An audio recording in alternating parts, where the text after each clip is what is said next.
However, there has to be consensus generated with all the political parties, and dialogue must take before the bringing the bill or bringing any sort of a law in the parliament. All right, Ashutosh, keep tracking the latest. So for now, one big support coming in from the Aam Aadmi Party's Arvind Kejriwal saying BJP just creates confusion. If you want to implement the UCC. Moving on now to a big story that is coming in from across the border, and this is about ISI's terror plot, active recruitment bid in Pakistan-occupied Jammu and Kashmir. Now, Pakistan's intelligence agency ISI has started what looks like a new maneuver in POJK.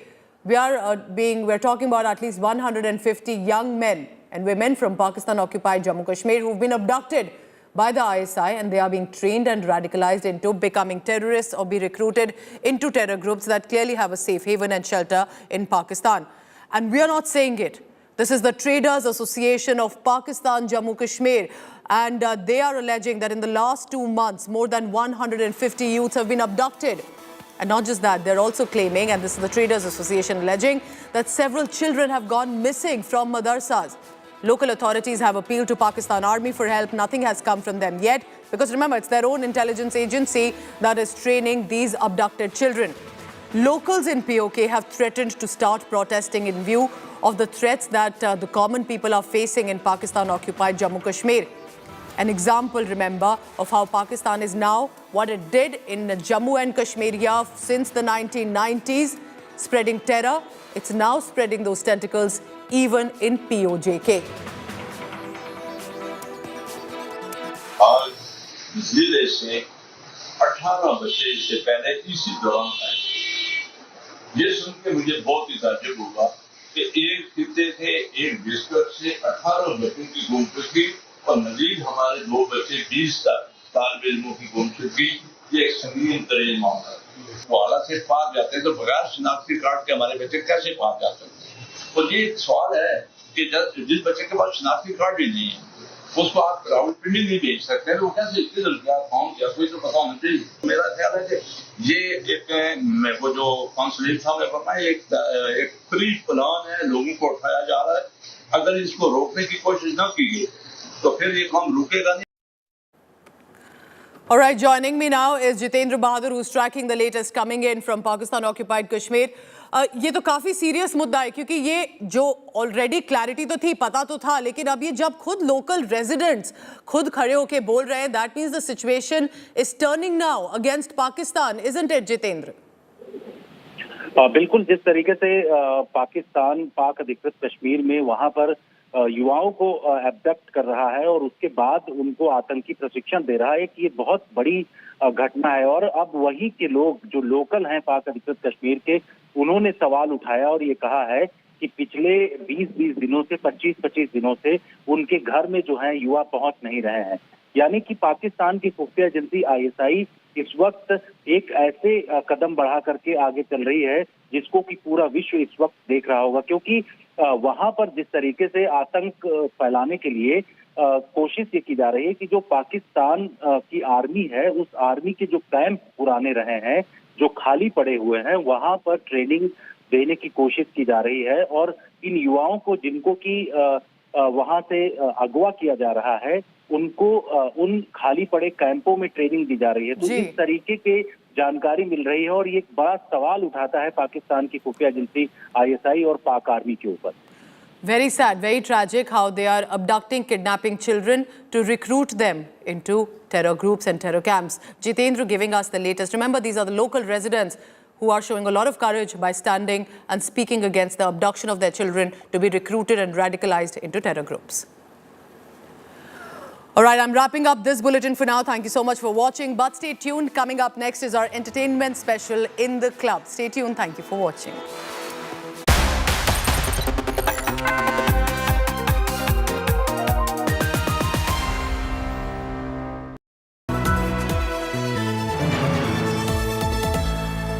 The best colleges of the country. Which one will boost your aspirations? From courses to placements, know them all. India Today Best Colleges Survey 2023. Issue out this Friday, 23rd June. Subscribe now to indiatoday.in/subscribe.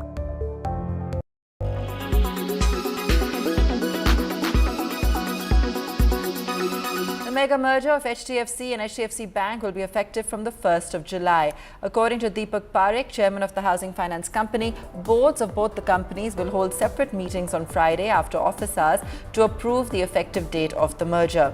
He added that HDFC shares would be delisted from the exchanges on 13th of July.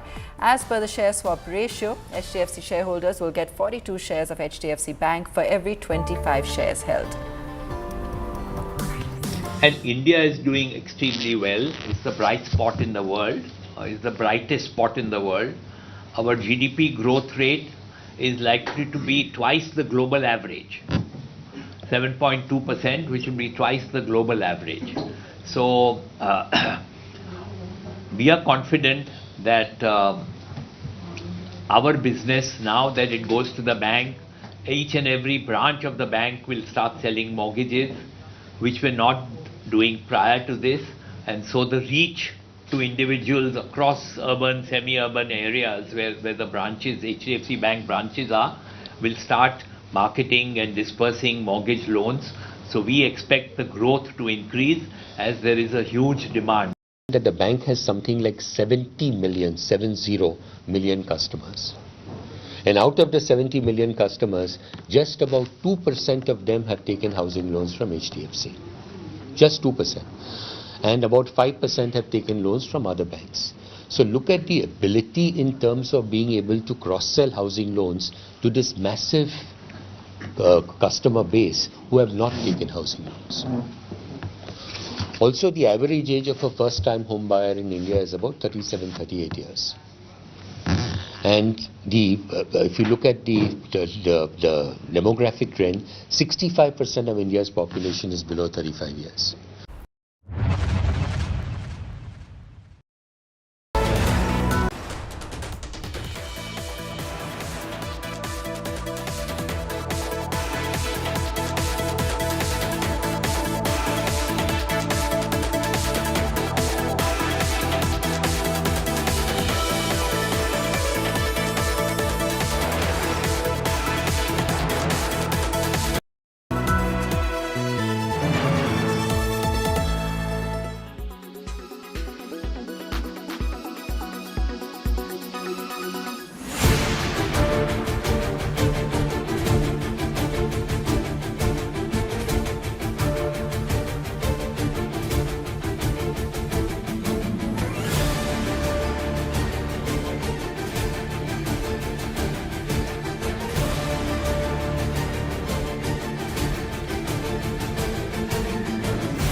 Make your media plan smarter with India Today Live TV on your connected devices. Amplify your brand with 100 million smart internet viewers. To advertise, mail us at sales@aajtak.com.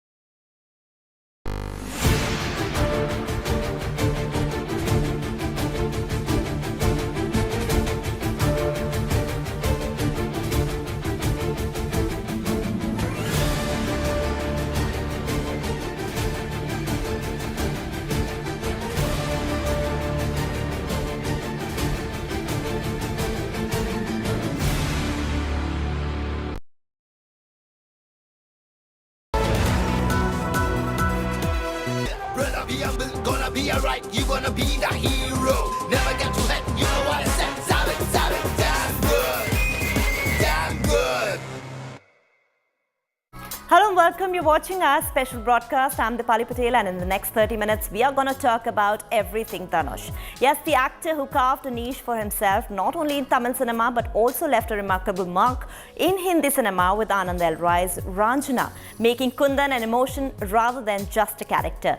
The hit director-actor duo is now all set to collaborate for the third time with Tere Ishq Mein. Here's everything you need to know.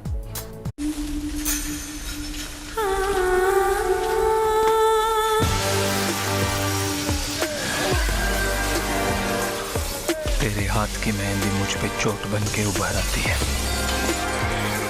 Tere Ishq Mein, a title that exudes all the romantic movie feels. But is it just a story of a happy ending? Well, only time will tell that. पिछली बार तो कुंदन था, मान गया. पर इस बार शंकर को कैसे रोकोगे? For now, the hit pair, Dhanush and Anand L. Rai, are reuniting for an interesting project. But could this film be considered a spiritual sequel to their blockbuster film Ranjana? How do you ask? Dhanush's character in Tere Ishq Mein, Shankar, gives a reference to his character from 2013's romance drama Kundan. मेरे सीने की आज्ञा तो मुझे जिंदा कर सकती थी या फिर मुझे मार सकती थी. पर सलाह बूढ़े कौन फिर से मेहनत करे दिल लगाने को, दिल तोड़वाने को. While Kundan was a lover who tried and fought with his fate, his only fault was that he fell in love unconditionally with a girl from a different faith played by Sonam Kapoor and eventually accepted defeat and death. आंखें मूंद लेने में ही सुख है, सो जाने में ही भलाई है. पर उठेंगे किसी रोज उसी गंगा किनारे डमरू बजाने को, उन्हीं गलियों में दौड़ जाने को, किसी जोया की इश्क में फिर से पड़ जाने को. But unlike Kundan, Shankar isn't going to give up, is all fans can tell by this interesting video clip.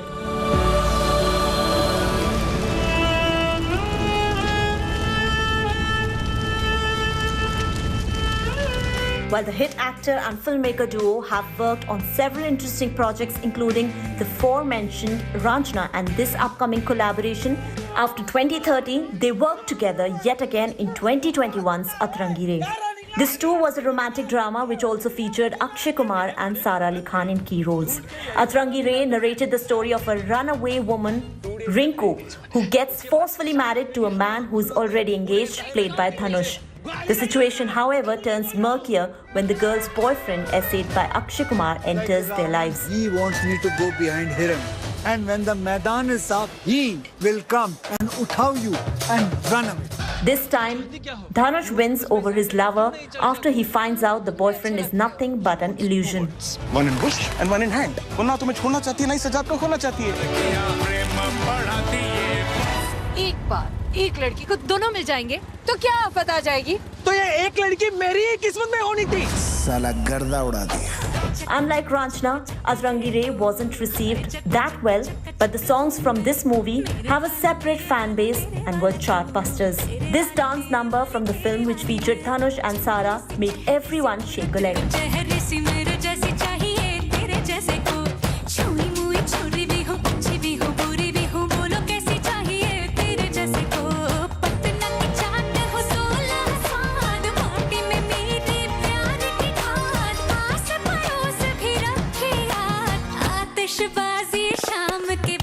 While this melodious love song invoked the emotions that every lover must have felt in their life.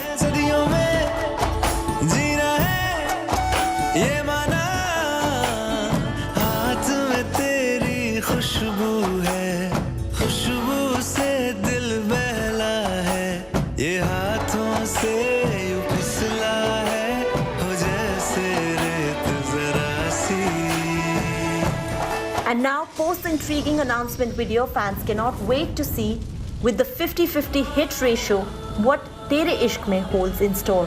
With Gyanesha Malik, Entertainment Bureau, India Today.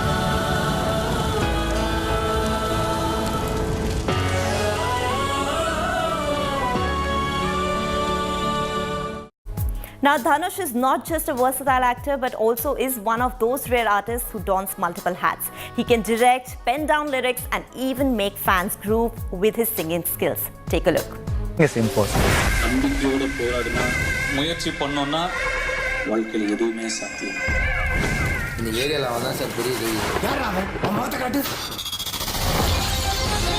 With several box office hits and critical acclaim and 2 national awards to boot, Venkatesh Prabhu Kasturi Raja, more commonly known as Dhanush, is one of the finest actors to have come out of Tamil cinema.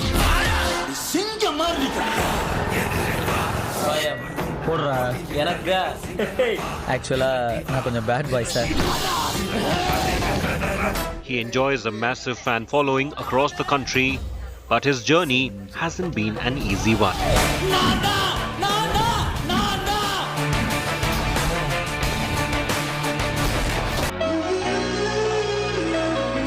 Dhanush made his debut with the 2002 teen drama Tulluvado Ilamai, directed by his father Kasturi Raja.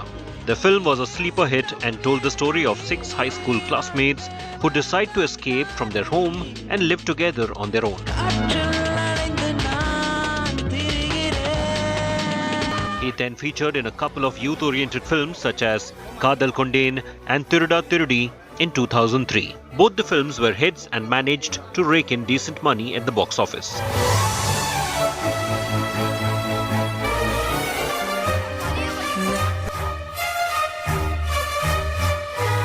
However, his next slew of films failed at the box office and many dismissed him just as another young actor. Dhanush married Aishwarya Rajnikant in 2004, and post the marriage, many fans often refer to him as Rajnikant's son-in-law. The duo has 2 sons, Yatra and Linga, who were born in 2006 and 2010 respectively. The couple parted ways and announced their separation in January 2022.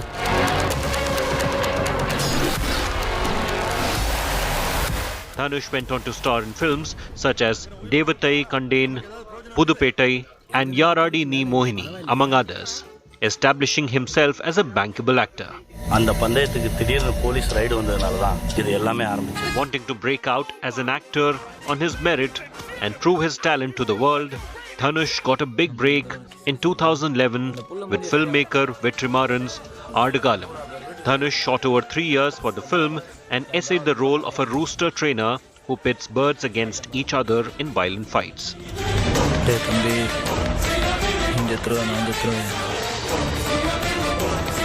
He became the youngest actor to win the National Award for Best Actor, and it was then his stars aligned.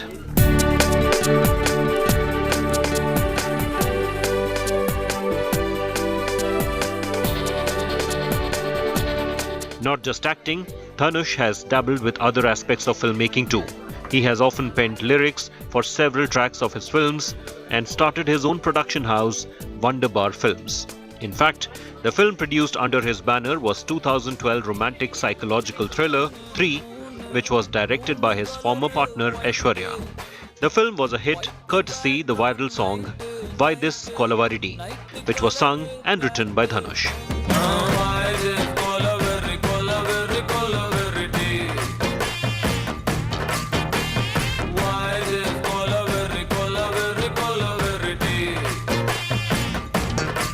இப்போ மதுரைக்கும் மலைக்கும் என்னடா சம்பந்தம்? சரக்குகள் என்று வந்துவிட்டால் இப்படித்தான் சம்பந்தங்கள் இல்லாமல் பேச்சுகள் வரும். Dhanush's journey has been one of a kind. While he did not typically have the looks of a leading hero, he made up for it with his talent, passion and dedication. கூட மலையில இருந்தாரே.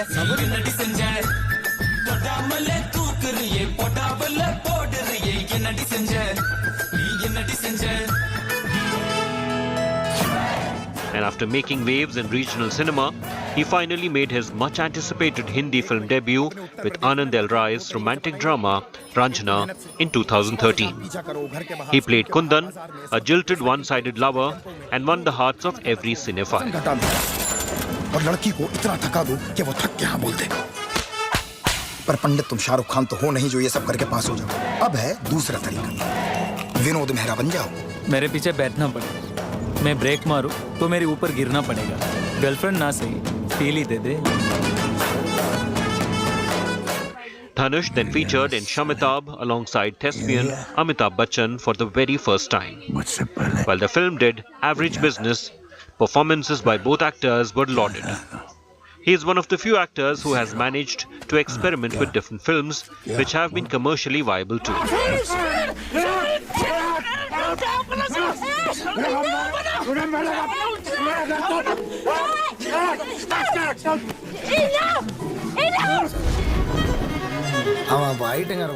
Dhanush then played a local gangster alongside Kajal Agarwal in the action comedy film Mari. In fact, in 2018, a sequel titled Mari 2 also hit the big screens. The film might have received mixed reviews, but the highlight of the film was the crackling chemistry between the lead pair of Dhanush and Sai Pallavi. நம்ம மாறிவே torture கொடுக்கக்கூடிய ஒரே ஆள் இந்த அராத்த ஆனந்தியா. ஏன்டா என்ன rowdy பேபின்னு கூப்பிடுறா? ஓ சொல்லக்கூடாதா? அவன் ரகசியமா லவ் பண்றோமா? அப்படின்னா ஸ்பெஷல் ஆகுது இந்த ஆனந்தி நம்ம பின்னாடி சுத்தினே இருக்குறா. பாசம் காட்டுறது தப்பா? ஏய் அனாமத்தா போற உசுரே. ஏன் உசுராச்சே? அவளை சொல்லிட்டா போவிட்டுருவேனா? He then donned the director's hat for the 2017 comedy drama Power Pandi, for which he had also written the screenplay. கொஞ்சம் வயசும் ஆகுதுல mister power Pandi. The actor then crossed over and featured in Canadian filmmaker Ken Scott's The Extraordinary Journey of the Fakir. The film might have tanked at the box office, but as always, Dhanush rose from the ashes like a phoenix and delivered a mega success, Asuran. The period action drama film was written and directed by a frequent collaborator, Vetrimaran, and won Dhanush his second national award in the Best Actor category.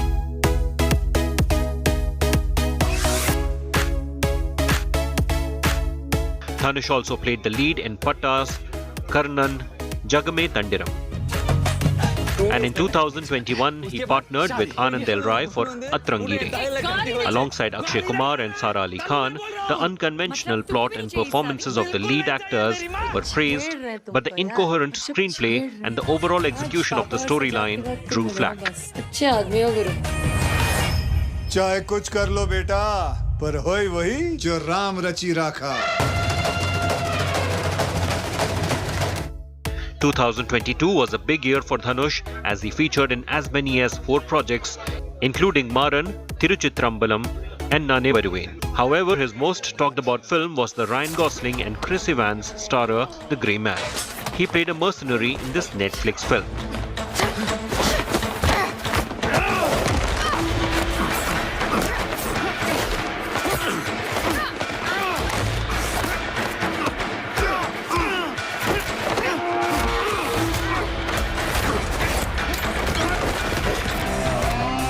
Dhanush then made his Telugu debut with a period action drama titled Sir.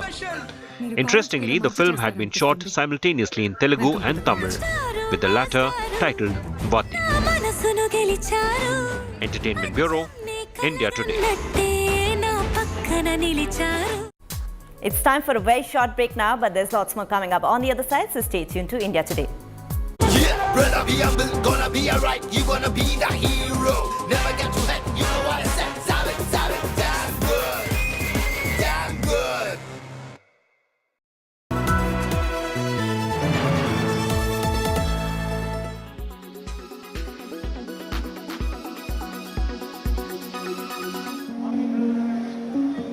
People often donate heart and eyes, but now you can also donate your skin.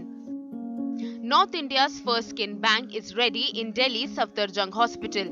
Eligible deceased donors can donate skin and give someone a new lease of life. Burn victims can immensely benefit from these skin banks for their graft surgeries. Skin banking में ये खास बात है कि इसमें कोई matching की जरूरत नहीं है. कोई भी पेशेंट स्किन डोनेट कर सकता है. उस मरीज की उस डिजीज़ की दी हुई स्किन किसी भी दूसरे मरीज में इस्तेमाल हो सकती है. ना कोई ब्लड ग्रुपिंग मैचिंग चाहिए, ना कोई और HLA मैचिंग चाहिए. और जिसमें ये स्किन हमने लगाई है उसको जीवन में कोई स्टेरॉयड और इम्यूनोसप्रेसेंट्स खाने की कोई जरूरत नहीं है. Safdarjung Hospital authorities are also doing everything they can to make people aware about skin donation. With the help of specialized equipment and proven techniques, donated skin is processed and stored in bank before transplantation. इतने सारे wards हैं, जो भी नए doctors join करते हैं, junior residents हैं, वो ज्वाइन करते हैं, तो उनको सेमिनार्स लेके, उनको इन्फॉर्म करके, उनको बताया जाएगा। डेथ फॉर्म है, जब हम लोग उसको साइन करते हैं तो उसमें भी हम सोच सकते हैं कि हम उसमें भी ऐड करा दें कि हम आई डोनेशन के लिए विलिंग हैं और स्किन डोनेशन के लिए विलिंग हैं। As of now, there are 16 skin banks across the country, and here's hoping that this latest center in Delhi opens the doors for many more such skin banks in India. With Neetu Jha, Bureau Report, India Today.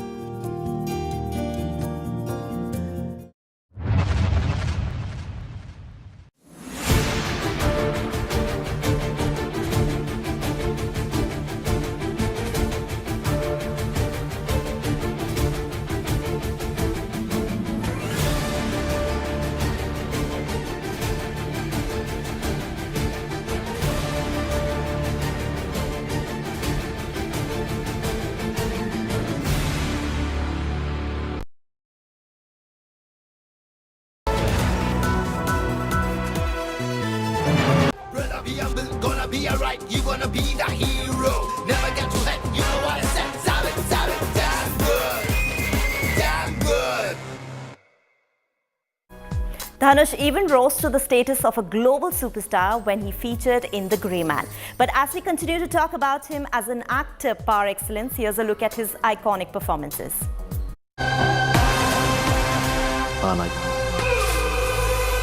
Is he Sir? Or Ranjana? मेरे पीछे बैठना पड़ेगा, मैं break मारूं तो मेरे ऊपर गिरना पड़ेगा, गर्लफ्रेंड ना सही feel he they they. Is he a mass hero or the Indian Bruce Lee?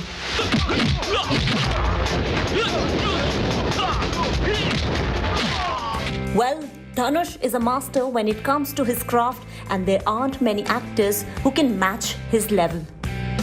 Put him in any movie and he not only owns the character but also leaves an everlasting impact with an ease that puts him well above his contemporaries.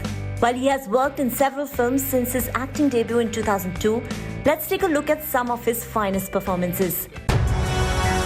Kadhal Kondhe. Dhanush tasted his first ever commercial and critical success in 2003 with Kadhal Kondhe. The romantic psychological thriller was directed by his brother and filmmaker Selva Raghavan. In the film, Dhanush essayed the role of a mentally disturbed young man named Vinod who yearned for the love of his friend, eventually becoming possessive of her.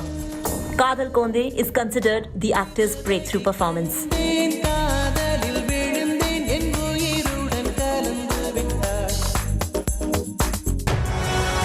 Pudupattai.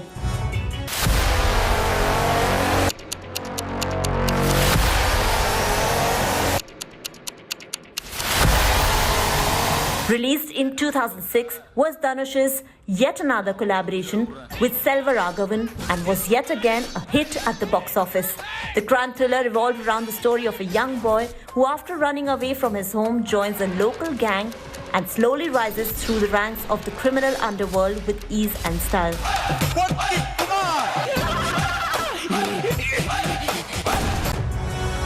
Adukalam. Oh my God! Ladies and gentlemen, I give you the new reigning champion of the... Directed by Vetri Maran, Adukalam came as a boon in his career. Not only critical acclaim, his layered performance backed him a national award. Released in 2011, the sports action drama was set against the backdrop of rooster fighting and also featured Taapsee Pannu. I am loving. Asuran.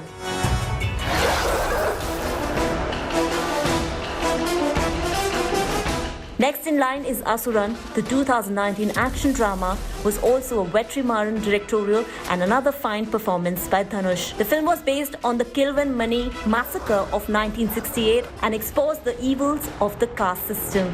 Asuran also won him his second national award for his outstanding acting skills.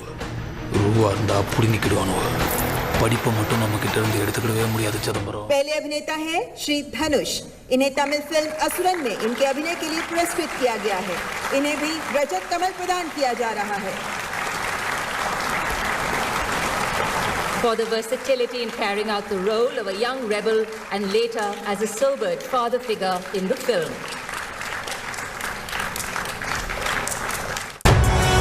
Tiruchitrambalam. N life ரொம்ப சிம்பிளான life 9 to 6 week days ஃபுல்லாக வேலை வீக்கெண்ட்னா ஏதோ ஒரு cinema TV நெட்ஃப்ளிக்ஸ்னு ஒரு சாதாரண வாழ்க்கை. Last but not least, 2002's Tiruchitrambalam, the film starring Dhanush and Nithya Menon, touched a million hearts. The romantic comedy was a massive hit and garnered much praise for the actor. Tiruchitrambalam narrated the story of two best friends who eventually fall in love with each other and went on to shatter several box office records. The film also starred Rashi Khanna in a key role. I love you. எப்படி fight நம்ப முடியலடா. நம்ம தான் நம்மள ரொம்ப கம்மியா நினைக்கிறோம்னு நினைக்கிறேன். ஆக்சுவலா நம்ம ஒரு ஆளு தான் நினைக்கிறேன். While all these performances were delivered in Tamil, Dhanush has also established himself in Hindi cinema with films such as Ranjana and has even gained worldwide superstar status with his role in The Grey Man. Yet again proving that he's one actor who's here to not just stay but deliver back-to-back blockbusters across global cinema, shattering any language barrier. With Ganesha Malik, Entertainment Bureau, India Today. Give it to me. You want to go first? You go.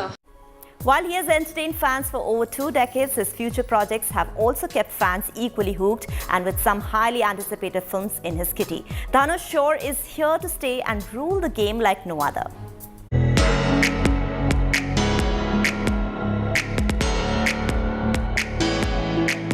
Tamil superstar Dhanush is on a hot streak and is enjoying a purple patch.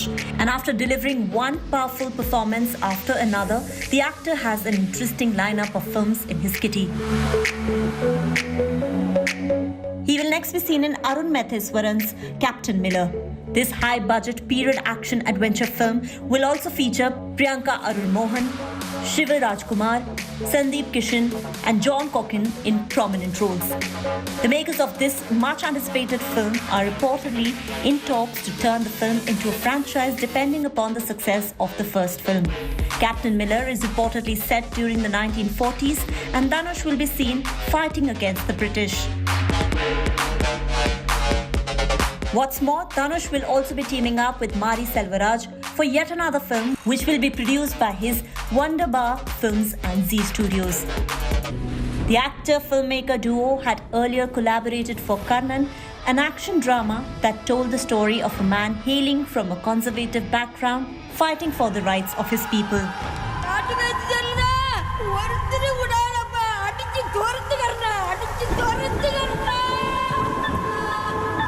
If you jog your memory, back in 2022, it was confirmed that Dhanush and director Sekhar Kamula will be teaming up for the first time. The movie will be shot simultaneously in Tamil, Telugu and Hindi. That's not all. Dhanush and Vetrimaran are reportedly planning to join hands for the 5th time for a film which will be set in the backdrop of Kolar gold fields. The film will be based on his research and findings about the area. Meanwhile, the latest reports also suggest that actor Trisha Krishnan has been approached to play the female lead in Dhanush's tentatively titled film D50. Aside from acting, Dhanush will be directing the project as well, and the film is started to be a gangster drama.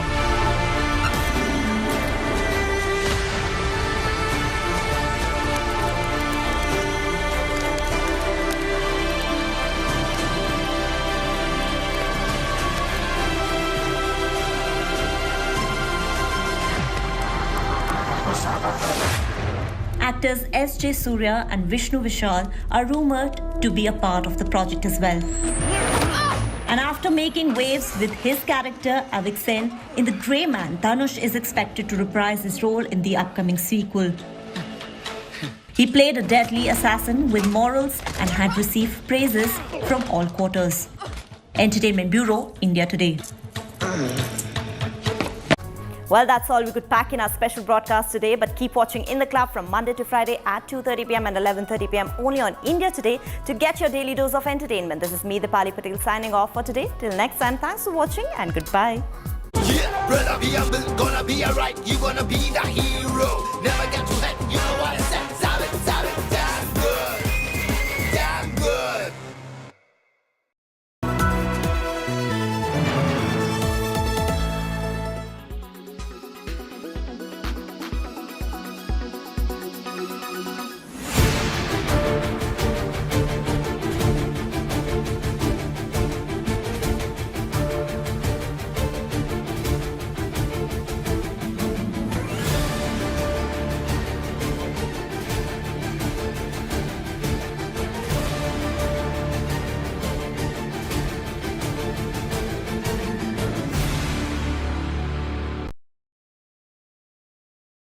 Weather forecast now. Delhi, maximum 38 and minimum 28 degrees. Mumbai, maximum 29 and minimum 25 degrees. Kolkata, maximum 33 and minimum 25 degrees. Bangalore, maximum 28 and minimum 21 degrees. Chennai, maximum 35 and minimum 29 degrees. Hyderabad, maximum 31 and minimum 24 degrees.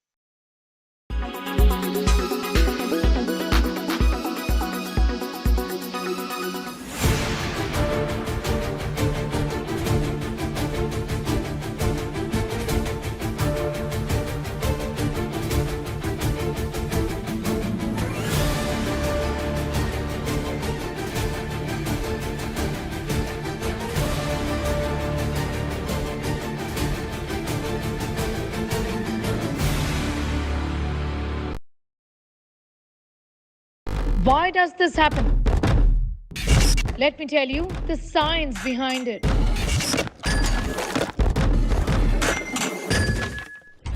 For more informative videos like this, keep watching India Today News Mo. Kerala's public health, all political parties traveling from different parts. Armed with facts, Looking at political black. she takes the news by its horns. Do you think the future of these students are not hampered?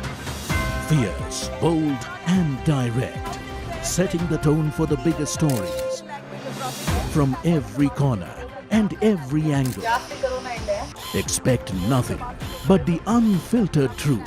News first, niceties later. Watch me, Nabila Jamal, on India Today.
are watching India Today.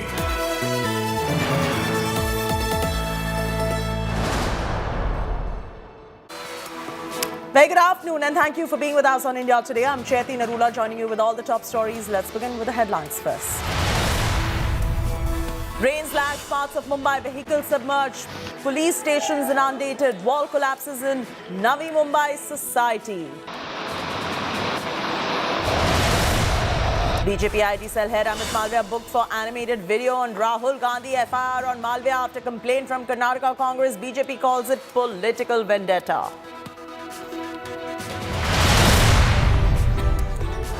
Protests at Kadalore's Chidambaram temple as priests allege takeover bid by Stalin government. Cops enter sanctum of the temple. Priests say cops manhandle them. Politics erupts over ODI World Cup. Congress up fume over no matches in Kerala and Mohali. BCCI VP Rajiv Shukla says ICC decides on venues for the World Cup. Politics erupts over India-US drone deal. Congress likens Predator drone deal to Rafale. Navy chief exclusively speaks to India Today on drones and its features. से क्या है हमारा area of responsibility को अच्छी तरह surveillance और recognitions कर सकते हैं. नया वाला प्रेडेटर 9B में होगा तो जब वो आएगा तो हमारा कैपेबिलिटी डेफिनेटली बढ़ेगा.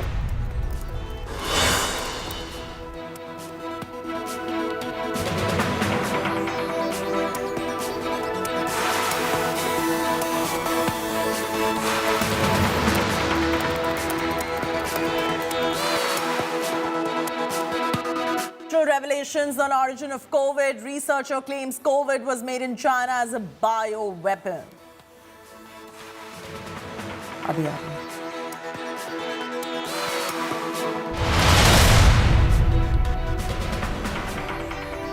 It's raining misery in Mumbai once again. Non-stop rainfall has brought maximum city to a halt. Waterlogging has led to traffic jams in several areas. The Met Department says there's a possibility of heavy to very heavy rainfall in Mumbai in the next 4 to 5 days. But a few hours of rain can do just this to Mumbai. Just imagine what will happen in the next few days. The Andheri subway was flooded. Several cars were damaged in Navi Mumbai after the wall of a posh society collapsed. In Thane, there's up to 3 feet of water in several colonies. A police station is waterlogged in Dombivali.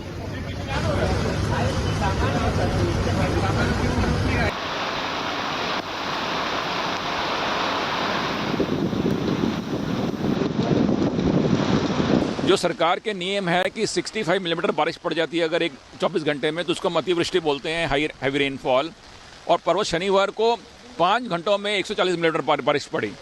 परंतु हमारा अग्नि परीक्षा ये है कि एक बार पानी अगर जमा तो होना ही होना है जहाँ पर लो लाइंग एरिया हैं, कितनी जल्दी पानी वहाँ से डी वाटर होके वापस समुद्र में जाता है, वो अगर हुआ है तो मतलब डिसल्टिंग, इसका मतलब डिसल्टिंग हुई है, नाला सफाई हुई है। बारिश की शुरुआत ठीक नहीं हुई, हमने तैयारी तो की है, लेकिन घाटकोपर का बिल्डिंग कोलैप्स हमने देखा, 2 लोगों की मौत। आज एक प्राइवेट लैंड पर झाड़ गिरने से एक शख्स की मौत हुई है। तो कहीं ना कहीं सिटीजन्स के मन में अभी भी डर है सर, मानसून रिलेटेड इंसिडेंट्स से बच नहीं पाए। नहीं, ऐसे है कि बम्बई एक 400 साल पुराना शहर है। यहाँ पे 16,000 से बिल्डिंग्स हैं जो 1940 से पहले बनी हुई हैं, और वो उसमें से बहुत सी बिल्डिंग डिलेपिडेटेड हैं। हमने 227 बिल्डिंगें ऐसे हैं जिनको हमने खतरनाक बिल्डिंग डिक्लेयर किया है। उसमें से बहुत सी बिल्डिंगों का हमने बिजली पानी कनेक्शन काट दिया है ताकि लोग खाली कर दें उसको। अभी कुछ बिल्डिंग इतनी पुरानी हैं कि जब हैवी बारिश आती है उसमें एक अंदेशा रहता है कि कोई ना कोई बिल्डिंग गिर सकती है।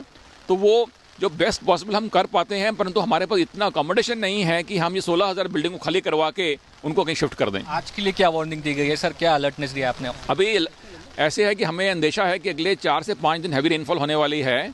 तो आज हमने सुबह मैंने जो हमारे जितने फील्ड ऑफिसर हैं, ward officers, zonal deputy commissioners, हमारे जो स्टॉर्म वाटर ड्रेन के सैकड़ों इंजीनियर्स और ये 480 जो मेंटर्स हैं, इंजीनियर्स हैं डी वाटरिंग पम्प्स के, उनको मैंने एक व्हाट्सएप ग्रुप में आदेश दिया है कि कोई भी ऑफिस नहीं बैठेगा, सब मुझे लोग फील्ड में चाहिए।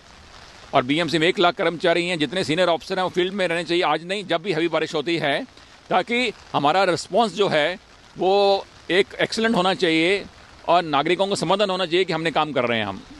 Mustafa Sheikh is joining us for the very latest details. Mustafa, the story that we're telling our viewers today is not a new story.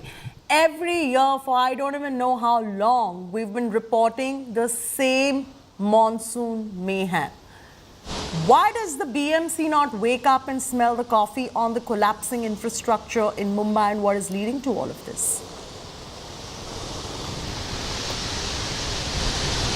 Well, Chaiti, if you look at the situation in Mumbai, it looks like it needs an infrastructure overhaul because the monsoon have barely arrived in Mumbai, but we have already seen over the weekend there was a building collapse incident in which 2 people lost their lives. In a tree collapse, 1 person died this morning, and as of now there are many buses being diverted from roads as there is water logging. So in the evening there is high tide if these rainfalls continue, and this is happening in the neighboring parts of Mumbai also. So people will be inconvenienced, but it's not stopping there. There are old buildings, there are tree collapse incidents, and also electrocution fears. So these are things which really makes it difficult for Mumbaikars to survive monsoon. You have to be very careful while travelling. If you are using railways, there could be waterloggings near station areas. If you are travelling by buses, there could be diversions. So there is a lot which the Mumbaikars now have to deal with. The BMC is claiming that they have done their best, and they are also accepting the fact that they cannot stop from waterlogging happening, but they will try to drain out water as soon as possible. So on these promises, the Mumbai is going forward. But what remains is it's a word of caution for the viewers also, that Mumbai and neighboring areas are going to witness heavy rainfalls. If you are travelling somewhere, you will have to check your route maps, the transport which is available, and waterlogging in that area. Back to you. Absolutely. Just to paint a picture of what is going on in different parts of the suburbs, and the reason I believe that there is a drainage issue in the suburban area of Mumbai, which is why the water gets locked, and that's an issue that South Bombay never faces, because that drainage system for the monsoon was made back in the day during the British era.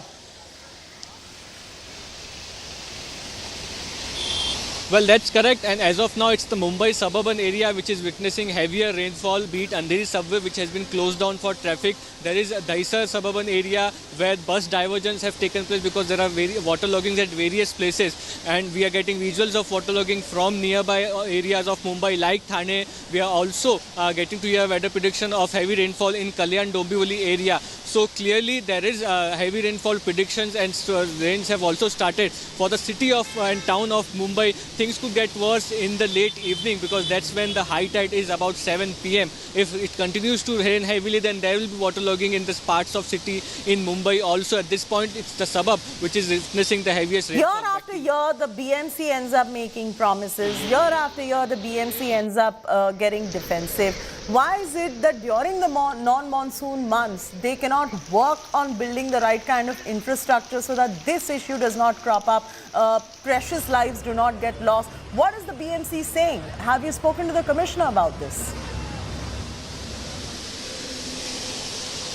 Well, while we were speaking to the commissioner, he happened to say that Mumbai is an old city and there are a lot of old drainage systems and buildings due to which there is a problem.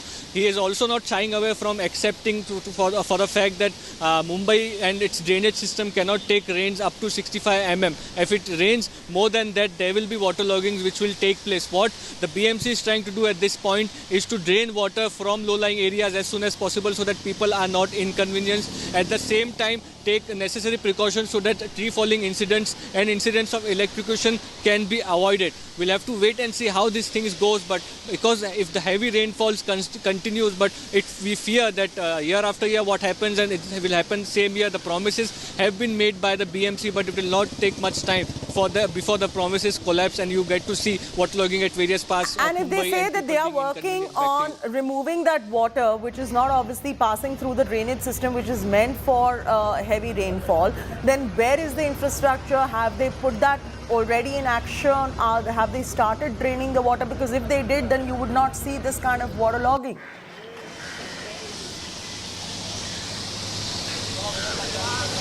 Well, for example, in Mumbai's Hind Mata, BMC has put a huge water tank underground, and that water is drained towards the sea. So there are these projects which are taking place in Mumbai. It's a new way of trying to remove rainwater as soon as possible from low-lying areas. So that has been tried at Hind Mata, that has been tried near Santa Cruz, and attempts are going on to try it near Andheri subway also. So in the low-lying areas, the BMC is coming up with water tanks so that the water can be drained out. But what we know from our experience from the past few years is that all is well till the time there is no high tide in the sea. Once there is a high tide in the sea, there is nowhere that the water can pass through and people get inconvenience and there is waterlogging. Back to you. Any advisory going out to people? Because I do know that on the promenades, a lot of people come there to just enjoy the rainfall, but they should not do that. It's extremely, extremely dangerous for them to be there on the promenade. What is the advisory that is going out there to the people of Mumbai who just go out there on beaches or go for walks on the promenade as well? Well, be it the weather department or the BMC, they have been very clear in their warnings. There is an orange alert issued for Mumbai, which means there can be heavy to very heavy rainfall at isolated places. Not only promenades, but also many places in the suburban city and areas of Mumbai, Kalyan, Dombivli, Thane can witness heavy rainfall. So people have been advised to, not to venture out if it's not necessary. If they are venturing out, then they should know the route which they have to follow, because this rainfall is not about only today, but it is going to continue for 2 to 3 days. The BMC has very much clearly come out with an advisory for its officials that they should be on roads helping people and citizens of Mumbai. So clearly the advisory would be for citizens is to take care and be mindful of the rainfall which is happening in your area and only then venture out. Absolutely. Thanks so much, Mustafa, for joining us with the very latest details on your screens right now. You can see how the suburban Mumbai, Kandivali, Kurla, Navi Mumbai, Dombivli, Andheri, Thane, all these suburban areas are waterlogged at the moment, causing huge amount of inconvenience for the common man, and the question will always be asked to the DMC in terms of what they're doing to up the infrastructure in suburban Mumbai. Southwest monsoons continue to wreak havoc in Mumbai. Here are a few key defining images. 3 vehicles damaged after wall collapse due to heavy rainfall in Navi Mumbai's posh NRI complex. BMC predicts high possibility of heavy to very heavy rainfall in Mumbai in the next 4 to 5 days. Torrential rainfall in Mumbai floods Andheri subway, which has now been closed for vehicular movement. Traffic has been diverted.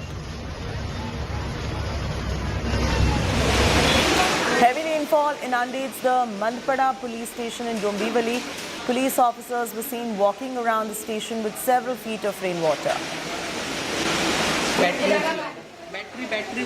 Heavy rainfall inundates Borivali railway station in Mumbai. Commuters struggle due to waterlogged streets at the railway station.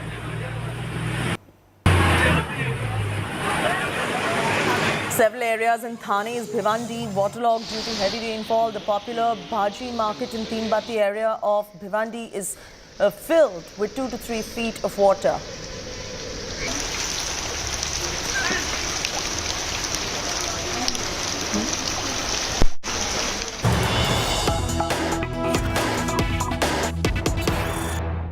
पे जाम रहते थे, पैसों का भुगतान नहीं होता था।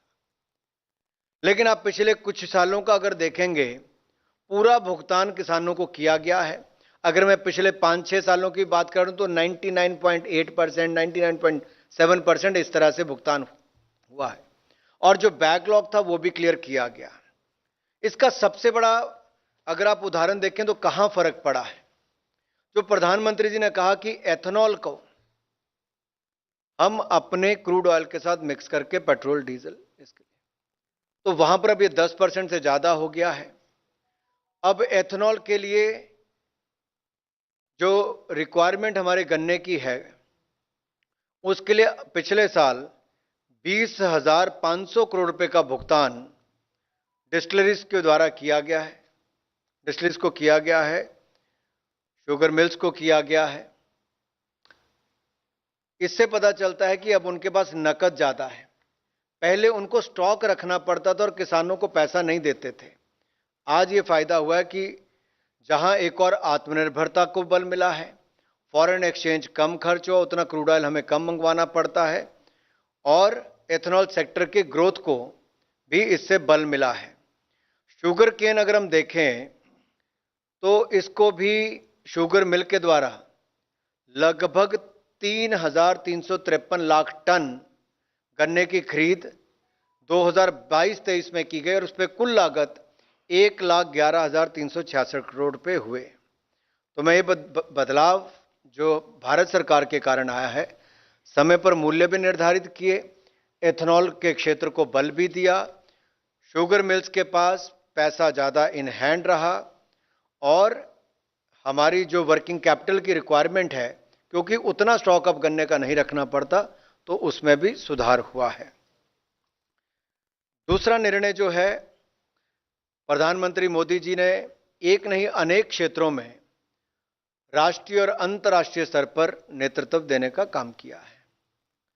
लेकिन वहीं पर उम्मीदें भी भारत से बड़ी हैं। तो नेशनल रिसर्च फाउंडेशन, इसकी स्थापना का निर्णय, अब इसके लिए नेशनल रिसर्च फाउंडेशन बिल 2023 इसको पार्लियामेंट में लाया जाएगा, और जो हमारा science and engineering research board act 2008 है, उसको रिपील किया जाएगा। प्रधानमंत्री मोदी जी ने कहा, जय जवान, जय किसान, जय विज्ञान और जय अनुसंधान। तो अनुसंधान की जब बात आती तो रिसर्च को बल देने के लिए आज मंत्रिमंडल ने नेशनल रिसर्च फाउंडेशन की स्थापना के लिए नेशनल रिसर्च फाउंडेशन बिल 2023 को संसद में प्रस्तुत करने की अनुमति दी है। इसमें फाउंडेशन के गतिविधियों को हाई लेवल पर स्ट्रैटेजिक डायरेक्शन देने के लिए 15 से 25 एमिनेंट रिसर्चर्स और प्रोफेशनल इसके गवर्निंग बोर्ड के सदस्य होंगे, और नेशनल रिसर्च फाउंडेशन के गवर्निंग बोर्ड की अध्यक्षता प्रधानमंत्री जी करेंगे। प्रिंसिपल साइंटिफिक एडवाइजर की अध्यक्षता में एक एग्जीक्यूटिव काउंसिल का गठन किया जाएगा और रिसर्च प्रपोजल्स को एवेल्युएट करके उसकी फंडिंग के लिए अनुमति दी जाएगी, निर्णय किया जाएगा। एनआरएफ द्वारा इंस्टीट्यूशंस, यूनिवर्सिटीज, कॉलेजेस में research and development project, fellowships आदि की फंडिंग की जाएगी। इंटरडिसिप्लिनरी रिसर्च को बढ़ावा दिया जाएगा, जिससे राष्ट्रीय प्राथमिकताओं के अनुरूप साइंस बेस्ड सॉल्यूशन उपलब्ध कराए जा सके। यह सुनिश्चित किया जाएगा कि रिसर्च के लिए उपलब्ध संसाधनों का उपयोग देश की प्राथमिकताओं वाले फ्रंटियर, स्ट्रैटेजिक तथा हाई इंपैक्ट क्षेत्रों में शोध के लिए हो। तो नीड बेस्ड रिसर्च हो, उसको बल मिलेगा, जो हमारी प्राथमिकता है उसको बल दिया जाएगा।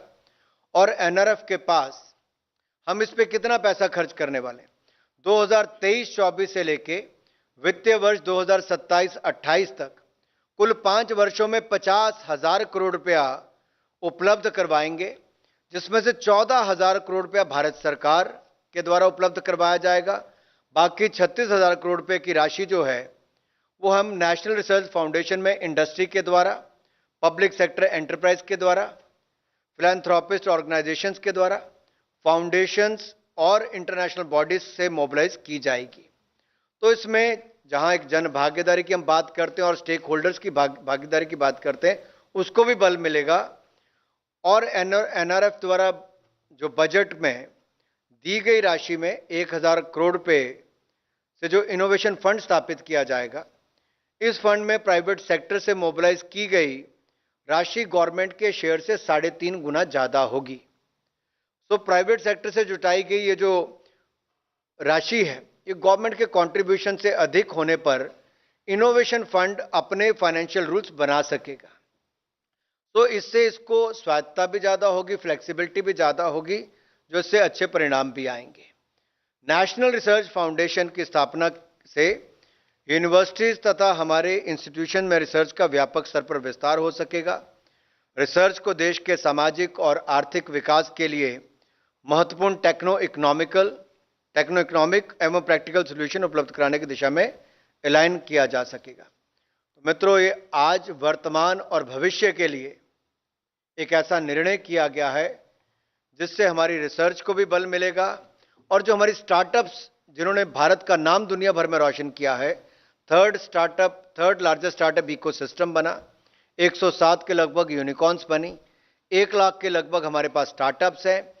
जब ये शोध इतना होगा तो इसका फायदा इंडस्ट्री को भी मिलने वाला है। और जब कंट्रीब्यूशन 14,000 करोड़ भारत सरकार की होगी और 36,000 करोड़ प्राइवेट सेक्टर से, इंडस्ट्री से, फॉरेन इंस्टीट्यूट से या बाकी सबसे आएगा, तो अपने आप ही इसमें से बल हमारी इंडस्ट्री को, स्टार्टअप्स को, सबको मिलने वाला है और रिसर्च के क्षेत्र में भारत और ऊंचाइयों पर जाएगा। इसके अलावा कुछ और बड़े निर्णय किए गए हैं। मैं निवेदन करूंगा आदरणीय मनसुख भाई से कि उससे आप सबको अवगत करवाएं।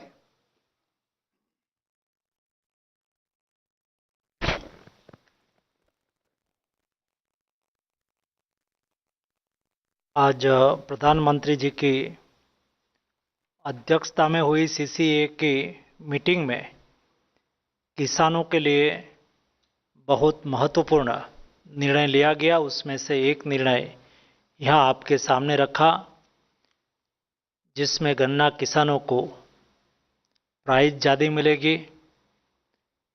उसके अलावा मोदी जी ने आज किसानों के लिए 3,70,000 करोड़ का एक पैकेज घोषित किया है।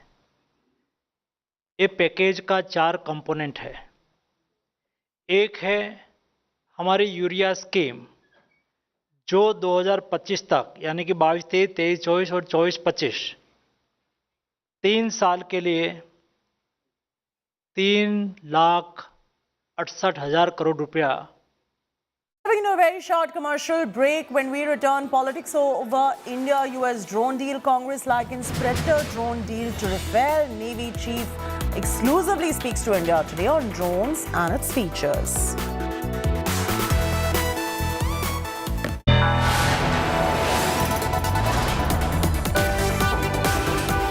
You are watching India Today.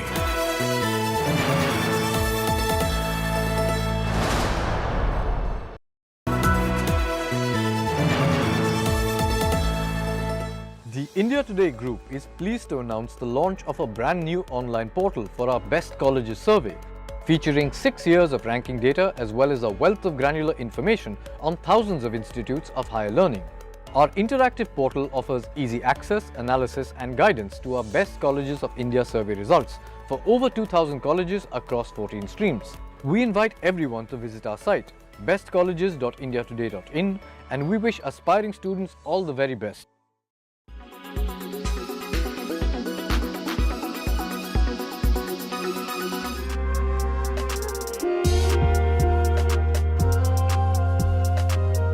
If you travel towards these Western countries, European countries, it's crazy how people they are involved in yoga. Every third street will have a beautiful yoga center. It's not only that you're just running outside and you got some place and practicing yoga. There are dedicated academies, institutes, studios to practice yoga. So what our experience is, let it be the streets of Manhattan or in Japan. People, they practice there.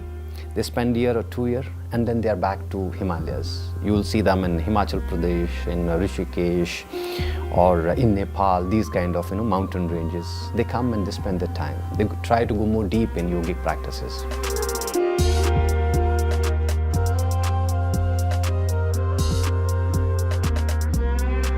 In my early educational days, I was a little boy and I was very lost.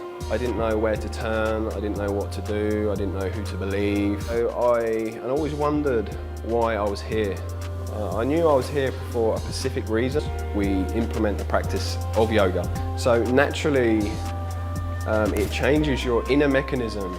I gave up my business in the UK and I sold my house in the UK to come to India to learn the ancient teachings of yoga and pranayams, breathing techniques, mudras and meditation techniques. And it's helped me so much because obviously moving from England to India is such a big jump and it's enabled me to have a stronger mindset. Now that I realise that this is what I need to do in this lifetime, it's very passionate for me to bring these teachings back to the West, back to England and help humanity.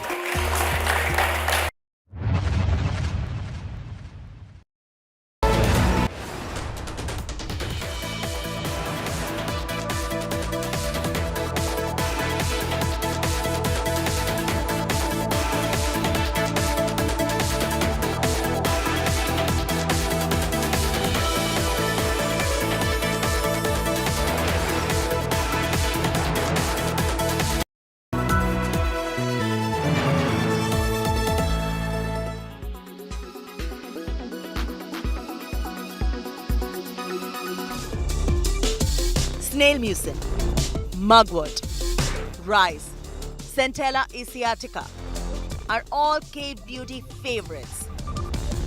Whether it works or not is always up for debate, but the world has really enjoyed relaxing in a Korean sheet mask to unwind, and they surely hydrate well for a Korean kind of a glass skin glow. The latest entrant, salmon sperm. K-beauty has made it a super hot commodity. In the music video for Vegas, Doja Cat is seen smearing a face with a cosmetic stick. If reports are to be believed, this product was made from salmon collagen and salmon PDRN to enhance skin elasticity. It's really a polynucleotide, and what it does is it has an anti-inflammatory role, so it helps reduce inflammation in the skin. This is all because of the wound healing response, and so this is why it's become such a popular ingredient right now. K-beauty, no doubt, is a cult favorite. Further enhanced by K-pop culture that is a big deal amongst Gen Z. BTS and Blackpink are all over the place, and if you notice, they emulate a certain aesthetic standard which just cannot be accidental. While the Koreans have skin that's definitely different from Indians, some basics of skincare remain standard across the board. Cleanse, tone, moisturize, and do not forget the sunblock.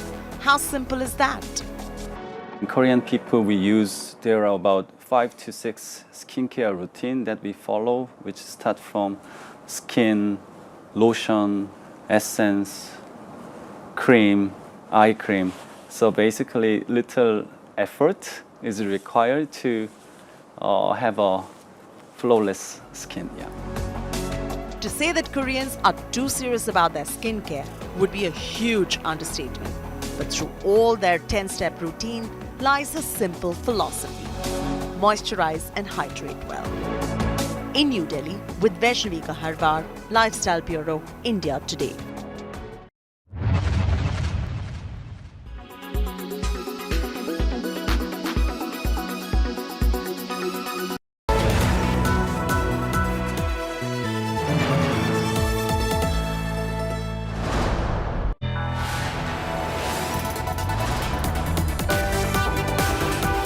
You are watching India Today.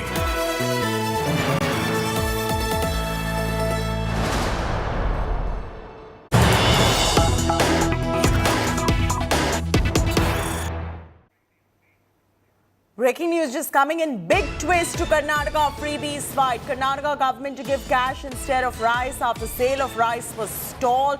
Government to transfer money to BPL, that is below poverty line card holders, after the FCI stalled sale of rice under OMSS. For state government, Karnataka Congress government has decided to transfer the money in the bank accounts of BPL card holders. So let's get Anagha to get us more details on this, because we do know that the Karnataka Congress has been blaming the centre for this entire freebie row, that this is the reason why they're not being able to live up to their pre-poll promises, their manifesto promises, is because of the central government. We've seen them blame the central government before, and hence perhaps to keep up to their promise, they have decided to transfer money to BPL card holders. It's a statement coming in from them so that their vote base does not feel like they're not living up to the promises, perhaps. But how does the BJP react to this? How does the central government react to this? We'll get you those reactions as well. It's a big twist coming in as far as Karnataka freebies fight. The Karnataka government has decided to give cash instead of rice, and after the sale of rice was stalled, the government to transfer money now to BPL card holders. After FCI stalled sale of rice under OMSS for state government, Karnataka Congress government has decided to transfer money in the bank account of the BPL card holders. Let's get you, Anagha, for more on this and some political reactions as well, because the Food Corporation of India is also involved, where the FCI, which is the Food Corporation of India, has stalled the sale of rice under OMSS for state government. Karnataka Congress has decided to transfer money now directly in the bank accounts of below poverty line card holders. It's a twist coming in for sure. We'd like a reaction coming in from the Congress and the BJP, both on this. Anagha Keshav is now joining us. Anagha, give us a bit of a background on the story. It's indeed a big twist coming in. The FCI had decided, we know, to stall the sale of rice. And we do remember that the Karnataka Congress government had blamed the centre for this as well. How does the centre respond to all of this? Because they seem to have found a way out to be able to fulfill their poll promises.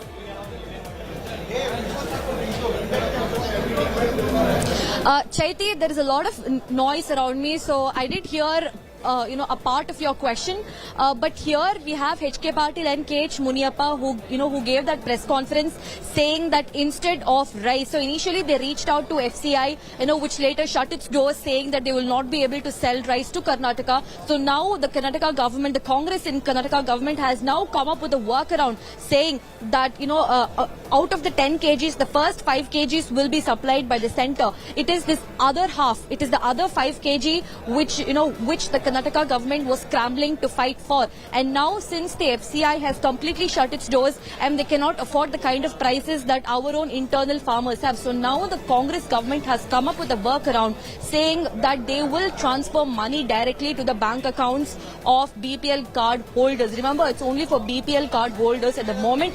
For example, let me just get it clear. So in a family, if there are 3 BPL card holders, then each, then this particular family will be getting 170 plus 170 plus 170. Each member is entitled to 5 kg of rice and each kg is 34 rupees. So in all, one person who who holds a BPL card will be getting 170 rupees. If there are 2 BPL card holders, it is 170 plus 170.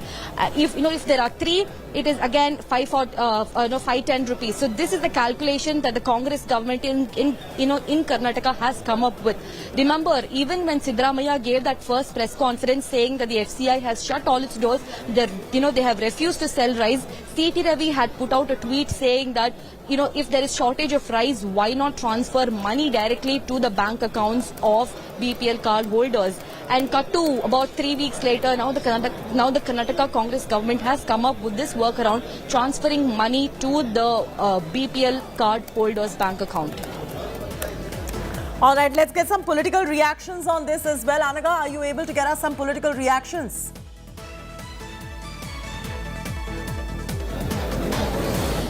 Chaiti, right now, the leaders are inside the press conference room. So yes, I will try to get in more reactions right after the press conference is over. But for now, this is the main, announcement that has come out. Of course, we will be getting more reactions from the BJP as well to know what the opposition is going to react about this. Because, the entire narrative is going to spin around as if the Congress has now listened to the words of C.P. Ravi, to the words of Bommai, and has come up with this kind of arrangement. So yes, we will be speaking to the BJP leaders as well about this in just a short while from now. All right, thank you for joining us.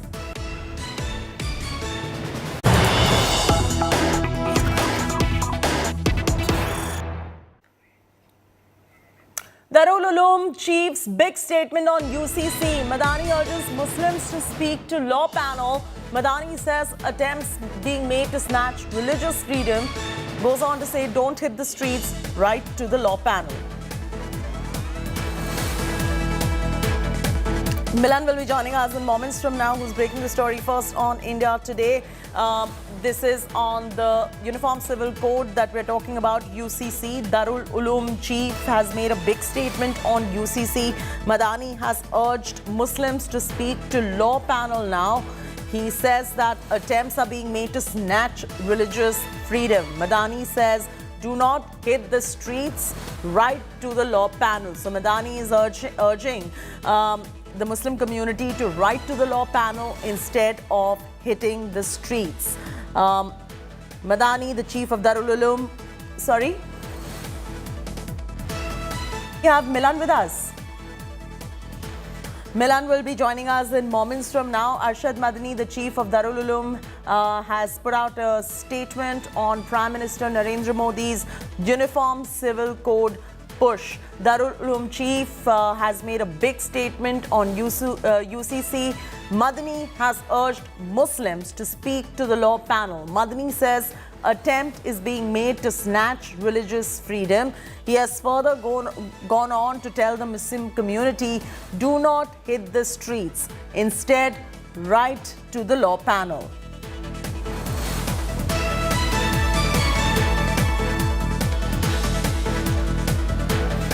Milan will be joining us in moments from now, but Arshad Madani's statement, it's a big statement coming in as far as UCC push is concerned.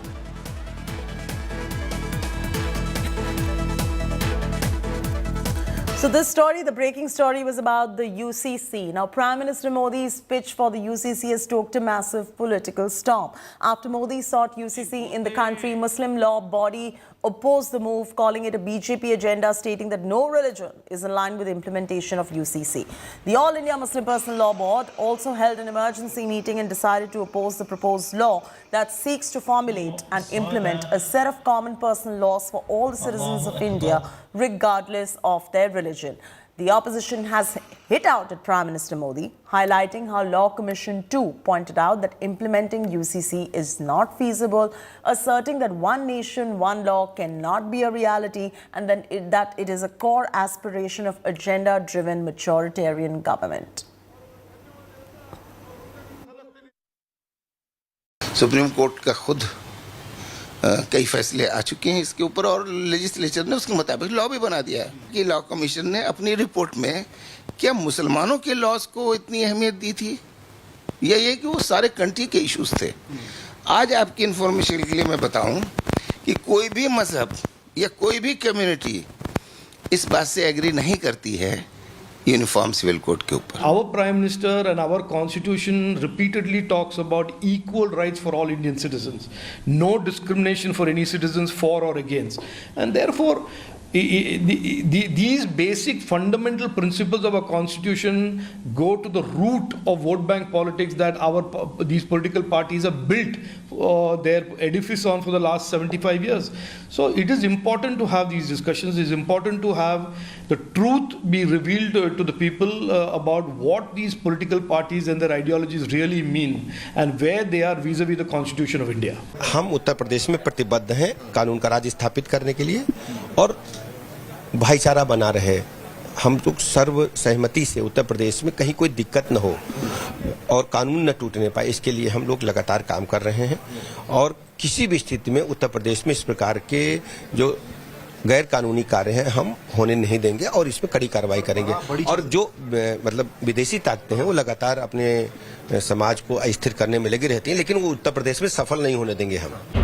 Uniform civil code को लेकर राजनीतिक बवाल मचा हुआ है, आम Aadmi party का क्या स्टैंड है? देखिए, सैद्धांतिक रूप से हम यूसीसी का समर्थन करते हैं।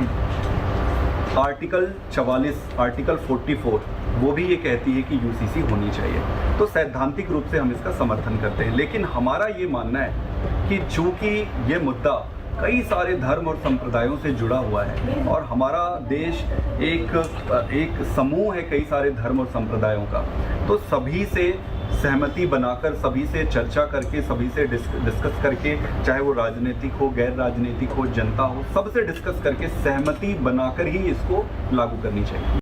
आज आम जनता के मुद्दे हैं महंगाई, भ्रष्टाचार, बेरोजगारी, किसान, ये आज जनता के मुद्दे हैं। कितने लोग समझते हैं यूसीसी? कितने आम जनता में से खड़े पूछो, कोई जानता है यूसीसी क्या होता है? ये जानते हैं? हाँ। चुनाव के पहले यूसीसी की बात करें, अपनी सब बात करें।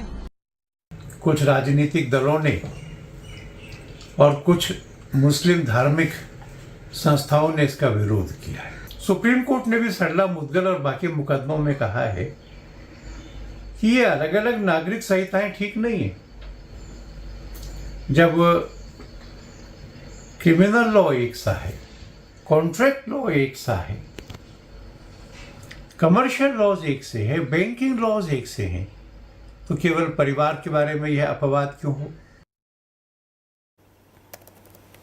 Prime Minister Modi made the biggest UCC bid yesterday. Listen into what he has said. Bharat के मुसलमान भाई बहनों को भी ये समझना होगा कि कौन से राजनीतिक दल उन्हें भड़का करके उनका फायदा लेने के लिए उनको बर्बाद कर रहे हैं। आजकल हम देख रहे हैं कि यूनिफॉर्म सिविल कोड के नाम पर ऐसे लोगों को भड़काने का काम हो रहा है। आप मुझे बताइए, एक घर में परिवार के एक सदस्य के लिए एक कानून हो, परिवार के दूसरे सदस्य के लिए दूसरा कानून हो, तो क्या वो घर चल पाएगा? क्या कभी भी चल पाएगा क्या? फिर ऐसी दोहरी व्यवस्था से देश कैसे चल पाएगा? हमें याद रखना है कि भारत के संविधान में भी नागरिकों के समान अधिकार की बात कही गई है। And politics continues to brew over the new Predator drone deal signed between India and the US. Days after India signed $3 billion deal with the US to procure 31 MQ-9B Predator UAV drones, Navy Chief Admiral R. Hari Kumar has come out in support of the deal, saying that the new drone will prove to be an asset for the forces. Hitting out at the center, Congress demanded complete transparency into the agreement and also questioned the center about the price, which it claims is 4 times higher compared to the other nations. Questioning the price of the Predator drones, Khera said, and I quote, "What other countries are buying at less than 4 times, India is buying 31 Predator drones at $3 billion, unquote. Stung by a series of messages circulating on social media regarding proposed purchase of what has been termed as overpriced, the MQ-9B drones from the US, the Defense Ministry hit back, stating that attempts were being made to derail the deal. The MOD also added that the price and the terms and conditions of the purchase are yet to be finalized and subject to negotiations. जो Rafale deal में हुआ वही अब predator drones की खरीद में भी दोहराया जा रहा है। जिस ड्रोन को बाकी मुल्क 4 गुना कम कीमत में खरीदते हैं, उसी ड्रोन को हम $110 मिलियन यानी कि 880 करोड़ प्रति ड्रोन, 880 करोड़ पर ड्रोन हम खर्च कर रहे हैं। सरकार ने एक बड़ा फैसला लिया प्रेडेटर ड्रोन अमेरिका से लेने का। नौसेना काफी समय से उसका इस्तेमाल भी कर रही है, पहली फोर्स है। कैसे आप देखते हैं इनके आने के बाद किस तरह की इंडियन ओशन रीजन में और नौसेना की जो ताकत है वो किस तरह से बढ़ेगी? ये जो प्रेडेटर ड्रोन जो है इंडियन नेवी ऑलरेडी यूज कर रही है, लीज किया हुआ है। 2 ड्रोन्स नवंबर 2020 से यूज कर रहे हैं। करीब 12,000 आवर्स इसको एक्सप्लॉइट किया हुआ है। तो हमारा एक्सपीरियंस ये है कि ये बहुत बड़ा कैपेबिलिटी है। इससे क्या है, हमारा एरिया ऑफ रिस्पॉन्सिबिलिटी को अच्छी तरह सर्वेलेंस और रिकग्निशंस कर सकते हैं। काफ़ी कैपेबिलिटी है इसमें।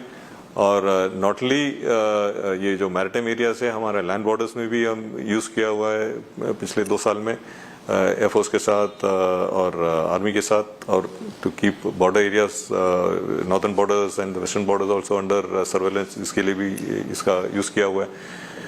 तो अभी हम जो यूज़ कर रहे हैं वो एक्चुअली एक ओल्डर वर्जन है, तो उसमें कैपेबिलिटी उतना ज़्यादा नहीं है जितना हम अभी आगे खरीदने का प्लान किया हुआ है। तो जो रडार्स, तरह तरह के रडार्स, सिंथेटिक अपर्चर रडार और एलियन कमेंट, फिर different types of weapon capability, ये सब ये जो नया वाला प्रेडेटर 9B में होगा। तो जब वो आएगा तो हमारा कैपेबिलिटी डेफिनेटली बढ़ेगा। It's a big India Today exclusive on crackdown on ISI terror plots and active recruitment bid in Pakistan-occupied Kashmir. Pakistan's intelligence agency ISI has started a new maneuver in Pakistan-occupied Kashmir. At least 150 youth from Pakistan-occupied Kashmir have been abducted by the ISI and they are being trained and radicalized into becoming terrorists. Traders Association of Pakistan-occupied Kashmir alleged that in the last 2 months, more than 150 youth have been abducted. And not just that, they also claim that several children are missing from the madrasas. Local authorities have appealed to Pakistan Army for help, but nothing has really come from them because it's their intelligence agency that is training the abducted kids. Locals in Pakistan-occupied Kashmir have threatened to protest in view of the threats faced by the common people in POK. This is yet another daring example of how Pakistan is spreading its terror tentacles. आज जिले से 18 बच्चे इससे पहले इसी दौरान आए। ये सुन के मुझे बहुत ही ताज्जुब हुआ कि एक खिते से, एक डिस्ट्रिक्ट से 18 बच्चों की गुमशुदगी और मजीद हमारे 2 बच्चे 20 तालिब इल्मों की गुमशुदगी, ये एक संगीन तरीन मामला है। वो आला से पार जाते हैं तो बगैर शनाख्ती कार्ड के हमारे बच्चे कैसे पार जा सकते हैं? और ये सवाल है कि जिस बच्चे के पास शनाख्ती कार्ड भी नहीं है उसको आप राउंड पे नहीं भेज सकते, वो कैसे किधर गया कौन गया कोई तो पता होना चाहिए। मेरा ख्याल है कि ये एक वो जो काउंसिलिंग साहब ने फरमाया एक प्री प्लान है, लोगों को उठाया जा रहा है। अगर इसको रोकने की कोशिश ना की गई तो फिर ये काम रुकेगा नहीं। Slipping into a very short commercial break. When we return, politics erupts over One-Day International World Cup. Congress are fume over no matches in Kerala and Mohali. BCCI VP Rajiv Shukla says ICC decides on venues for the World Cup.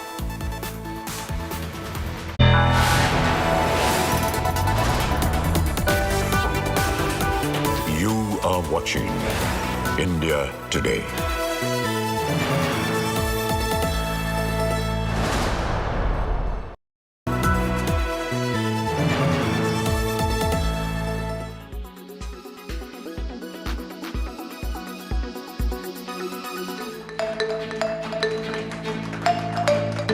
Artificial intelligence, AI, an ever-evolving field is transforming the world we live in, unleashing wonders that were once unimaginable.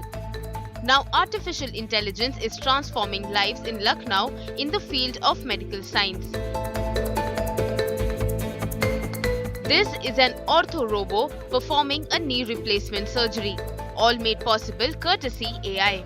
And this is a game changer in Uttar Pradesh, as this AI-powered robo will now perform more ortho procedure in Lucknow's Apollo Medics.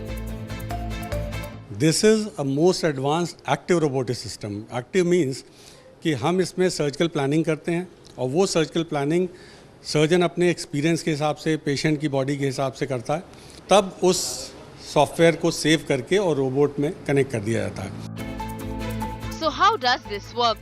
All the information is fed into the robo and then it works on its own, performing the surgery directly. 0.1 millimetre तक accurate होता है। और अगर आप manual surgery और robotic surgery की बात करें तो मैनुअल सर्जरी इज 70% एक्यूरेट, तो this is 95% accurate. From revolutionizing industries to enhancing everyday life, AI has proven to be a catalyst for progress and innovation. Bureau Report, India Today.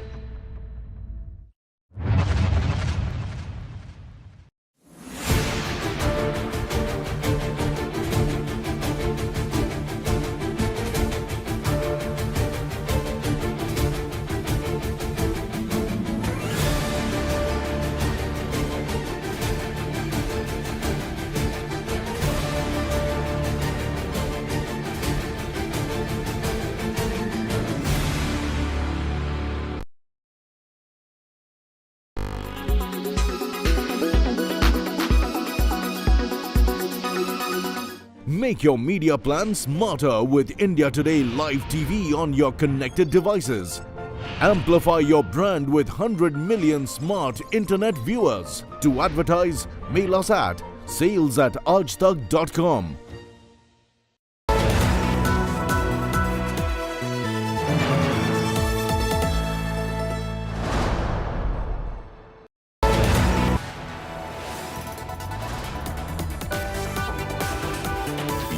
are watching India Today.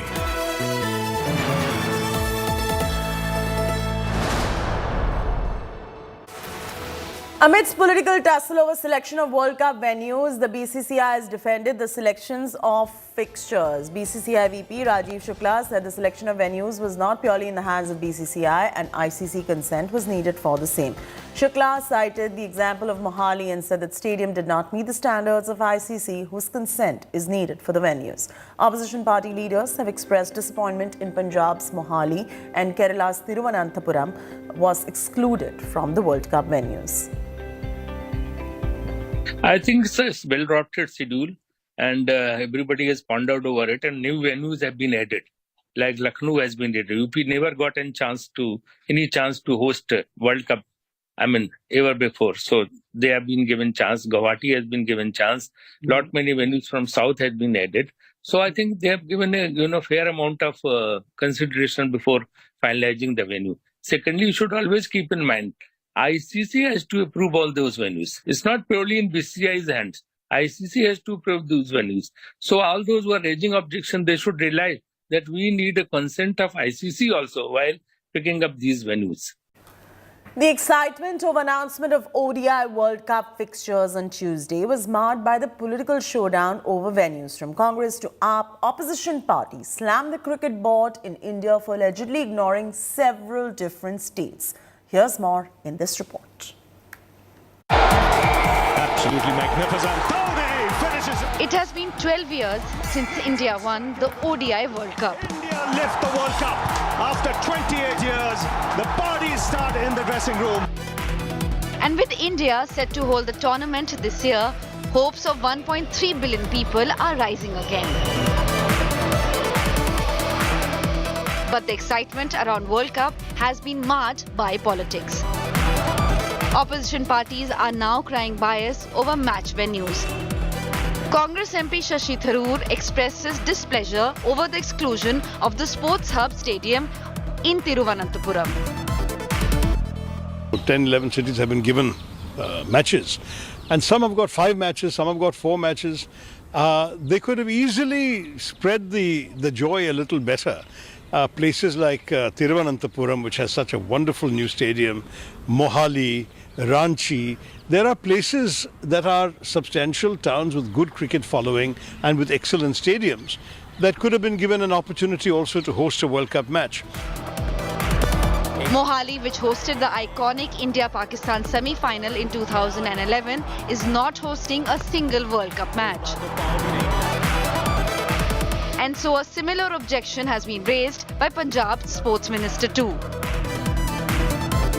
ਜਦੋਂ world cup Bharat ਦੇ ਵਿੱਚ ਹੋਏ ਤਾਂ 96 ਦੇ world cup ਦਾ semifinal Mohali 'ਚ ਹੋਇਆ, 2011 ਦੇ world cup ਦਾ semifinal Mohali 'ਚ ਹੋਇਆ ਤੇ ਐਤਕੀ ਸੈਮੀਫਾਈਨਲ ਦਾ ਕੀ ਇੱਕੋ ਹੀ ਮੈਚ ਜਿਹੜਾ ਪੰਜਾਬ ਨੂੰ ਜਿਹੜਾ ਮੋਹਾਲੀ ਨੂੰ ਹੋਸਟ ਕਰਨ ਦਾ ਜਿਹੜਾ ਮੌਕਾ ਨਹੀਂ ਦਿੱਤਾ ਗਿਆ ਤੇ ਉਹਦੇ ਨਾਲ ਨਰਿੰਦਰ ਮੋਦੀ ਜਿਹੜੇ ਸਟੇਡੀਅਮ ਅਹਿਮਦਾਬਾਦ ਉਹਦੇ 'ਚ ਤੁਸੀਂ ਪਹਿਲਾ ਮੈਚ ਵੀ ਕਰਵਾ ਰਹੇ ਹੋ, ਓਪਨਿੰਗ ਵੀ ਉੱਥੋਂ ਹੋ ਰਹੀ ਹੈ, ਇੰਡੀਆ ਪਾਕਿਸਤਾਨ ਦਾ ਜਿਹੜਾ ਵੱਡਾ ਮੈਚ ਆ ਉਹ ਵੀ ਉੱਥੇ ਹੋ ਰਿਹਾ ਤੇ ਜਿਹੜਾ ਫਾਈਨਲ ਵੀ ਉਸੇ ਸਟੇਡੀਅਮ ਜਿਹੜਾ ਕਰਵਾਇਆ ਜਾ ਰਿਹਾ ਹੈ.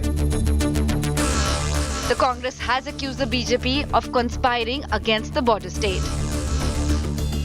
पंजाब को पहली बार इग्नोर नहीं किया गया.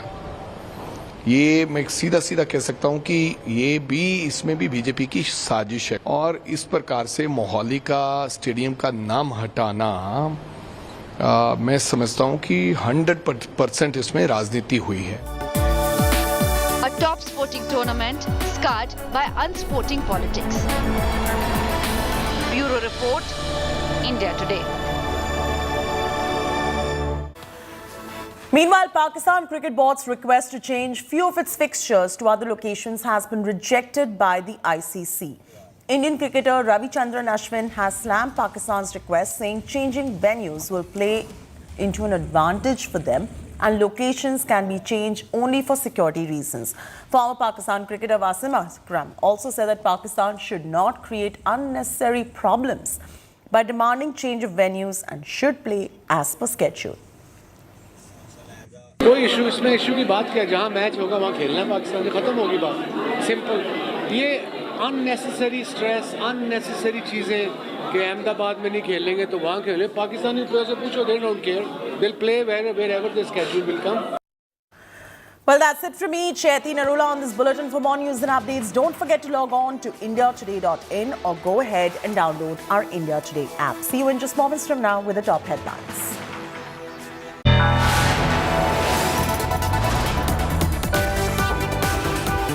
You are watching India Today.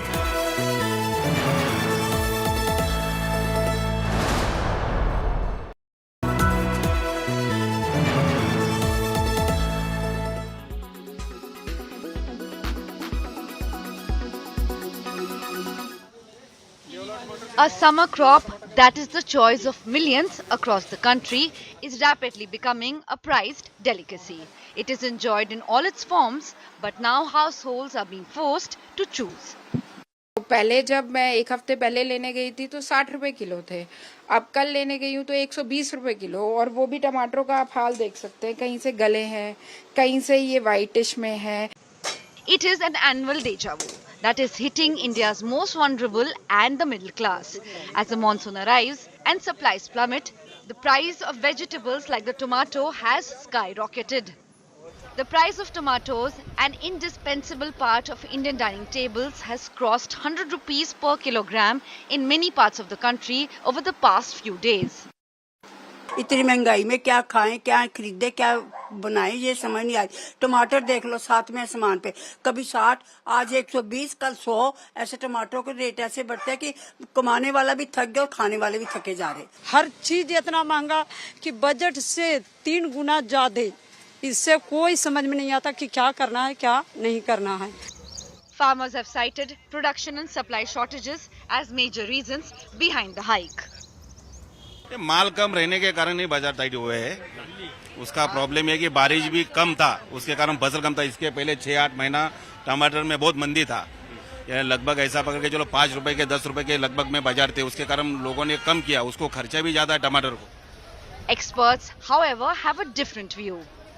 Retail market में तकरीबन 60 रुपए से ज़्यादा प्राइस हर जगह पे है, बताया गया है कि इतना प्राइस है। लेकिन जो हॉकर्स हमारे घर के बाहर आते हैं या जिनसे हम लेते हैं, वो तकरीबन 80 और 100 रुपए का चार्ज करते हैं। इसका मतलब साफ है कि एक रिटेल माफिया जो है वो ऑपरेट करता है। जो इन्फ्लेशन हम एनकाउंटर करते हैं, जिसके ऊपर हमारा हाहाकार मचता है, वो इसलिए है क्योंकि जो हॉकर्स की जो एक रेंज बनी हुई, एक नेटवर्क बना हुआ है, वो प्राइस अपने आप फिक्स कर लेता है। Vegetable vendors claim that many consumers who would earlier buy 1 kg or more tomatoes have now switched to buying half a kilogram or fewer tomatoes. Whatever the reason, the fact remains that the increasing prices have drastically affected the kitchen budget of consumers. Bureau Report, India Today.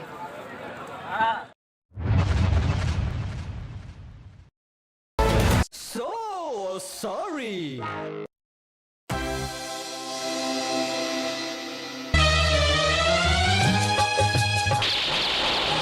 नए दौर में दोस्ताना हमारा, अब देखेगा जलवा ज़माना हमारा। ये डीलों के दिन, कुछ हिसाबों के दिन, कई दिल जलों को जवाबों के दिन। डिफेंस फील्ड में अच्छे ख्वाबों के दिन है। वेलकम अमेरिका में जी मेहरबान, मेरे जैसा फ्रेंड भी मिलेगा कहाँ, मिलेगा कहाँ। ऑटोग्राफ को दिल दीवाना हमारा, अब देखेगा जलवा ज़माना हमारा।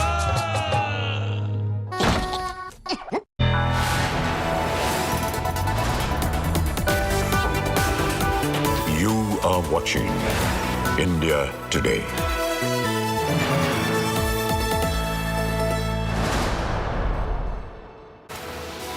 Very good evening, viewers, and thank you for being with us on India Today. I'm Chaiti Narula, getting you all the top stories. Let's start with the headlines. Rains lash parts of Mumbai, vehicles submerged, police stations inundated, wall collapses in Navi Mumbai society.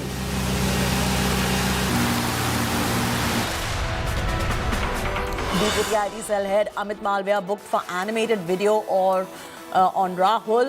FIR on Malviya after complaint from Karnataka Congress. BJP calls it political vendetta.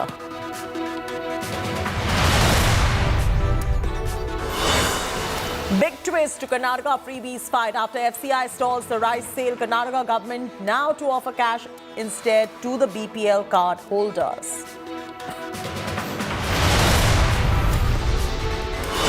Protests at Kadalor's Chidambaram temple as priests allege takeover bid by Stalin government. Cops enter sanctum of the temple. Priests say cops manhandle them.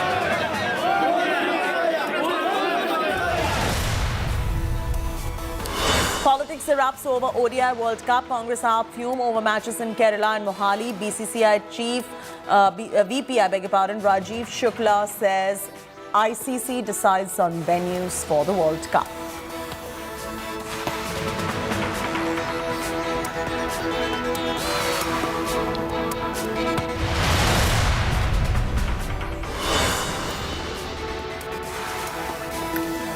Sensational revelations on origin of COVID. Researcher claims COVID was made in China as a bioweapon.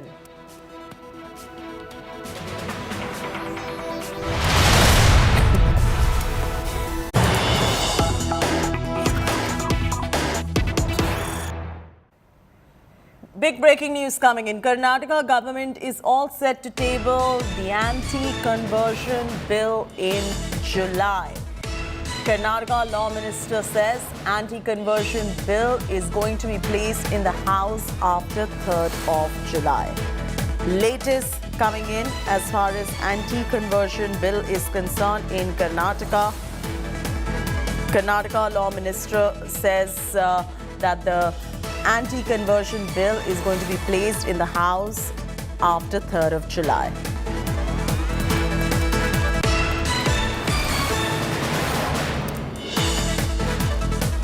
So latest coming in from Karnataka at the moment. Karnataka Law Ministry says we will be tabling the anti-conversion bill. They're all set to table the anti-conversion bill in July. Anaga Keshav is now joining us for the latest. Anaga, what's the latest that's coming in? What more can you add to this? Chaiti, the Congress government has decided to table this bill on July 3rd in the Assembly session. Now remember, the anti-conversion bill was brought in by the BJP government back in 2022, which was, which faced stern criticism by Congress and several other members from the Christian community. Now this bill, which aims at prohibiting the conversion by means of manipulation or allurement, or by any sort of coercion, was brought in back during the BJP government's 2022 regime. That was completely opposed by all the opposition parties. But now this bill will again be introduced in the Assembly session, and this new bill is aimed at repealing everything that was brought in by the BJP government pertaining to the anti-conversion law. So everything pertaining to anti-conversion that the BJP has brought in during their regime will now be repealed by the Congress government is what we're hearing, and this will be tabled in the House on July 3rd. When they were in the opposition, what was their stance as far as the anti-conversion bill is concerned, the law that it eventually became because it was passed? If you could tell us what their stance was at that point. Chaiti, the BJP has completely opposed to this stance taken by the Congress government. The BJP says that we brought in anti-conversion bill to prevent converting from one religion to another by any means of manipulation or allurement or coercion. We wanted to stop that, stop that from happening. But Congress and other minority groups, what has been their stance on this? I'm assuming that they would find it unconstitutional, and hence the Karnataka Congress is going ahead and deciding to do this. Right to religion, but now the Congress, in order to appeal their particular vote bank, be it the minority community or even the Christian community, in order to please this particular community, they have now decided to repeal what we had brought in, is how the BJP is reacting to this. But we have to wait and watch how the events are going to unfold on July 3rd when this bill is going to be tabled in the House. So Karnataka government is going to be scrapping the tweaks that were made in the BJP regime quite clearly in terms of the minority communities, the Congress party, which was in opposition at that point of time. What was their stance on the bill at that point? Because we do know that there were certain Christian groups also who had staged protests against the legislation. That's right, Chaiti. When this bill was brought in during the BJP's regime, that happened in Suvarna Sauda in Belagavi. Here, it was in Suvarna Sauda that this particular bill was discussed by the BJP, and at that point of time, the Congress very vehemently opposed this particular bill, stating that this is anti-people. You cannot introduce this, this anti-conversion law. There has to be equality, is how the Congress had rebutted back in Belagavi when this was introduced in the BJP's regime. And even now, when now the governments have changed. Now we have the Congress.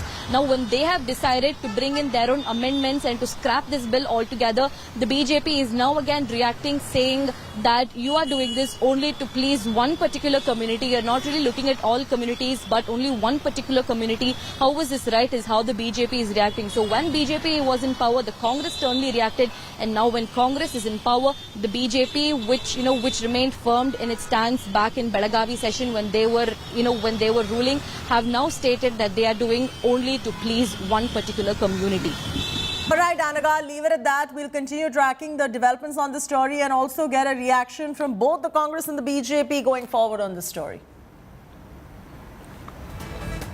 An FIR has been filed against BJP IT cell chief Amit Malviya. The Karnataka police have booked Malviya over a tweet put out by him, which is relating to Congress leader Rahul Gandhi. The video tweeted by Malviya mocks Rahul's overseas trips and claims that Rahul Gandhi is dangerous and indulges in maligning India's reputation overseas.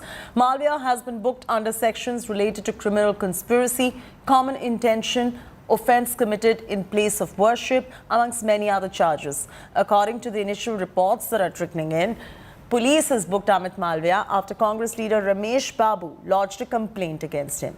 Slamming the animated video tweeted by Amit Malviya, Congress called the police action as a crackdown on fake news.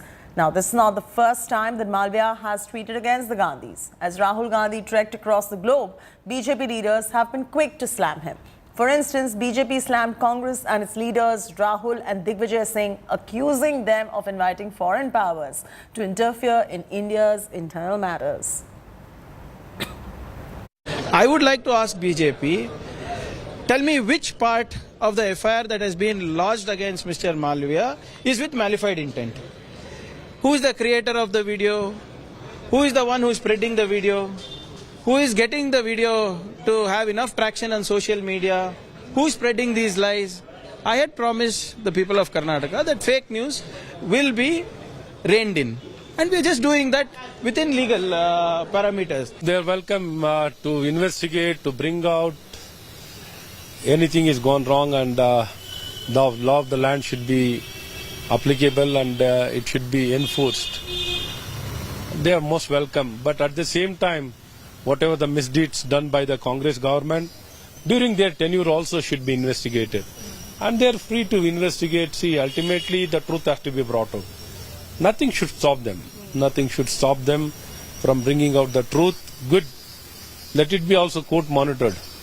One step forward they can go. The last 20 years, if I go into the number of names that the Congress party and other opposition parties have called the Prime Minister, then the list is endless. So for Congress party to feel offended that Rahul Gandhi has been named by a Karyakarta of the BJP, I find it rather immature and desperate on their part to file an FIR. The ideal response would have been on Twitter. ये अच्छी खबर नहीं कि एक ही हुई, बहुत होनी चाहिए. जिस तरह से वो ना केवल सच के साथ खिलवाड़ करते हैं, लोगों के चरित्र के साथ खिलवाड़ करते हैं, लोगों की छवि के साथ खिलवाड़ करते हैं, और देश की छवि सबसे ज़्यादा बिगाड़ने में अगर किसी का योगदान रहा है तो बीजेपी के आईटी सेल का रहा है. पूरी एक प्रधानमंत्री की यात्रा पर एक अकेले व्यक्ति ने पानी फेरा तो उसका नाम यही है जो आपने अभी नाम लिया. तो मैं तो हैरान हूं कि सरकार ने अभी तक उन पर कोई एफआईआर क्यों नहीं की.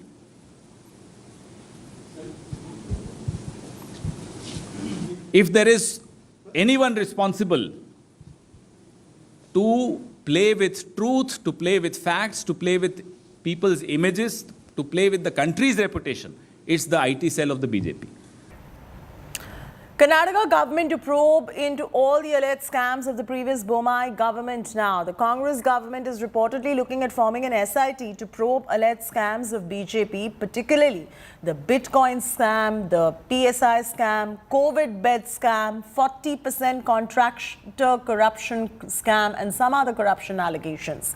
Sources have told India Today 3 cabinet ministers have recommended to the chief minister that the government should form an SIT and the Congress will reap political benefits from such a move in 2024. The Siddaramaiah government is, however, yet to take a final call on this development. But remember, in the last few weeks, the Congress has been moving to reverse several decisions that have been taken by the erstwhile Bommai government, including the anti-conversion reform and cow slaughter legislation. 4 medical ಕಾಲೇಜ್ಗಳನ್ನು ಕಟ್ಟಿಸಿದ್ದಾರೆ. ಅದರಲ್ಲಿ ಬಹಳ ಅವ್ಯವಹಾರ ನಡೆದಿದೆ ಅಂತೇಳಿ ಕೇಳಿ ಬಂದಿದೆ. ಅವನ್ನ ಮಾಡ್ತೀವಿ. ಮತ್ತು ಇದ್ರ ಬಗ್ಗೆ 40% ಕಮಿಷನ್ ಬಗ್ಗೆ ಅದ್ರ ಬಗ್ಗೆನೂ ಕೂಡ ಮಾಡ್ತೀವಿ. ಅನೇಕ ಆರೋಗ್ಯಕ್ಕೆ ಸಂಬಂಧಪಟ್ಟಂತ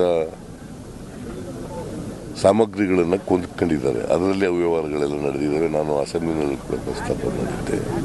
ಅದನ್ನು ಇನ್ನಷ್ಟು ಚುರುಕು ಮಾಡಿ ಅದರಲ್ಲಿ ಯಾರು ತಪ್ಪಿತಸ್ಥಿದ್ದಾರೆ ಅವ್ರಿಗೆ ಶಿಕ್ಷೆ ಮಾಡ್ತಕ್ಕಂಥದ್ದನ್ನು ಮಾಡ್ತೀವಿ. I didn't say that we are going to form an SIT. I said there is a proposal before the department to hand it over to CID. That discussion is going on, and we will take a decision as quickly as possible. But we will definitely, reinvestigate. What we have said previously or during the elections, that if there are corruption issues, if there are some money laundering issues, all these issues will be inquired into when we come to government. So we are examining, in each department, what are the issues we can relook, so based on that we'll take a decision. Cabinet will take a decision. The government of Karnataka is going to stick to its stand that investigations will happen on all the scams that has happened during the BJP regime, whether it's the Bitcoin scam, whether it's the borewell scam, or whether it's the recruitment scam. Everybody knows that during BJP's tenure, all kinds of scams have happened. We also made so many allegations. We are told that after we come to power, we will inquire and will take legal action against them. The process is on.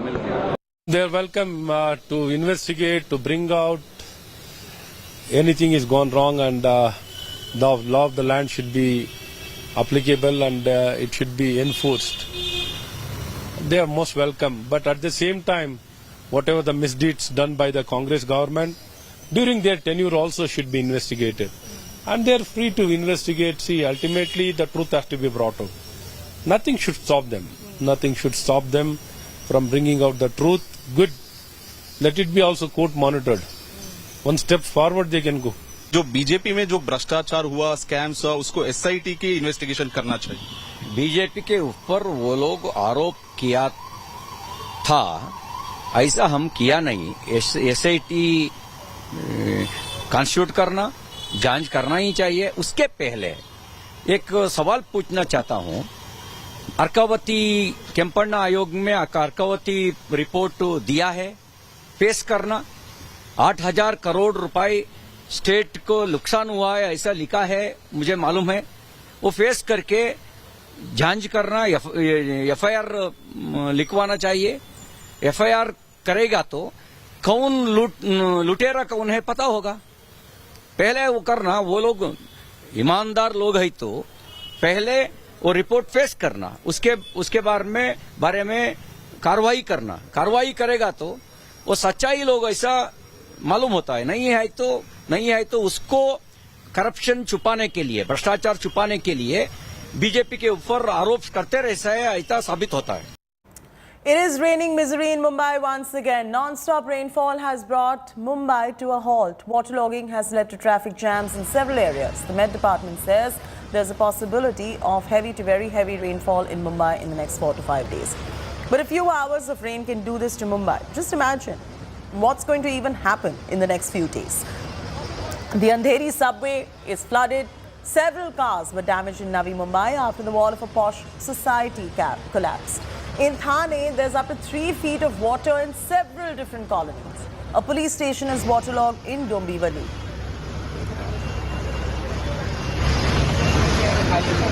जो सरकार के नियम है कि 65 millimetre बारिश पड़ जाती है अगर 24 घंटे में, तो उसको अतिवृष्टि बोलते हैं, हैवी रेनफॉल.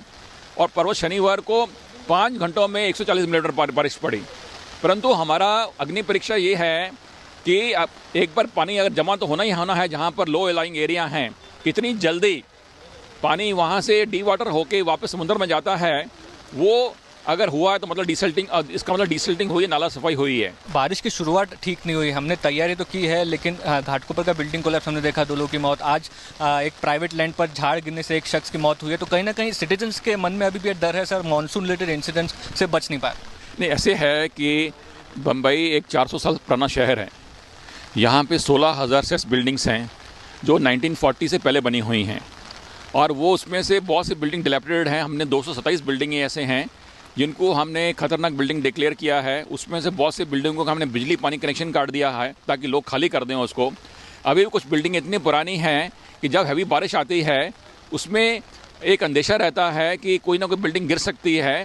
तो वो जो बेस्ट पॉसिबल हम कर पाते हैं, परंतु हमारे पास इतना अकोमोडेशन नहीं है कि हम ये 16,000 बिल्डिंग को खाली करवा के उनको कहीं शिफ्ट कर दें। आज के लिए क्या वार्निंग दी गई है सर, क्या अलर्टनेस दिया आपने? अभी ऐसे है कि हमें अंदेशा है कि अगले 4 से 5 दिन हैवी रेनफॉल होने वाली है। तो आज हमने सुबह मैंने जो हमारे जितने फील्ड ऑफिसर हैं, ward officers, zonal deputy commissioners, हमारे जो स्टॉर्म वाटर ड्रेन के सैकड़ों इंजीनियर्स और ये 480 जो मेंटर्स हैं, इंजीनियर्स हैं डी वाटरिंग पंप्स के, उनको मैंने एक व्हाट्सएप ग्रुप में आदेश दिया है कि कोई भी ऑफिस नहीं बैठेगा, सब मुझे लोग फील्ड में चाहिए। और बीएमसी में 1 लाख कर्मचारी हैं, जितने सीनियर ऑफिसर हैं वो फील्ड में रहने चाहिए, आज नहीं जब भी हैवी बारिश होती है, ताकि हमारा रिस्पॉन्स जो है वो एक एक्सीलेंट होना चाहिए और नागरिकों को समाधान होना चाहिए कि हमने काम कर रहे हैं हम। Mustafa is now joining us live for the latest details. Mustafa, what seems to be the solution? The BMC is saying the same thing they've said over the past many years about the way they are helping people out, the way they are looking after how to, take care of that overflowing water as well. But it's the same situation every year. It's not like anything has changed at all. What is the solution? They are rich enough to be able to even get an external agency to help them out. Why are they not doing that?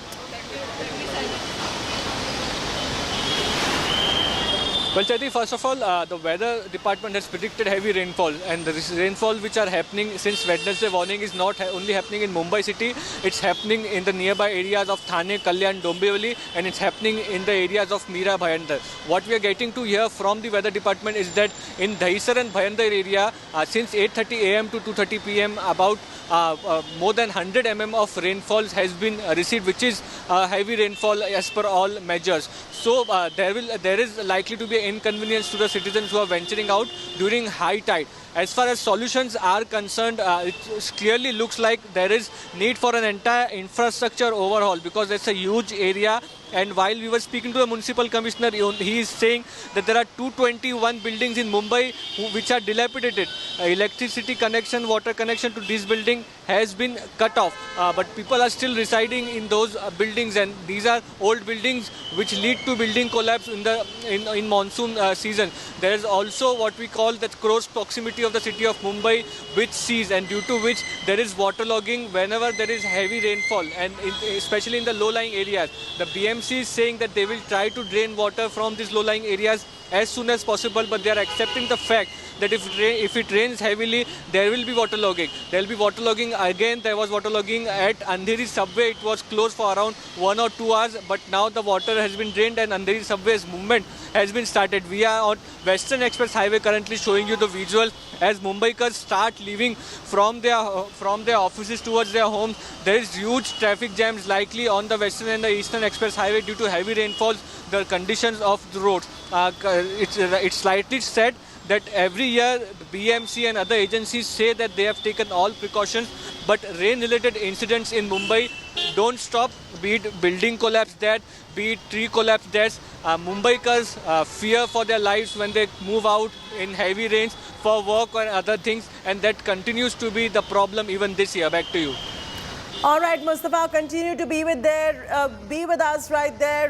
The southwest monsoons are continuing to wreak havoc in Mumbai. Let's get you a few defining images now. 3 vehicles damaged after wall collapse due to heavy rainfall in Navi Mumbai's NRI complex. BMC predicts high possibility of heavy to very heavy rainfall in Mumbai in the next 4 to 5 days. Torrential rainfall in Mumbai floods Andheri subway, which has now been closed for vehicular movement. Traffic has been diverted. Heavy rainfall inundates the Manpada police station in Dombivli. Police officers were seen walking around the station with several feet of rainwater. Heavy rainfall inundates Borivali railway station in Mumbai. Commuters struggle amidst waterlogged streets at the railway station.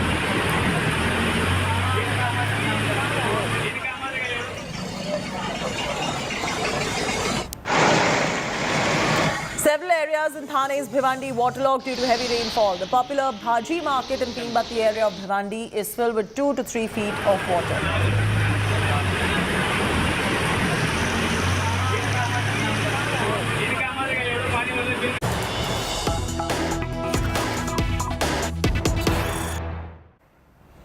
Big breaking news coming in. Ashes Test match at Lord's Cricket Ground in London has now been disrupted by climate activists. The oil activists invaded the Ashes Test match at Lord's. England cricketer Johnny Bairstow carries "Stop Oil" invader off the Lord's pitch. These are the same Stop Oil activists, if I'm not mistaken, who have also been have vandalized many art museums in London. So Stop Oil activists is what we are picking out. Let's get Nikhil to join us for the very latest details. Nikhil is now joining us. Nikhil, are these the same Just Stop Oil activists who have in the past also vandalized many art museums? They've been on a rampage, but the problem is they've been vandalizing a lot, and this time around it's the first, I guess, that they are disrupting a cricket match. Well, that's right, Chetina. If you remember, firstly, yes, you're talking about the Just Oil Stop protesters. They're the same ones that have vandalized the art museums that you talk about. In fact, if I was to quote a few sporting incidents, it happened during a rugby game as well some time ago. And most importantly, the biggest snooker tournament of them all, Crucible, was happening, and you had a situation where one of the protesters actually jumped on to the snooker table and threw the orange powder. How you can identify these protests on the basis of the orange powder that they tend to use. It was used in that snooker game, in the rugby game that I mentioned. There was also a threat, if you remember, a short while ago when the WTC final, the World Test Championship final, was taking place. I was there in London at the time, and that was the game between India and Australia. And remember, the ICC, well aware of the threat from the oil protesters, had actually prepared another alternate pitch for the match because there was threat that they might just tamper with the playing pitch, the pitch that would going to be used for the WTC final. So the ICC, keeping that in mind, had prepared another alternate pitch.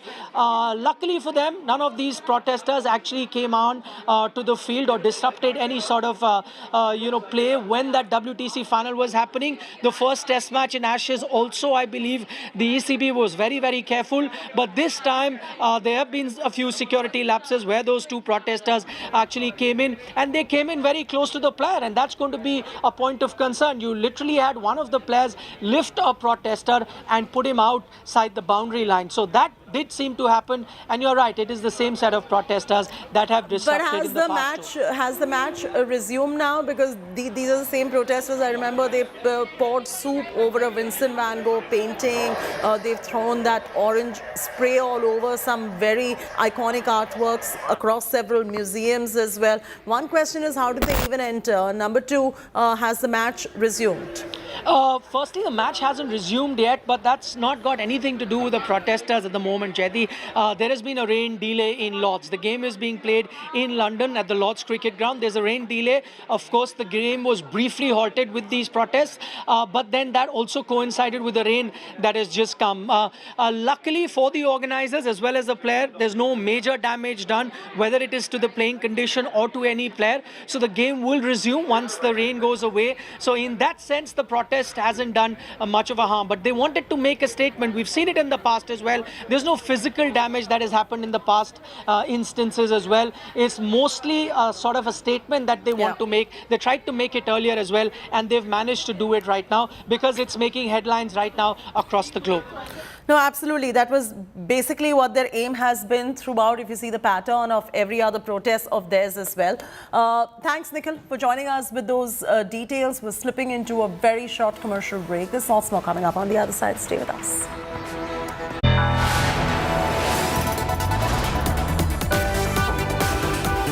You are watching India Today.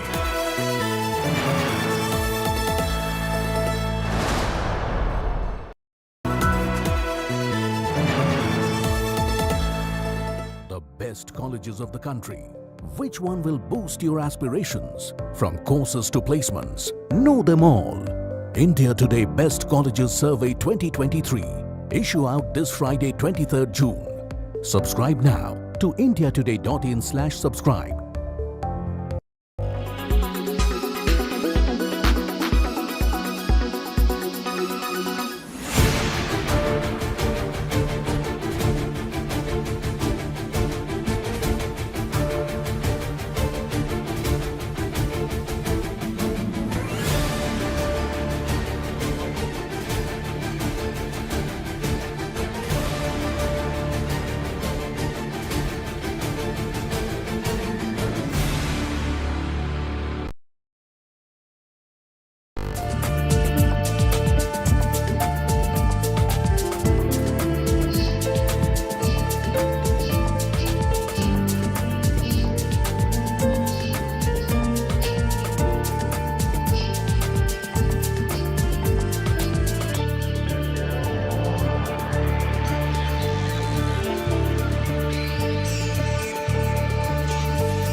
The mega merger of HDFC and HDFC Bank will be effective from the 1st of July.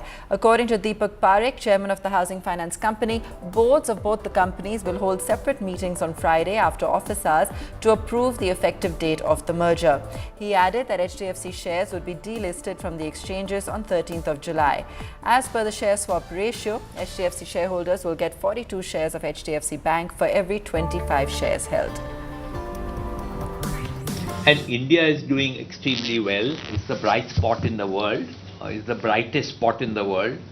Our GDP growth rate is likely to be twice the global average. 7.2%, which will be twice the global average. So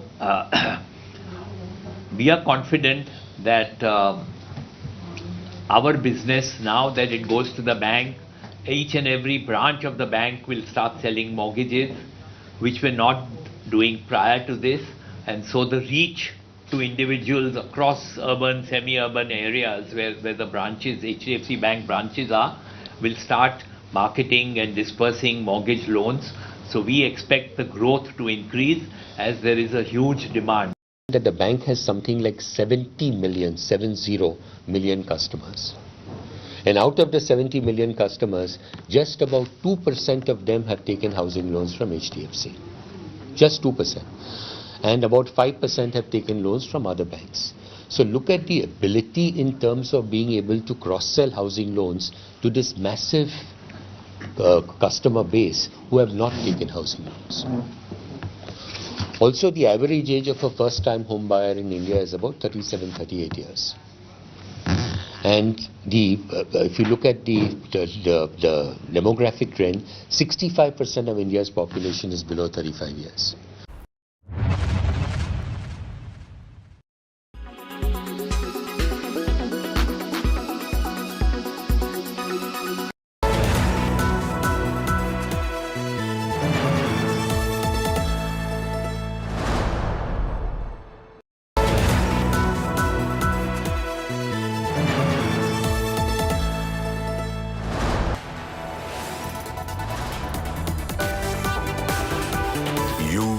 watching India Today.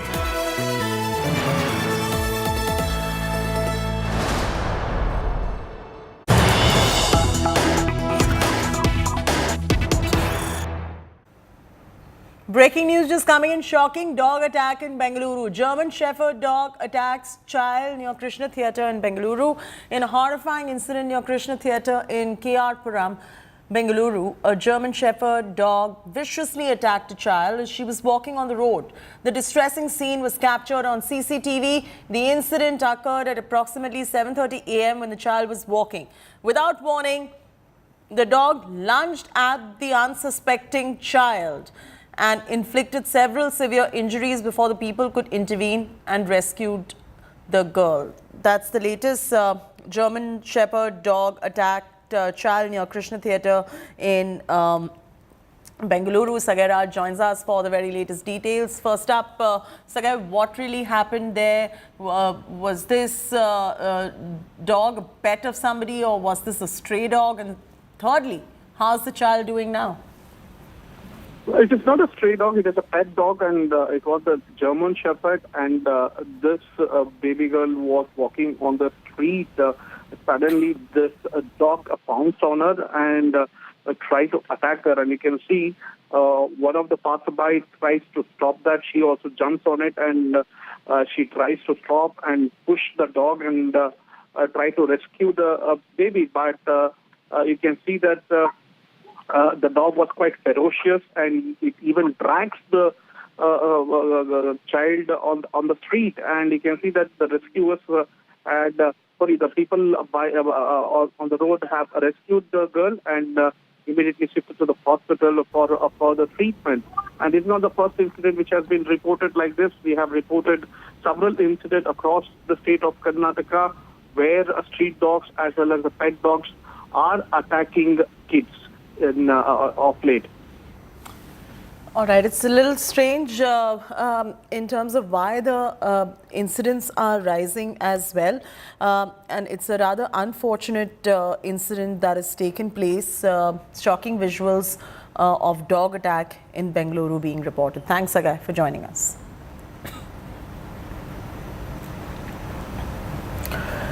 Big Temple Trust versus Tamil Nadu government controversy. Fresh row after devotees were stopped from getting atop a holy place to pray, and that's prompted the government's intervention at the famous Chidambaram Nataraja temple in Cuddalore.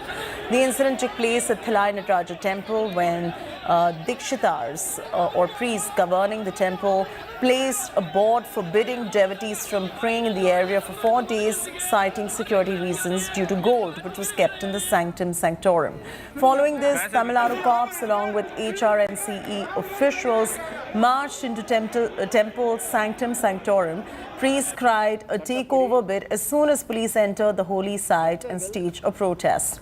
The HRNCE minister Sekhar Babu, however, slammed the temple trust, accusing them of doing everything they're not supposed to do, and also confirmed that the work is on to bring Nataraja temple in Chidambaram under government board. Remember, the temple is run by Dikshitars as per a Supreme Court order, and there have been constant tussles between priests and government over how the temple is run. சட்டப்படி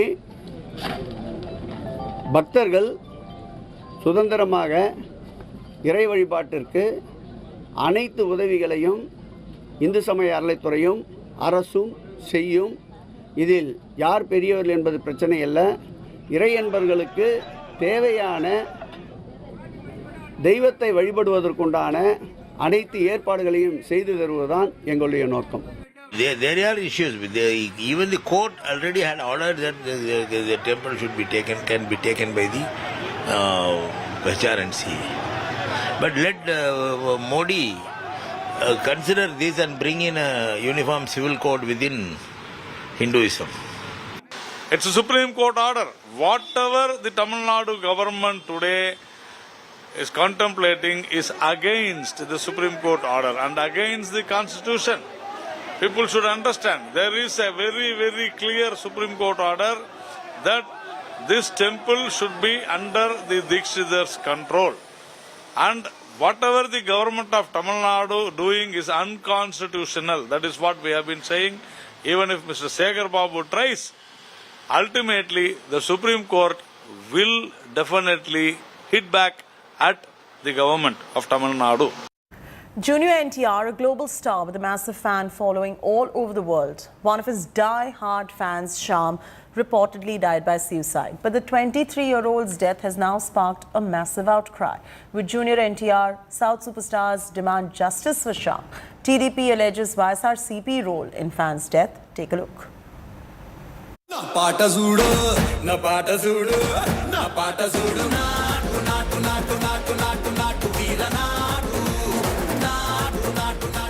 A global star with massive popularity.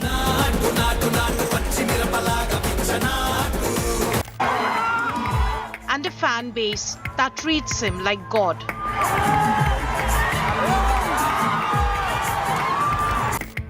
One such junior NTR fan was Sham. Spotted at every event, cheering his screen idol.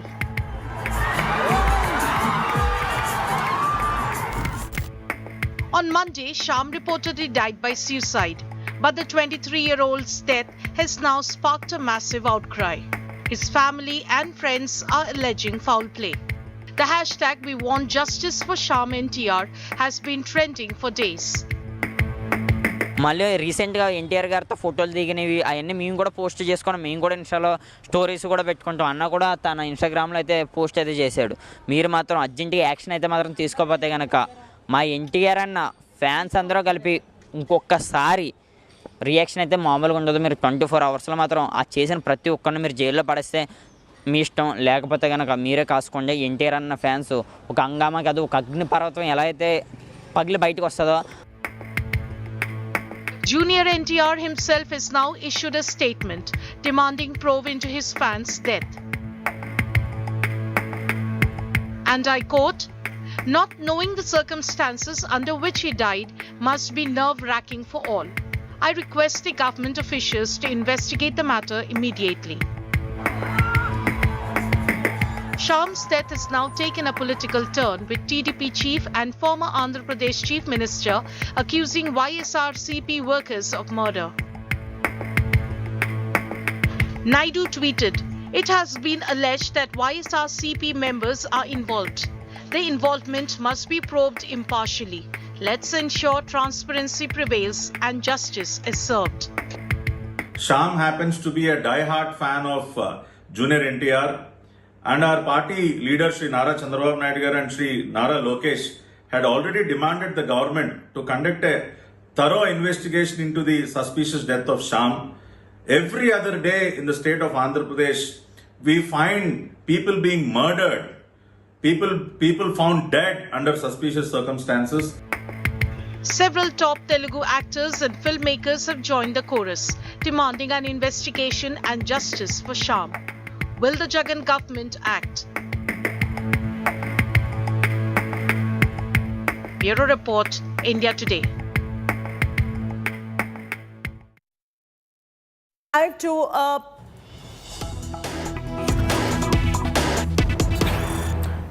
Cutting live to a press conference by Smriti Irani. Listen in. By the Congress party is this. Is it true that Sri Gandhi met Sunita Vishwanath during his trip to the United States of America? Ladies and gentlemen of the press, you are aware that I myself had done a press conference with regards to George Soros's intentions to destabilize a democratic elected government in India. Question is, when it is known to every Indian what George Soros intends to do, why is Mr. Gandhi hobnobbing with those who are funded by George Soros? It is also evident that this is not the only Soros connection. Even in Mr. Gandhi's Bharat Jodo Yatra in Karnataka, the global vice president of the Open Society Foundation, funded by Mr. George Soros, was found accompanying Shri Gandhi. What is extremely distressing is the link with the Islamic Circle of North America. Those in the public domain who will research how the registration process for NRI interaction with Mr. Gandhi in New York ensued will find contact of a gentleman, Tazim Ansari. Mr. Ansari has an organizational link, it is believed, on the basis of publicly available records with the Jamaat-e-Islami. I attract your attention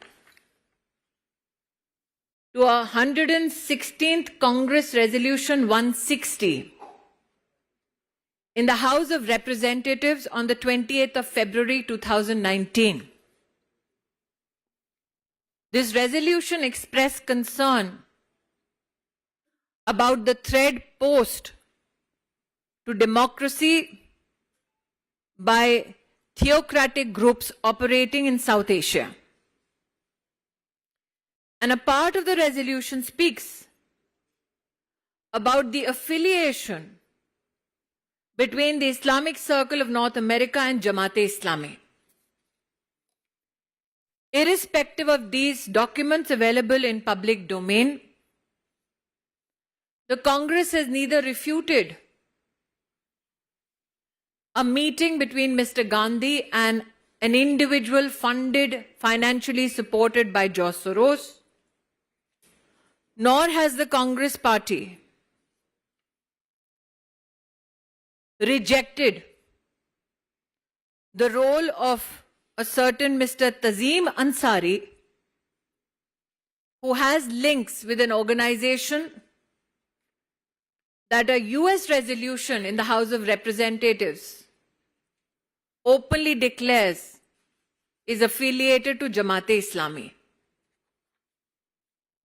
It is expected that the Congress party, given its draconian past, will leverage any instrument available to it to stifle those who voice an opinion against the Gandhi family. I have with me another article in hand. I will deliberately not name the publication or the reporter so that their safety is not endangered by the Congress party. But I will quote from this article which is available in the public domain.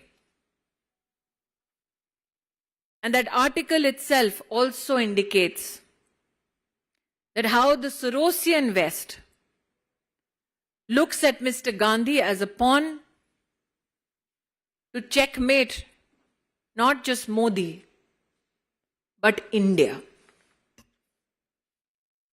To file an FIR because the truth was spoken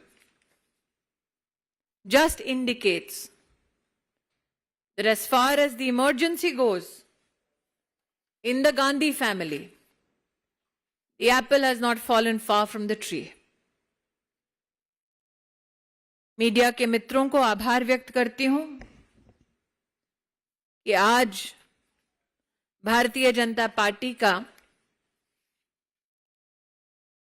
Rahul Gandhi के US visit के संदर्भ में press conference में आप सब पधारकर हमारी बात देश को पहुंचाना चाह रहे हैं। मेरे हाथ में वो तस्वीर है जिसमें एक ऐसी महिला विद्यमान है श्री गांधी के साथ जिनका नाम सुनीता विश्वनाथ है। ये तस्वीर अमेरिका में राहुल गांधी की उनकी मुलाकात की है। जॉर्ज सोरोस द्वारा फंडेड, सपोर्टेड फाइनेंशियली इस महिला से क्या गुफ्तगू कर रहे थे श्री गांधी, इसका खुलासा केवल श्री गांधी कर सकते हैं। लेकिन प्रश्न ये उठता है, भारतीय जनता पार्टी ने स्वयं इस विषय को पहले भी उठाया था कि किस प्रकार से जॉर्ज सोरोस हिंदुस्तान में लोकतांत्रिक तरीके से चुनी हुई सरकार को हटाना चाहते हैं। जब जॉर्ज सोरोस के इरादे हर हिंदुस्तानी को पता थे, तब भी ऐसी क्या मजबूरी थी कि श्री गांधी ने जॉर्ज सोरोस की एक सहयोगी समर्थक के साथ अमेरिका में जाकर मीटिंग की। पब्लिक डोमेन में, इंटरनेट पर यह जानकारी भी उपलब्ध है कि श्री गांधी की 4 जून की न्यूयॉर्क की बैठक में रजिस्ट्रेशन के लिए एक व्यक्ति का नाम और नंबर दिया गया। उस व्यक्ति के, श्री अंसारी, उनके संबंध पाए गए Islamic circle of North America से। Islamic circle of North America के बारे में 28 फरवरी 2019 में यूएस कांग्रेस में, हाउस ऑफ रिप्रेजेंटेटिव्स में एक रेजोल्यूशन के बारे में कहा गया कि इसका संपर्क और संबंध जमाते इस्लामी के साथ है। ऐसा क्यों है कि पब्लिक डोमेन में जिनका संबंध और संपर्क जमाते इस्लामी के साथ है, उनका सहारा लेने की कांग्रेस पार्टी को नौबत आ पड़ी। जॉर्ज सोरोस का और उनके द्वारा फंडेड संगठनों का राहुल गांधी से ताल्लुक नया नहीं, पुराना है। एक और प्रकाशन में यह स्पष्ट हुआ है, इंटरनेट पर भी ये फोटोग्राफ्स उपलब्ध हैं। सलील शेट्टी नाम के एक सज्जन ने, जो ग्लोबल उपाध्यक्ष हैं ओपन सोसाइटी के, जॉर्ज सोरोस के संस्थान हैं, उनके साथ राहुल गांधी ने भारत जोड़ो यात्रा की। तो जो जॉर्ज सोरोस डंके की चोट पे कह रहे हैं कि वो हिंदुस्तान की लोकतांत्रिक ढांचे का एक अभिन्न अंग, उसकी सरकार को गिराना चाहते हैं, ऐसे संगठन के साथ और उस संगठन से संबद्ध लोगों के साथ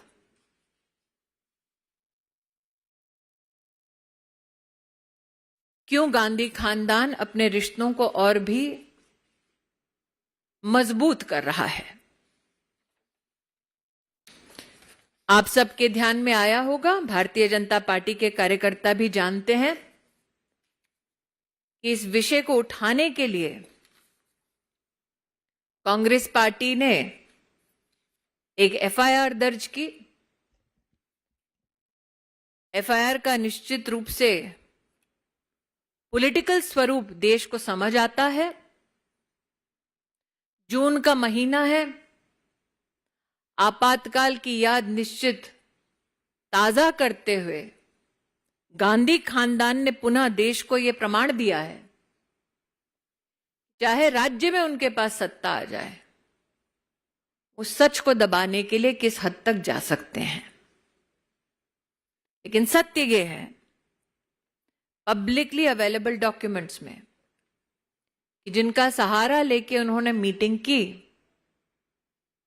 उनका संबंध जमाते इस्लामी के साथ है, जिनके साथ उन्होंने मीटिंग की उनका संबंध जॉर्ज सोरोस से है। राजनीति नहीं, राष्ट्रनीति की दृष्टि से अगर सोचे तो सवाल वाजिब है। जो व्यक्ति कहता है कि आपके देश की सरकार को वो किसी भी कीमत पर कितने भी पैसे देकर उखाड़ फेंकेगा, जो विदेशी कहता है, उसके साथ ये रिश्ता क्या कहलाता है?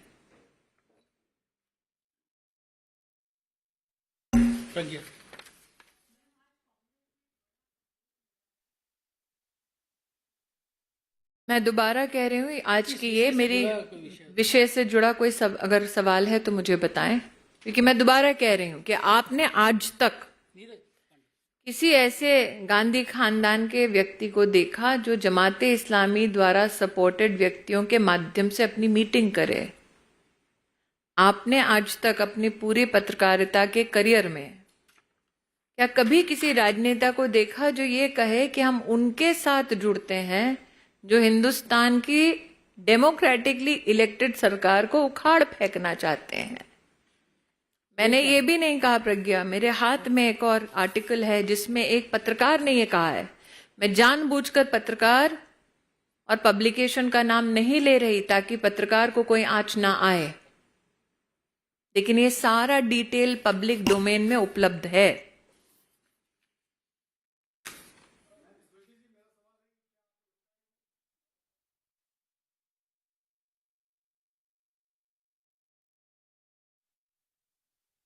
नीरज जी, चुनाव लड़ना, चुनाव हारना और जीतना लोकतांत्रिक प्रतिक्रिया का एक अभिन्न अंग है, लेकिन मेरे जीवन में कम से कम राजनीति के 20 साल में मैंने कभी नहीं देखा कि कोई सत्ता के लिए इतना मोहित हो कि वो उनसे हाथ मिलाए जिनका संबंध जमाते इस्लामी से है। सत्ता के लिए इतना मोहित हो, इतना आकर्षित हो कि उनसे मुलाकात करे जो आपकी देश की व्यवस्थाओं को उखाड़ फेंकने का ऐलान करते हैं धड़ल्ले से। कोई भी राष्ट्रभक्त, और ये मैं इसलिए नहीं कह रही हूं क्योंकि मैं भाजपाई हूं, किसी भी हिंदुस्तानी से पूछ लीजिए, हम घर में अपने झगड़े सुलझा सकते हैं। बाहरी ताकतों से मिलकर क्या देश को संदेश देना चाह रहे थे? All right, that's a big attack on Rahul Gandhi by Smriti Irani over Sunita Vishwanathan, and she was holding that particular image there as well. We'll continue to get you more reactions and see how the Congress responds to the scathing attack that has been made by Union Minister Smriti Irani on Rahul Gandhi. We're slipping into a very short commercial break. There's lots more coming up on the other side.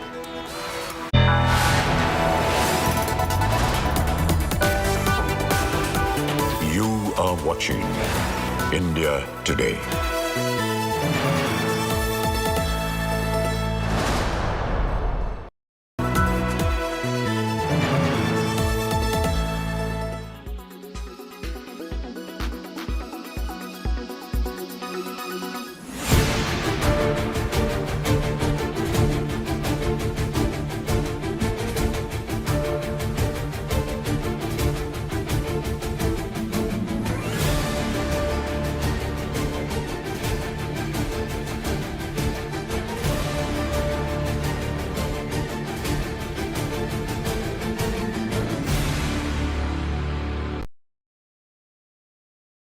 Weather forecast now.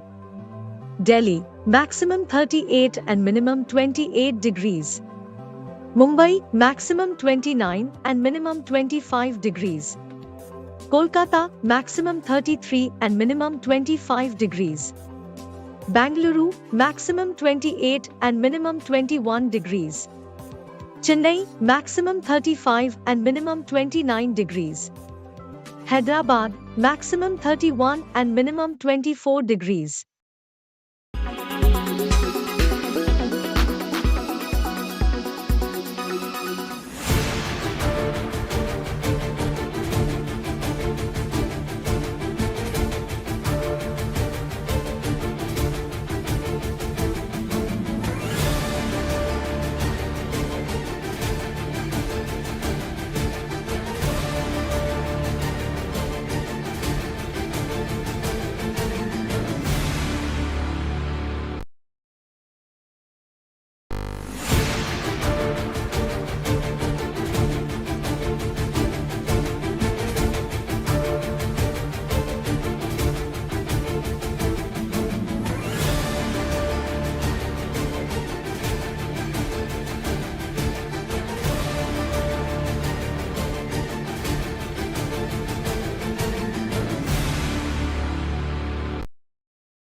Weather forecast now.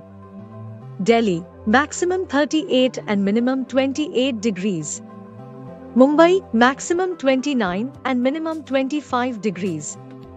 Kolkata, maximum 33 and minimum 25 degrees. Bangalore, maximum 28 and minimum 21 degrees. Chennai, maximum 35 and minimum 29 degrees. Hyderabad, maximum 31 and minimum 24 degrees.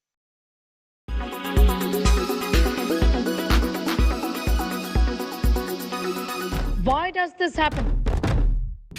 Let me tell you the science behind it.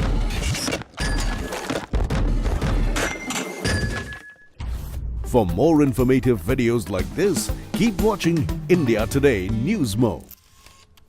Kerala's public health, all political parties traveling from different parts. Armed with facts, Looking at political black. she takes the news by its horns. Do you think the future of these students are not hampered? Fierce, bold and direct, setting the tone for the biggest stories from every corner.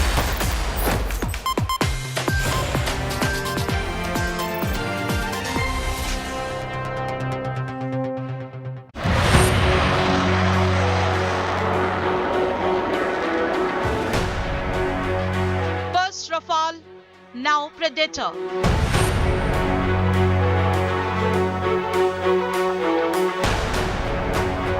Congress claims dirty drone deal.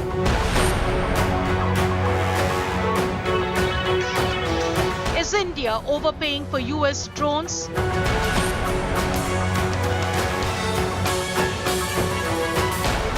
The big drone deal fact check.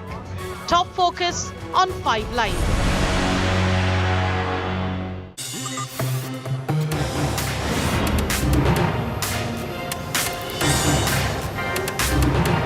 It's a major political deja vu, viewer, because in 2018, just before the 2019 election, Rafale deal, the Rafale fighter aircraft deal, had become the big calling card of the Congress party before that Lok Sabha election. Today, the Congress has picked up an upcoming Indian deal for US Predator-type drones. Is that going to be the big weapon that the Congress wields on the road to 2024? Another defense deal, another aircraft deal, a lot of things similar, but many things to talk about. And I'm going to be doing that right here on 5 Live. Thanks as always for being with me. Here are the headlines. The BJP's IT cell chief Amit Malviya booked over animation depicting Rahul Gandhi as someone who wants to break up the country. FIR filed after Karnataka Congress complaint. BJP calls it political vendetta. Big twist to Karnataka freebie fight. After FCI stalls rice sale, Karnataka government to now offer cash instead of rice to BPL card holders. Union Minister Smriti Irani tears into Rahul Gandhi, questions why Rahul met George Soros' aide in the United States, alleges a Rahul link to Soros and the Jamiat Islami group. Politics erupts over one-day World Cup. Congress and Aam Aadmi Party fume over no matches in Kerala and Mohali. BCCI Vice President Rajiv Shukla says ICC decides venue for the World Cup, not India. Sensational revelations, COVID-19 origins. Researcher claims COVID-19 virus made in China as a bioweapon. It's only the latest layer of proof nailing China for what it subjected the world to.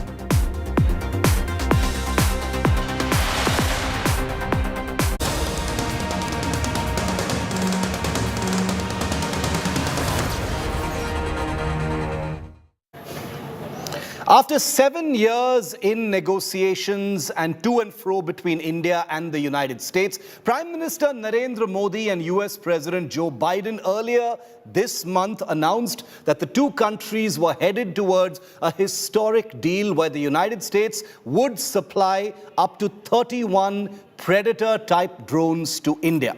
But Politics has now erupted and continues to brew over this intended Predator deal that will be signed at some point either later this year or next year between the two countries. Importantly, it has not been signed, it has not even been negotiated. Well, days after India and the United States announced that they intended to take forward this deal, the Navy Chief of India, Admiral R. Hari Kumar, has also come out in support of the deal and in the face of political claims, chiefly by the Congress party, that there is somehow corruption involved in this intended deal. Well, hitting out at the center, however, it is the Congress party that is pointing an angry finger, raising questions, making claims and suggesting that corruption is at the very heart of an intended Indian deal for American drones. The Congress has demanded, quite rightly, complete transparency into the agreement and also questioned the center about the price, which it claims is 4 times higher compared to this drone being sold to other countries. But is that really the truth, or has the Congress jumped the gun and got its facts mixed up? Questioning the price of the Predator drones, Chief spokesperson of the Congress party, Pawan Khera, says what other countries are buying at less than 4 times, India is buying 31 Predator-type drones at $3 billion. Well, stung by a series of messages circulating on social media regarding the proposed purchase of what has been termed an overpriced deal by the Congress party from the United States, the Defense Ministry has, however, hit back, stating that attempts were being made to derail the deal and this could affect the morale of the armed forces. The MOD also added that the price and other terms and conditions of the purchase are yet to be finalized and subject to negotiations. In fact, what the Ministry of Defense has done is clear the decks for talks between the two countries to proceed to the next level, which means no price has so far been fixed on this deal. जो Rafale deal में हुआ वही अब predator drones की खरीद में भी दोहराया जा रहा है। जिस ड्रोन को बाकी मुल्क 4 गुना कम कीमत में खरीदते हैं, उसी ड्रोन को हम $110 मिलियन यानी कि 880 करोड़ प्रति ड्रोन, 880 करोड़ पर ड्रोन हम खर्च कर रहे हैं। सरकार ने एक बड़ा फैसला लिया प्रेडेटर ड्रोन अमेरिका से लेने का। नौसेना काफी समय से उसका इस्तेमाल भी कर रही है, पहली फोर्स है। कैसे आप देखते हैं इनके आने के बाद किस तरह की इंडियन ओशन रीजन में और नौसेना की जो ताकत है वो कैसे किस तरह से बढ़ेगी? ये जो प्रेडेटर ड्रोन जो है इंडियन नेवी ऑलरेडी यूज कर रही है, लीज किया हुआ है। 2 ड्रोन्स नवंबर 2020 से यूज कर रहे हैं। करीब 12,000 आवर्स इसको एक्सप्लॉइट किया हुआ है। तो हमारा एक्सपीरियंस है कि ये बहुत बड़ा कैपेबिलिटी है। इससे क्या है, हमारा एरिया ऑफ रिस्पॉन्सिबिलिटी को अच्छी तरह सर्वेलेंस और रिकग्निशंस कर सकते हैं। काफ़ी कैपेबिलिटी है इसमें, और नॉट ओनली ये जो मैरिटाइम एरियाज है, हमारा लैंड बॉर्डर्स में भी हम यूज़ किया हुआ है पिछले 2 साल में एयरफोर्स के साथ और आर्मी के साथ, और to keep border areas, northern borders and western borders also under surveillance, इसके लिए भी इसका यूज़ किया हुआ है। तो अभी हम जो यूज़ कर रहे हैं वो एक्चुअली एक ओल्डर वर्जन है, तो उसमें कैपेबिलिटी उतना ज़्यादा नहीं है जितना हम अभी आगे खरीदने का प्लान किया हुआ है। तो जो रडार्स, तरह तरह के रडार्स, सिंथेटिक अपर्चर रडार और एलियन कमेंट, फिर different types of weapon capability, ये सब ये जो नया वाला प्रेडेटर 9B में होगा। तो जब वो आएगा तो हमारा कैपेबिलिटी डेफिनेटली बढ़ेगा। Well, after the Rafale deal politics ahead of the 2019 election, and everyone remembers that, India's proposed purchase of American MQ-9B Predator-type Sea Guardian and Sky Guardian drones are now in the spotlight for a very familiar political fight, as you just saw in those comments we played out for you. Well, once again, it's the Congress party that has latched on to India's intended purchase of these advanced armed drones to insinuate that corruption and malafide is the bedrock of this upcoming deal. It's a dirty drone deal, says the Congress party, raising many questions. Now, right at the outset, let me say that questions regarding government decisions, especially on defense, are important and must be asked. As a democracy, discussions and transparency on defense deals is critical, especially given India's torrid history with defense scams and corruption. At the same time, it is important for the questions being asked and claims being made to be based on easily available facts and not merely driven by the onset of an election season. Now let's look at each claim or allegation being made and what the reality of factual position as we know it actually is. Now, the chief claim by the Congress party is that India is paying 4 times more per drone than any other customer of this variant of the Predator called the MQ-9B Sea Guardian or Sky Guardian. Now, the figure of $3 billion has been taken from press reports which have been running since at least 2017. And reflect a proposed value put forward by successive US governments, including the Obama, Trump, and now Biden administrations. To be clear, India has not yet, I repeat, not yet signed a deal with the United States. The Ministry of Defense here has accorded something technically called acceptance of necessity, or AON, earlier this month, which basically clears the decks for onward negotiations on this proposed $3 billion value put forward by Washington. In a statement on June the 25th, even before the Congress made this attack, the MOD had said that this acceptance of necessity noted the estimated cost of over $3 billion provided by the US government. However, the price will be negotiated once policy approval of the US government is received. Now, the Ministry of Defense will compare the acquisition cost with the best price offered by General Atomics, that's the company that makes these drones, to other countries. Now, the procurement is in progress and would be completed as per the laid down procedure, says the MOD, which means negotiations have not started, they will continue, and the MOD says they will match the prices to which they've been sold to other countries before arriving at a deal, if at all. Now, the Indian effort will be to drive down this price that's been quoted by the US, not because of the politics, not because of the Congress's claims, mind you, but because the cost of these drones is precisely why no deal has been signed by the Indian government since way back in 2016, when India first expressed interest in purchasing Predator-type drones from the United States. Now, whether or not India proceeds to sign a drone deal at this value will depend on the negotiations, but it needs to be remembered that price has been a singular roadblock for this Predator drone deal for 7 years now and across 3 US administrations. Now let's come to the second claim being made by the Congress party, that the MQ-9B Predator-type drone has outdated technology. Now, no matter which way you look at it or compare these drones with, that's simply not true. Now, MQ-9 variant drones remain the cutting edge of the American drone fleet. Some of them are being replaced with higher technology drones. But did you know that since 2020, 2 of these drone types have been leased and operated from here in India by the Indian Navy?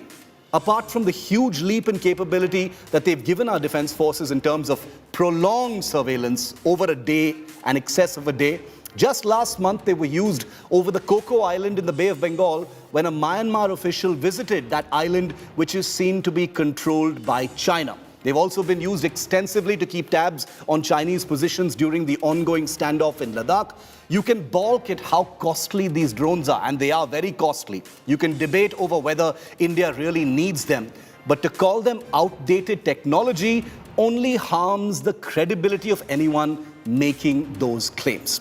Now, the third claim by the Congress party is that the Indian government is pouring far less money into homegrown drone projects like the Rustam and Ghatak projects while preparing to pump billions into a foreign economy for comparable technologies. First off, India has the dubious distinction of being the single largest importer of weapons in the world. It's a terrible reputation, but it's one that it has had for decades together. It is not something new, and there are many different reasons for that. I will go into that in a separate show. But viewer, a part of this argument speaks to me very strongly, because as a strong proponent of indigenous weapon development myself, personally, I believe that India's homegrown military programs need exponentially more attention than they've been getting for years. I agree that India's local drone projects require a much more committed push, including a corporatization of our defense research and development programs that bring in the private sector and our private sector giants in a huge way. But the reality is, India's drone programs, our own, are nowhere near ready for the kind of capability that India needs in the near term for the many challenges it faces. It is precisely the kind of bad planning and short-sightedness across administrations that has resulted in India's massive surveillance and air defense gaps, permitting our adversaries to conduct increasingly more daring ventures into our areas of responsibility over land and sea. The fourth claim by the Congress is that there is no transfer of technology in this intended drone deal. For one thing, viewer, the US doesn't manufacture the Predator drone family anywhere other than on American soil. It does not license manufacture this drone anywhere else. It does not give this technology to anyone else because it hasn't ever shared this technology with a customer or partner. That is a fact. It exports the product either under the aegis of NATO or to countries after an enormous number of geopolitical considerations, but it doesn't share technology on advanced systems born from classified research. That has been a long-standing policy of the United States. Now, this isn't uncommon and has been the case with several military systems acquired by India from abroad. We simply buy them, we don't get the technology, and then we are saddled with even more imports. It's the cycle we've spoken about many times before. However, what must be said is that while the US has offered to locally produce components of these drones valued at about 8 to 9% of the deal, reports now suggest that India is pushing for a higher degree of localized manufacture of these Predator drones, up to 15 to 20% of the value of the entire drone. So that's about double of what the US is proposing. Like I said, negotiations are currently on to drive down the price and drive up the localized manufacture component. And as I said at the start, India may well sign a deal at the value that's been quoted, $3 billion or in excess, or it may succeed in driving down that price. That, viewer, depends wholly on negotiations and the bargain that India is hoping to drive with the US on a technology that remains very, very sensitive. Remember, India has been trying to drive down this price. It has been a roadblock for 7 years and counting. The government may argue that politics harms morale of the armed forces, but that doesn't mean questions must not be asked. The opposition has every right to ask many of these questions, and it is our job to put available facts out there to create a better and clearer picture of what is being suggested. Will this current heat force the Modi government to go slow on a drone deal ahead of an upcoming election? Or can the needs of India's defense forces be de-linked, not from politics, but from electoral compulsions? The next 10 months will tell the full story. And now let's go on to our big story number 2 on 5 Live. The Karnataka police have booked BJP IT cell chief Amit Malviya, the man in charge of the BJP's online messaging, all its major attacks on opponents, after Amit Malviya put out a tweet video where he depicted Rahul Gandhi in animated form as someone colluding with foreign powers to break up India. The video tweeted by Malviya mocks Rahul Gandhi's overseas trips and claims that Rahul Gandhi is dangerous and is looking to break the country into little pieces. Here's the report, and then we debate. Big defamation dangle between BJP and Congress. The Siddaramaiah government in Karnataka has booked the BJP IT cell chief Amit Malviya for his video attack on Congress leader Rahul Gandhi's foreign trip. The Karnataka police filed an FIR against Malviya after complaints from top state Congress leaders against a video tweeted by Amit Malviya. The video Malviya posted on June 17 with the caption, "Rahul Gandhi is dangerous and playing an insidious game," was a parody of Rahul and claimed that Rahul goes abroad to meet anti-India elements to defame India and stop Prime Minister Narendra Modi.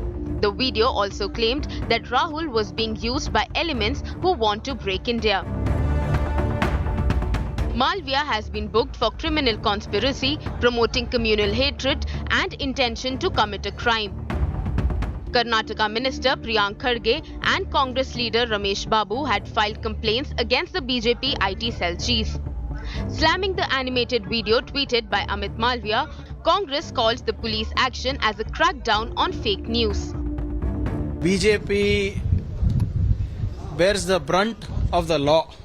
They cry foul. They have a problem with following the law of the land. They have a problem with the constitution. And if we enforce the law or the constitution, they seem to have a problem with it. The BJP appeared unfazed despite the FIR against Malviya and vowed to expose Rahul Gandhi. It also promised a legal fight back against what it called a politically motivated case. Amit Malviya अपना IT cell का head है, उनका खिलाफ FIR दाखिल किया है, prejudice के वजह से एफआईआर किया है, यहाँ कांग्रेस सरकार है. The BJP has been vocal in its attack on Rahul Gandhi's foreign trips. It has slammed Rahul over his meets with activists from Hindus for Human Rights, former Labour chief and India baiter Jeremy Corbyn in the past. It has also slammed Rahul for allegedly seeking help from Western powers to oust Modi government. Bureau Report, India Today.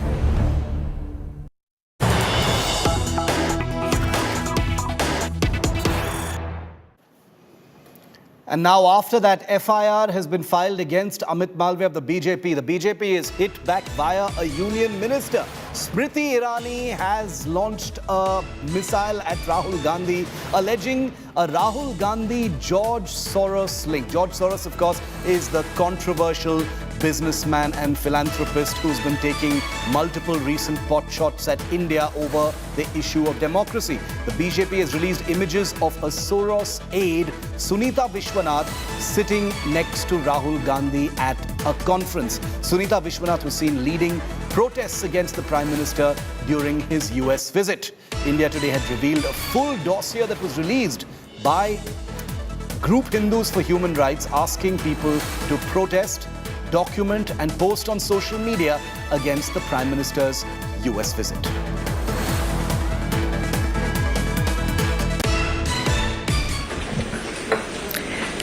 Leaders of the Bharatiya Janata Party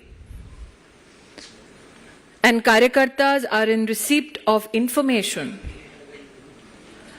with regards to an FIR filed against a position taken by the Bharatiya Janata Party with regards to Rahul Gandhi's US visit. The question that has been left unanswered by the Congress party is this: is it true that Sri Gandhi met Sunita Vishwanath during his trip to the United States of America? Ladies and gentlemen of the press, you are aware that I myself had done a press conference with regards to George Soros's intentions to destabilize a democratic elected government in India. Question is, when it is known to every Indian what George Soros intends to do, why is Mr. Gandhi hobnobbing with those who are funded by George Soros. It is also evident that this is not the only Soros connection. Even in Mr. Gandhi's Bharat Jodo Yatra in Karnataka, the global vice president of the Open Society Foundation, funded by Mr. George Soros, was found accompanying Sri Gandhi. What is extremely distressing is the link with the Islamic Circle of North America. Those in the public domain who will research how the registration process for NRI interaction with Mr. Gandhi in New York ensued will find contact of a gentleman, Tazim Ansari. Mr. Ansari has an organizational link, it is believed, on the basis of publicly available records with the Jamaat-e-Islami. So the beginning and the genesis of this big political spat that has sparked a first information report, a police case against the BJP's Amit Malviya, is a video that was put out by the BJP earlier today via Amit Malviya, and we'll put that video on our screens, where it was depicted that Rahul Gandhi was in cahoots with foreign powers, taking a supari from foreign powers in order to break the country into little pieces. It's very controversial. We're not going to be playing out that video, but that is what has triggered this fight. Joining me live now, Madhu Rao, spokesperson of the BJP, Bhavya Narasimhamurthy, spokesperson of the Congress party. Welcome to you both. Thank you for your time. Ms. Narasimhamurthy, to you first. An FIR has been filed against Amit Malviya. Explain to our viewers why the Congress felt it necessary, the Congress government in Karnataka felt it necessary to take this to the police, ma'am.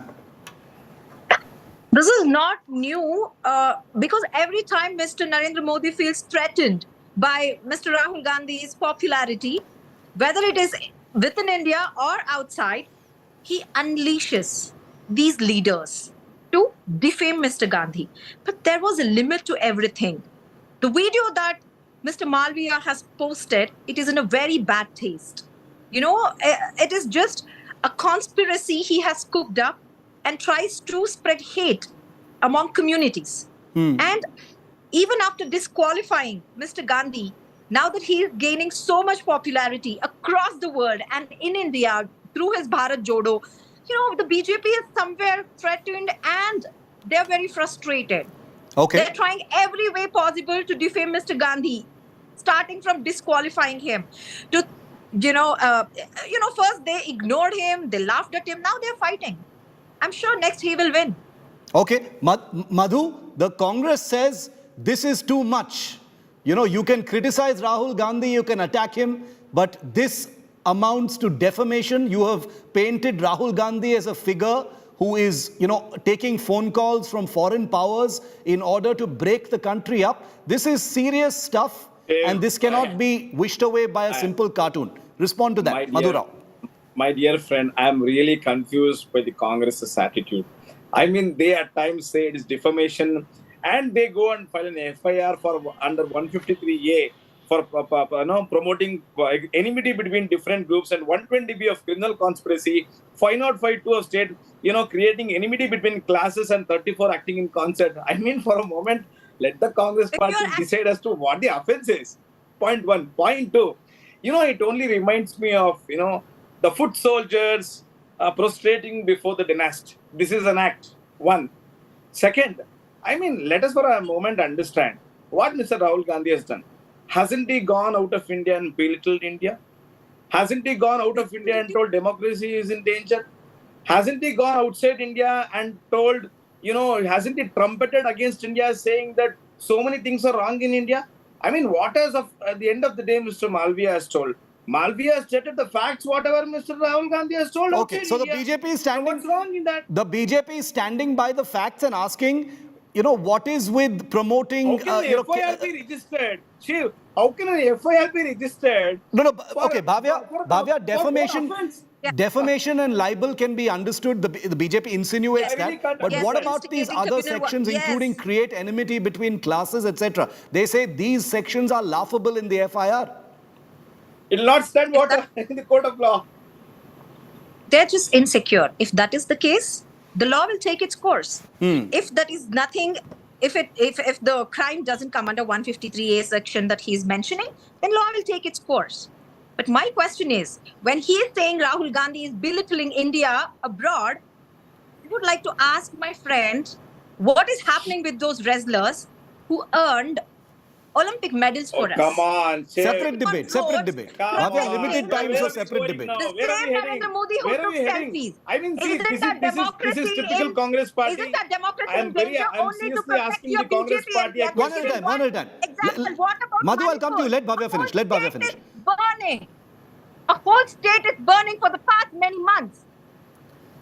Why isn't it under control so far? Bhavya, the wrestlers issue and Manipur issue are two very big stories for us here on India Today. But I urge you to just stick to the topic here. We do cover those two stories, as you know, more than any other media. But I am not saying those are not important stories. The truth. He spoke about Manipur, and that's the truth. He spoke about the democracy being in danger. That's the truth. No, but the rest. A true patriot will accept the flaws within his country. There's nothing wrong. Bhavya, the question that will also be asked, though. In the country. Bhavya, the question, with respect, the question that will also be asked now is that the Congress is doing precisely what you used to accuse the BJP of doing when they were in power in Karnataka, filing defamation cases, vindictive application of punitive laws, etc. This will be the Congress doing exactly what you used to blame the BJP of doing. You used to at that time also say what happened to freedom of speech, oppression against opposition. Now it's the same thing that we will be accused of. Freedom of speech, every freedom of speech has a limits. Boundary when you instigate communal hate. Nothing can be acceptable. But just speaking against Narendra Modi's administration, when people are arrested for that, when poets are arrested for that, when activists are arrested for that, that is when democracy is in danger. That's what I'm saying. Now you will be blamed of doing the same thing, man. But not when they cook up a conspiracy. May I come in? I'm just coming to you. Let her finish, I'll come to you. Against the opposition leader.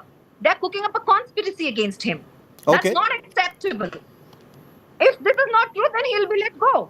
No, right? but it is. The law will take its course. But no, let me be very clear about my position. I don't believe Rahul Gandhi is an anti-national. I don't think he's trying to break up the country. But in the course of political speech, in the course of political speech, many things may be said. But it is a fact. It is a fact that Rahul Gandhi went abroad and said, "What are all these countries doing while democracy is dying in India?" That comment has led to a great deal of anger among many classes who are not even political, Bhavya. Let's be very clear about that. Madhu, come in. Yes. When we speak against, as a country, let Madhu come in. I'll come to you, when Bhavya. democracy is in danger in other countries, there's nothing wrong in urging other countries to speak against what is happening in India. No, I'm sorry. No. We will have to disagree about that. No, that is a very dangerous precedent to set. That's a very dangerous precedent you're setting, Bhavya, by saying there's nothing wrong in asking other countries to interfere. Yes, Madhu. What I heard is totally obnoxious. I couldn't have heard worse than this. How can you tell that a foreign person should come and interfere in the affairs of India? I mean, for a moment, let me tell you this. This is nothing but mockery. Look at what Rahul Gandhi is doing. He is just following the footsteps of Miss Indira Gandhi. Indira Gandhi did the same thing in 1978, 45 years back. Same thing she did against the Morarji Desai government. And what are we to see now? Look at the intentions of the Congress party. I want to ask the Congress party, who funded the travel? Why did he go and meet that lady? Who are all invited?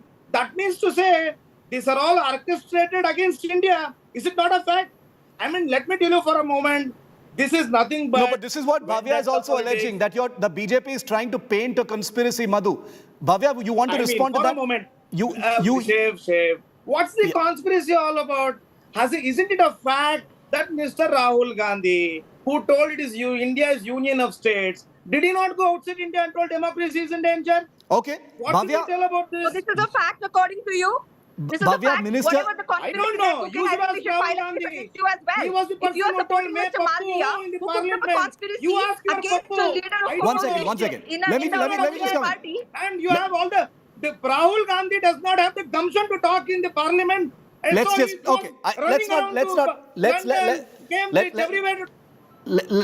not make this personal. Bhavya, the specific allegation. Bhavya, the specific. Take my question, Bhavya. Bhavya, take my question. Smriti Irani, you heard her holding a press conference a short while ago. Obviously, this is part of the crossfire between both your parties. They put out a video earlier today. FIR has filed. Union Minister holds a press conference, puts out pictures of Rahul Gandhi sitting, with an individual who is known to be part of the Soros organization who had protested against Narendra Modi. That is also being used as evidence of this collusion, as it were, this alleged collusion between Rahul Gandhi and powers who want to destabilize India, is what Smriti Irani and the BJP are saying. How do you respond to that? Because the pictures have been put out as well, Bhavya. Yeah.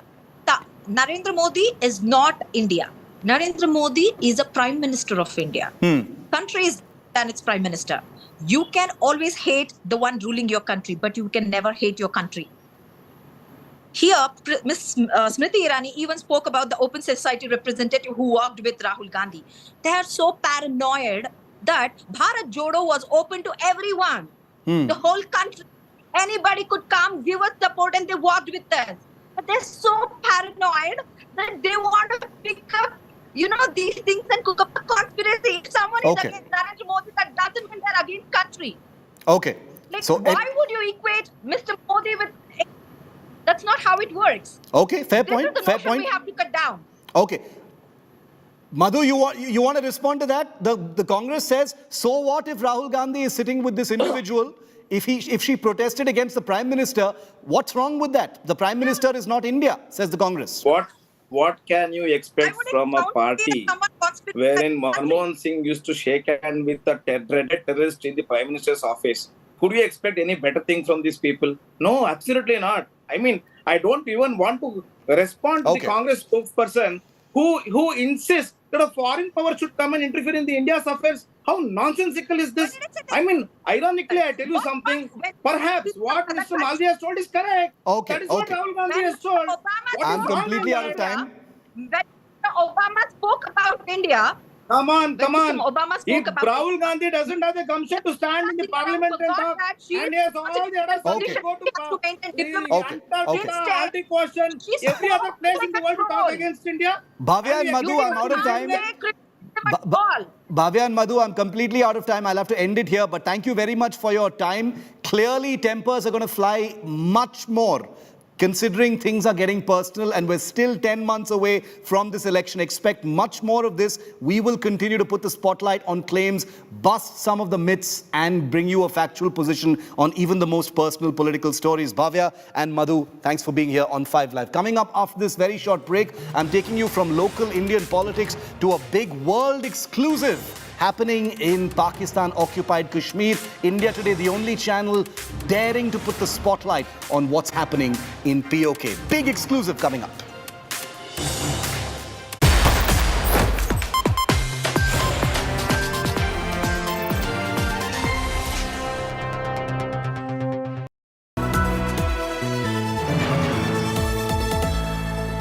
The India Today Group is pleased to announce the launch of a brand new online portal for our Best Colleges survey, featuring 6 years of ranking data as well as a wealth of granular information on thousands of institutes of higher learning.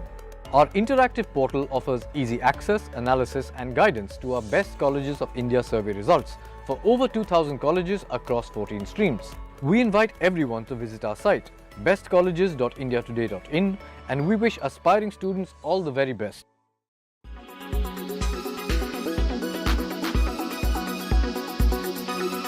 In just 15 days, 2 incidents of mob lynching has happened in Nashik district of Maharashtra. In the very recent incident, 2 people from Kurla were bringing meat Now remember, it is a meat or beef, that is the investigation by the police which will be done, but the cow vigilante actually assaulted both of them.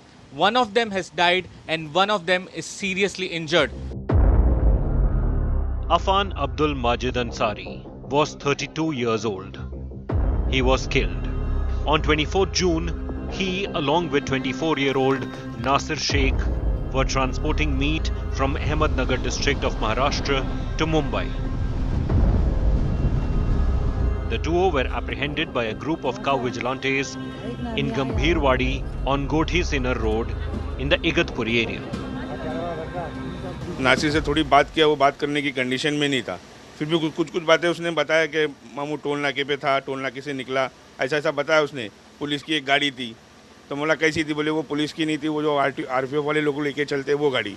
तो बताने लगा कि मामा मेरे पास पैसा नहीं था उस time, वो लोग 50,000 का डिमांड कर रहे थे, सिर्फ मेरे पास 20,000 रुपये था। मैंने उनको बोला ऑनलाइन करता हूँ, तो बोले नहीं पैसा यहाँ मांगा।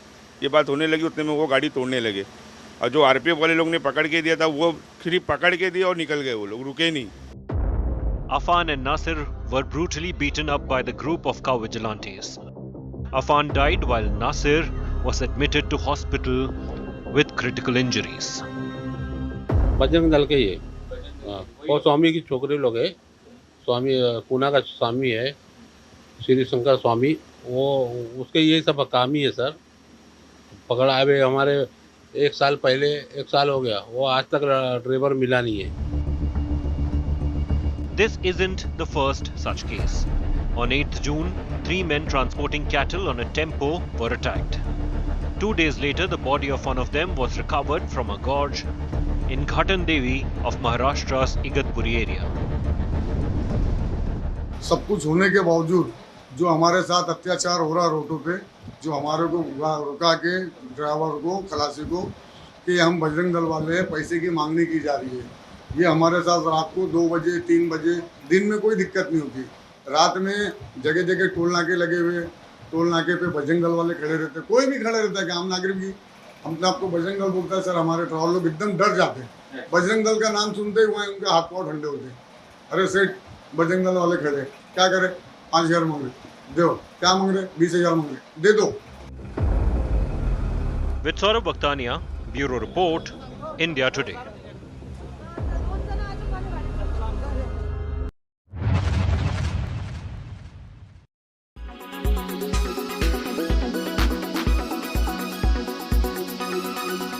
Make your media plan smarter with India Today Live TV on your connected devices. Amplify your brand with 100 million smart internet viewers. To advertise, mail us at sales@aajtak.com.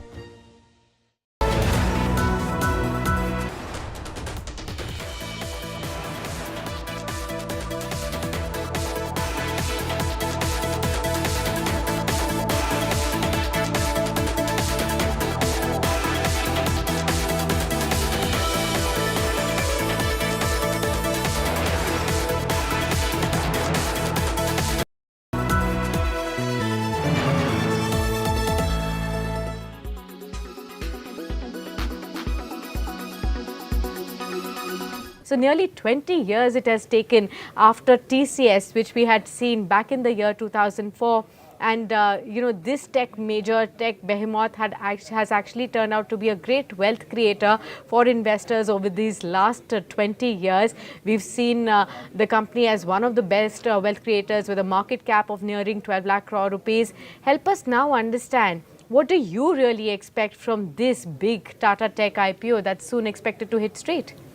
This is a very special issue, I would say, a long-awaited issue for the investing community as such, because after 2 decades, there is an IPO from a reputed firm like Tata's, and everybody is so excited because, as we all know, that almost all the companies, if not all, almost all of them have given good returns. They have been consistent wealth creators, I would say, in the last so many years. If you look at TCS or Tata Motors or Tata Consumer, every stock has given good returns to investors.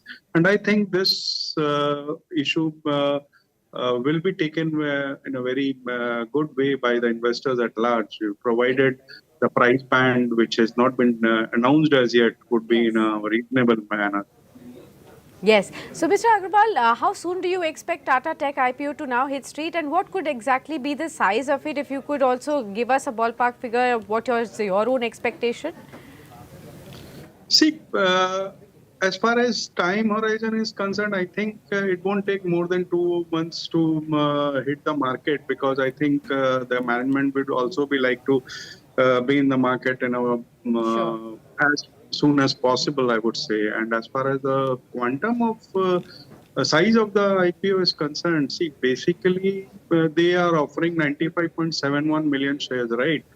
So today's price in the unlisted market, I have checked, is around 950 odd rupees. So that's roughly 9,000 odd crores. But this is just a ballpark figure. Based on what the price is trading at an unlisted market, I can't be very sure about on this. Sure, absolutely. Taken that point, fair point right there. But just like how I was pointing out, you know, the last IPO that had hit street from the Tata Group was back in the year 2004, TCS. And we've seen the kind of wealth generation that it has done over the last 20 years. It has emerged as the tech behemoth for sure. Can Tata Technologies be also an IPO which could create massive wealth for investors over the next long term? And is this something that investors should definitely consider for including in their portfolios? Of course, yes, the performance of the company has improved in the last 2-3 years, I would say. Margins have improved from 16% in FY20 to 19.2% in the 9 months gone by. 9-month revenue was around 3,000 odd crore. 9-month bottom line was around 330 odd crores. Full year EPS, it was 10.45 paisa for FY22, while the 9-month EPS was 10.04. So we see that consistent improvement in the performance. Previously, when 70% of the revenue was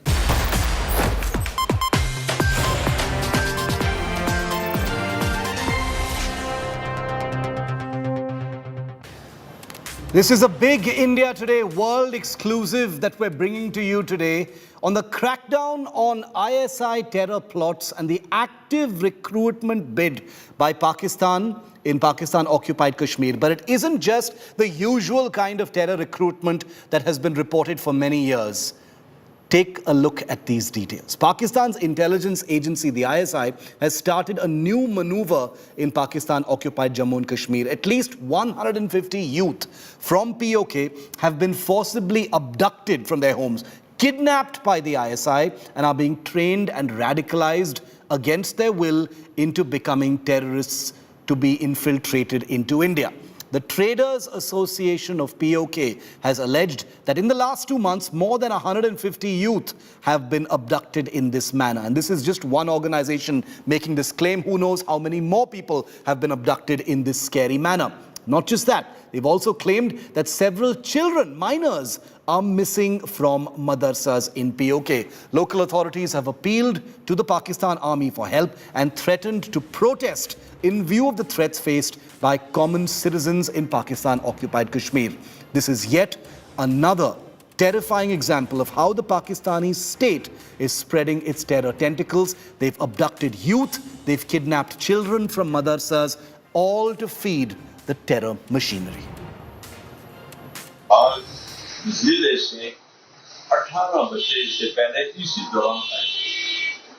ये सुन के मुझे बहुत ही ताज्जुब हुआ कि एक खिते से एक डिस्ट्रिक्ट से 18 बच्चों की गुमशुदगी और मजीद हमारे 2 बच्चे 20 तालिब इल्मों की गुमशुदगी, ये एक संगीन तरीन मामला है। वो आला से पार जाते हैं तो बगैर शनाख्ती कार्ड के हमारे बच्चे कैसे पार जा सकते हैं? तो ये सवाल है कि जिस बच्चे के पास शनाख्ती कार्ड भी नहीं है, उसको आप राउंड पे नहीं भेज सकते हैं, वो कैसे किधर गया, कौन गया, कोई तो पता होना चाहिए। मेरा ख्याल है कि ये एक वो जो काउंसलिंग था मैं बताया एक प्री प्लान है, लोगों को उठाया जा रहा है।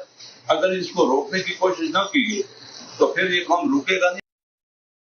And India Today's Jitendra Bahadur Singh, the only journalist to bring these facts in front of the people of India and the world. Jitendra, पहले ये बहुत बेहतरीन स्टोरी है, ये एक इन्वेस्टिगेशन है जो सामने लाता है कुछ फैक्ट्स जो POK में हो रहा है, जो the world has been ignorant of what is happening. लेकिन एक बार जितेंद्र एक्सप्लेन कीजिए डिटेल में कि ये मोडस ऑपरेंडी क्या है, ये यूथ जो है, ये लोग, ये युवा लोग जो हैं, ये बच्चे जो हैं, कहाँ से अबडक्ट हो रहे हैं और उनके साथ क्या होता है उसके बाद? देखिए, जो पाकिस्तान की खुफिया एजेंसी आईएसआई पहले जिहाद के नाम पर लगातार पाक अधिकृत कश्मीर में आतंकवादियों को वहां पर ट्रेन करती थी, लेकिन अब उसके पास कोई तरीका नहीं बचा है। ये जिहाद को मानने वाले लोग वहां पर दिखाई नहीं पड़ रहे हैं। यही वजह है, सूत्रों ने बताया है कि पाकिस्तान की खुफिया एजेंसी आईएसआई, पाकिस्तान की आर्मी और कुछ आतंकी कमांडर जो कि अफ़गानिस्तान से वहां से वापस लौटे हैं, उन सभी आतंकी कमांडरों को लेकर के ये तमाम लोग जो हैं अलग अलग जगहों पर, चाहे वो मुजफ्फराबाद का इलाका हो, क्वेटा का इलाका हो या फिर बालाकोट का इलाका हो, इन तमाम जगहों से लोगों को लेकर के आते हैं और उसके बाद ज़बरदस्ती उनको एबडक्ट किया जाता है और फिर उनको ट्रेनिंग दी जाती है। भारतीय सुरक्षा एजेंसियों के सूत्रों ने हमें बताया है कि पाकिस्तान की खुफिया एजेंसी आईएसआई पाक अधिकृत कश्मीर में एक जगह तेजिन पड़ती है जहां पर पाकिस्तान आर्मी का पुराना आर्मी कैंप था। उस कैंप में इन युवाओं को लेकर के आया जाता है और उसके बाद वहां पर ट्रेनिंग दी जा रही है। तो इस तरीके का एक बड़ा खुलासा हुआ है, क्योंकि पाकिस्तान अब जिस तरीके से जिहाद के नाम पर आतंक की फैक्ट्री पाक अधिकृत कश्मीर में चला रहा था, वहां के लोग अब इस बात को मानने से इनकार कर रहे हैं और ये कह रहे हैं कि जिहाद के नाम पर नहीं भेजेंगे। इस वजह से ज़्यादा संख्या में लोगों को वहां से एबडक्ट किया गया और उसके बाद उनको एक गुप्त स्थान में ले जाकर के उनको ट्रेनिंग दी जा रही है। सबसे बड़ी बात यह है कि अब वहां के लोकल्स जो हैं वो इस बात को लेकर के सवाल उठाने लगे हैं और ये कह रहे हैं कि उनके बच्चों को अगर वापस नहीं दिया गया आईएसआई और पाकिस्तान आर्मी के द्वारा, तो वो लोग हंगामा करेंगे और हंगामा सिर्फ पाक अधिकृत कश्मीर में नहीं, वो लोग इस्लामाबाद में जाकर के धरना प्रदर्शन करेंगे। तो अब इस तरीके पाक अधिकृत कश्मीर से उठने लगी है। Jitendra, thank you very much for joining us. धन्यवाद हमसे जुड़ने के लिए on these excellent details of a story that nobody else has had the guts to bring forward. And remember, and Gaurav Sawant is with us. Gaurav, this is POK. In other words, the people of POK are considered part of the Indian state, and this has to be looked at very differently from the usual terror machinery that Pakistan uses in the AFPAC region, on Pakistani soil, abducting people from POK and radicalize them and converting them into terrorists, is going to have to elicit a completely different kind of response from India. Shiv, you're right. India needs to highlight this, and in a big way. Pakistan used this template in Jammu and Kashmir for decades. Remember in the early 1990s when mosques in Kashmir Valley were used to chant slogans against the Kashmiri Pandits and oust them from the valley. That genocide that was carried out with mosques being used to chant, Raliv, Galiv, ya Chaliv, something like that is happening right now. Of course, not against Pandits in POK, but the locals in POJK being used by the same elements, whether it's Lashkar-e-Taiba or Jaish-e-Mohammed, all backed by Pakistan's ISI. The youngsters are being kidnapped. They're being abducted, they're being brainwashed. And who are these people? Majority of them who've either lost a single parent or the parents are too poor. This template, Shiv, you'd recall, and Jitendra knows well, was even used in the case of Ajmal Amir Kasab, who incidentally was from Pakistan's mainland Punjab province. So a poor boy is picked up, radicalized, trained by Hafiz Saeed and Pakistan's ISI and launched into Mumbai for 2611. Similarly, these boys in POJK are being organized, but sadly, unlike the Kashmir of 1990s, in POJK today, parents are saying, no, we will not permit this. We will raise international hue and cry about it if Pakistan continues with this attempt. This is only a sampling of our investigation. Gaurav Sawant, Jitendra Bahadur Singh and our team will be looking very closely at getting an Indian response to what is going to be India's next step as far as this is concerned, because these are the people of Pakistan-occupied Jammu and Kashmir. They are our people. We'll have to see what needs to be done, and we will continue to report on that big story. Let's see if other channels, other media have the guts to put the spotlight on what's happening in POJK. Thanks very much for joining me on 5 Live. That's a wrap on today's show. I'll see you at the same time tomorrow, 6 p.m. Prime with Akshita comes up next. There are big protests that have broken out in Kadalore's Chidambaram temple in Tamil Nadu as priests allege a takeover by the Stalin government. What's the story? What's happening? Why all this commotion inside a temple? Akshita brings you the full story next.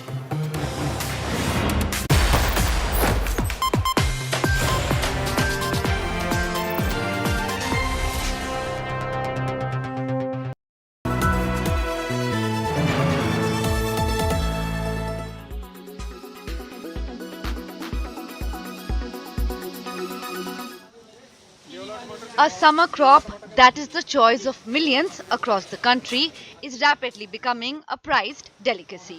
It is enjoyed in all its forms, but now households are being forced to choose.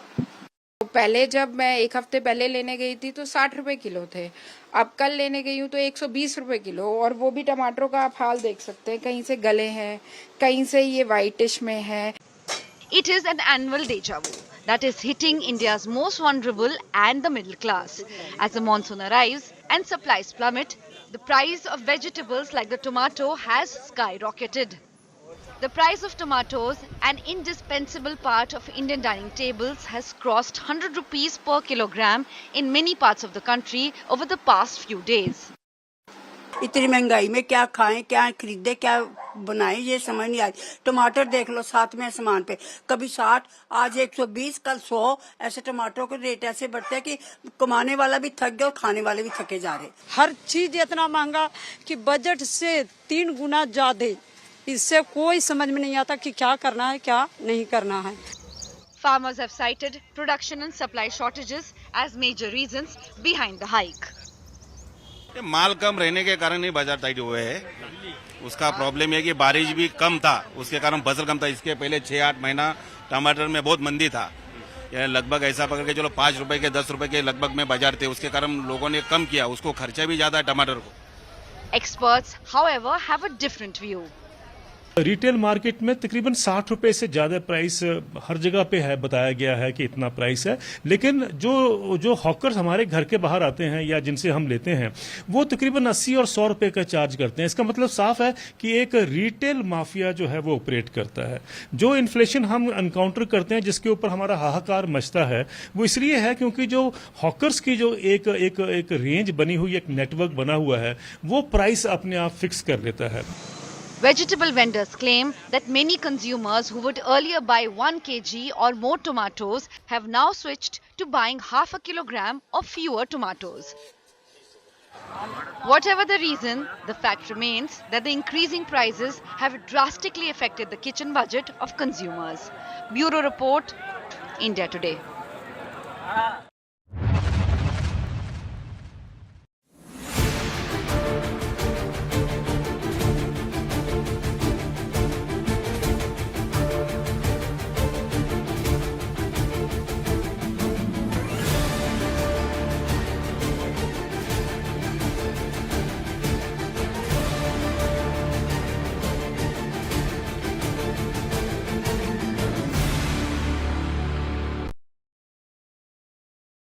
Weather forecast now.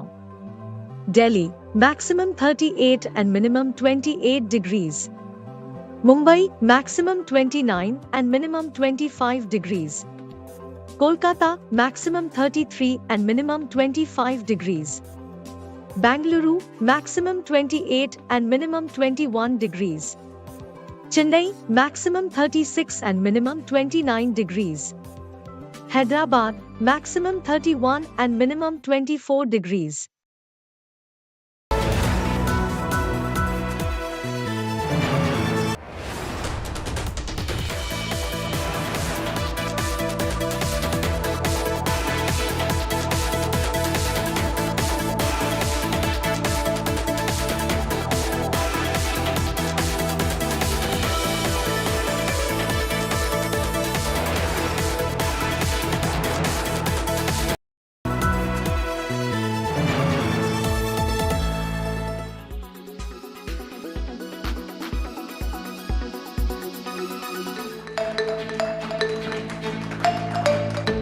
Artificial intelligence, AI, an ever-evolving field, is transforming the world we live in, unleashing wonders that were once unimaginable. Now, artificial intelligence is transforming lives in Lucknow in the field of medical science. This is an ortho-robo performing a knee replacement surgery, all made possible courtesy AI. And this is a game changer in Uttar Pradesh, as this AI-powered robo will now perform more ortho procedure in Lucknow's Apollo Medics. This is a most advanced active robotic system. Active means कि हम इसमें surgical planning करते हैं और वो surgical planning surgeon अपने experience के हिसाब से पेशेंट की बॉडी के हिसाब से करता है, तब उस सॉफ्टवेयर को सेव करके और रोबोट में कनेक्ट कर दिया जाता है। So how does this work? All the information is fed into the robo and then it works on its own, performing the surgery directly. 0.1 millimetre तक एक्यूरेट होता है ये। और अगर आप मैनुअल सर्जरी और रोबोटिक सर्जरी की बात करें तो मैनुअल सर्जरी 70% एक्यूरेट, तो this is 95% accurate. From revolutionizing industries to enhancing everyday life, AI has proven to be a catalyst for progress and innovation. Bureau Report, India Today.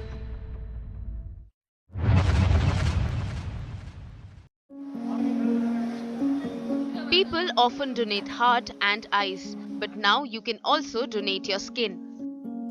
North India's first skin. Powered by Voltas Pure Air 6-stage adjustable AC. Ajio Big Bold Sale.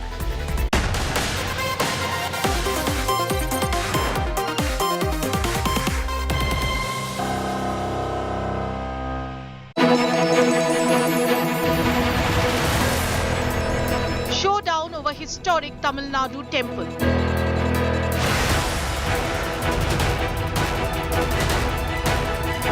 Cops enter holy platform, offer prayers.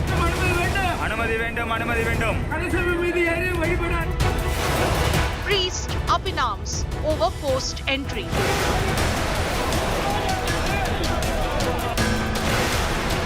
Alleged takeover bid by Stalin government. Tamil Nadu temple row, top focus on 6 p.m. Prime.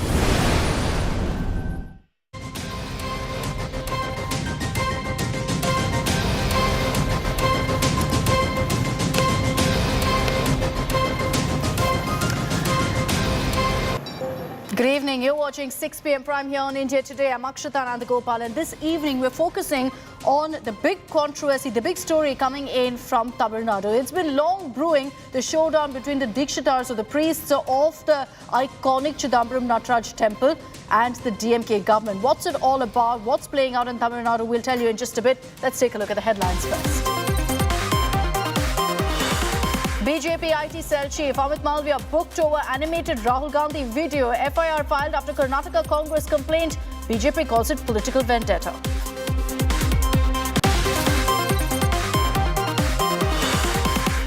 Union Minister Smriti Irani tears into Rahul Gandhi, questions why Rahul met George Soros' aide in the United States, alleges Rahul's link to Soros and Jamiat Islami.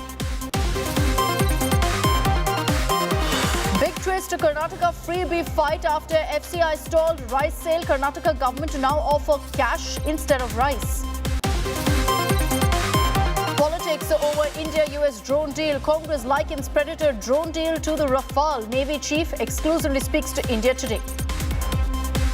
इससे क्या है, हमारा area of responsibility को अच्छी तरह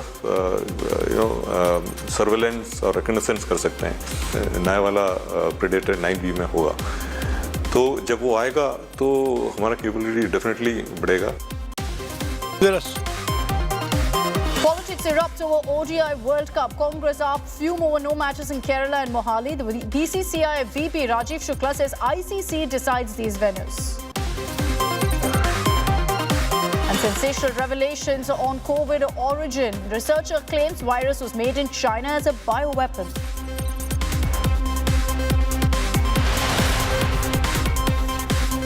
A fresh row has broken out in Tamil Nadu, once again stoking the entire temples under the Tamil Nadu government control controversy. This is the Chidambaram Nataraja temple in Cuddalore, which is not under government control. And there was a controversy that broke out as devotees were reportedly not being allowed to one particular part of the temple, a golden platform in the temple. What led to, in fact, what prompted that was cops and HRC officials going aboard that particular area, leading to a showdown. Let's get you all the details.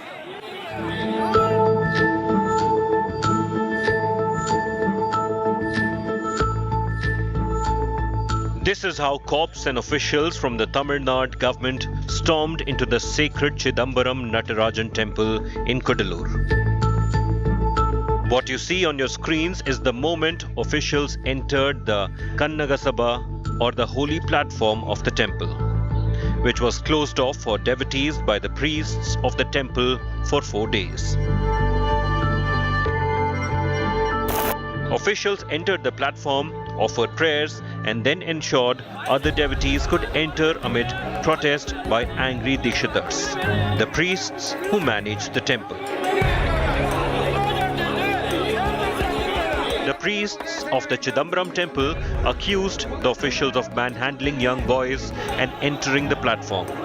And when asked why they had blocked devotees, they cited security reasons, saying with the expensive jewellery kept in the area, they did not want to take a chance.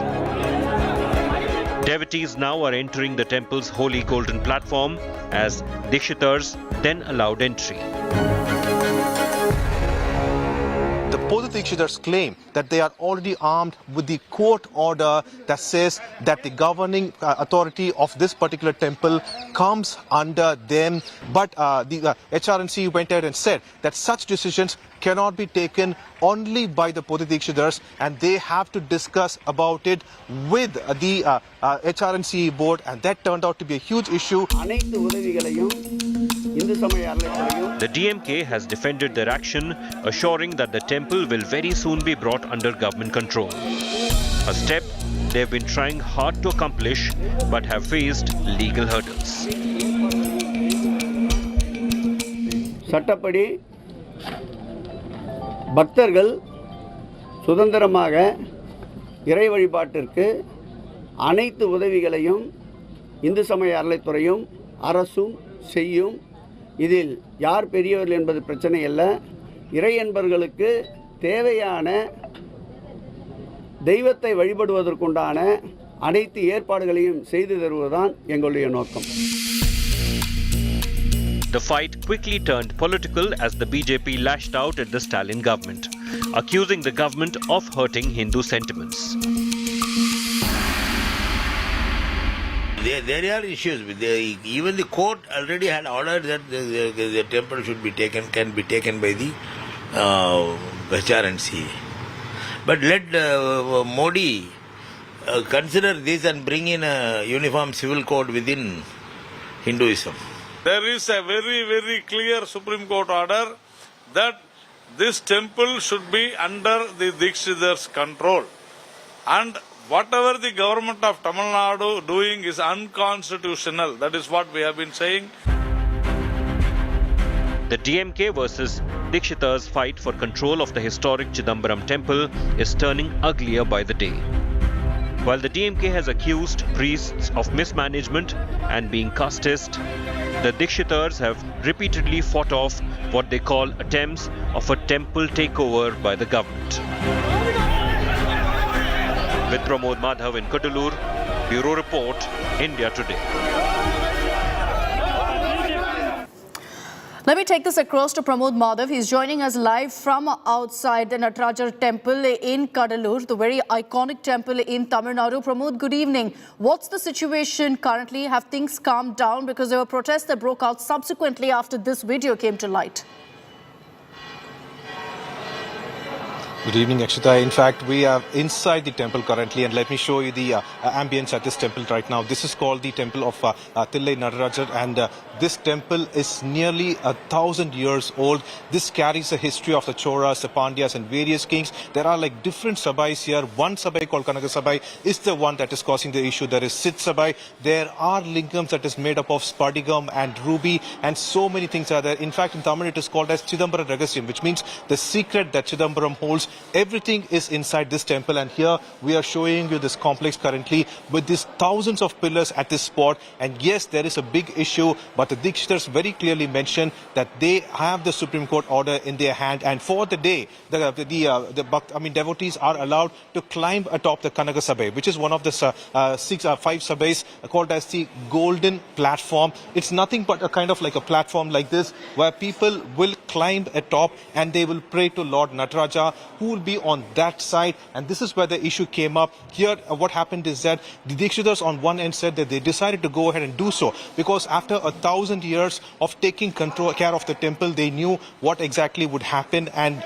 they cannot control the crowd. They said that a minimum of 50,000 people would visit on those particular 4 days, and that's the reason devotees were not allowed. But HRNC officials have taken offense of it, and they claim that such decisions cannot be taken by them alone, and they have to discuss it with the HRNC, and that's the reason the minister gave such a kind of interview. But he went a little far ahead and also said that HRNC is going out doing all things to take control of the temple. But how will they do that is the question, because both the Dikshitars fall under a community called as denomination community, because they are only 1,300 in number, and it has been recognized by the Supreme Court as per the Dikshitars, and they have said that no matter what HRNC will do, they will keep fighting their legal battle, Akshita. And legally, the problem is, that the Supreme Court order is in favor of the Dikshitars, which is why there's a big showdown right now over this temple. Thanks, Pramod, for getting us that detailed ground report. Pramod reporting there from the spot where all of the controversy has broken out. Let me introduce our guests joining us on this broadcast. We've got Mr. A. Saravanan, DMK spokesperson. Mr. Narayanan Tirupati of the BJP will be joining us in just a bit. Mr. Saravanan, vanakkam. The Dikshitars have claimed that the officials who are there, the HRNC officials, the cops, manhandled some of them. They're saying that the DMK government is attempting to take over the temple. Your response first to that? See, the DMK government cannot remain a mute spectator when the Dikshitars take the law into their own hands.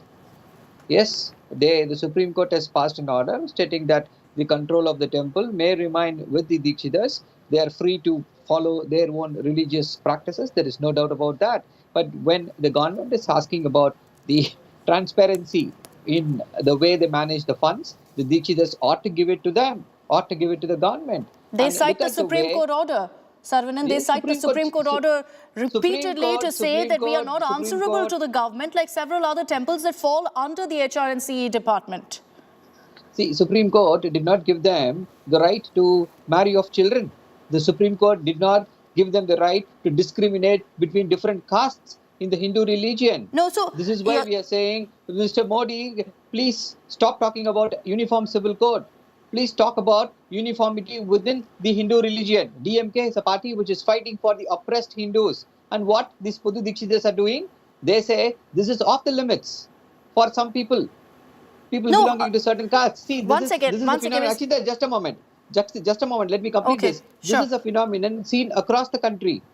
We are seeing Madam Draupadi Murmu, the first citizen of this country, standing outside the temple, and we are seeing Dharmendra Pradhan and Ashwini Vaishnav getting into the touching the idols and giving their worships.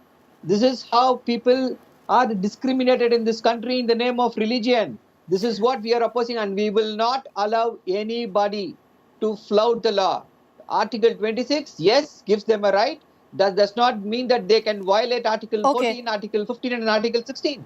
So let's talk about what's happened. Let's talk about what's happened in the temple itself, Saravanan. The Dikshitars have said very clearly that it was closed for 4 days. And this is because of the fact that in the Kanaka Sabha itself, there are a lot of jewels kept there. Yes. They feared that the crowds would come in large numbers, then security would be an issue.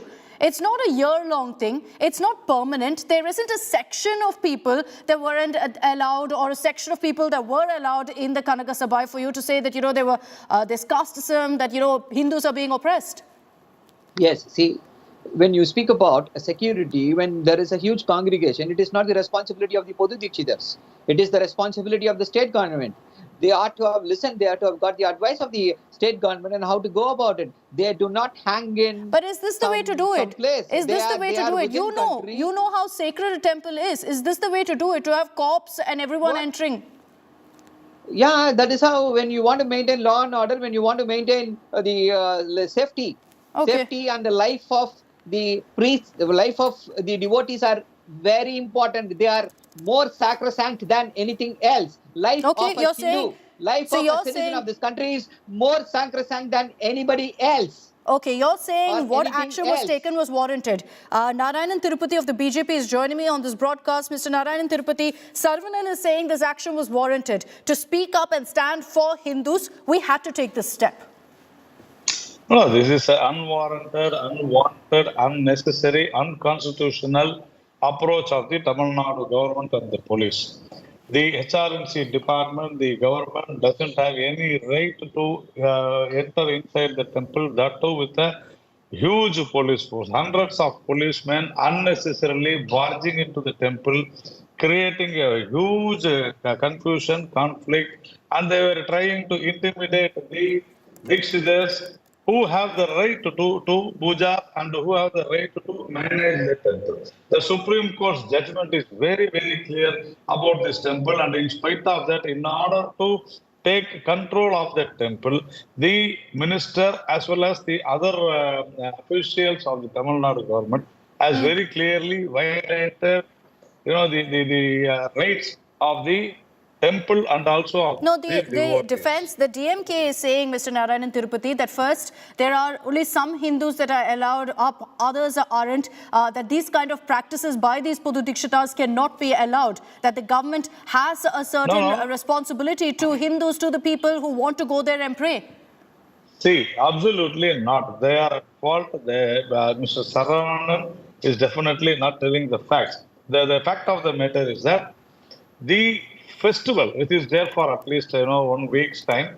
What do you call this? This place is just a 10 by 2 small room.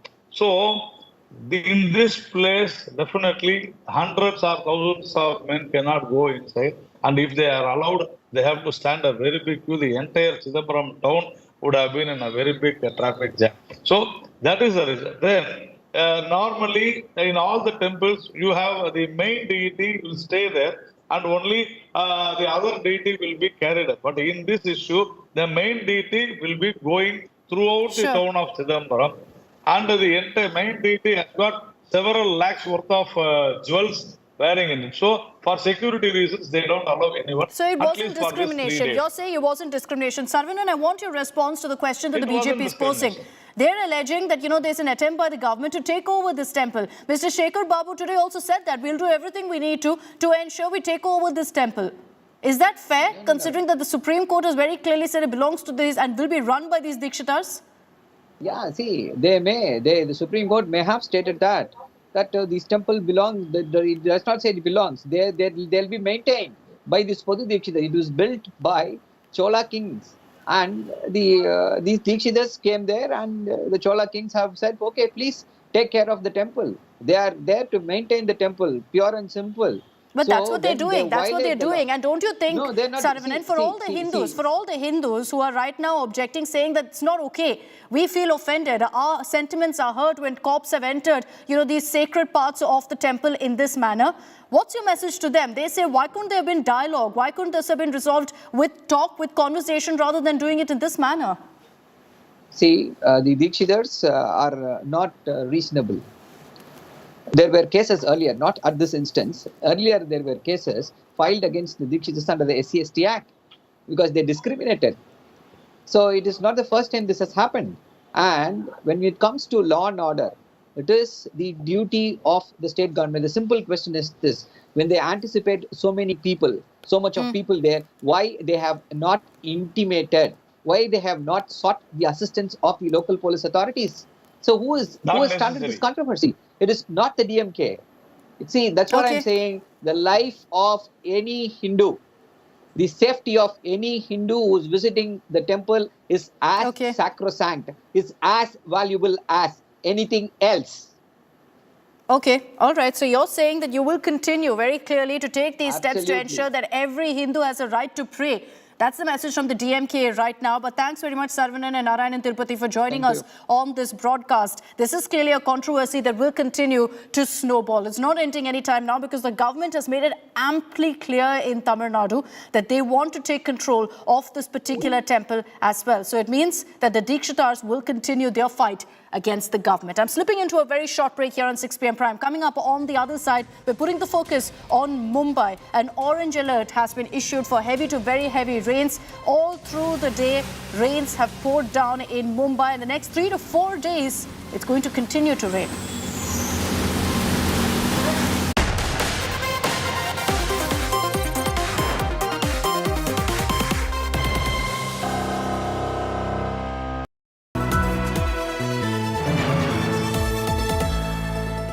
Best colleges of the country. Which one will boost your aspirations? From courses to placements, know them all. India Today Best Colleges Survey 2023. Issue out this Friday, 23rd June. Subscribe now to indiatoday.in/subscribe.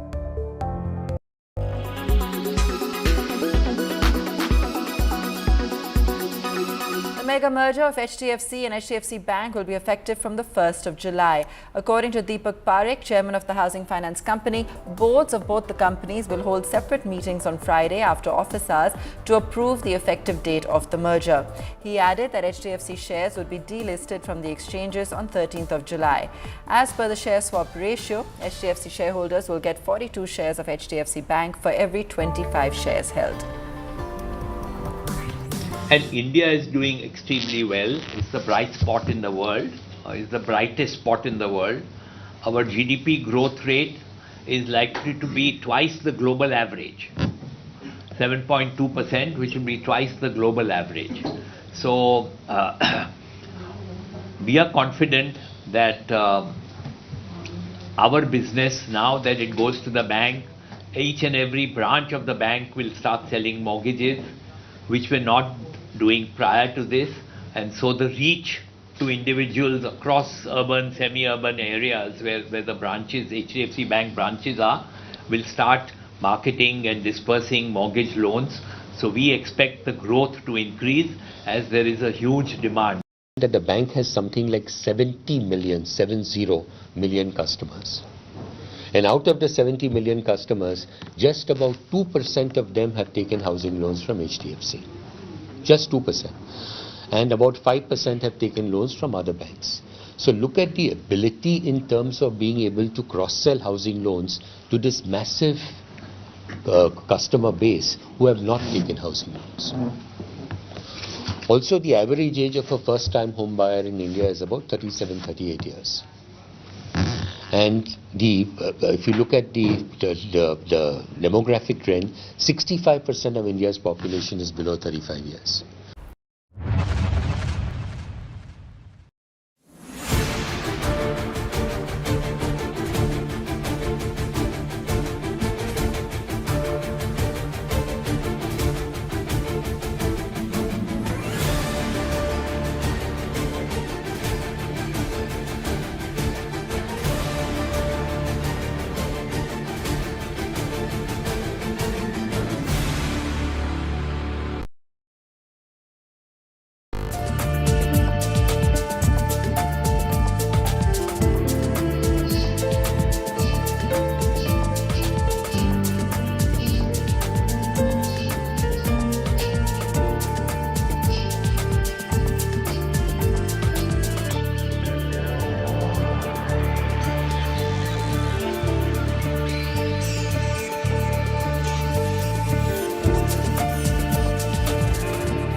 Welcome back. It's been a day of non-stop rain in Mumbai. It's brought the maximum city to a halt as waterlogging has been reported in several areas, as you see on your screens.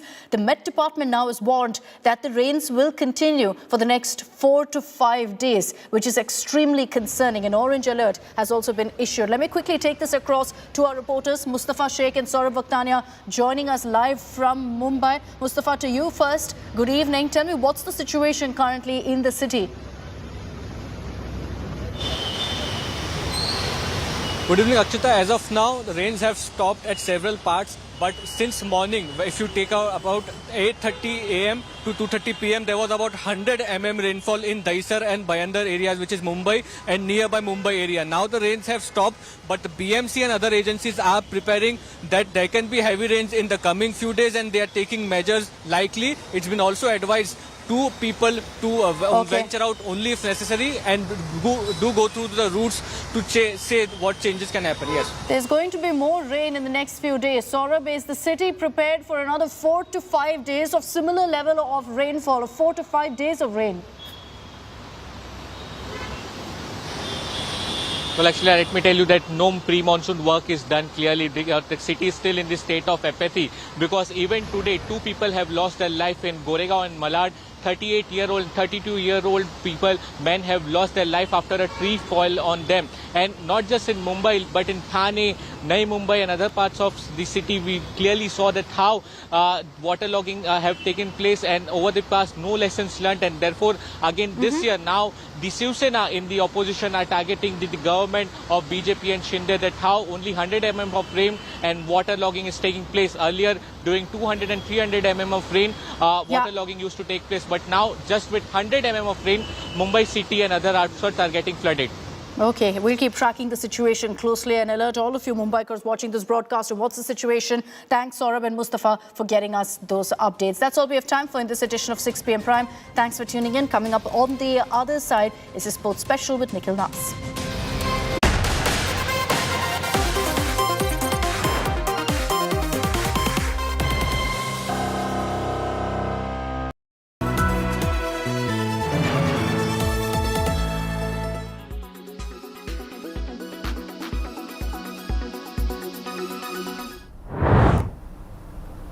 इसके बारे में मैं सिर्फ यही कहना चाहता हूं कि इंटरेस्ट रेट जो है वो इन्फ्लेशन के साथ साथ चलता है। आपका जब इन्फ्लेशन रेट काबू में आ जाएगा, ड्यूरेबली जिसको हम कह रहे हैं कि ड्यूरेबल मॉडरेशन इन इन्फ्लेशन, मतलब ड्यूरेबल, हम जब ये मान लेंगे कि अभी इंटरेस्ट रेट जो है वो 4% के आसपास रहेगा कंटिन्यूइंग बेसिस पे, तो अब इंटरेस्ट रेट कम होना कम हो सकता है। तो इसीलिए इन्फ्लेशन और इंटरेस्ट रेट दोनों को इकट्ठे एनालाइज करना चाहिए। आज का जो इन्फ्लेशन है वो 4.25% है और हमारा एस्टिमेट ये है कि इस साल जो एवरेज इन्फ्लेशन है, इस साल मतलब 23-24 में जो एवरेज इन्फ्लेशन है, हमारा ये एस्टिमेट है कि वो 5.1 रहेगा।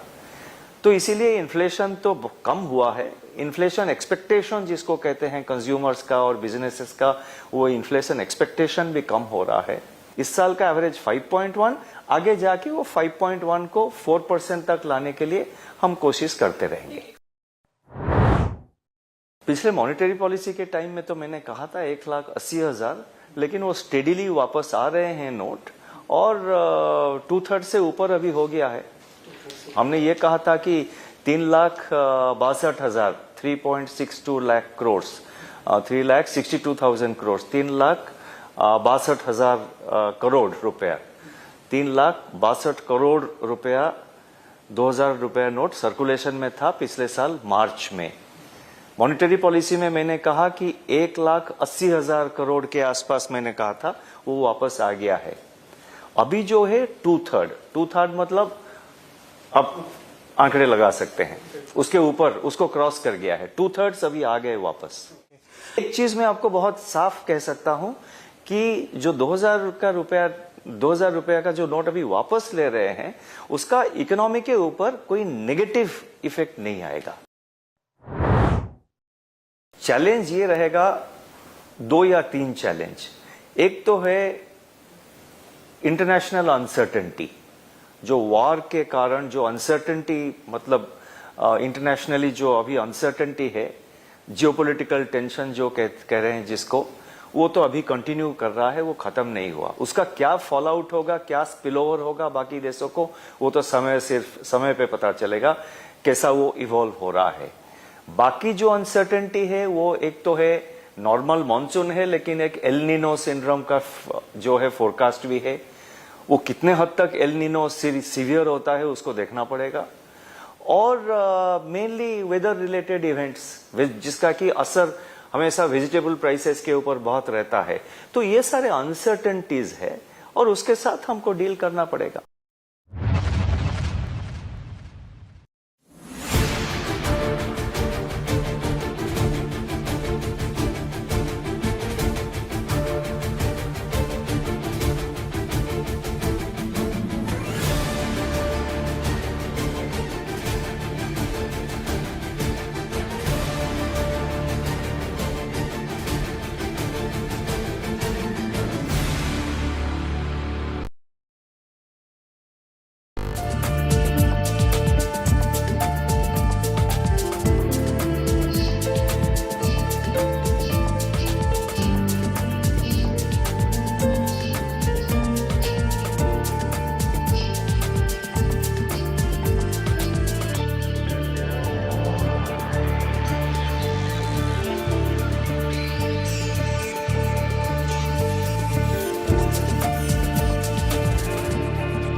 Why does this happen?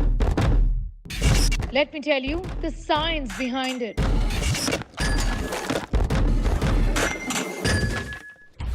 For more information,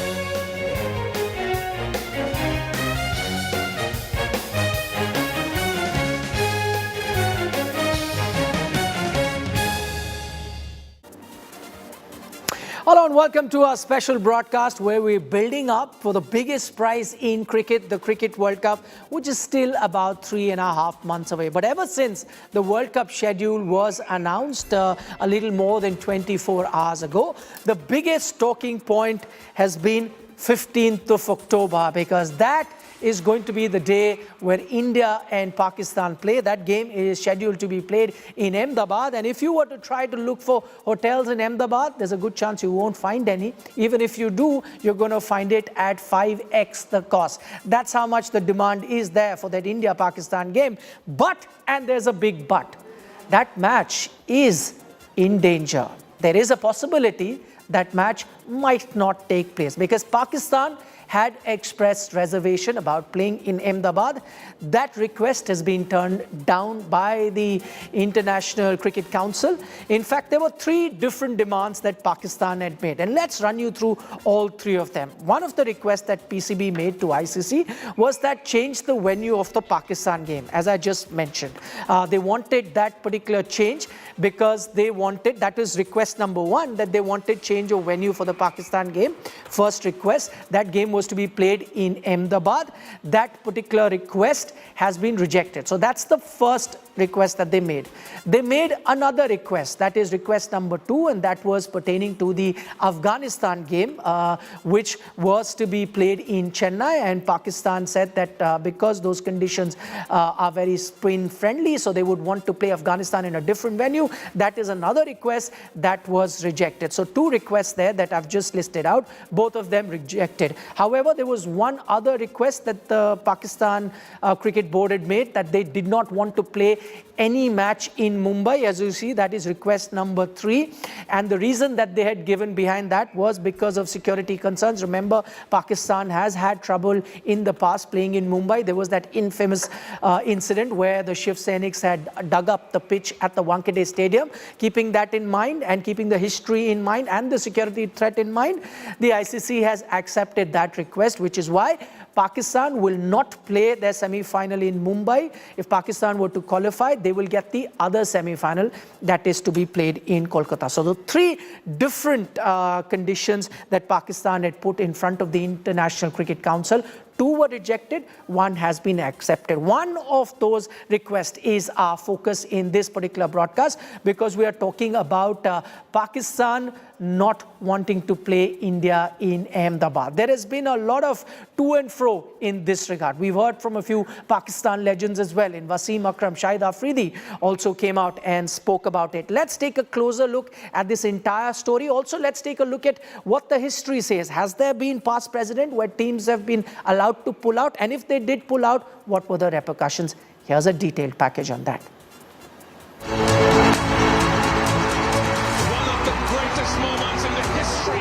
It's time for the biggest prize in world cricket. India is all set to host the 2023 edition of the Cricket World Cup. A total of 48 matches over 46 days in a country that utterly loves the sport. Finishes off in style. India lift the World Cup. Oh, that's another 6. That is huge. The schedule for the tournament is out, and there is one match dominating the headlines. India versus Pakistan in Ahmedabad at the Narendra Modi Stadium on October the 15th. Now that is even closer. The PCB had expressed reservations about travelling to India because of political tensions between the two nations, but unlike the Asia Cup, there is no hybrid model, and Pakistan will be coming to India. I'm all for egos. अगर आपकी ego है, अगर आप समझते हैं कि ये गलत हो रहा है तो बोलें. But again, move on then. ये नहीं करेंगे तो ये नहीं होगा, फिर वहीं खड़े ना जहाँ शुरू हुए थे फिर. So always plan it, always think कि क्या हम ये कर सकते हैं, कि हम जो बात कर रहे हैं कि इसको ख़त्म करेंगे. अगर नहीं कर सकते तो don't do it. इससे मजाक उड़ता है. But a PCB official has suggested that the final decision will be taken by the Pakistan government. The board says that it will wait for a clearance from the government before a decision is made. As per reports, Ahmedabad was one of the venues Pakistan didn't want to play at, but their match nonetheless will be taking place there. Issue की बात क्या, जहाँ match होगा वहाँ खेलना है पाकिस्तान में, खत्म होगी बात. सिंपल. ये unnecessary stress, unnecessary चीजें कि अहमदाबाद में नहीं खेलेंगे तो वहाँ खेलें. पाकिस्तानी प्लेयर्स से पूछो, they don't care. They'll play wherever the schedule will come. Pakistan could skip the match, but that will mean that they will have to forfeit 2 points. Back in 1996, at the Cricket World Cup, both Australia and West Indies had to forfeit 2 points as they boycotted their games against Sri Lanka, citing security reasons. While the ICC did not agree to Pakistan's earlier demand to change the venue, if PCB choose to play hardball, well, the ICC could be forced to rethink, as the broadcasters cannot afford to not have an India-Pakistan game. For now, the players wait a clearance from the government, and as things stand, the match will very much be held in Ahmedabad. Sports Bureau, India Today. For more on this, I'm joined by two very special guests in Shahid Hashmi, a senior cricket journalist joining us live from Pakistan, and Amrit Mathur, former manager of the Indian cricket team, a former cricket administrator as well. He's lucky enough to be at the Lord's Cricket ground right now, enjoying the test match between England and Australia, and I've had to really pull him out and talk about India versus Pakistan. But Mr. Hashmi, I'm going to start with you. What do you think could be the reservations that Pakistan would have with Ahmedabad? I understand that there is some sort of history, of not playing in Mumbai. There has been security concerns there. But what could be the issues with Ahmedabad in your understanding? It's all politics. They may be feeling some truculence, some hostility in Ahmedabad, but closer to the event, I think they will decide play in Ahmedabad because our foreign office, our government will be giving advice to the Pakistan Cricket Board whether to play or not play in Ahmedabad. If there are any security concerns, because ICC and BCCI will not entertain Pakistan's request of shifting the match from Ahmedabad to somewhere else unless and until there are some security concerns. If there are no security concerns, go out, play there, stick it out, and stand up and be counted. Why not play in Ahmedabad? 132K people chanting for India, double pressure on double pressure on India, and a birthday of Babar Azam. How can India beat Pakistan in Ahmedabad?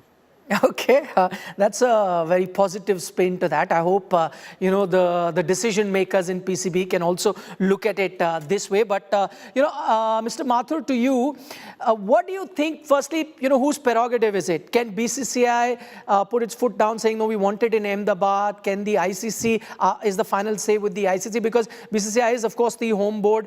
And then the other thing that the anomaly that really you can see at the moment, that they've given into that request of ensuring that Pakistan don't play their semi-final in Mumbai, so their semi-final will be played in Kolkata. But if there are similar security concerns that Pakistan has of Ahmedabad, why is that particular request then being turned down in your understanding?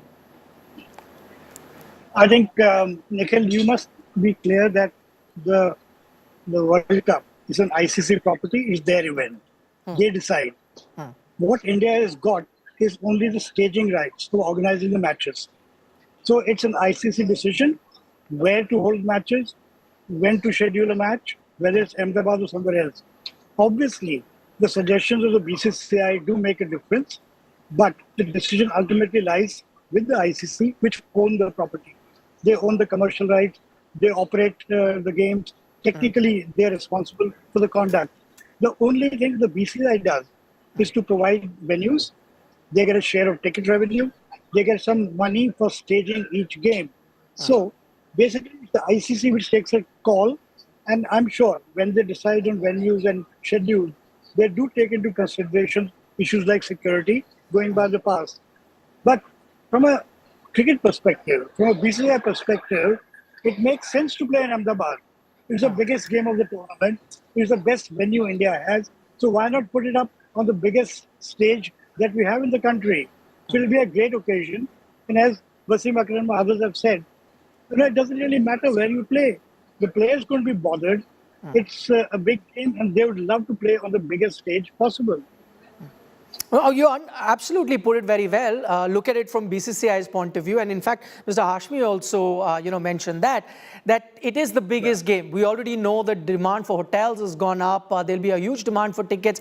It's best to have it in a stadium, the politics aside, best to have it in a stadium that can hold about 1.3 crore people. It's not just the biggest cricket stadium in the world, as the BCCI secretary pointed out a few days ago. It's the biggest sporting venue in the world at the moment. So the biggest game needs to be played at the biggest venue. But Mr. Hashmi, to you, at the moment, you sounded very positive. You think Pakistan should take this opportunity up. How do you see PCB, and will the PCB stand now change? Because, just to give our viewers a bit of a background, the earlier PCB boss in Najam Sedi was all right. He said, okay, let's have a, I'm just talking about the Asia Cup. He said, let's have a hybrid model. We'll be fine with that.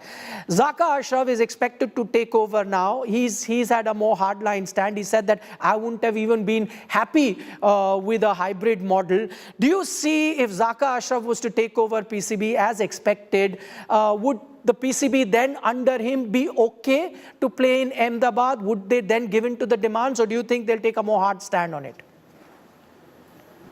I don't think he'll take a hard stance on it, because he was the one who sent Pakistan cricket team across the border in 2012 without getting any revenues to play 2 T20 international and 3 ODIs. But the decision will finally rest on government of Pakistan and the Foreign Office. If you remember, Bilawal Bhutto, who's properly groomed, who's a pedigree in politics, Benazir Bhutto's son, he went to Goa and he said that we'll not come to a stage where we could stop Pakistan going to India and play in Ahmedabad. So he's very positive, and we are also very positive. Why not play at the biggest ground in the country? Why not beat India there, and then the pressure on Indian team will be double. 132K people chanting for India's win, and then beat India there. So I think the decision will rest on government. PCB will be guided by the decision from Foreign Office and the government of the time. Okay, Mr. Mathur, let's take a look at from the other point of view, because we're talking about now ICC versus the PCB. Now, there has been precedent in the past where we've had teams pull out. West Indies and Australia infamously refused to tour Sri Lanka in the 1996 World Cup. Then you had a situation in the 2003 World Cup where, again, because of diplomatic issues, England refused to travel to Zimbabwe. There is a case in point there. Without risking any sort of sanctions against you, a team, if it feels it's not right for them because of diplomatic reasons, security reasons, can pull out. Looking at the tournament's format, because you're playing 9 games, you can afford to forfeit 1 game. What does then stop PCB from taking that route? And if PCB does take that route, how is it going to harm the ICC? Can ICC allow that to happen? Listen, if it's decided to boycott a game and pull out, it's going to be unfortunate. They can allow it, and it will also attract some punitive action. You lose points, that's obvious. It's like forfeiting a game. Secondly, there's also massive commercial issues involved now, because the way the game has evolved, how each match there's so much money riding on it. So who knows, the ICC may want to impose some financial sanctions on a team which decides to boycott a game.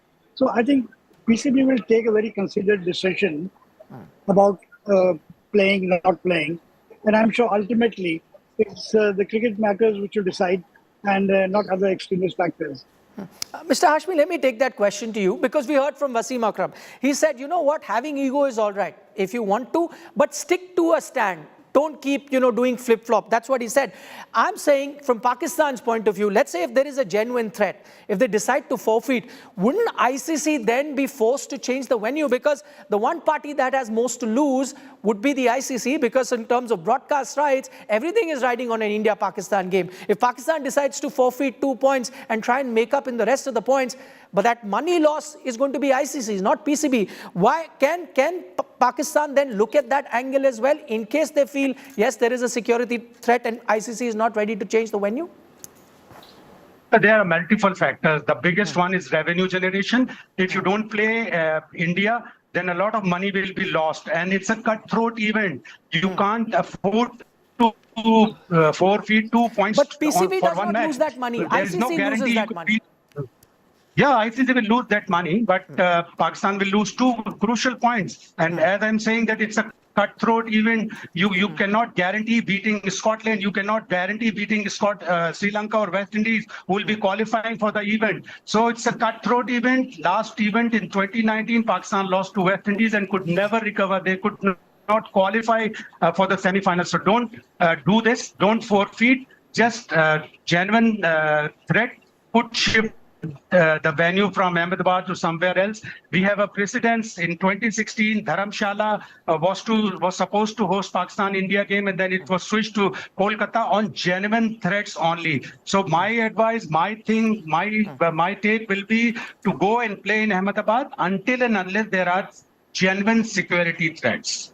Okay, Mr. Hashmi, thank you so much for joining us. Mr. Mathur, stay on. I have a little bit more to, come from you, because there is another game that is happening right now. That's the Ashes series, and that's where we're going to turn our attention. But just to sum up what Mr. Hashmi was saying, and I think that's a very positive outlook to this entire India versus Pakistan scenario. He said, why forfeit those 2 points? In fact, it's a great opportunity for Pakistan to come to India and then win that match in front of a huge audience of 1.3 crore. That's probably the way the PCB or Pakistan cricket at the moment needs to look at. I was talking about the other very crucial match. There's a controversy happening there. The second Ashes Test match between England and Australia at Lord's saw an interruption early on in the first day, thanks to just stop oil protesters entering the field of play and causing play to be stopped for about 6 minutes. Now, the protesters came into the ground carrying orange powder, but they did not make it to the pitch. Their intention was, of course, to go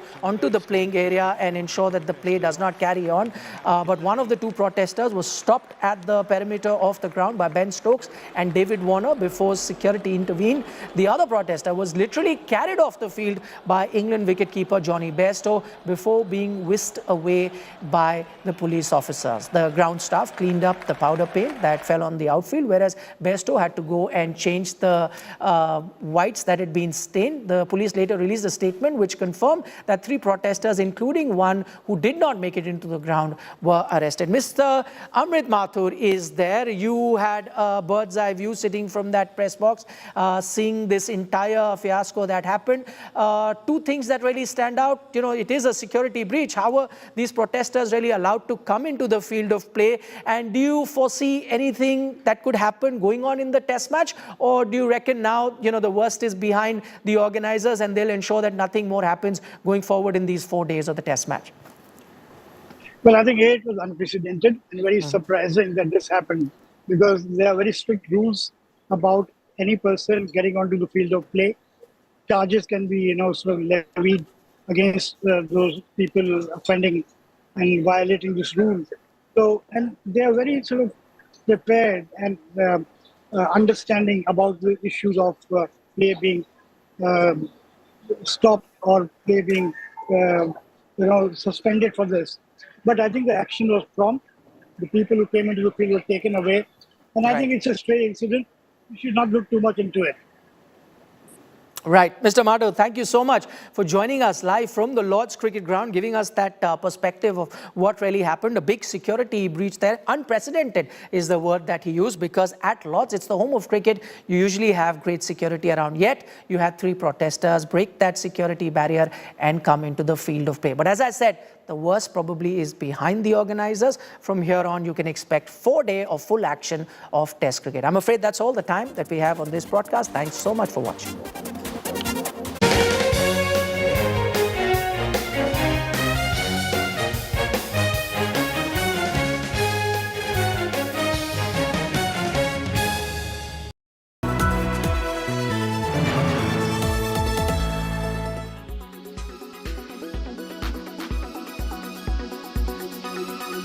With MSME Day around the corner, I wanted to ask, what initiatives has Amazon India taken to support this segment of sellers? Okay. I think, firstly, congratulations to all our MSME partners. This has been an area of focus for us, not just for this year, but for many years in the past. We've been working on helping MSMEs grow right onwards from 2013, when we started the business in India. We have taken various steps during this journey, some of which I think you would have heard.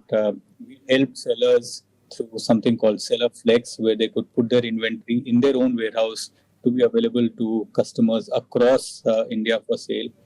We help the sellers in pricing their items more accurately by giving them nudges which tell them what prices, what deals will sell more. We also help them in improving the quality of their items such that they are able to help customers choice to buy their items online, because in the offline world you can touch and feel. You need to get that done through catalogs. So we provide them catalog services to help them sell more.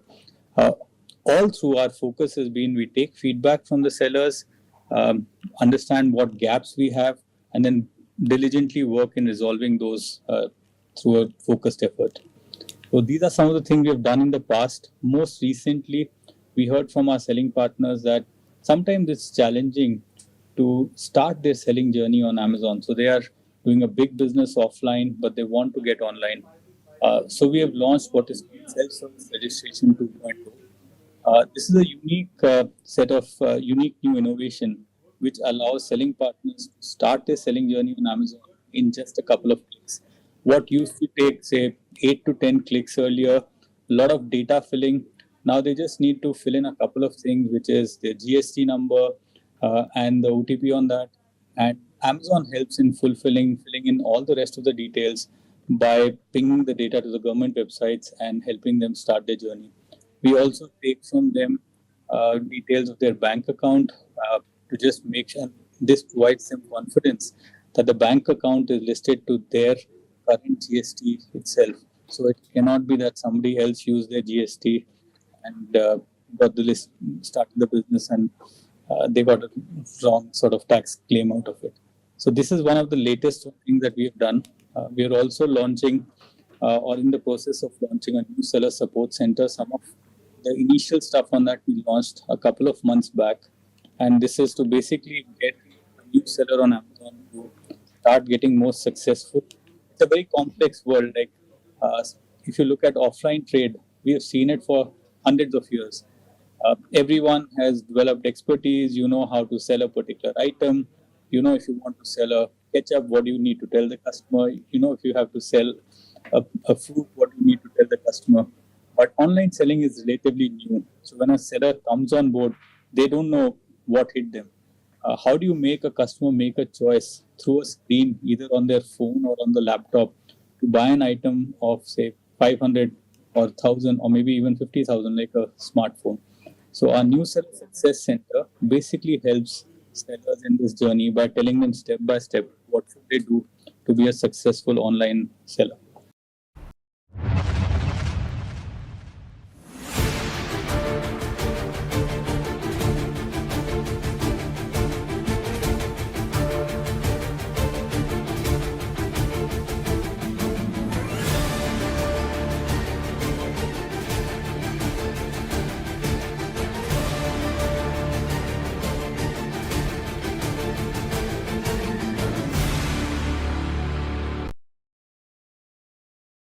Weather forecast now.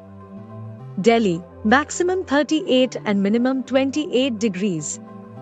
Mumbai, maximum 29 and minimum 25 degrees. Kolkata, maximum 33 and minimum 25 degrees. Bangalore, maximum 28 and minimum 21 degrees.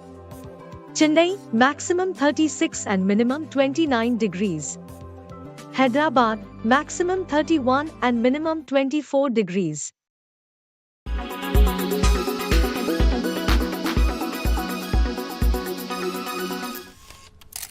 Kerala's public health. All political parties traveling from different parts. Armed with facts, Looking at political back. she takes the news by its horns. Do you think the future of these students are not hampered? Fierce, bold, and direct, setting the tone for the biggest stories from every corner and every angle. Expect nothing but the unfiltered truth. News first, niceties later. Watch me, Nabila Jamal, on India Today.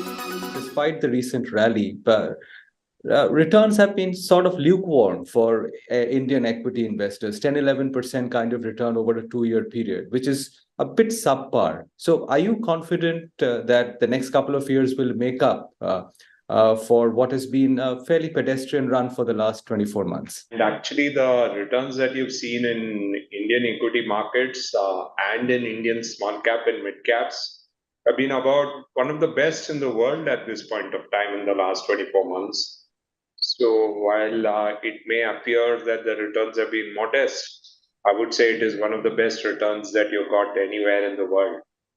If you look at the future, I would say that, we are in a very, very structurally in a very, very good shape. And that geopolitically we are in a very, very good shape. And from a macroeconomic point of view also, we are in a very, very good shape. And but having said that, the challenge is that from a valuation perspective, we are one of the costliest markets in the world. And outside US, I would say we are one of the costliest markets at this point of time. So even going forward, it's tough to believe that you can get very big returns in the long run, in the medium run, I mean. But it is still India's one. Pokerbazi, you hold the cards.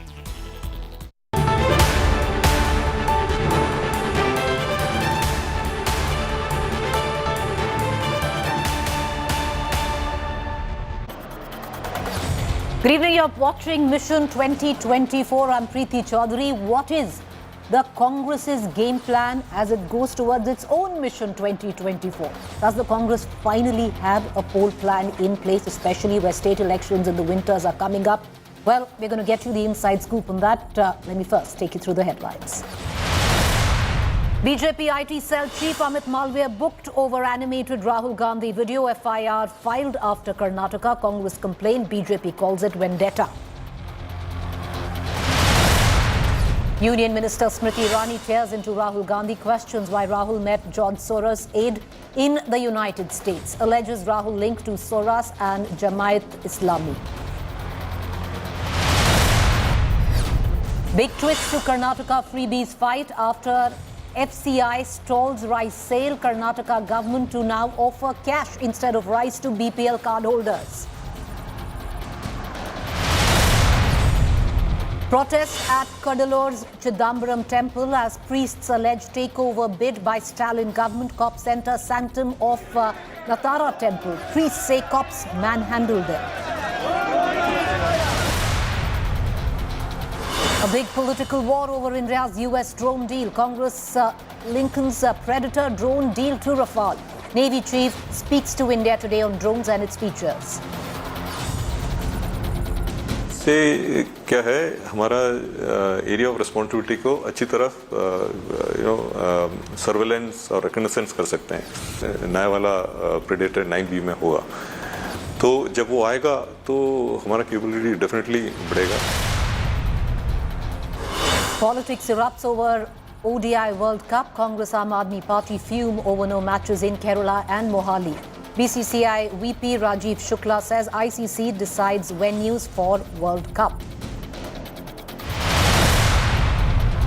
Sensational revelations, COVID-19 origin. Researcher claims COVID-19 virus was made in China as a bioweapon.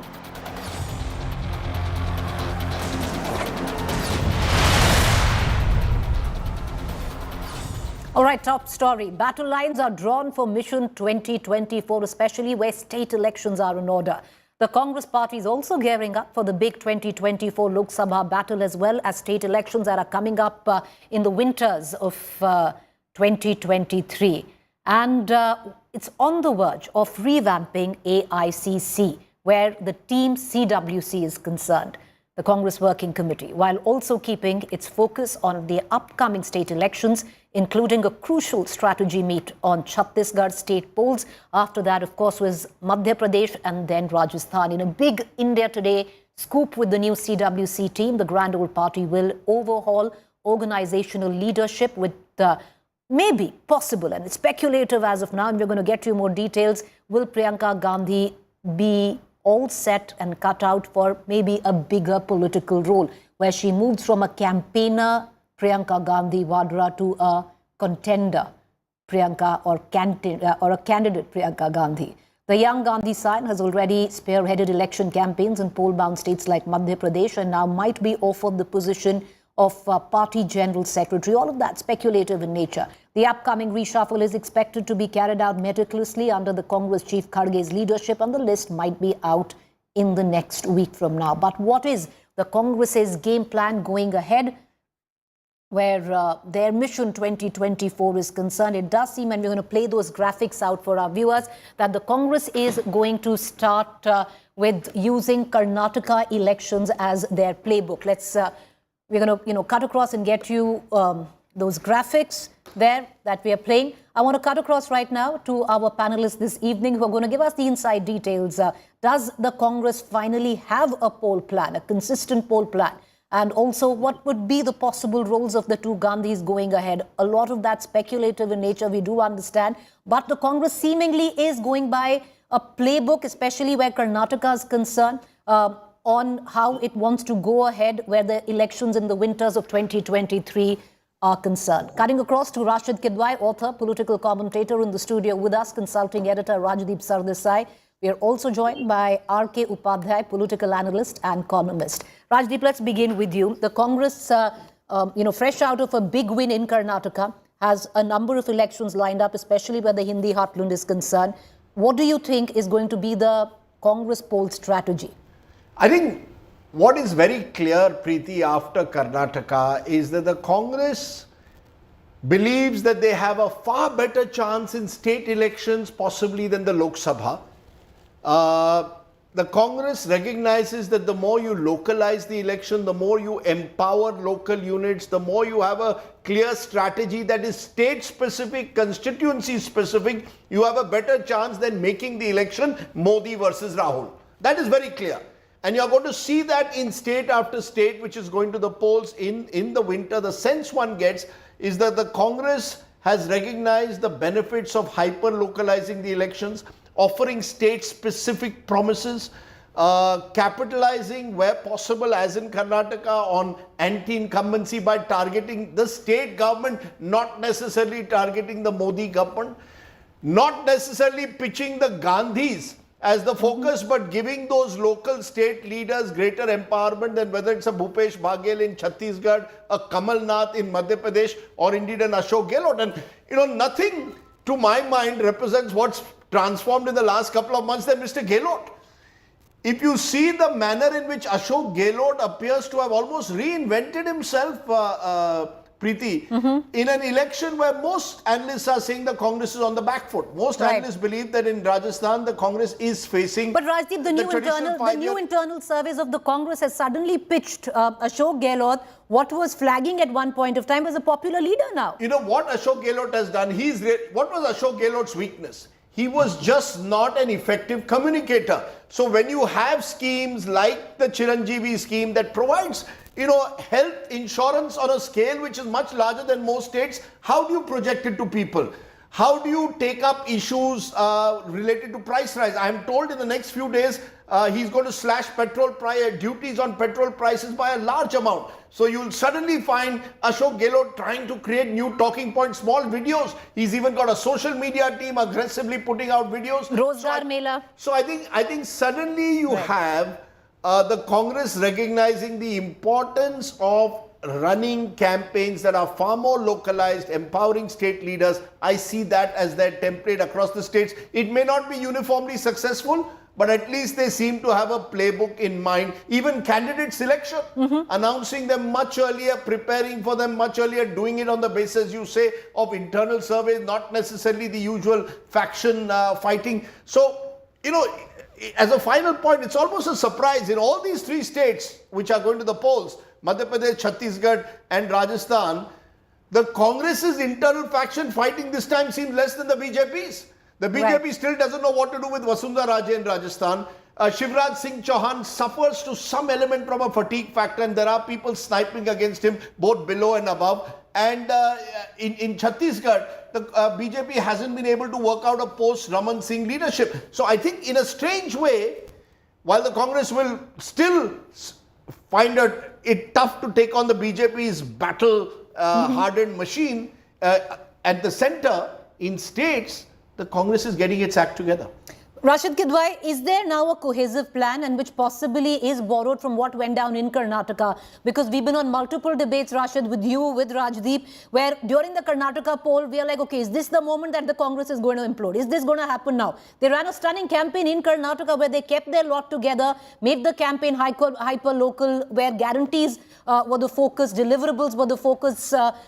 Candidate selection, very interesting. No favoritism, no factionalism, but ultimately on internal surveys, all of that. What are you picking up from your sources within the Congress, Rashid? Yes, so I think, Preeti, you are right about the, a kind of confidence and gung-ho in the Congress camp relating to this coming elections. But I am not so sure. I was hearing very attentively to my friend Rajdeep Sardesai, but I'm not too sure about, the political arithmetic getting it right in Rajasthan, where there is a huge factional fight. If you go to Jaipur, you go to Udaipur, you go to, Jaisalmer, any town of Rajasthan, you hear the story of Ashok Gehlot versus Sachin Pilot. Right. And the past track record of Mr. Gehlot has not been very impressive, in the sense that twice he became Chief Minister in 1998 and 2013. Both times the Congress ended up losing, badly. So he has not led Congress to victory. So this is something that I think the Congress has to get its act together in Rajasthan. But yes, in Madhya Pradesh, where there is a kind of Congress is working as a great, in a cohesive manner, they have got a lot of plans, and even the surveys are showing that the Congress Congress had had a head start, and some of the polls was also saying that. But Rashid Kidwai, if one is to go by internal surveys, where I would reckon the point that even Rajdeep was making, which you disagree with, is drawn from the fact that in terms of popularity of the incumbent chief of Rajasthan, Gehlot, it's drawn at the back of internal surveys. It's the Rozgar Mela. It is, a cylinder which is still at 500 rupees in Rajasthan, while it's over 1,000 rupees across the country. Where it's electricity, where he's gone 2 steps ahead of the Aam Aadmi Party, and all of that now publicized in a manner where it's reflecting in internal surveys. I'm glad, Preeti, you raised this point. See, for any incumbent government, whether it's Ashok Gehlot government or Shivraj Singh Chauhan government, if you give a lot of doles in the last year of your tenure, see, then it's not been very effective. This thing about that Labharti thing, I think is exaggerated. If you look at Rahat camps and all, people, it's a media management or some terms of optics. The fact of the matter, people ask that Ashok Gehlot has been chief minister for 5 years. If people could not get 2 square wheels, if they had to walk, 20 kilometers, 30 kilometers in a state like Rajasthan and go to Rahat camp to get, food and other this thing, it raises a big question mark. The same thing is about Shivraj Singh Chauhan saying about Ladli Behna scheme and all, because in the routine, mechanism, if the state is not been able to deliver, then it raises a big question mark. I may be wrong, but that's how I look at it. All right. Mr. Kidwai, stay with us. Let's also bring in Mr. Upadhyay, R.K. Upadhyay, political analyst. Mr. Upadhyay, how do you look at, possibly what Congress feels is a resurgent Congress riding at the back of what now many political analysts view as the Karnataka model? Do you see it's too simplistic? Well, after promising 5 guarantees, the Congress government in Karnataka is struggling to give any shape to any one of them. In fact, only one has been rolled out so far. That is a Shakti program, that is for women to travel free. So even that is in a complete mess because, there's so much of rush that, women are finding it very difficult to even get into the bus. The regular employees, the people who have to reach their offices are finding it difficult. So there is a lot of chaos during about that particular scheme. And then the second one, which they plan to roll out from July 1, that is the Annabhagya, where Siddaramaiah, wants to give, 10 kilos of rice. And there is a big controversy about that because he is now trying to include the 5 kilos, which the central government is already giving. And the BJP stand is, you promise 10 kilos to everyone, and you have to give those 10 kilos. Don't include the 5 kilos that the central government is giving. So today at the cabinet meeting, the Siddaramaiah government decided that they're not able to source the additional 5 kilos. So they have decided to give 34 rupees per head, to a family. So, and the whole thing is in a mess at the moment. So 34 per head. So how many people are you going to give in a family? Is there a age limit for people? How are you going to include the persons who are in the family? If there are 6 people with teenagers of let's say 14 years, 16 years, are you going to include them? Do they not consume as much rice as the elders? So will they also be included? If they are included, will they get this kind of a subsidy that you're talking about, 34 rupees per head? So where are you going to source this money? I mean, all this has become a big problem. And they're not even talking about rolling out the other 2, that is, 2,000 rupees to woman of the head of the family. Right. And then for the unemployed youth. So all this, is caught up, in this jam. I don't know how the Congress party can bring about these kind of schemes in other states because it's become a complete mess. Well, Rajdeep, do you want to weigh in on that? You're trying to look for chinks in the BJP armor where the BJP-run states are concerned. You have very well in your own, where you're looking at the Karnataka model. Look, the Karnataka model will be, the fate of Siddaramaiah will be decided on how effectively he rolls out these guarantees. If he's not able to roll out the guarantees effectively, he will pay a price, the Congress will pay a price in Karnataka. But you see, the template therefore varies from state to state depending on how effective you are. If you're in power, how effectively have you rolled out government schemes? If you're in the opposition, what are the new schemes you will offer? Look at the very interesting thing in Madhya Pradesh. Shivraj Singh Chauhan says, I am going to give now 1,000 rupees Ladli Behna. He earlier had Ladli Lakshmi, which were for daughters up to the age of 21 for their education. Now Ladli Behna, which is for all women, 1,000 rupees per month. What does Kamal Nath do? I will give 1,500. You're giving 1,000 in your last year, I will give 1,500. So the battle for freebies, Revdi, whatever you call it, guarantees will go on. But a very interesting point made by someone who's part of this Congress's election strategy is that in these states, the OBC factor, the backward caste, scheduled tribe coalition that the Congress wants to construct, which to some extent was successful in Karnataka, where the Congress did very well in SC/ST seats. We're going to try that experiment here by testing the caste census and lifting, if necessary, the reservation gap leading into 2024. I.e., we will say we will demand a caste census. If we come to power, we will have a caste census, and reservation will be on the basis of the numerical strength of each caste. Because one of the things that the Congress has lost out in North India and Central India in recent times has been this OBC SC/ST vote, which is critical in a state like Madhya Pradesh and Chhattisgarh in particular. Which was traditionally the Congress's vote. And to some extent in Rajasthan as well. So you pitch the caste census as one of your weapons. I'm not saying it will be successful. All I'm saying is that the Congress, at least for the first time, seems to have understood the importance of reaching out to the OBCs. They've understood the importance of a more localized campaign, of taking control of ticket distribution, doing it in a professional manner. The BJP, on the other hand, has already started campaigning for 2024, very aggressive over the last UCC. 1 month. They are going across. Every minister of this government, every weekend, is in some part of the country saying 9 years of the Modi government, what have we done? Mera booth, sabse mazboot. They've started all those campaigns. The BJP has the resources. They have the Modi factor. The question is, will that be as successful in a state election as it is in the Lok Sabha? Karnataka, to that extent, offers some kind of hope to the Congress and is a bit of an alarm bell warning signal to the BJP. Rashid Kidwai, this is something speculative because, of course, the shake-up or the expected revamping of the AICC hasn't quite really happened in terms of the CWC. There's a lot, the spotlight on Priyanka Gandhi itself. Is there a possibility this time that Priyanka Gandhi moves from a campaigner Priyanka Gandhi to a candidate Priyanka Gandhi, where at least that's what we've seen? Karnataka, she's the one who gave the guarantee. She's the one who got into a temple of Hanuman to pray. Same in Madhya Pradesh. She's the one who handed out and said that we're going to give you the guarantees. She's the one who prayed at the ghats where Lord Hanuman was concerned. Where clearly it seems the Mohabbat ki dukaan in charge, the ideological, head of it all is Rahul Gandhi, while Priyanka Gandhi is the one who's going to actually run the dukaan.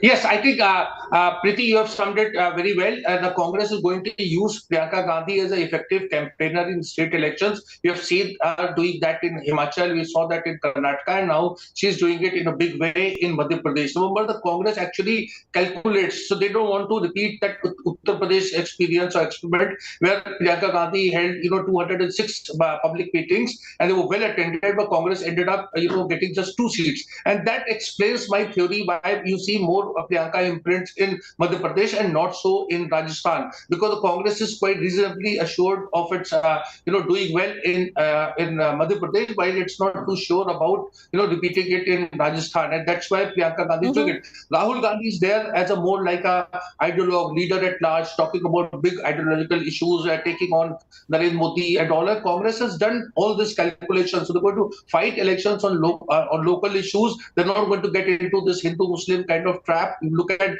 the Congress in Madhya Pradesh is exhibiting a lot of this, so to say, pro-Hindutva, pro-Hinduism programs, etc. So they are making a distinction in what was in And she's quite unabashed, playing the soft Hindutva card, which clearly Rahul Gandhi always seems wary of doing. But Arkyp, Upadhyay, I want to bring you in on this. The more pluralistic face Rahul Gandhi, the more ideological, going and meeting mechanics, sitting with truck drivers.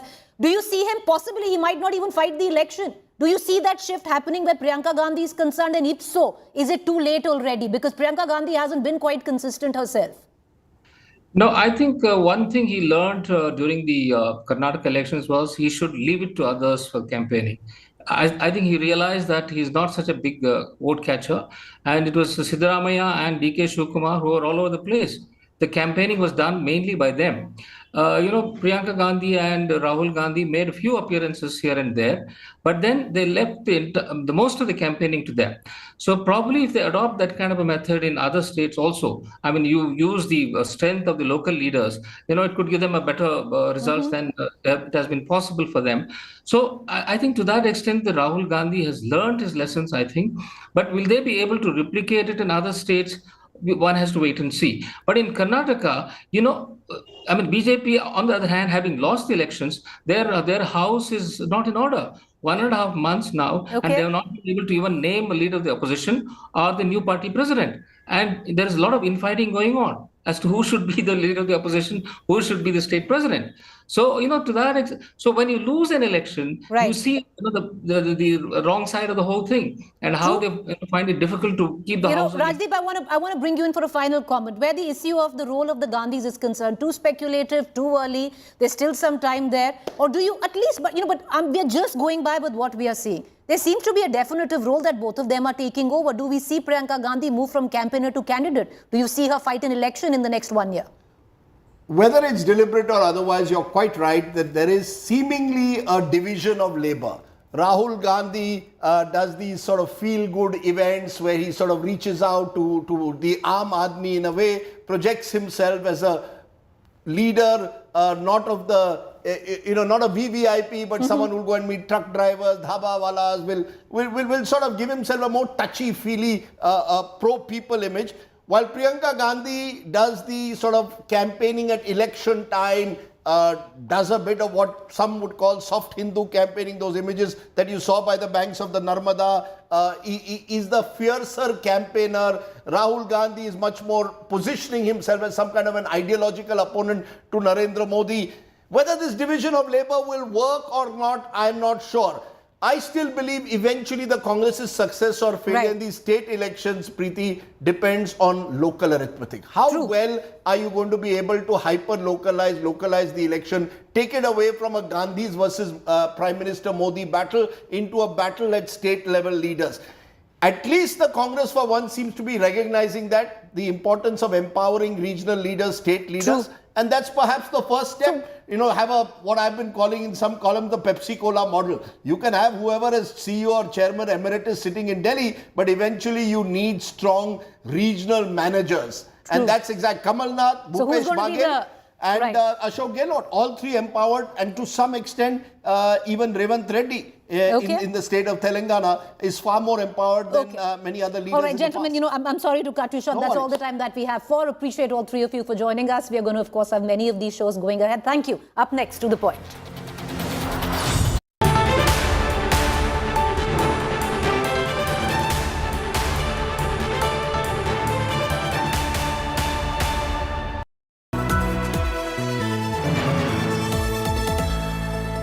The India Today Group is pleased to announce the launch of a brand new online portal for our Best Colleges survey, featuring 6 years of ranking data as well as a wealth of granular information on thousands of institutes of higher learning. Our interactive portal offers easy access, analysis and guidance to our Best Colleges of India survey results for over 2,000 colleges across 14 streams. We invite everyone to visit our site, bestcolleges.indiatoday.in, and we wish aspiring students all the very best.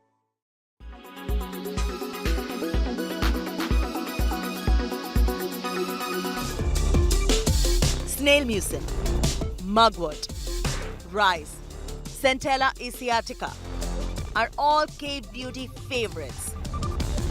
Whether it works or not is always up for debate, but the world has really enjoyed relaxing in a Korean sheet mask to unwind, and they surely hydrate well for a Korean kind of a glass skin glow. The latest entrant, salmon sperm. K-beauty has made it a super hot commodity. In the music video for Vegas, Doja Cat is seen smearing a face with a cosmetic stick. If reports are to be believed, this product was made from salmon collagen and salmon PDRN to enhance skin elasticity. It's really a polynucleotide, and what it does is it has an anti-inflammatory role, so it helps reduce inflammation in the skin. This is all because of the wound healing response, and so this is why it's become such a popular ingredient right now. K-beauty, no doubt, is a cult favorite. Further enhanced by K-pop culture that is a big deal amongst Gen Z. BTS and Blackpink are all over the place, and if you notice, they emulate a certain aesthetic standard which just cannot be accidental. While the Koreans have skin that's definitely different from Indians, some basics of skincare remain standard across the board. Cleanse, tone, moisturize, and do not forget the sunblock. How simple is that? Korean people, there are about 5 to 6 skincare routine that we follow, which start from skin, lotion, essence, cream, eye cream. So basically, little effort is required to have a flawless skin. Yeah. To say that Koreans are too serious about their skincare would be a huge understatement. But through all their 10-step routine lies a simple philosophy: moisturize and hydrate well.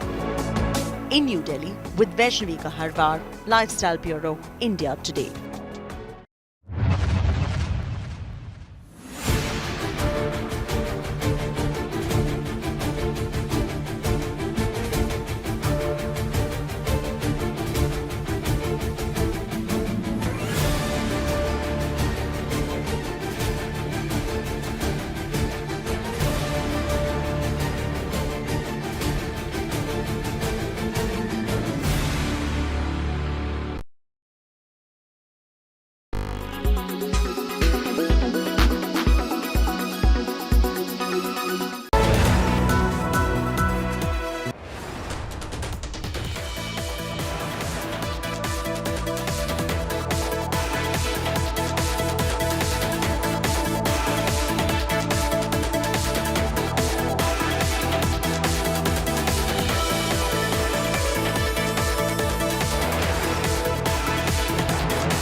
For all the investors, this IPO has opened for subscription today. Would you be bullish on this space? Would you recommend investors to take a plunge here? Sakshi, definitely, this is a very good company. They are into the aerospace. They are the leader in the aerospace technology. So I believe investors should invest this company. And the most important thing is the management is very keen to clear the debts. So they are coming in the IPO with at least they are planning to reduce their debt, and they are coming with a new product, and they are going for the more government contracts. So yes, this is a very good company. Investors should invest into this. Okay, so investors can definitely look at subscribing. Would you advise investors to stay here for the long term, or should one really look at just listing gains and book the profits out? I'm expecting the listing gain should be almost 20 to 30%. If you are a long-term investor, definitely you should hold this stock for the long term. Okay, 20-30% kind of listing gains in case you're a short-term investor, but long-term investors can also continue to hold this space, this stock in their portfolios if they get the allotment of this stock too. Apart from this, let's also jump on to the next IPO, and that's Cyient DLM IPO that will open for subscription tomorrow. Now here again, the public issue is worth 592 crore rupees. And the bidding will be allowed till 30th of June.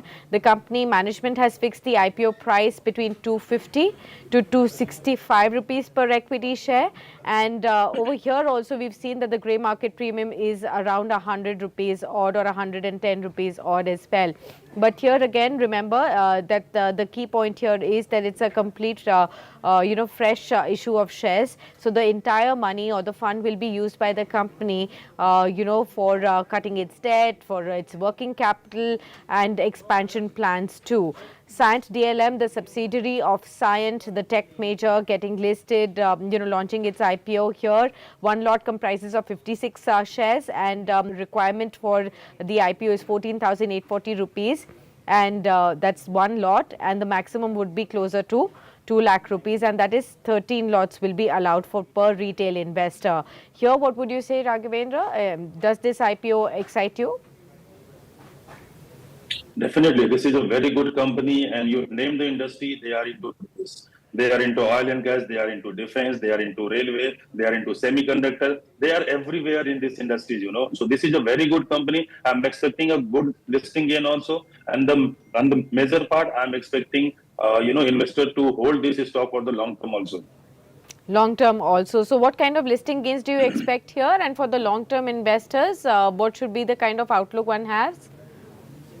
I'm expecting around listing around 380, 400 level. And that is a very good level. If you are a short-term trader, definitely you should book your profit. But for the long term, you should this stock should be in your portfolio.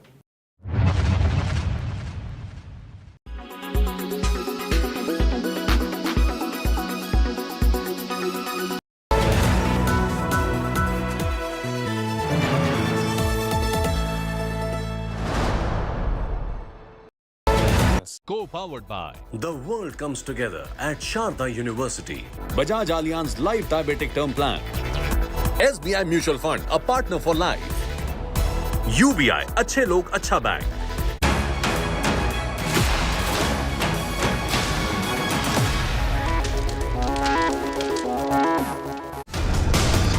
UCC once again in the spotlight.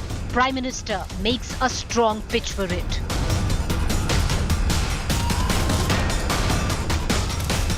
Stating the country cannot run on two laws and UCC part of constitution. आजकल हम देख रहे हैं कि uniform civil code के नाम पर ऐसे लोगों को भड़काने का काम हो रहा है.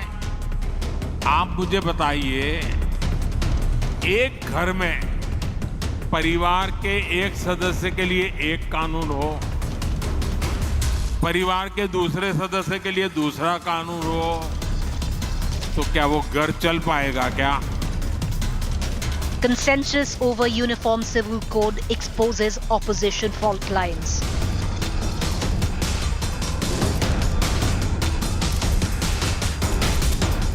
Days after opposition meet, opposition disunity over UCC support.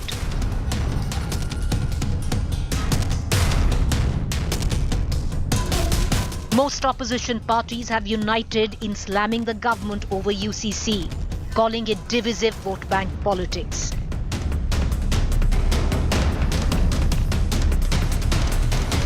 AAP becomes an outlier, extending support to government on UCC. सैद्धांतिक रूप से हम यूसीसी का समर्थन करते हैं. आर्टिकल 44, आर्टिकल 44 वो भी ये कहती है कि यूसीसी होनी चाहिए. AAP seeks Congress support on ordinance but opposes united opposition on UCC. Uniform Civil Code fractures fragile opposition unity. Top focus 7:30 p.m. To the point this evening. All right, let's quickly cut across. Joining me is Salman Khurshid from the Congress Party. The latest that has happened, of course, viewers, is today that the Aam Aadmi Party has decided that they will support the government in principle when it comes down to the UCC. Salman Khurshid ji, आम Aadmi party अब कह रही है कि सैद्धांतिक तौर पर आम आदमी पार्टी सरकार के सपोर्ट में है यूसीसी के मुद्दे को लेकर. क्या सिद्धांत है जिस पे उन्होंने समर्थन किया, उन्होंने भी नहीं बताया किस. लेकिन हर पार्टी का अपना विषय, अपना ओपिनियन हो सकता है और हर पार्टी उसको व्यक्त करे, जिसके पास कितनी जानकारी है उसको सामने स्पष्ट करें और उसके बाद क्या सिद्धांत है जिसको उन्होंने स्वीकार करते हुए ऐसा कहा है, इसको बात को स्पष्ट करें, पारदर्शिता इस बात रखें, तब बात.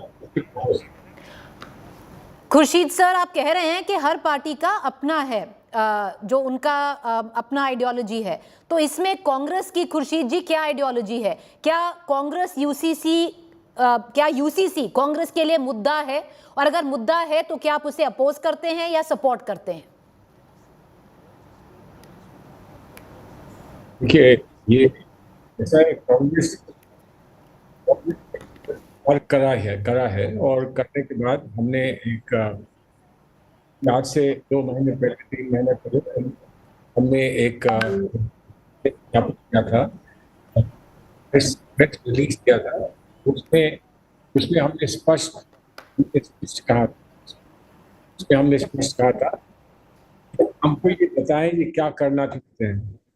बिना इनके कुछ कहे हुए और बिना बताए हुए हम हवा में अपनी प्रतिक्रिया नहीं करेंगे। हम किसी चीज का रिस्पॉन्स तब देंगे हम जानेंगे कि वो क्या है। सिर्फ ये कह देना कि हम यूसीसी ला रहे हैं, यूसीसी का क्या मतलब है, इसको अगर स्पष्ट करेंगे बताएंगे तब हम। यूसीसी का क्या मतलब है इसको अगर स्पष्ट करेंगे, जो प्रधानमंत्री हैं खुर्शीद जी, उन्होंने तो स्पष्ट कर दिया है कि एक लॉ होना चाहिए पूरे नेशन के लिए। ऐसा नहीं हो सकता कि नेशन में 2 लॉज हों सबके लिए, और ये कॉन्स्टिट्यूशन का हिस्सा है। तो क्या कांग्रेस बिलीव करती है कि एक लॉ होना चाहिए सब जो रिलीजन्स हैं उनके लिए?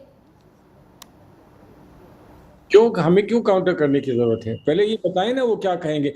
उन्होंने कर्नाटक में क्या भगवान का नाम नहीं लिया? भगवान कभी चुनाव में नहीं उतरते हैं, भगवान का कोई संबंध चुनाव से नहीं होता है। सब लोग जो चुनाव लड़ रहे होते हैं उनका कहीं ना कहीं संबंध भगवान से होता है। भगवान को एक अकेली पार्टी भगवान को अपनी प्रॉपर्टी बनाकर चुनाव नहीं लड़ सकते हैं। इसलिए कोई भी बात ये उठाना चाहते हैं, जब तक ये स्पष्ट ना करें कि उस बात का क्या कारण है, उसके क्या लक्ष्य है, उसका क्या परिप्रेक्ष्य है, तब तक कोई बात उठाने से और ना उठाने से कोई फर्क नहीं पड़ता। खुर्शीद साहब बहुत शुक्रिया आप हमसे जुड़े। देयर इज अ प्रॉब्लम, आपके ऑडियो लिंक में एक प्रॉब्लम है। There is a problem with your audio link. We are going to try and correct that, but let's cut across right now to our other guest. Reena Gupta, spokesperson Aam Aadmi Party, Shazia Ilmi, spokesperson BJP, Waris Pathan, spokesperson AIMIM. Reena Gupta, you're saying that you're supporting the government when it comes down to principal grounds where the UCC is concerned. However, are you not supporting the opposition on principal grounds? Because the entire opposition that has got together in Patna, 15 political parties have come together to oppose the government stand on UCC, have called it politics of vote bank. The Aam Aadmi Party doesn't think so? Preeti, so what we have said is that the idea of uniform civil code is what we support. But right now, we don't even know what this UCC will look like. Has anybody seen a draft of UCC? Does anybody have a timeline? What is happening is that the Bharatiya Janata Party is again trying to divert the attention of the country from important issues like unemployment, inflation, and it has brought in yet another jumla that we know they are fond of doing. And the Law Commission has said that it is giving 30 days for a country of 140 crore people and an important issue like UCC. How can you allow only 130 days? That's my first point. Secondly, when you're talking about UCC, what will happen to the Sikhs? What will happen to the Buddhists? What will happen to the Jains? There is no clarity. So they basically want the country to again get polarized. And this is, if you remember, Preeti, this is the same toolkit that they used during CA-NRC discussions. What is that time they said all the Hindu refugees will come to India and will get citizenship. Can I ask Bharatiya Janata Party how many Hindus from Pakistan have come to India and have been given citizenship? So this is yet another method of Bharatiya Janata Party to take the attention away from the real issues facing the country in the last 1 year before the elections. And as far as the constitution is concerned, I'm very happy that the BJP is finally talking about the constitution, and they're saying Article 45 and the directive principles tell us that the country should be moving towards the uniform civil code. There are several directive principles, Preeti, as you very well know. The directive principles also talk about good quality education, good quality healthcare. Why is it that the Bharatiya Janata Party doesn't care about once again, Reena Gupta, the fact is the jumla that you're talking about where the BJP is concerned, many would say that you are the one who's actually throwing the jumla. At one end, you're asking for the Congress's support on ordinance. On the other hand, you're going ahead and publicly saying on principle you support the government on UCC. Now, where does it lie where the principal support for the opposition is concerned? So, Preeti, the support is for the idea. How it should be implemented, how everybody needs to be consulted, what will the draft form look like, what will happen to the Hindu undivided family, what will happen to the other communities, like I said, Sikhs and Parsis and Jains. All of that needs to be discussed, and that cannot be done in 30 days. So the government needs to first put out a draft of when it says UCC, what does it actually mean? And then there needs to be widespread Veena Gupta, can it be said this is pressure tactics by the Aam Aadmi Party, where you are trying to coerce the Congress to side with you on issues like ordinance? Because otherwise it's, nobody can understand. You want the Congress's support, yet you are supporting the government on key issues that the Congress is opposing the government. Absolutely not, Preeti. This is UCC, Article 370. These are issues where we've differed with Congress. And that is our principal stand, that these are issues that we believe the country needs. But how, again, coming back to UCC, there needs to be a proper draft put in place. You can't do this jimlabaji say ki UCC hone wala hai desh mein. What does it actually mean? And everybody, the communities need to be consulted. After that, only a proper Veena Gupta, appreciate you joining us, but by the, in the end, it's very clear, because where does the Aam Aadmi Party stand in all of this? Many would say it's opportunistic, because on one end, you're seeking the Congress's support on the issue of ordinance. The Congress can turn around and say, in principle, we oppose the Aam Aadmi Party on a state level. Therefore, we will support the government. But having said that, thank you for joining us. Shazia Ilmi, when it comes down to Jumlebazi is what you're being accused of. Is there a draft? How are you going to take it ahead? What's the fine print? Is it just right now thrown into the mix, especially elections are in order in states like Madhya Pradesh, which are largely 91% Hindu governed in terms of population?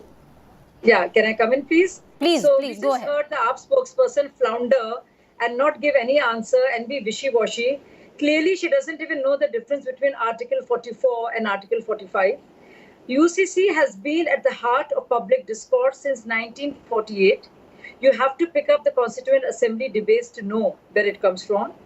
And of course, on the face of it, Arvind Kejriwal has pledged support to it. So all that posturing we heard from the spokesperson was all a lot of, a way to prevaricate. Maybe it comes from the fact that she knows little about the subject. So UCC has been discussed many times, and UCC has been part of the BJP manifesto. It is the only party which has been for it for the longest period. It is one of the important parts of the BJP's internal belief that people like us support and find very attractive. Now, let me tell you, if there is a law being made which benefits, let's say, though it does not, it's a gender just law. And this is a promise of the Constitution to all its citizens, particularly women. But let's for a minute presume that it only helps Muslim sisters. How is that anti-Muslim? I don't get it. Are Muslim women any less Muslim than the male counterparts? Secondly, if this is a constitution mandate and a promise to the citizen, isn't the freedom for the women of this country incomplete if there's going to be discrepancy when it comes to marriage, divorce, alimony, succession or inheritance or adoption? These are very real areas of family life. And tell me why I want as much time as you gave to my predecessor, so please indulge me. Preeti, it's important. Secondly, tell me the diversity of the country never got affected with the Indian Penal Code, or did it? There is the same law, criminal law, that is at work for all the citizens. Why shouldn't there be the same law when it comes to Indian women? Our Sikh sisters, our Muslim sisters, our Parsi sisters and our Christian sisters? Why should there be any less beneficiaries of a great constitution than the brothers, than the men? Isn't it time finally to have a death knell of feudalism and for New India to allow as much to these daughters as it does for the sons? Shouldn't the law be the last rescue and savior of all women who fight against this injustice day after day? The widows, the wives, the daughters-in-law.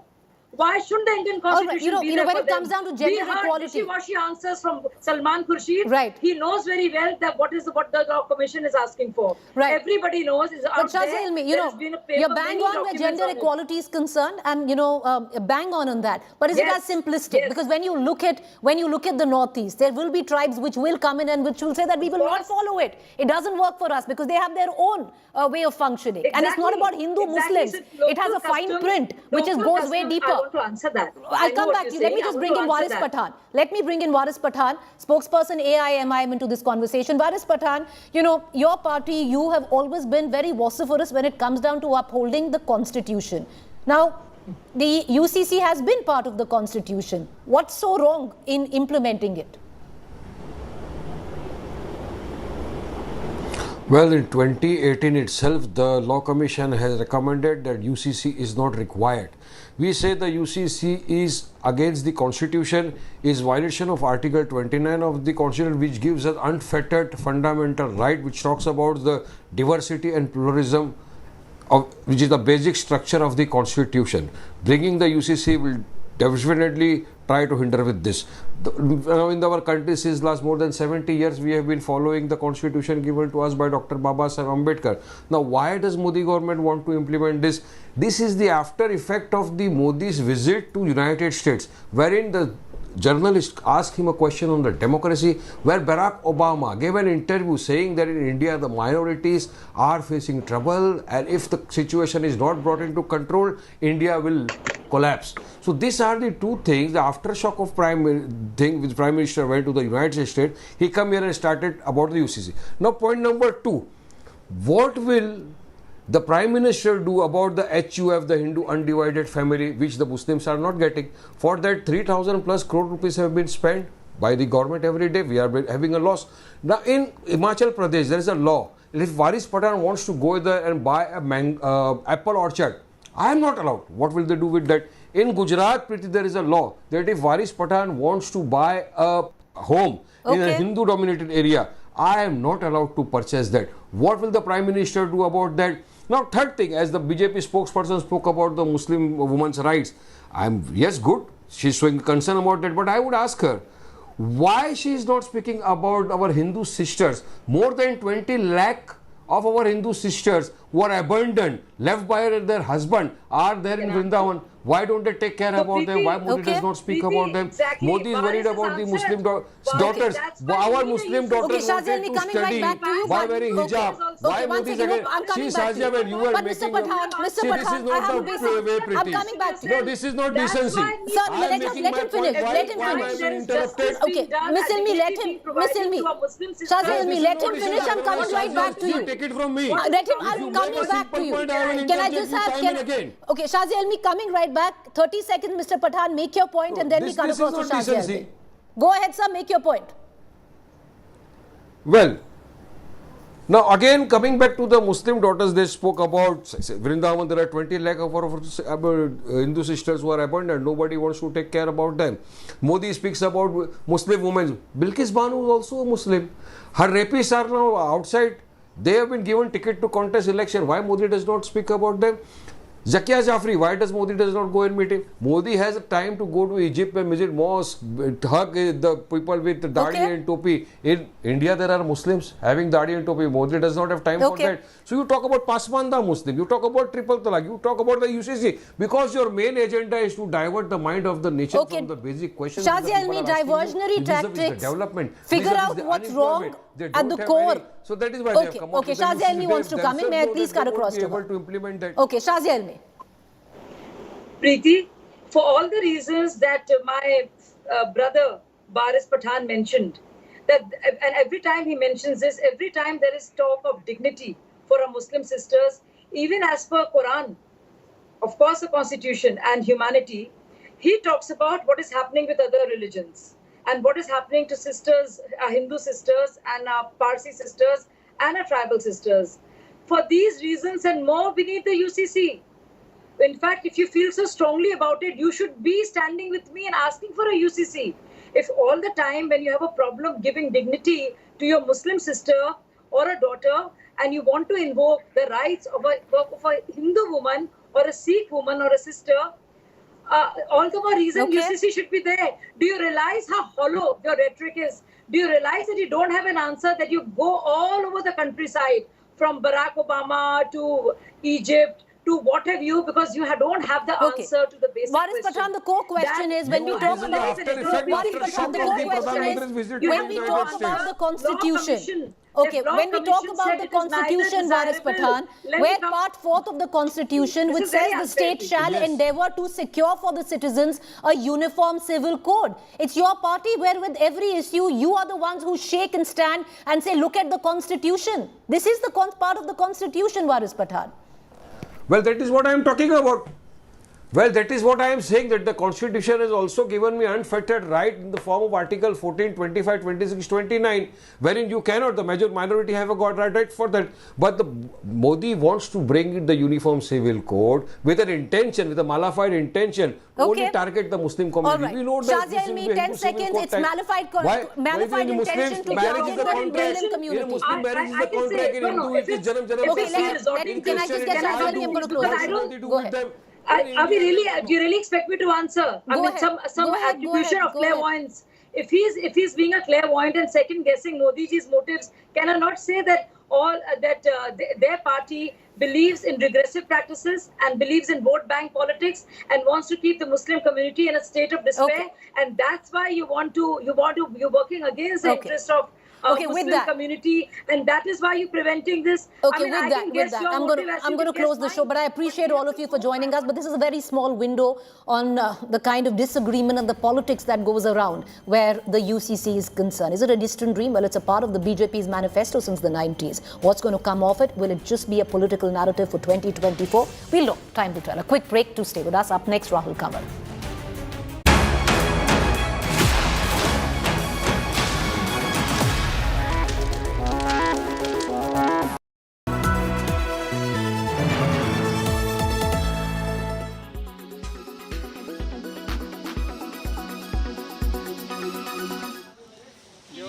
A summer crop that is the choice of millions across the country is rapidly becoming a prized delicacy. It is enjoyed in all its forms, but now households are being forced to choose. पहले जब मैं एक हफ्ते पहले लेने गई थी तो 60 रुपए किलो थे, अब कल लेने गई हूँ तो 120 रुपए किलो, और वो भी टमाटरों का आप हाल देख सकते हैं, कहीं से गले हैं, कहीं से ये वाइटिश में है. It is an annual deja vu that is hitting India's most vulnerable and the middle class. As the monsoon arrives and supplies plummet, the price of vegetables like the tomato has skyrocketed. The price of tomatoes, an indispensable part of Indian dining tables, has crossed 100 rupees per kilogram in many parts of the country over the past few days. इतनी महंगाई में क्या खाएं, क्या खरीदें, क्या बनाएं, ये समझ नहीं आई. टमाटर देख लो साथ में सामान पे, कभी 60, आज 120, कल 100. ऐसे टमाटरों के रेट ऐसे बढ़ते हैं कि कमाने वाला भी थक गया और खाने वाले भी थके जा रहे. हर चीज इतना महंगा कि बजट से 3 गुना ज्यादा. इससे कोई समझ में नहीं आता कि क्या करना है, क्या नहीं करना है. Farmers have cited production and supply shortages as major reasons behind the hike. माल कम रहने के कारण ही बाजार टाइट हुए है. उसका प्रॉब्लम है कि बारिश भी कम था, उसके कारण फसल कम था. इसके पहले 6-8 महीना टमाटर में बहुत मंदी था. लगभग ऐसा पकड़ के चलो 5 रुपए के 10 रुपए के लगभग में बाजार थे. उसके कारण लोगों ने कम किया. उसको खर्चा भी ज्यादा है टमाटर को. Experts, however, have a different view. Retail market में तकरीबन 60 रुपए से ज़्यादा प्राइस हर जगह पे है, बताया गया है कि इतना प्राइस है. लेकिन जो हॉकर्स हमारे घर के बाहर आते हैं या जिनसे हम लेते हैं वो तकरीबन 80 और 100 रुपए का चार्ज करते हैं. इसका मतलब साफ है कि एक रिटेल माफिया जो है वो ऑपरेट करता है. जो इन्फ्लेशन हम एनकाउंटर करते हैं, जिसके ऊपर हमारा हाहाकार मचता है, वो इसलिए है क्योंकि जो हॉकर्स की जो एक रेंज बनी हुई, एक नेटवर्क बना हुआ है, वो प्राइस अपने आप फिक्स कर लेता है. Vegetable vendors claim that many consumers who would earlier buy 1 kg or more tomatoes have now switched to buying half a kilogram or fewer tomatoes. Whatever the reason, the fact remains that the increasing prices have drastically affected the kitchen budget of consumers.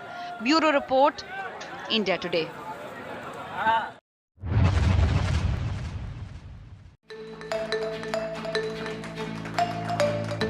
Our Artificial intelligence, AI, an ever-evolving field, is transforming the world we live in, unleashing wonders that were once unimaginable. Now, artificial intelligence is transforming lives in Lucknow in the field of medical science. This is an ortho-robo performing a knee replacement surgery, all made possible courtesy AI. And this is a game changer in Uttar Pradesh, as this AI-powered robo will now perform more ortho procedure in Lucknow's Apollo Medics.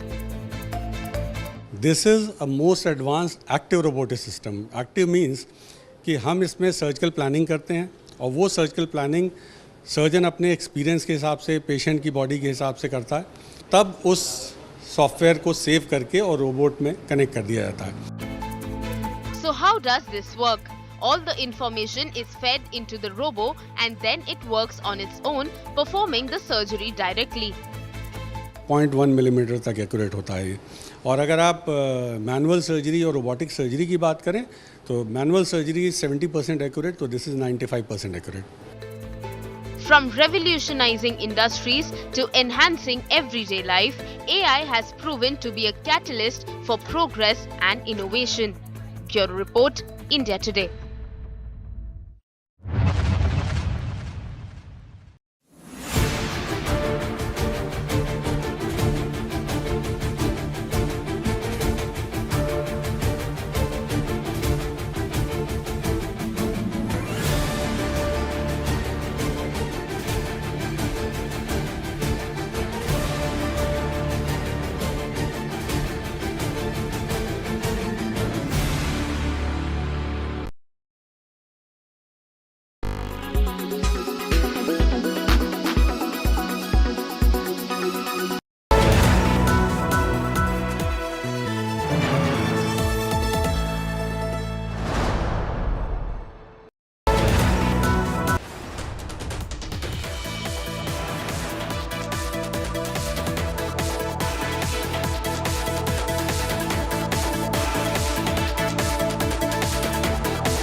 Hello and welcome to this Markets Today special. I have with me today Anand Shah, who heads PMS and AIF at Prudential ICICI or ICICI Prudential Asset Management Company. Anand, very good to see you today. But let me start by asking a very simple question. How difficult has it been for a fund manager like you to beat the market over the last 1 year? I mean, the benchmarks that you follow or adhere to.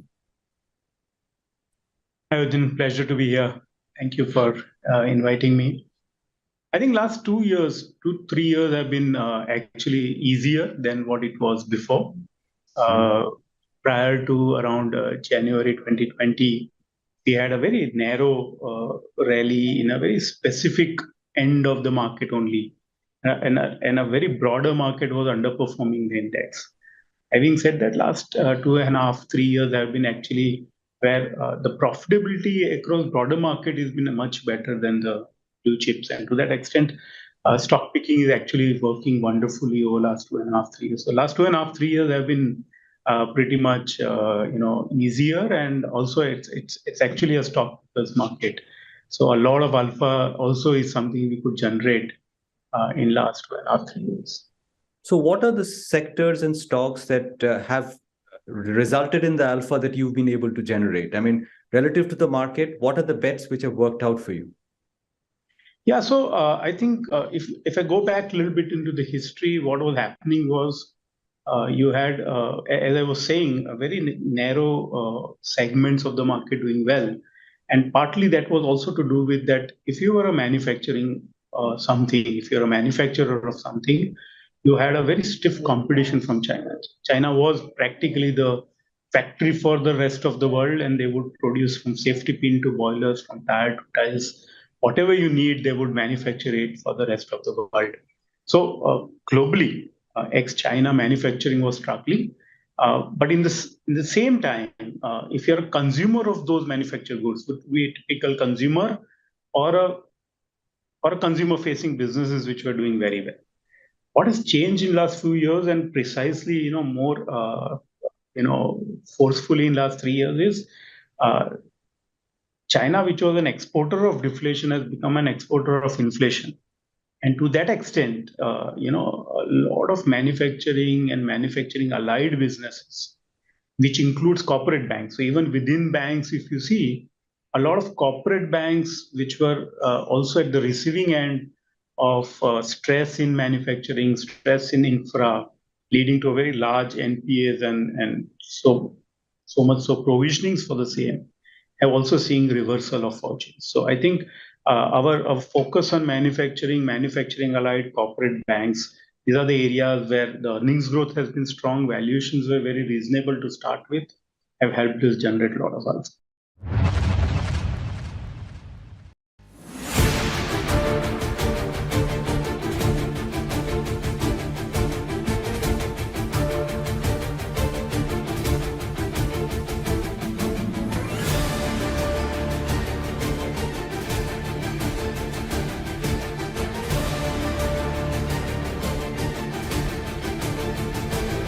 Presented by RP Sanjeev Goenka Group, Growing Legacies.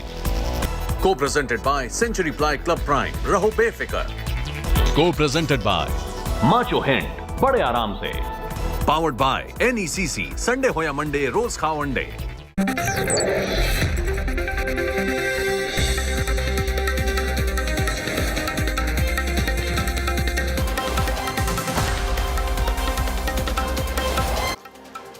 Good evening and welcome on board the news track. I'm Rahul Kamal. The deadly political face-off over the killer drones is my top focus on the news track. The opposition accusing the government of overpaying for the killer drones. Except that India hasn't fixed a price yet because the deal hasn't even been signed. So what is the opposition cribbing about? Does India really need these drones and why? All that and more coming up on the news track tonight.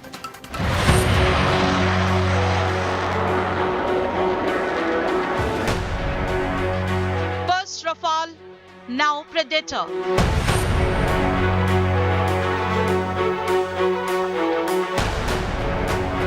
Congress claims dirty drone deal.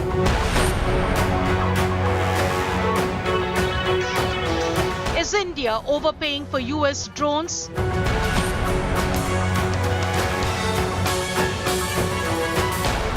The big drone deal fact check. Top focus on news track. Lots of misinformation, lies doing the rounds. We'll try and bring them all in perspective for you. Also remember, these are the drones that were used in the taking down of Ayman al-Zawahiri and also General Suleiman. So there are lots of very significant killings that these drones have accomplished. We'd look at all that and more. Let's get started. Here are the headlines I'm tracking tonight. Congress government in Karnataka files an FIR against BJP IT cell chief Amit Malviya, booked over a cartoon video he shared accusing Rahul Gandhi of anti-India actions abroad. Big twist to Karnataka freebies fight. Karnataka government said to transfer cash into accounts of BPL card holders instead of the 5 kgs of free rice. Monsoon mayhem in Mumbai once again. Roads and subways flooded, several low-lying areas waterlogged. Met Department predicts heavy rainfall for the next 4-5 days. Massive protests at Kadalore's Chidambaram temple as priests allege takeover bid by the Stalin government. Cops enter sanctorum of the Nataraj temple. Priests say cops manhandled them. Politics erupts over one-day International World Cup. Congress AAP fume over no matches in Kerala and Mohali. BCCI Vice President Rajiv Shukla says ICC decides the venues for the World Cup, not the BCCI.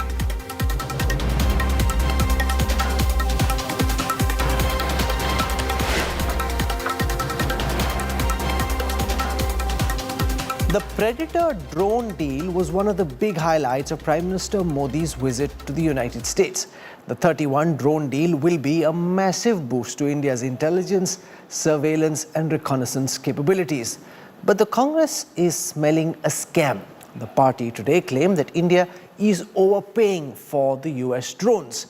Here's how this political fight is playing out. देखिए, पूरा देश जानता है कि Rafale मामले में चोरी हुई है। डिफेंस मिनिस्ट्री के लोगों ने साफ लिखा था, प्रधानमंत्री राफेल मामले में इंटरफेयर कर रहा है। First, it was the Rafale jet deal. जो राफेल डील में हुआ, वही अब प्रीडेटर ड्रोन्स की खरीद में भी दोहराया जा रहा है। Now it's India's upcoming Predator drone deal. The Congress party sure has a thing for defense deals. The latest Congress target is the proposed $3 billion Predator-type drone deal. That was mentioned by Prime Minister Modi and President Biden during their meet earlier this month. While the Predator drone deal is expected to reshape India's defense muscle, the Congress claims a scam in the deal and overpricing even before its signing.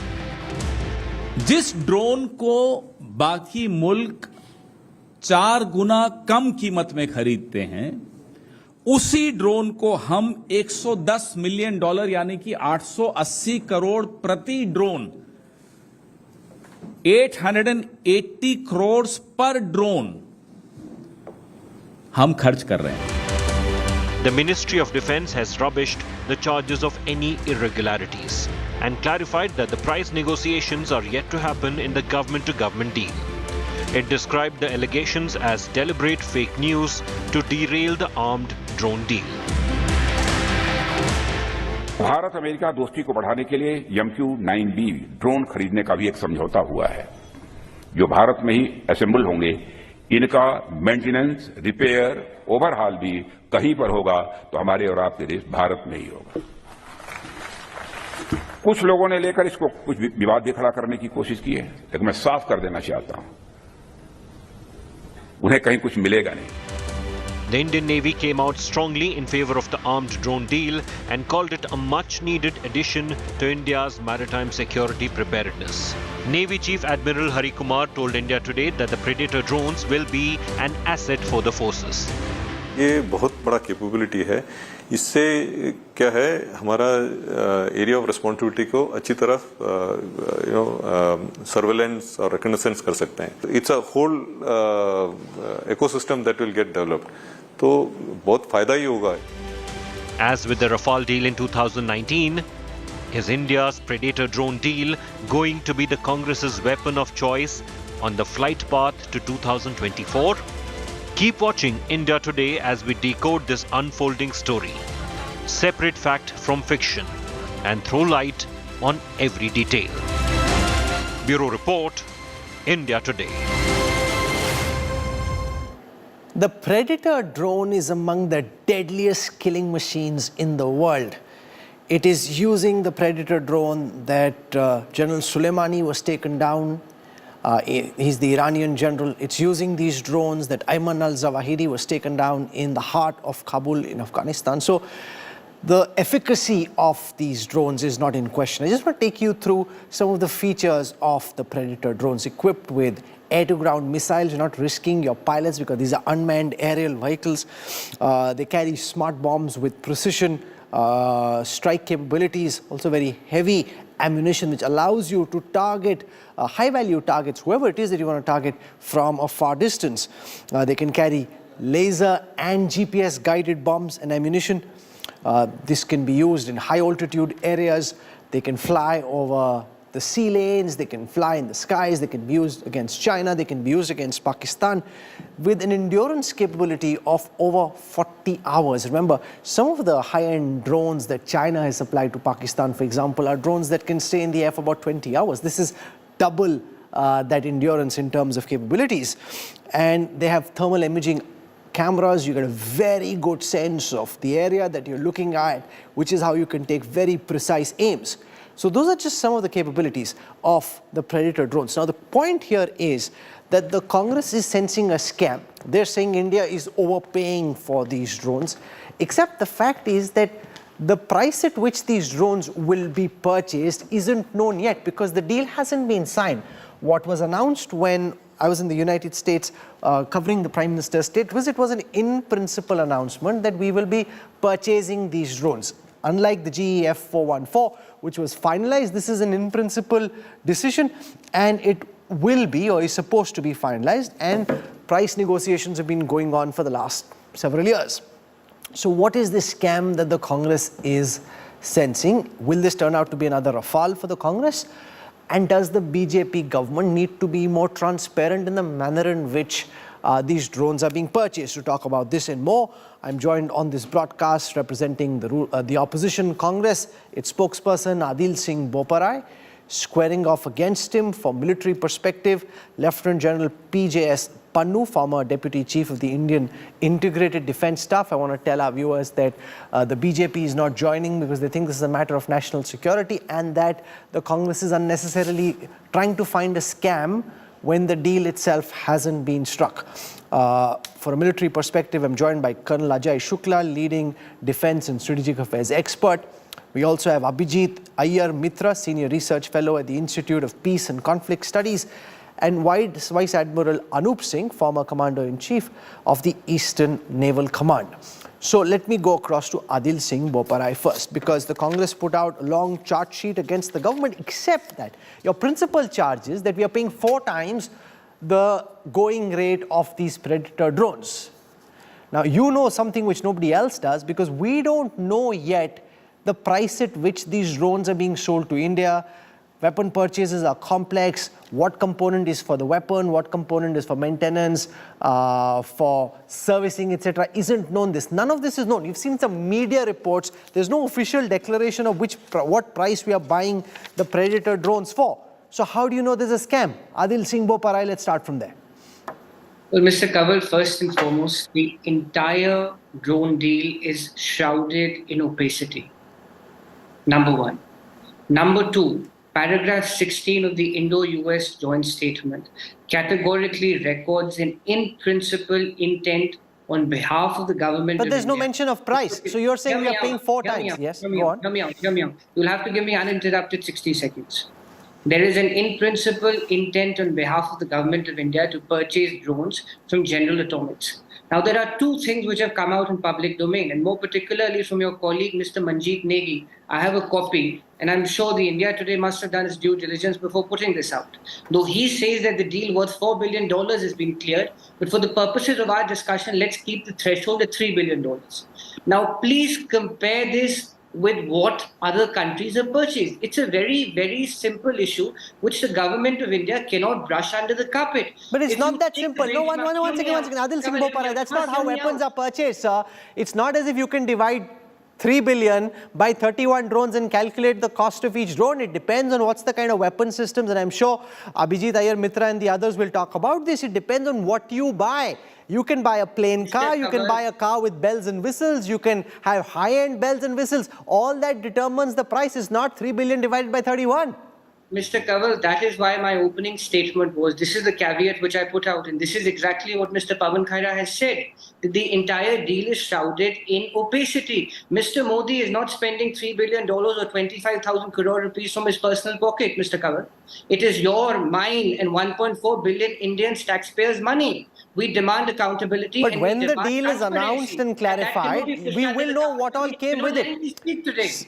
I am, because you're sensing a scam, and I'm trying to understand what that scam is, because you don't know what we are buying for that $3 billion. If this pen is purchased by UK, Taiwan, Italy and Netherlands for 1 rupee, and India is purchasing it for 4 rupees, then most certainly I think there is a case which is made for clarification, for transparency on behalf of the government of India. Now, please bear with me for 30 seconds. Number one, the Defence Acquisition Council clears a purported deal for $3 billion. The Prime Minister records an in-principle intent. It is happening at the level of the President of the United States and the Indian Premier. Certainly, it is not in thin air. Number 3, now please have the data. US government purchases it for $56 million. UK for $12.5 million. Spain for 46. Germany buys it for 17 million. Have we committed a crime if we ask for transparency of taxpayers' money? In my opinion, most certainly not. Number 4, any defense deal or any defense purchase under the rules of business has to be approved by the CCS. This is the nodal body.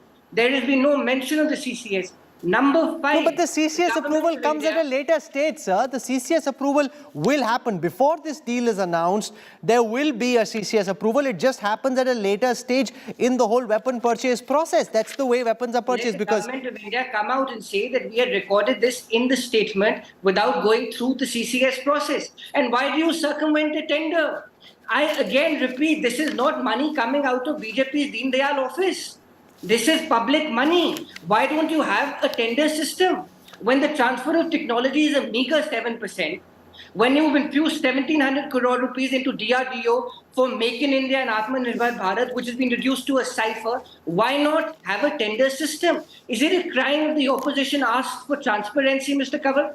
This, I again repeat, this is taxpayers' money. The government, as usual, is pushing it under the carpet. These are public reports. If either it's Mr. Manjeet Negi who is misleading the country, or the government of India should come out.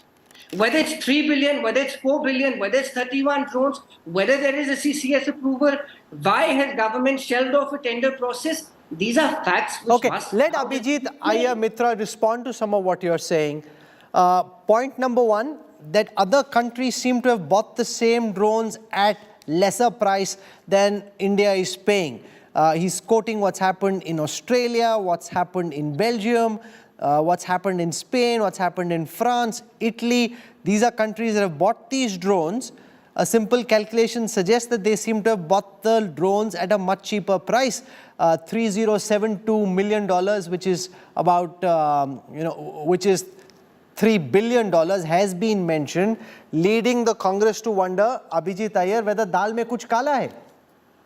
Right. Thanks, Rahul. So, the first thing I want to, which you already pointed out, is that all the figures being quoted are only quoted by the press. The government statement has said nothing, neither has the American government or the Indian government stated a price. Now, let's talk about the quoted price, say about $3.5 to $4 billion. Now, if you notice in the breakup that my co-panelist just gave, notice how wildly those prices vary. The lowest he quoted was some $12 to $15 million, and the highest was something like $56 million. Why is this? Because the platform, the additional systems development, and the payload all cost different things. So, sometimes the payloads can be twice the price of the platform. Sometimes the price of the special, the country-specific developments can be 2-3 times the price of the platform. Right? Now, let's look at specifically what we know from the public record about the India-specific modifications, and I'm just talking about what I've managed to collect with open source. The first is that the drone uses the same Garrett TPE-331. It's now a Honeywell TPE-331 that the Dornier aircraft uses, the engine. Okay, there are a few more blocks that have been added to it by Honeywell. So it is already using a domestically manufactured engine with some more inputs from Honeywell that will be integrated onto this drone. Okay, next, what has happened is, you saw that a lady entrepreneur who was sitting, Brinda Kapoor, I think, was sitting next to Satya Nadella, who was sitting next to Biden at that state lunch or dinner or whatever it was. That was for a whole bunch of highly sensitive payload systems, including a gigapixel camera, which will take several years to integrate, and those are very, very expensive processes to integrate in there. Okay, now I want you to refer to Chapter 1, Para 29G of the Defense Procurement Manual for 2020, okay, which is the buyer-nominated equipment. And I will read this out if you give me a minute. Aero engines and fabrication plants, paragraph G. Aero engines and fab, in brackets, facilities manufacturing silicon wafers, need to be taken up as projects of national importance. Aero engines and fab manufactured in India will mandatorily be procured for applicable defense equipment as buyer-nominated equipment / sub-assemblies. These procurements will not be considered as single vendor cases, which means it has to be part of a much larger complex procurement. You're not going to buy the engine offhand like that. So one thing is that we know that the current TPE 331 will have to be upgraded to the level of the Predator drone. The next thing is the India-specific payloads will have to be integrated into it. The third thing which we know, which has been put out in the joint statement, and I will read the relative part of the joint, sort of applicable part of the joint statement, will enhance the ISR capabilities, this is paragraph 16, will enhance the ISR capabilities of India's armed forces across domains. As part of this plan, General Atomics will also establish a comprehensive global maintenance, repair, and overhaul facility in India to support India's long-term goals. Global MRO. Please note, that means all of Asia, all the General Atomic MQ-9s operating in the Asia Pacific will come here for MRO facilities. Okay, all of this adds to the cost. Integration sometimes adds 2-3 times to the cost. So again, it's very curious that my colleague brought up the incredible variations in price of each country. He's also questioning why the deal didn't go before the CCS. Why is it that just on the back of what the Defence Acquisition Council said, where it accorded the acceptance of necessity, that this deal has been announced in principle in a joint statement to the US without going to the CCS? They're questioning that. Absolutely. So, very important question. The point is it goes to the CCS after the entire process is complete and price negotiations are complete. Again, if you read the DPP, that's what comes out. If you read, again, paragraph 16, President Biden and Prime Minister Modi welcomed India's plans, no contract, to procure the General Atomics MQ-9. Now, let me tell you what has happened so far. The Defence Acquisition Committee has recognized the AON, that is the acceptance of necessity. As of now, it is just India needs this. Now an RFP will be floated. No, he says, why can't it be through a tender? Why does it need to be a government-to-government contract? Because the tender comes after this. This is where the requirement for the RFP gets floated after this. No, but he says you already decided that you're buying the Predator. Then what's the point of the tender? This is the main, this thing. So this is the preferred acquirer. In the RFP, if somebody gives you a better specs and things like that, but you've already put in the joint statement that we are buying it from the US.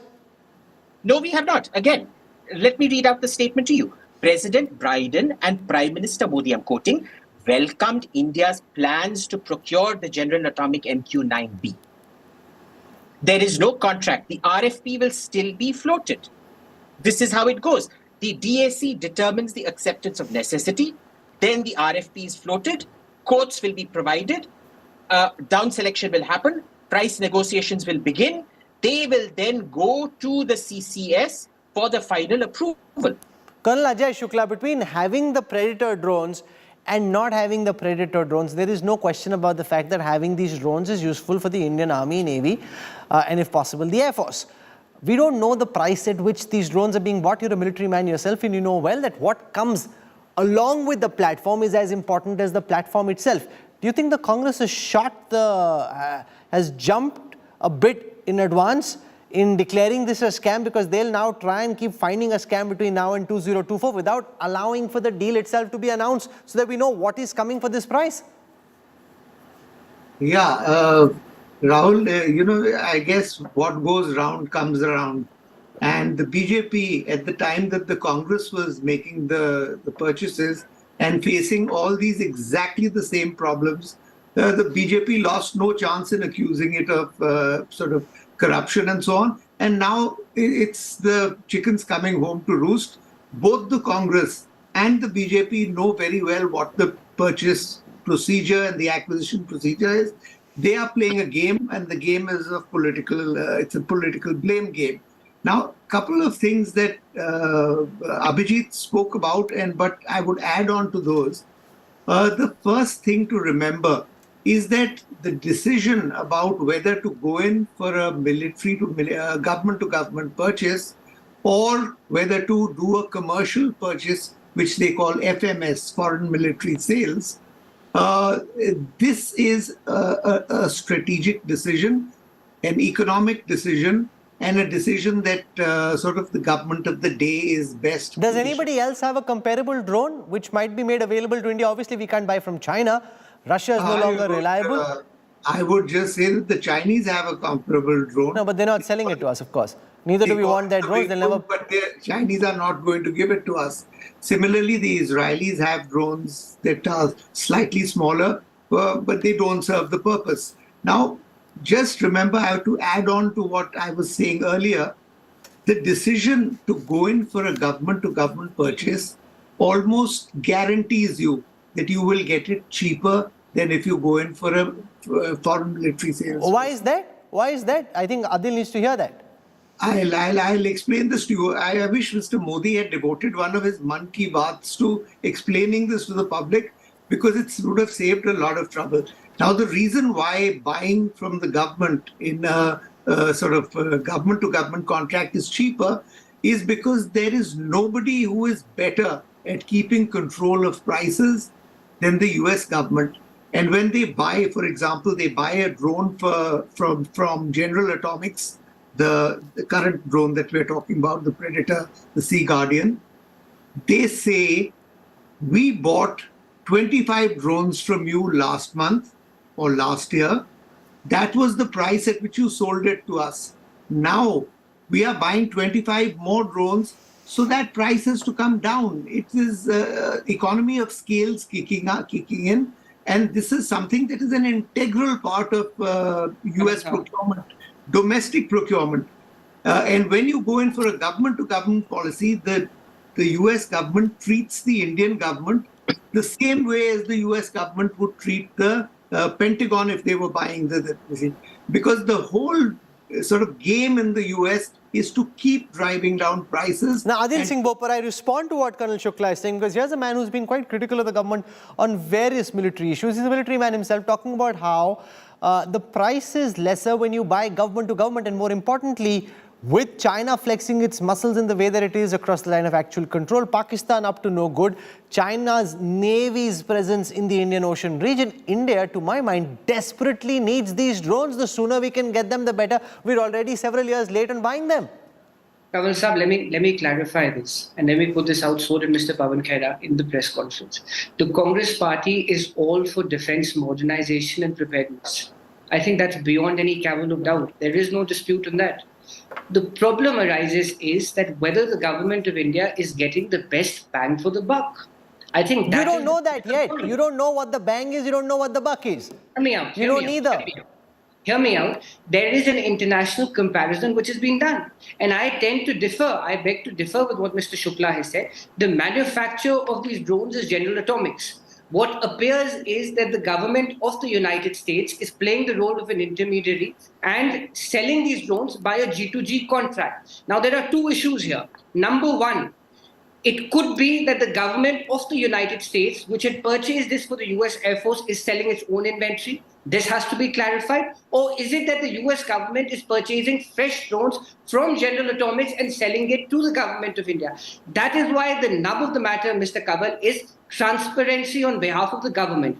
We are all for modernization. However, since it is taxpayers' money, it should not be that the government is paying 4 times or 3 times or 7 times the price. You don't know whether it's 4 times or 3 times or 7 times. That's the whole point. You're leveling this charge without knowing.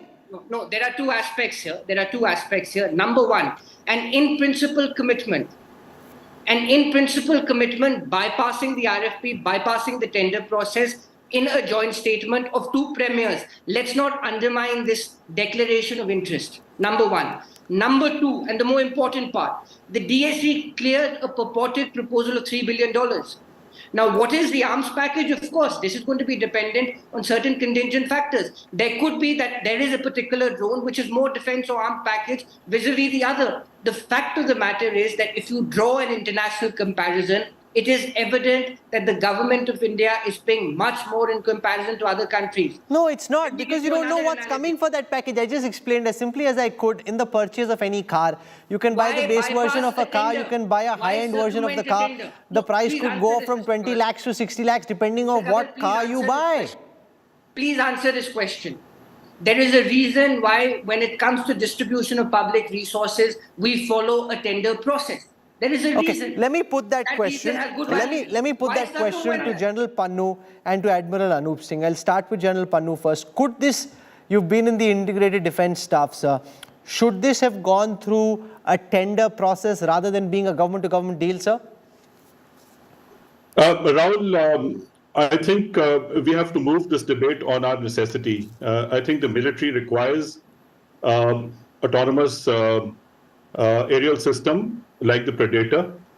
And I think this is a modern version, advanced version, MQ-9 Reaper. This is the best in the world.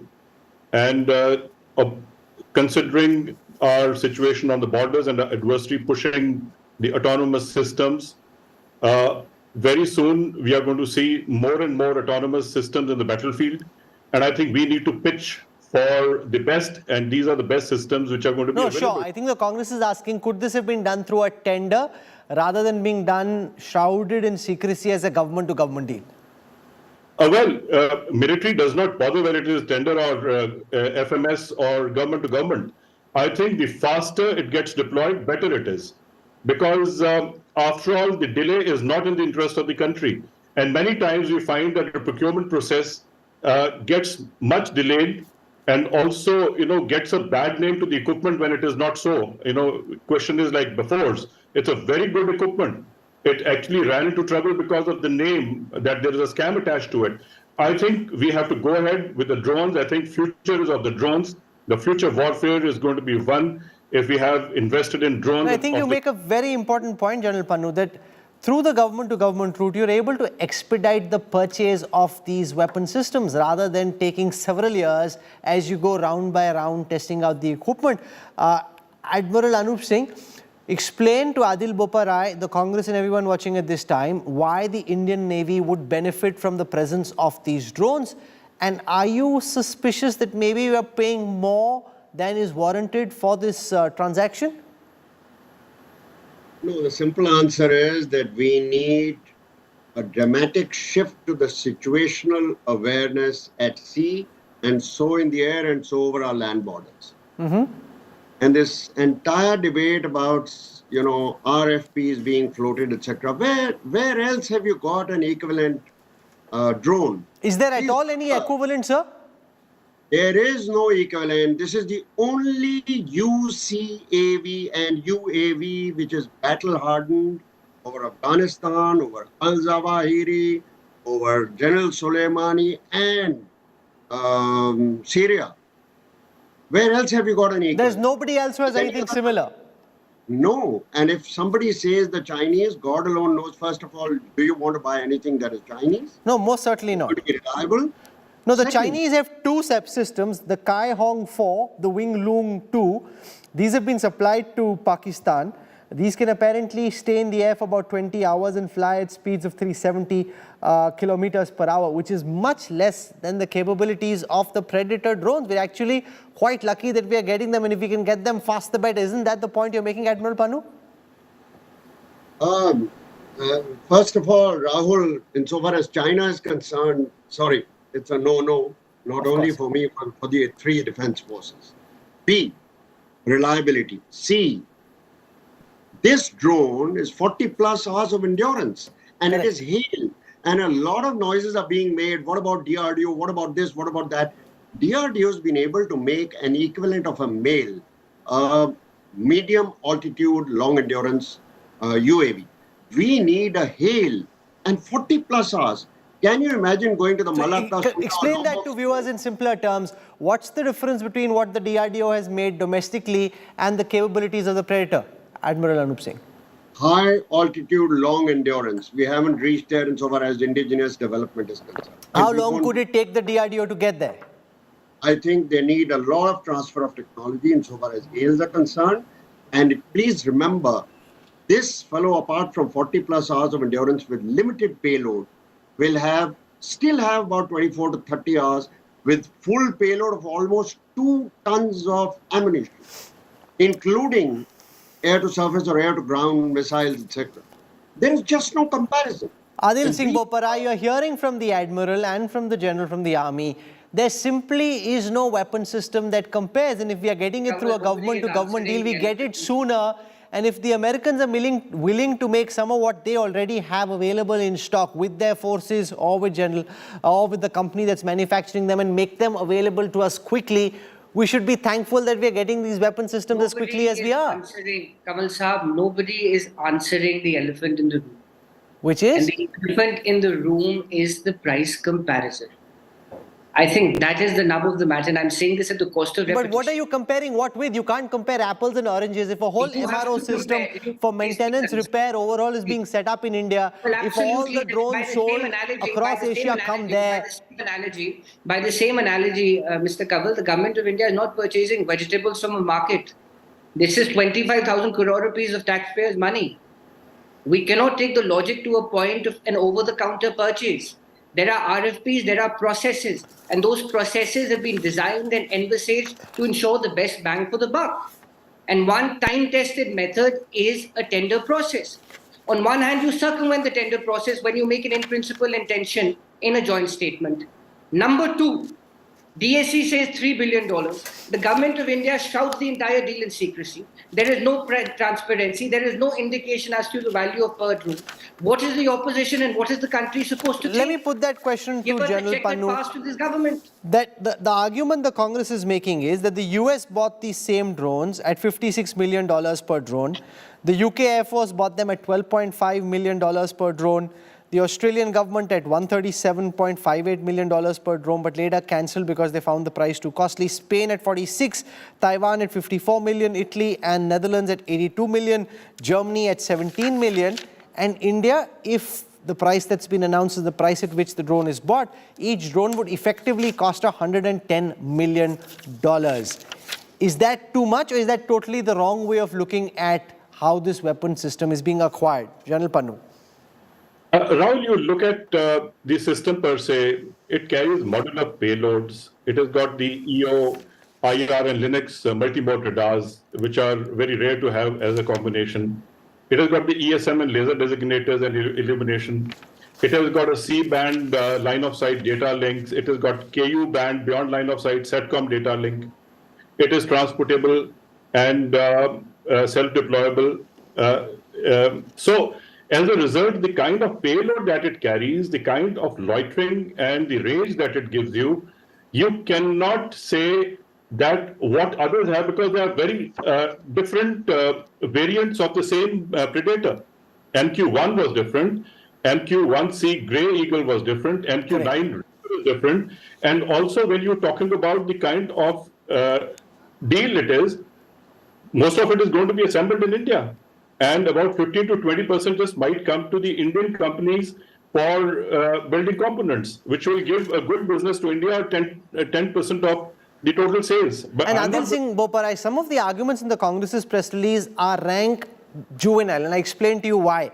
The Congress press release says, whereas each Predator Reaper drone from General Atomics will cost 812 crores, India can make these drones at 10-20% of the cost. What are you saying? We don't have the technology to make these drones. It's not maybe 15-20 years later we will, but God alone knows what China has done by then. We need these drones now. How do you think India can make these drones at 10-20% cost? Well, you're missing the woods for the trees, Mr. Kaval. What are the woods and what are the trees? I find nothing juvenile. Number one, we are... Sir, do you think DRDO, one second, Adil Singh Boparai, do you think the DRDO can tomorrow provide the Indian Army a system comparable to the Predator drone? Number one, we are not dealing with two individuals going to the market and purchasing something. So you're making this argument, sir, in your press release, page 3, para 1, you say India can make this, DRDO can develop the same in just 10-20% of the cost. The whole reason we have to buy the GEF414 deal is because for 30 years we couldn't make the Kaveri engine. Mr. Kaval, the length of your question is more than my answer. So please give me some adequate time. This government has infused 1,700 crore rupees this financial year for modernization of the drone program to the DRDO. Does that mean that that money has gone down the drain? No, it's not. Let me explain. They are building the MALE, which is the medium altitude long endurance Rustum. They're building the Ghatak, which is a stealthy autonomous unmanned combat aircraft vehicle. You just heard, we don't have a long range unmanned aerial vehicle of this kind. So if I take cue from what you're saying, let's throw the processes out of the window. Let's throw the IRFP out of the window. Let's throw the tender process out of the window. And let's go purchase it from the highest, somebody who's selling it to us at the highest rate. Is that your Abhijit argument? Iyer, the Congress press release says the DRDO can make this drone for 10-20% of the cost. What do you want to say to Abhijit? What do you want to say to others? Sir, your press release says it. Whether you say it or not, sir. So whether you say it or not, your press release is saying the DRDO can make this for 10-20% of the cost. That's ridiculous. Every country which has purchased this drone has purchased it at 4 times the rate. I wonder what weapons... Abhijit Iyer, the Congress thinks the DRDO can make this for 10-20% of the cost. Abhijit Iyer. Right. Rahul, do you know when the first flight of the Rustam drone was? The Rustam was meant to be our equivalent. It has been in development since 2009. Since 2009. What's the status right now? It has been in development. It is still in development. It's not ready? Prototype. It's no, still not ready. Can we buy it? Can the Air Force, Navy, Army buy it or not? Obviously not. Obviously not. I mean, you can't buy a prototype. Right. Has your first operational squadron of LCA come online, of the Tejas come online? How long have we been developing it? Since 1986 or something like that? What happened to the Kaveri engine? You know, I find it really scary that, you know, the gentleman said that it's the elephant in the room, that nobody's addressing prices and things. Did I not explain the prices? I'm sorry, was I talking about butterflies and bees before? Did I not explain what are the equipment that's going into it and the pricing of the payload and what we know from public sources about what is going into this particular system? You tell me, when has the DRDO actually delivered on their promises so far? The missile program is an absolute success, yes, because it comes directly, it comes under nuclear specific programs and it comes directly under the PMO.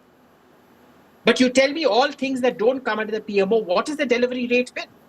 I really want our panel to Google the Rustam drone right now. Colonel Shukla, the Congress press release says DRDO can develop these same drones for 10-20% of the cost. What do you want to tell Adil Singh Bopara and those who think that this is possible? There are two aspects, remember. The cost is just one aspect. The time frame is the second aspect. So the drone would have to be developed by the DRDO, both in a sort of specified time frame and at a specified cost.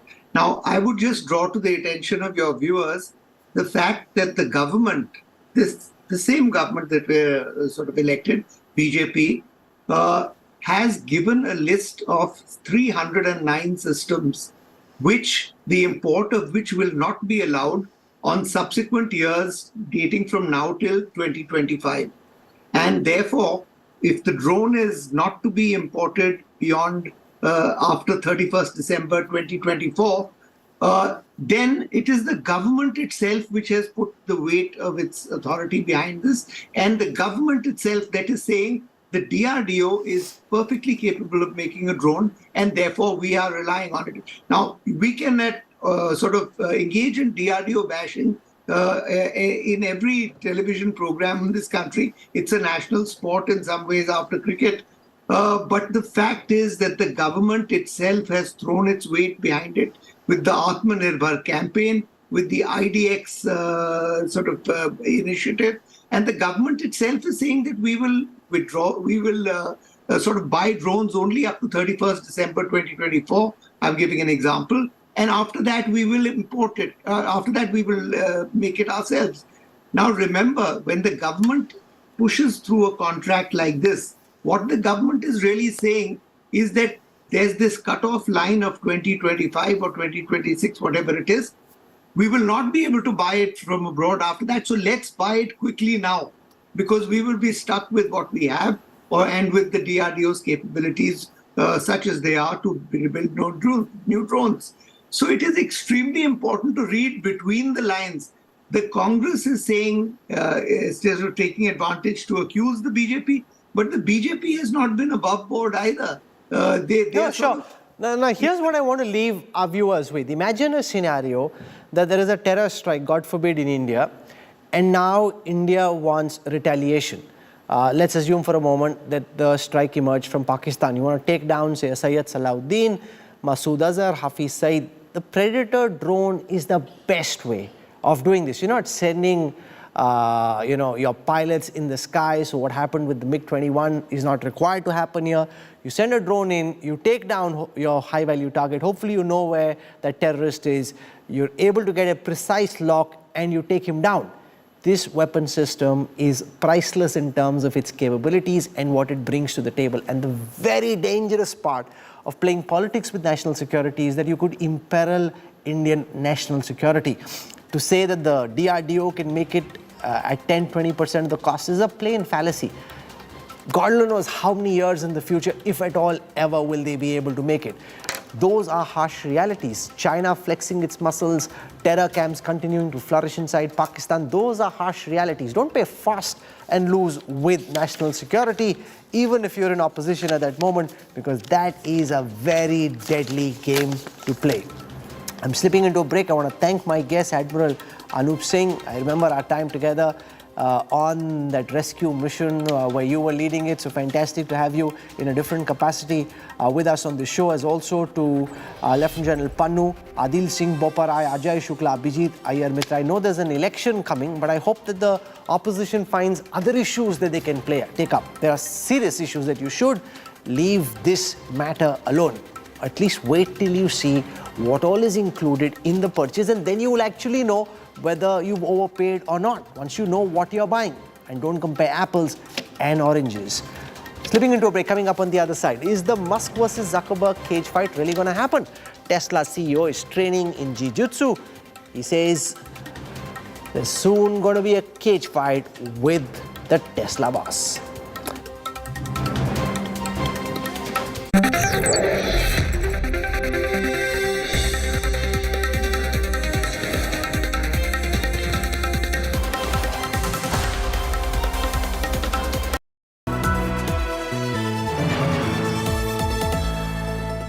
Best colleges of the country.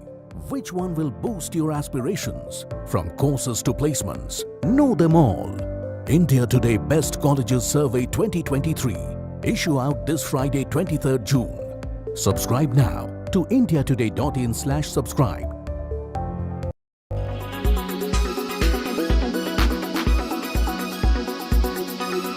In just 15 days, 2 incidents of mob lynching has happened in Nashik district of Maharashtra. In the very recent incident, 2 people from Kurla were bringing meat. Now remember, it is a meat or beef. That is the investigation by the police which will be done. But the cow vigilante actually assaulted both of them. One of them has died and one of them is seriously injured. Afan Abdul Majid Ansari was 32 years old. He was killed. On 24 June, he, along with 24-year-old Nasir Sheikh, were transporting meat from Ahmednagar district of Maharashtra to Mumbai. The duo were apprehended by a group of cow vigilantes in Gambhirwadi on Godhi Sinnar Road in the Igatpuri area. Nasir से थोड़ी बात किया, वो बात करने की condition में नहीं था. फिर भी कुछ बातें उसने बताया कि मामू टोल नाके पे था, टोल नाके से निकला, ऐसा बताया उसने. पुलिस की एक गाड़ी थी, तो बोला कैसी थी, बोले वो पुलिस की नहीं थी, वो जो आरपीएफ वाले लोग लेके चलते वो गाड़ी. तो बताने लगा कि मामा मेरे पास पैसा नहीं था उस टाइम. वो लोग 50,000 का डिमांड कर रहे थे, सिर्फ मेरे पास 20,000 रुपया था. मैंने उनको बोला ऑनलाइन करता हूँ, तो बोले नहीं पैसा यहाँ मांगा. ये बात होने लगी, उतने में वो गाड़ी तोड़ने लगे. और जो आरपीएफ वाले लोग ने पकड़ के दिया था, वो सिर्फ पकड़ के दिया और निकल गए, वो लोग रुके नहीं. Afan and Nasir were brutally beaten up by the group of cow vigilantes. Afan died while Nasir was admitted to hospital with critical injuries. Bajrang Dal के ये वो स्वामी की छोकरी लोग है. स्वामी पूना का स्वामी है, श्री शंकर स्वामी. वो उसके ये सब काम ही है सर. पकड़ा है हमारे 1 साल पहले, 1 साल हो गया, वो आज तक ड्राइवर मिला नहीं है. This isn't the first such case. On 8th June, 3 men transporting cattle on a tempo were attacked. 2 days later, the body of one of them was recovered from a gorge in Ghatan Devi of Maharashtra's Igatpuri area. सब कुछ होने के बावजूद जो हमारे साथ अत्याचार हो रहा रोडों पे, जो हमारे को रुका के ड्राइवर को, खलासी को, कि हम बजरंग दल वाले हैं, पैसे की मांगनी की जा रही है. ये हमारे साथ रात को 2 बजे 3 बजे, दिन में कोई दिक्कत नहीं होती, रात में जगह जगह टोल नाके लगे हुए, टोल नाके पे बजरंग दल वाले खड़े रहते, कोई भी खड़े रहता है कि आम नागरिक भी अपने आपको बजरंग दल बोलता है सर, हमारे ट्रैवल लोग एकदम डर जाते हैं, बजरंग दल का नाम सुनते ही वहाँ उनके हाथ पाँव ठंडे होते हैं। अरे सेठ, बजरंग दल वाले खड़े, क्या करे, 5,000 मांग रहे, दो, क्या मांग रहे, 20,000 मांग रहे, दे दो। With Saurabh Bakhtania, Bureau Report, India Today.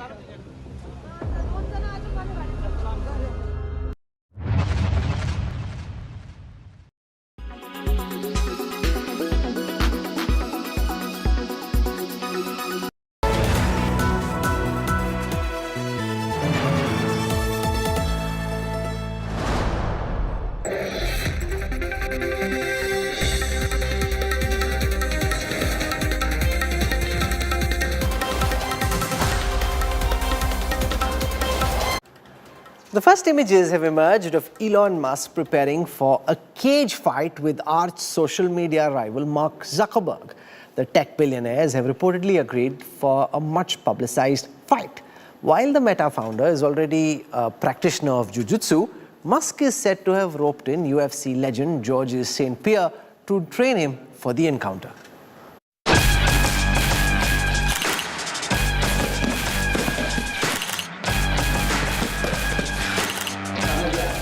Mark Zuckerberg honing his mixed martial arts skills, sharpening his jiu-jitsu moves, getting ready to take on Elon Musk.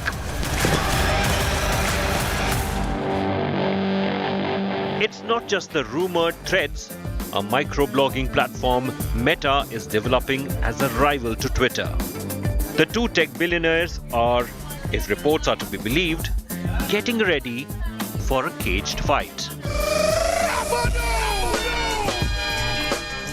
It all started last week with Elon Musk responding to a tweet about Meta working on a Project 92 to challenge Twitter. Elon's response? He was up to a caged match if Zuckerberg was. The dare was immediately accepted by Zuckerberg, who took to his own platform, Instagram, to respond, putting the ball back in Musk's court. The next few days were filled by taunts from the Tesla CEO, even asking the Meta founder to go full MMA, leaving netizens salivating over a tech billionaire showdown. Musk also hinted the caged match could be at celebrated Las Vegas fighting venue, the Octagon.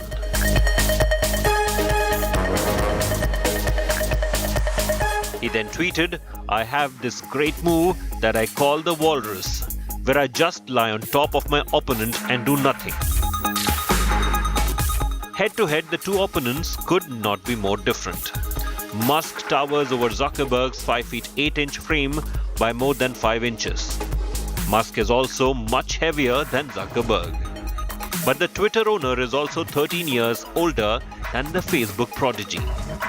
Musk is twice as rich as Zuckerberg, but is a novice in MMA, while Zuckerberg is a trained jiu-jitsu fighter. Musk, it seems, is not taking the challenge lying down. He already started training with Lex Friedman, who posted images of the sessions on Twitter and commented that he was extremely impressed with Musk's strength, power and skill on the feet and on the ground. Musk also seemed to be in talks with the legendary UFC coach Georges St. Pierre for some training sessions ahead of the purported caged fight. Though the jury is still out on whether the challenge is real or just limited to online sparring, the highly competitive nature of the two entrepreneur geniuses will ensure the entertainment lasts for some time. Bureau Report, Business Today Television.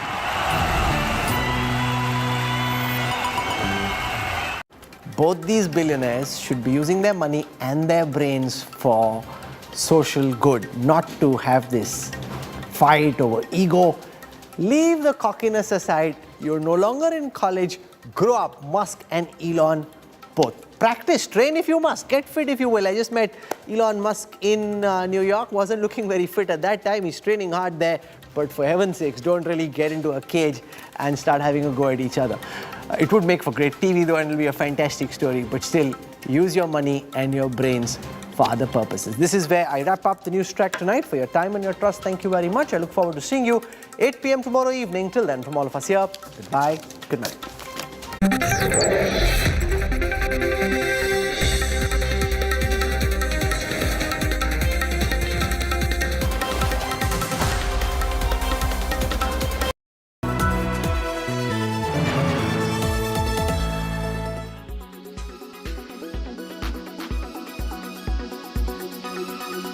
With MSME Day around the corner, I wanted to ask what initiatives has Amazon India taken to support this segment of sellers? Okay. I think, firstly, congratulations to all our MSME partners. This has been an area of focus for us, not just for this year, but for many years in the past.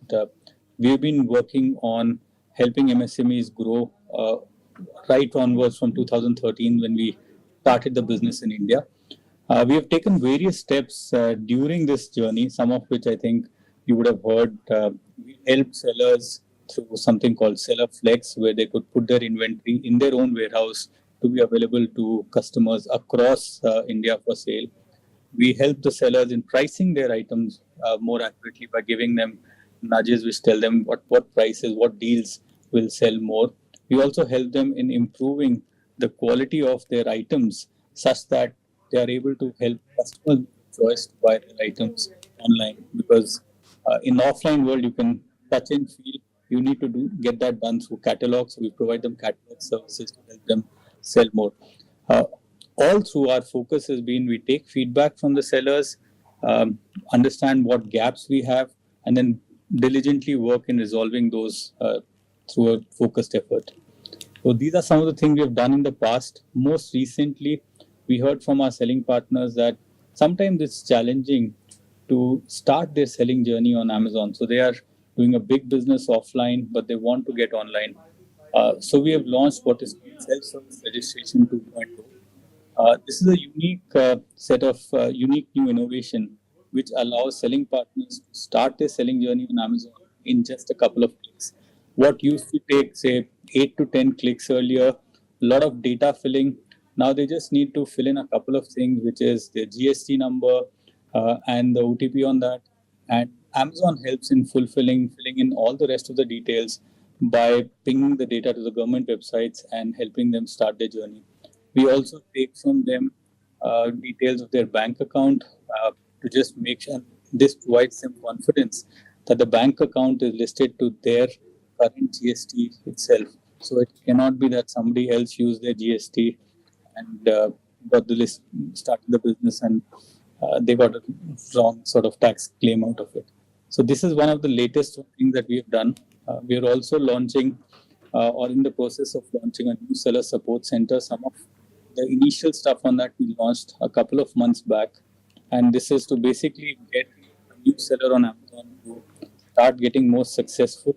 It's a very complex world. Like if you look at offline trade, we have seen it for hundreds of years.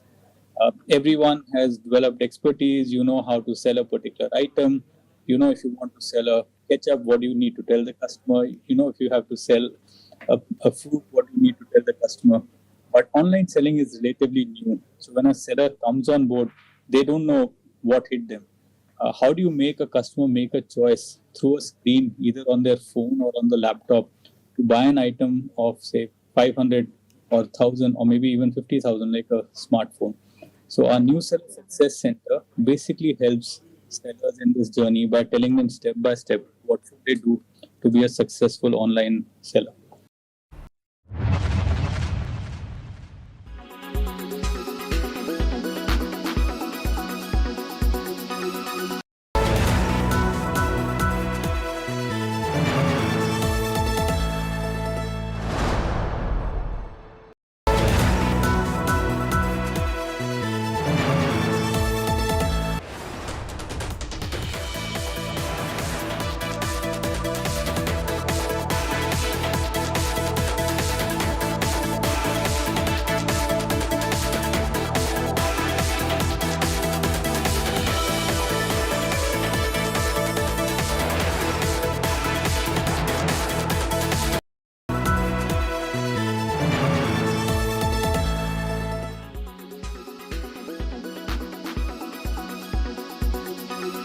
despite the recent rally, but returns have been sort of lukewarm for Indian equity investors, 10-11% kind of return over a 2-year period, which is a bit subpar. So are you confident that the next couple of years will make up for what has been a fairly pedestrian run for the last 24 months? And actually, the returns that you've seen in Indian equity markets and in Indian small cap and mid caps have been about one of the best in the world at this point of time in the last 24 months. So while it may appear that the returns have been modest, I would say it is one of the best returns that you've got anywhere in the world. If you look at the future, I would say that, we are in a very structurally in a very good shape.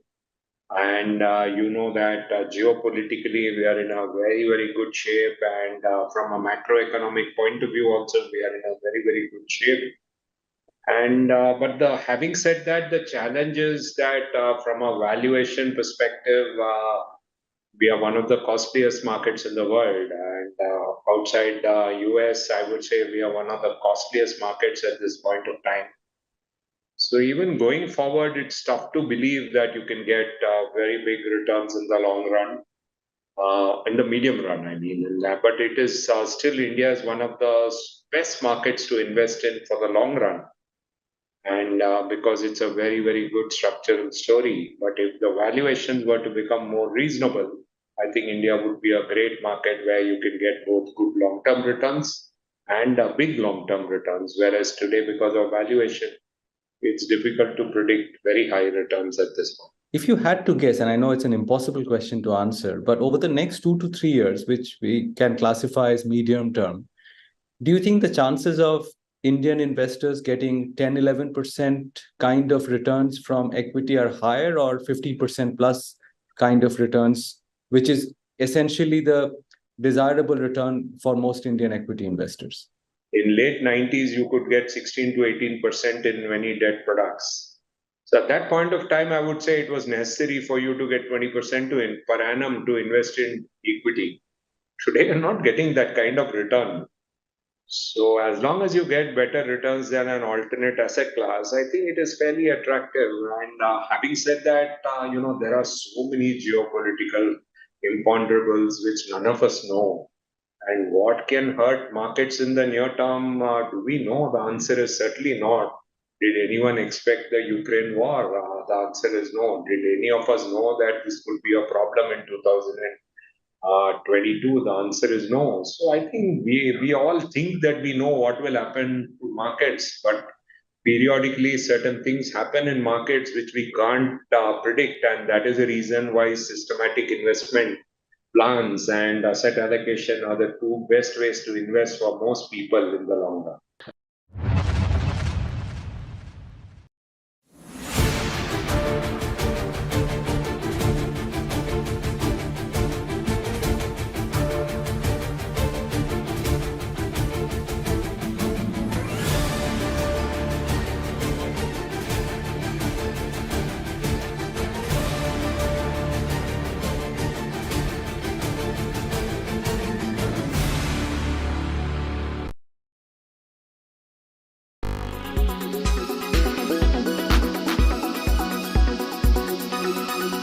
Make your media plan smarter with India Today Live TV on your connected devices.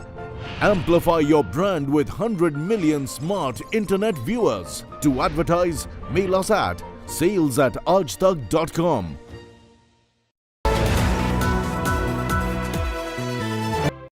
Co-presented by Star Health Insurance, the health insurance specialist.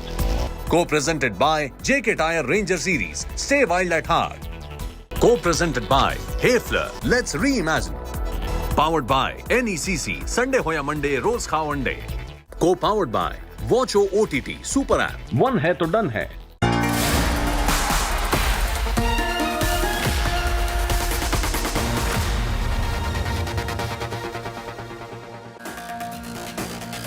Good evening, hello and welcome. You're with the news today, your primetime destination. News, newsmakers, talking points. The big talking point tonight.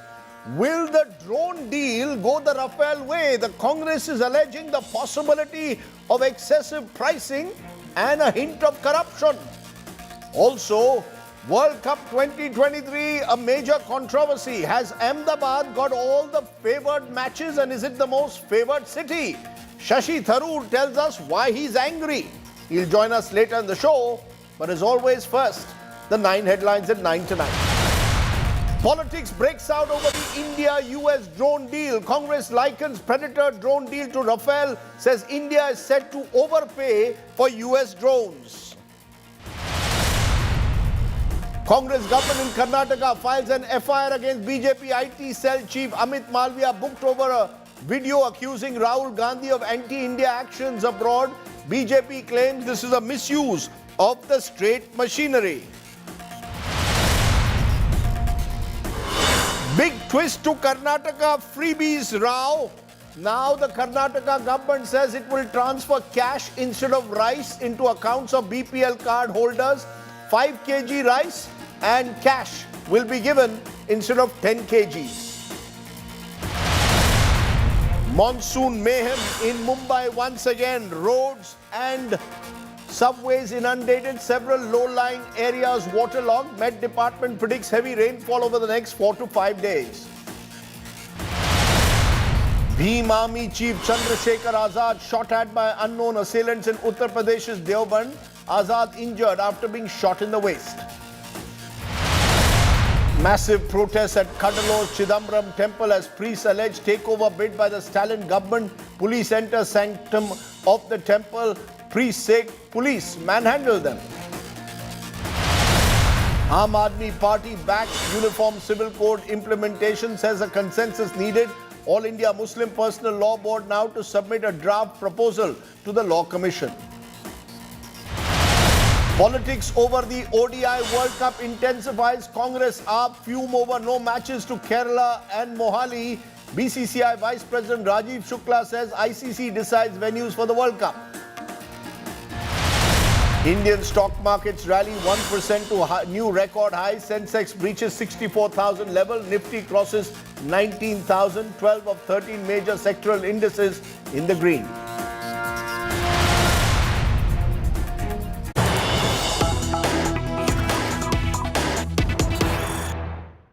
But the story that's breaking at the moment, according to top sources in the government, a key huddle has begun within the BJP's top leadership at the Prime Minister's residence.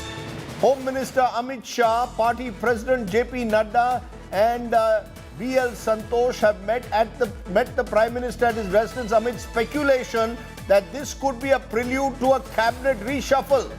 That's right, that's what is being speculated at the moment. Paulomi Saha joins me. Paulomi, there's been much talk that before the parliament session begins in the middle of July, we could have a cabinet reshuffle. The government hasn't done one for 2 years. Is there an expectation that we could have one in the possible next 10 days?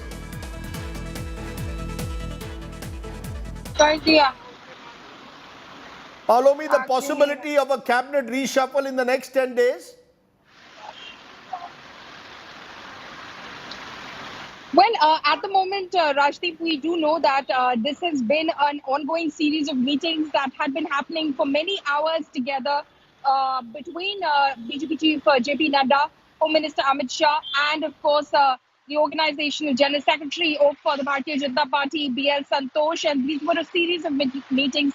At least 4 such meetings were, they had these meetings at the BJP office, the headquarters. And in the last meeting, the RSS's Arun Kumar also joined in. It was specifically to do with organizational changes as far as the BJP is concerned, something that the BJP is doing, an exercise the BJP has been engaged in after the Karnataka results came in. But now that it has been taken, that all of that homework has been taken to the Prime Minister, there's a lot of speculation also that there could also mean a possible rejig within the cabinet. At the time that, of course, Kiran Rijiju was replaced as the law minister by Arjun Ram Meghwal, there was only one rejig that was announced. So it then was, any possibility of any larger rejig was dismissed, saying then it could have possibly all been clubbed together and there would have been one rejig that would have been announced. But now that the Prime Minister is involved, this looks a little beyond, of course, the possibility that only organizational changes are being mulled upon with the entry and the possible induction of new general secretaries and secretaries within the party, this could be larger than anticipated earlier. So you could have some ministers going to do party work ahead of the 2024 election. That's what's been spoken about, that you could have some ministers being sent for party work to focus on specific states. Is that a possibility? Well, yes, that sort of work has already been charted out. They're already part of the Sampark Abhiyan, which has started after the government, of course, started its 9 years program, taking the achievements of the last 9 years to the people. And that program is ongoing. It has already been reviewed at the 15-day stage by JP Nadda, who in fact virtually connected with all the members of parliament of the BJP, which of course included ministers as well from both the Lok Sabha and the Rajya Sabha. But yes, ministers will be, of course, given larger roles going into the 2024 elections. And remember that the Prime Minister has been constantly, of course, seeking notes and briefs from secretaries of various departments in terms of what they have, what they can showcase for what the ministries have achieved. So in terms of the minister's performance, the Prime Minister has been getting his reports from the secretaries of these various ministries and departments. And that will be used to assess their performance as well. And on the basis of that, maybe there could be a rejig, Rajdeep.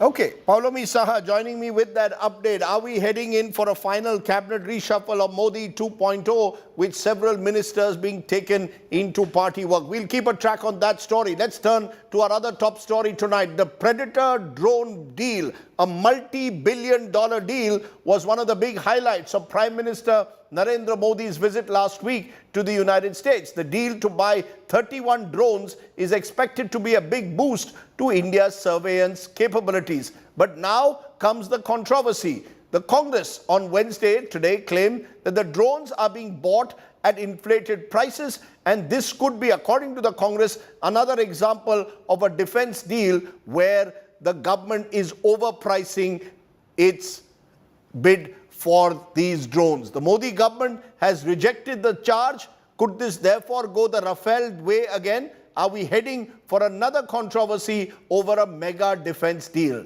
It's our top story tonight.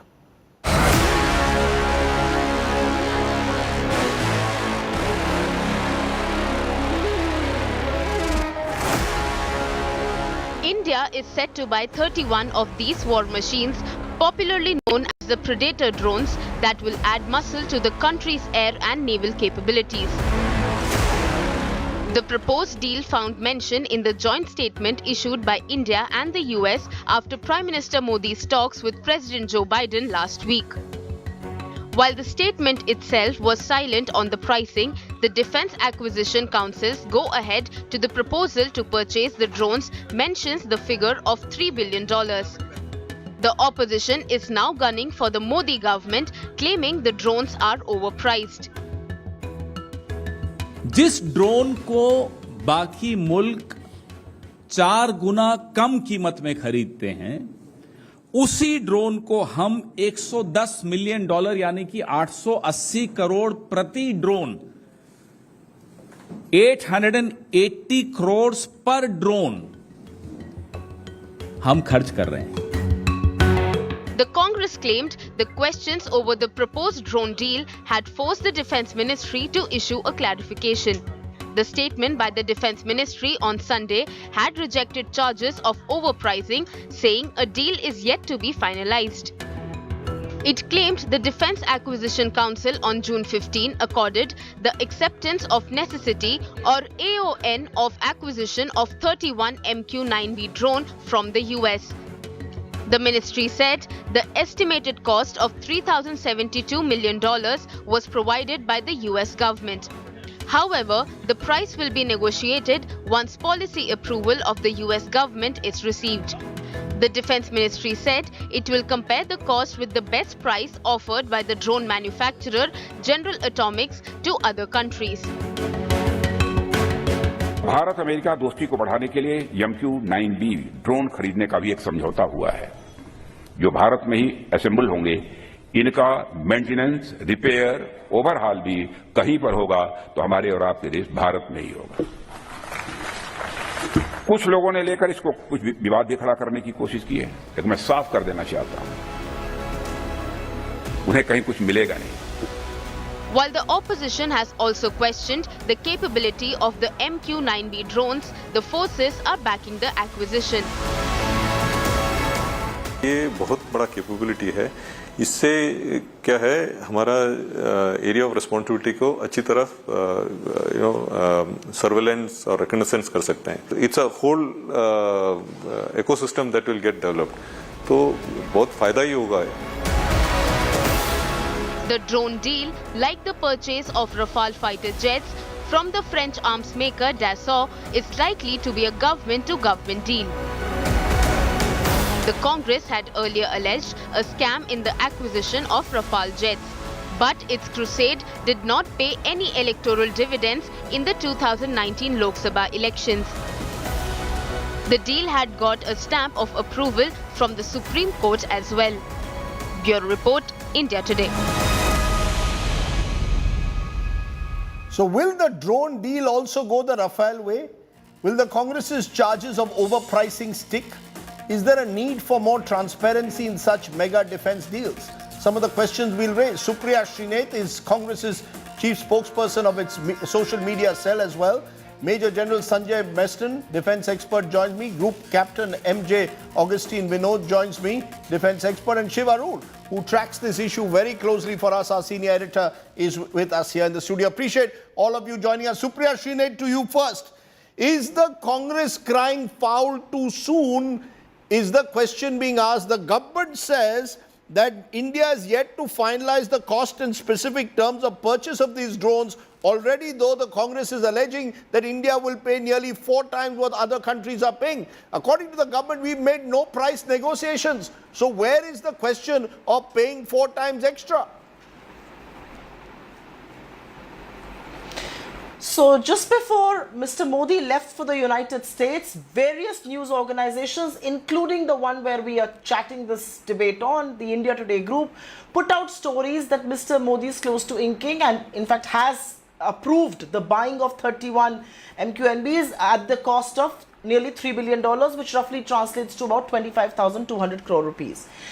It was in print media, it was in electronic media, it was online, it was everywhere. Not a single denial came from the government. In fact, the government was basking in the laundry list that Mr. Modi was going to achieve. It's another story altogether. He practically achieved not much in the United States. But after Mr. Modi was about to come back and details started emerging of how expensive the proposition was, $110 million for each drone, whereas US itself was buying it at roughly half the cost, $56.5 million, Germany buying it for far less, UK that had bought it 7 years back at only $12.5 million, Australia found it expensive and actually scrapped the deal. Did the PIB clarification and the defense minister's clarification come? Is this how deals in the country are going to be done? I think that's point number one. No, are you saying you went by a newspaper report? Supriya Srinath, are you saying that the Congress party is going by a newspaper report, not by any official document? No, no. Where is the official document? No, I'm not. And which is says exactly the point 25,000 I'm coming to. So please listen to me. I understand your angst. Let me speak. So my point is that the government can't plant misleading information and then backtrack when they are caught. Because debate started on pricing of these drones, they were caught. But there are some relevant questions. The questions are, why are we not talking about co-developing? This is again assembly. What kind of technology transfer are we talking about? Only 8 to 9%. What about the DRDO's own plan? I mean, the DRDO has spent roughly 1,768 crore rupees. What about its own plan? Has that been shelved? What about the CCS?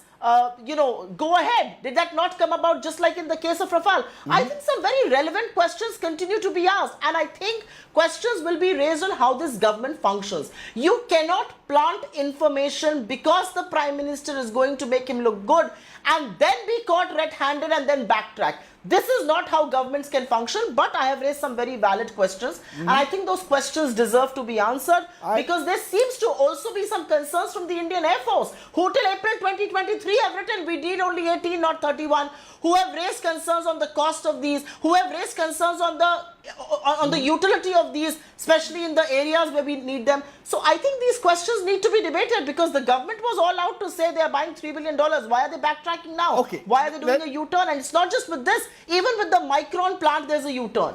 Let me, 1 minute. Let's go step by step. Shiv Arun, there were reports, PTI among them, putting out that the Prime Minister is likely to ink a drone deal in the United States. And a number was thrown up. A number which now, according to the government of India, there has been no price negotiation, only an in-principle agreement was made that we would go ahead with the drone deal. Where did these numbers come from? Is it, as is being suggested by the Congress spokesperson, something that was planted possibly on the media ahead of the visit by top government sources to give the impression that India was about to sign a mega deal? Is there any official document of any kind on price negotiations? Actually, there's actually nothing suspicious at all about this 3 billion figure because, defense reporters have been reporting on this proposed deal and acquisition since at least 2016, 2017, and figures going up to as high as $4.5 billion have also been reported. I don't know why we're talking about PTI and press copies, because the acceptance of necessity MOD document itself reflects the $3,072 million, which was a figure that was provided by the US government, and which is what the MOD has also said in its statement. I want to add another point here. This $3 billion, which is a figure that everyone is balking over, is actually not surprising at all. And if this deal finally does go through, it may very well actually cost this, because these are extremely expensive drones. Now we can get Is it more expensive than other countries? The point is, nothing has been... 2 points, Rajdeep. One, since 2016, Manohar Parrikar was the defense minister when he went to the United States when the initial talks began on the requirement. The numbers have changed, but let me tell you that over 7 years, the single reason why a deal has not been signed is on the issue of price, Rajdeep. It is because these drones are so eye-wateringly expensive that no deal has actually been arrived at. The numbers have changed. It went from 22 to 40, back down to 18, then it went to 30, now it's come down to 31. These are extremely expensive drones. Another point that Supriya makes, and let me clarify that I think questions being raised are very good, but the issue of technology transfer, drones, of the Predator variety are not. The technology of these drones is not provided to anyone, not even to NATO allies. These drones are only manufactured in the United States. Now, whether there is any benefit to Indian industry in terms of localization, that again will be part of negotiations. We understand that the US has proposed that 9% of the drones in terms of value will be sourced from India. India wants that value to go up to about 20%. But in terms of both the price, this $3 billion, which can be seen as a kind of MRP, Rajdeep, in terms of what technology is made here, all of that will have to be part of negotiation. But let me just say that it is because of price, the price which the issue that the Congress is raising, it is because of that no deal has been signed so far.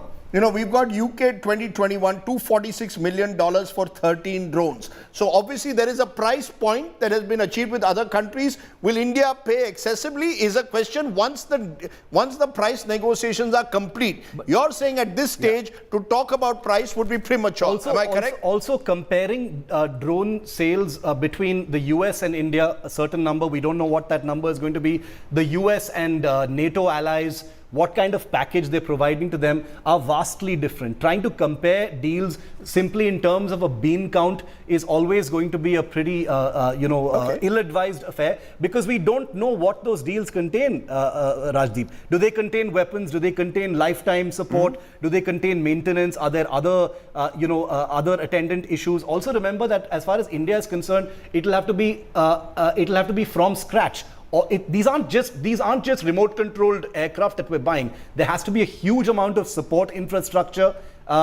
I think questions about price definitely need to be asked. Pressure needs to be applied on the government in terms of getting the best possible price. But comparing it with what the UK has, or Belgium has, or Netherlands has, or NATO countries have, I think it's difficult to do that unless we have the details of what those deals contain. Okay, much of this, of course, shrouded in secrecy and mystery. Group Captain MJ Augustine Vinod, one of those, we'll come to you, ma'am. One of those question marks is over the number of drones. The initial report suggested, or this was apparently in 2017, it was suggested India needed about 17 to 18. Now the figure, we are told, has gone up to 31. Is there need for some clarity? Why do we need more drones? Is there enough of transparency, which is why these deals then get caught up like Rafale was in political tangles? Do you believe the government needs to come clean on all these issues? No, absolutely. And for two issues I wanted to clarify, Rajdeep. Yes, I put up a drone, an aeroplane right behind me. And this is not a drone, this is C-130 aeroplane, right, which is right behind me. C-130 first flew, Rajdeep, in 1954. And even today, it is being produced. And we bought the latest C-130J, which you're aware.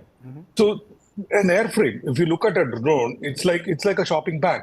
What you put in that shopping bag costs. Suppose you and I go for shopping, you carry the shopping bag, don't put anything in the bag.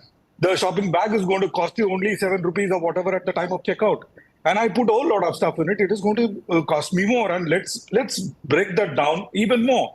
In Reaper 9 Bravo, the 9B that we are buying, in that shopping bag, what all things are there? We have brimstone missiles, Paveway 4 laser guided kits, multispectral targeting system like Shivaru covered.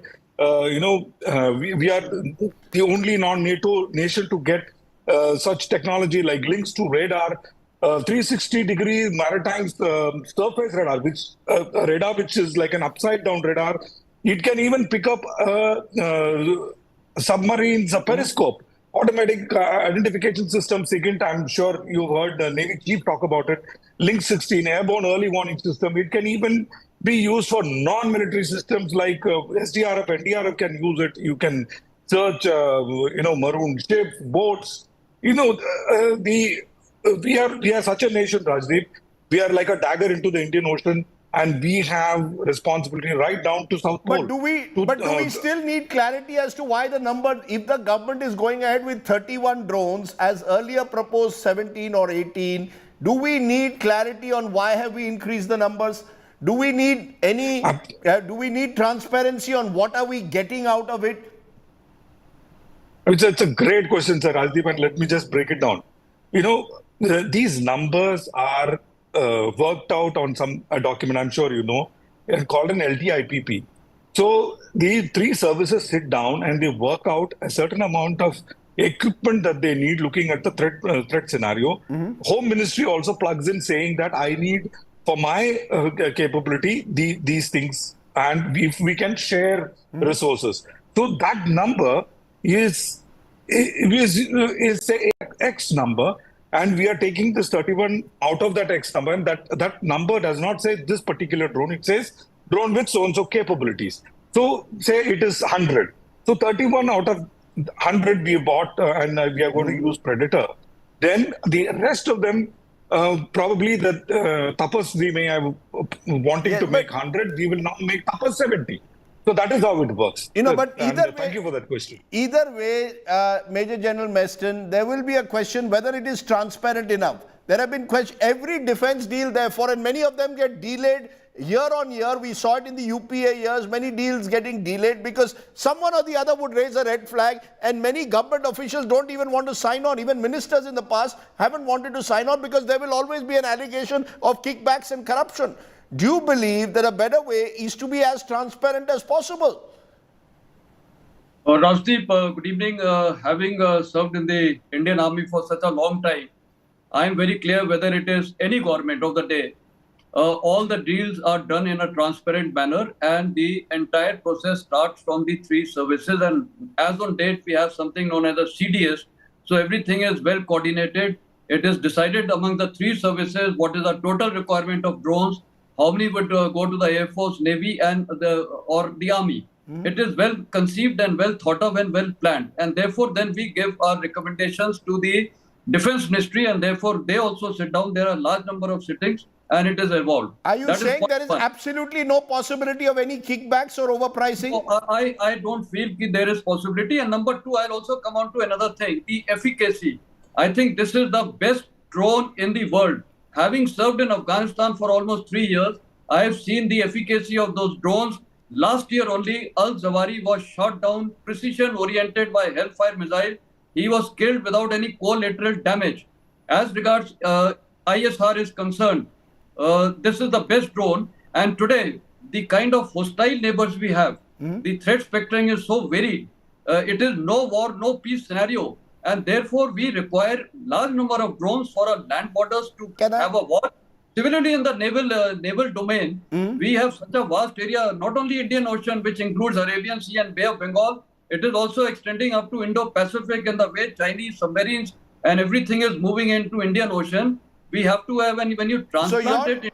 So you're saying part of our preparedness will include, we need these drones. I don't think there's any argument, much like with the Rafale, about whether there is a need. The question is the manner in which the deal is stitched. Supriya Shined, you're hearing defense experts. You've heard them all say we need the drones. They all seem to suggest that you can't decide pricing purely on the basis of the fact that there are 31 drones. We don't know what comes with those drones, what benefits we are getting. It's all at the moment shrouded in secrecy. As many would say, such defense deals have to be for national security reasons. Is the Congress jumping into this debate in the hope that there will be some smoke out there?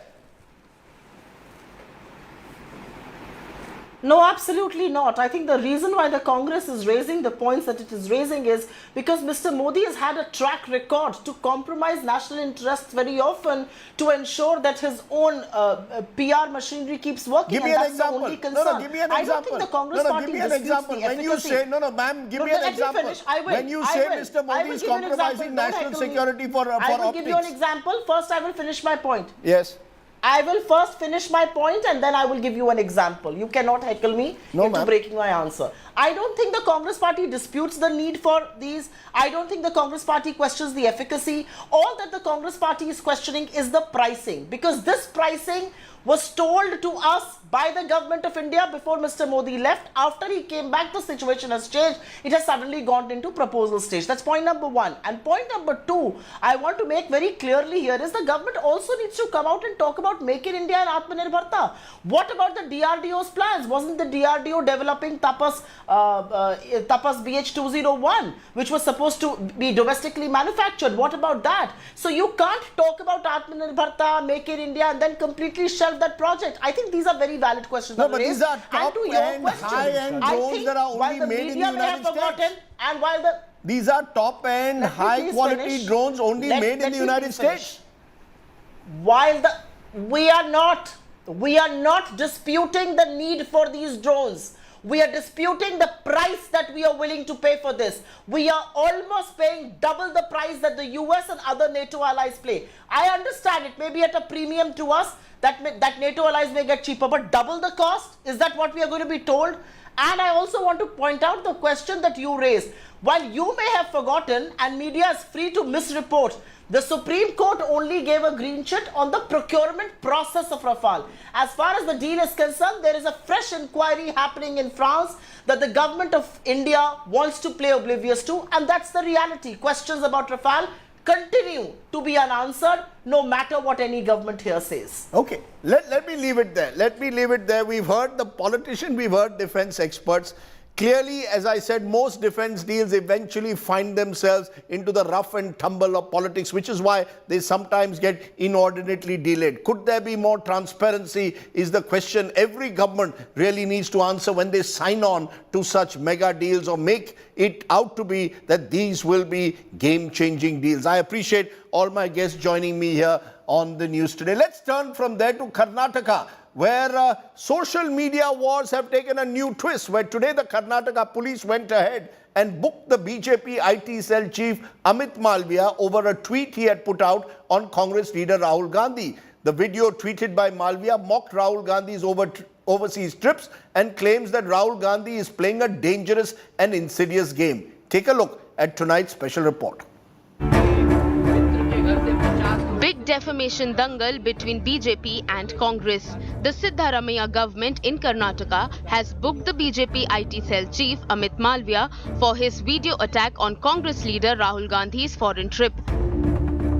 The Karnataka police filed an FIR against Malviya after complaints from top state Congress leaders against a video tweeted by Amit Malviya. The video Malviya posted on June 17 with the caption, "Rahul Gandhi is dangerous and playing an insidious game," was a parody of Rahul and claimed that Rahul goes abroad to meet anti-India elements to defame India and stop Prime Minister Narendra Modi. The video also claimed that Rahul was being used by elements who want to break India. Malviya has been booked for criminal conspiracy, promoting communal hatred and intention to commit a crime.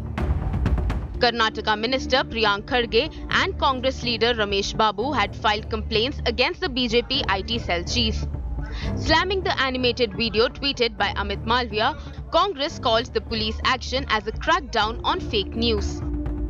BJP bears the brunt of the law. They cry foul. They have a problem with following the law of the land. They have a problem with the constitution. And if we enforce the law or the constitution, they seem to have a problem with it. The BJP appeared unfazed despite the FIR against Malviya and vowed to expose Rahul Gandhi. It also promised a legal fight back against what it called a politically motivated case. Amit Malviya अपना IT cell का head है, उनका खिलाफ FIR दाखिल किया है, prejudice के वजह से एफआईआर किया है, यहाँ कांग्रेस सरकार है. The BJP has been vocal in its attack on Rahul Gandhi's foreign trips. It has slammed Rahul over his meets with activists from Hindus for Human Rights, former Labour chief and India baiter Jeremy Corbyn in the past. It has also slammed Rahul for allegedly seeking help from Western powers to oust Modi government. Bureau Report, India Today.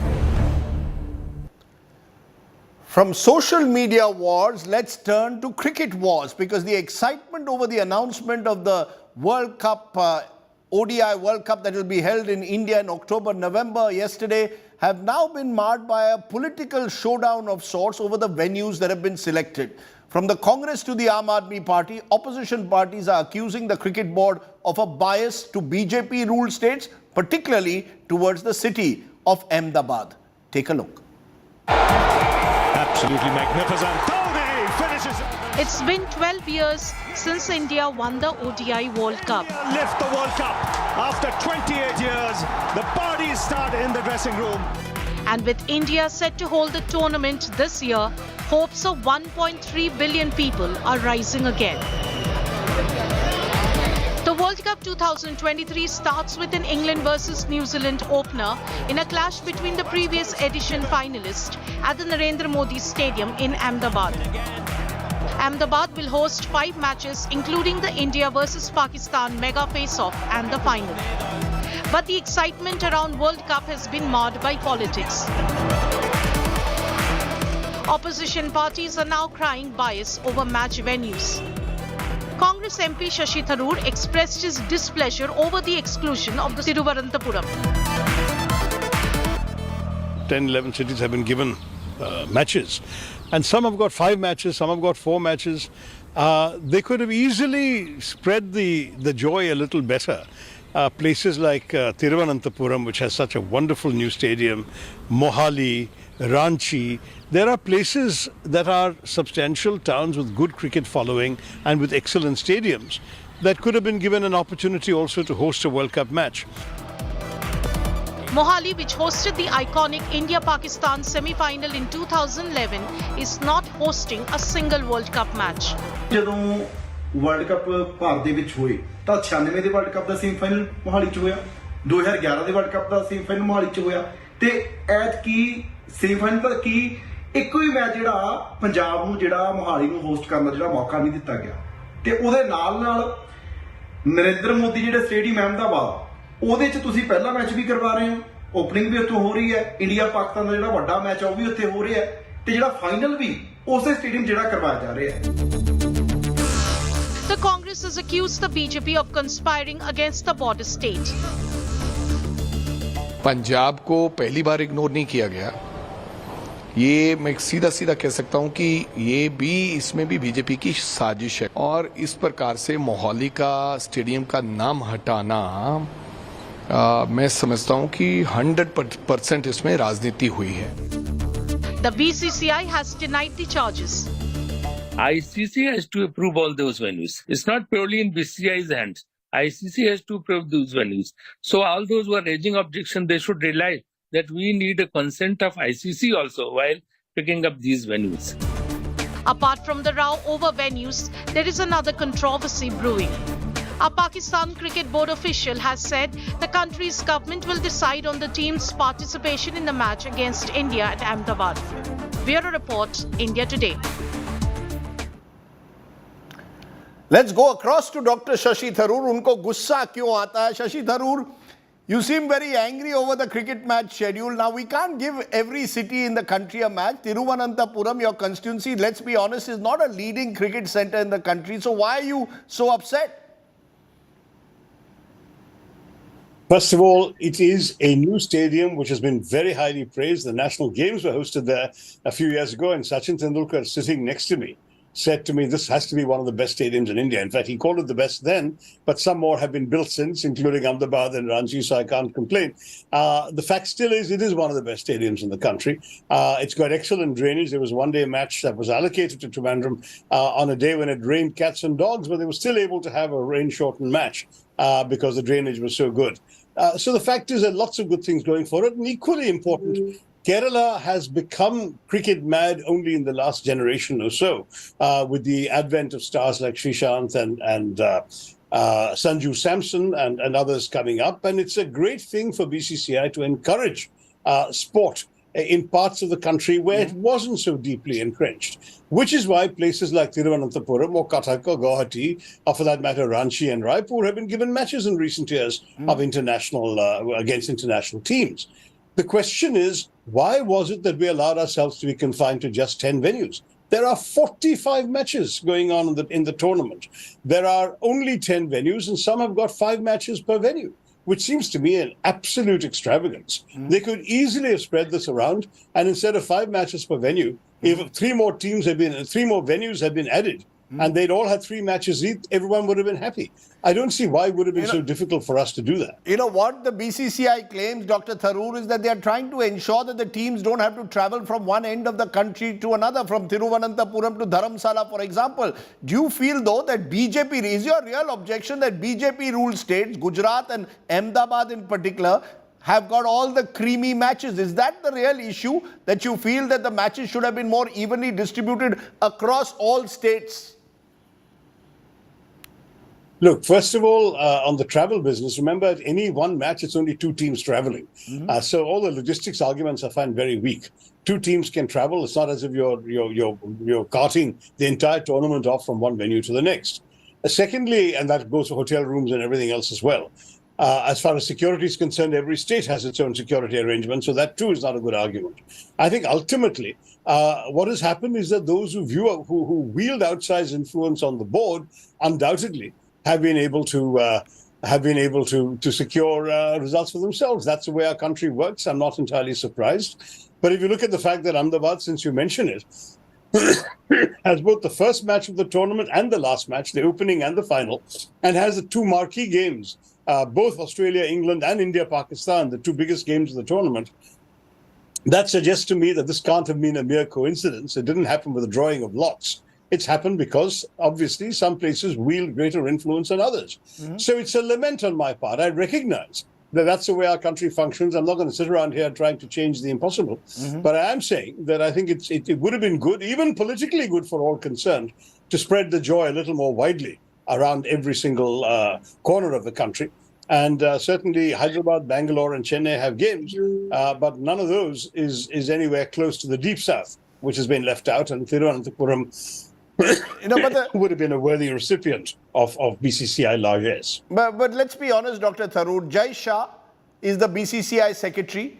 Gujarat has the largest stadium. Ahmedabad has the largest stadium in the country at the moment. When Sharad Pawar was ICC chief, Mumbai got the 2011 final during Jagmohan Dalmia's time. Kolkata was the cricket capital. Now it's Jai Shah who's made Ahmedabad the cricket capital. That's the reality. I recognize that's the way it goes. That's the way our country is. I'm not quarreling with that. And also, Ahmedabad is not just the biggest stadium in India. It's the biggest stadium in the world. Fitting place for a final. But they didn't have to hog all the goodies. That's the point. You know, Dr. Tharoor, I just wonder whether you've ever thought of getting into cricket administration. You're a politician who loves cricket. So have you ever thought of getting into cricket administration? Oh, it's much more political. In fact, at some point, some people from within Kerala cricket had invited me to get involved, whereupon the then reigning lord of Kerala cricket amended the constitution of the Kerala Cricket Association to ensure that nobody who had not been involved in the district administrations for at least 10 years was eligible for any position in the KCA. That put paid to any cricketing administration on my part. I think I might have enjoyed it and done a good job, but alas, that was not to be, because that's the way vested interests work always in our situation. One final question, Dr. Tharoor. You've been a great advocate of India-Pakistan cricket. You even wrote a book on it. Would you like, therefore, to see Pakistan play India and India tour Pakistan, not just during World Cups? Because this is now going to be the next big controversy. Will Pakistan actually eventually come to India? Do you believe the two countries should simply play in each other's countries more often? Absolutely. I mean, it seems to be bizarre that we have bilateral tours and tournaments taking place in both football and hockey. And I think Indians and Pakistanis have played each other in some other sports. It's squash, I think, not too long ago. But we don't play each other in cricket alone. Why is cricket meant to bear the burden that nobody else has to? We haven't broken off diplomatic relations with Pakistan. We still have relations with them. We still cooperate with them in other domains. Yes, I mean, things are not totally normal. But cricket is something which actually unites people. It might actually discourage the worst. So I'd like to think that we should be able to restore normal relations. But I will say one thing, Rajdeep. This is an area in sport where the decision is going to be political. That it is only when the political authorities have decided to permit such a gesture as a political signal to the other side that it will actually happen. Cricket never precedes politics. It's not that because we are playing such great cricket together, the politicians will thaw. It has to be the other way around. And therefore, I'm urging the politicians, when I answer your question, to try and handle this somewhat differently. Dr. Tharoor, as always, a pleasure talking to you. I hope that Thiruvananthapuram still gets a match. Maybe it's still too late. Somebody out there, Jai Shah, are you listening to Shashi Tharoor? How about giving matches across the country? You don't need 5 matches in one city during a World Cup. Think about it. Let's take a break. When we return, we are turning to our Good News Today story. It comes from Dehradun. You're watching the news today. News without the noise.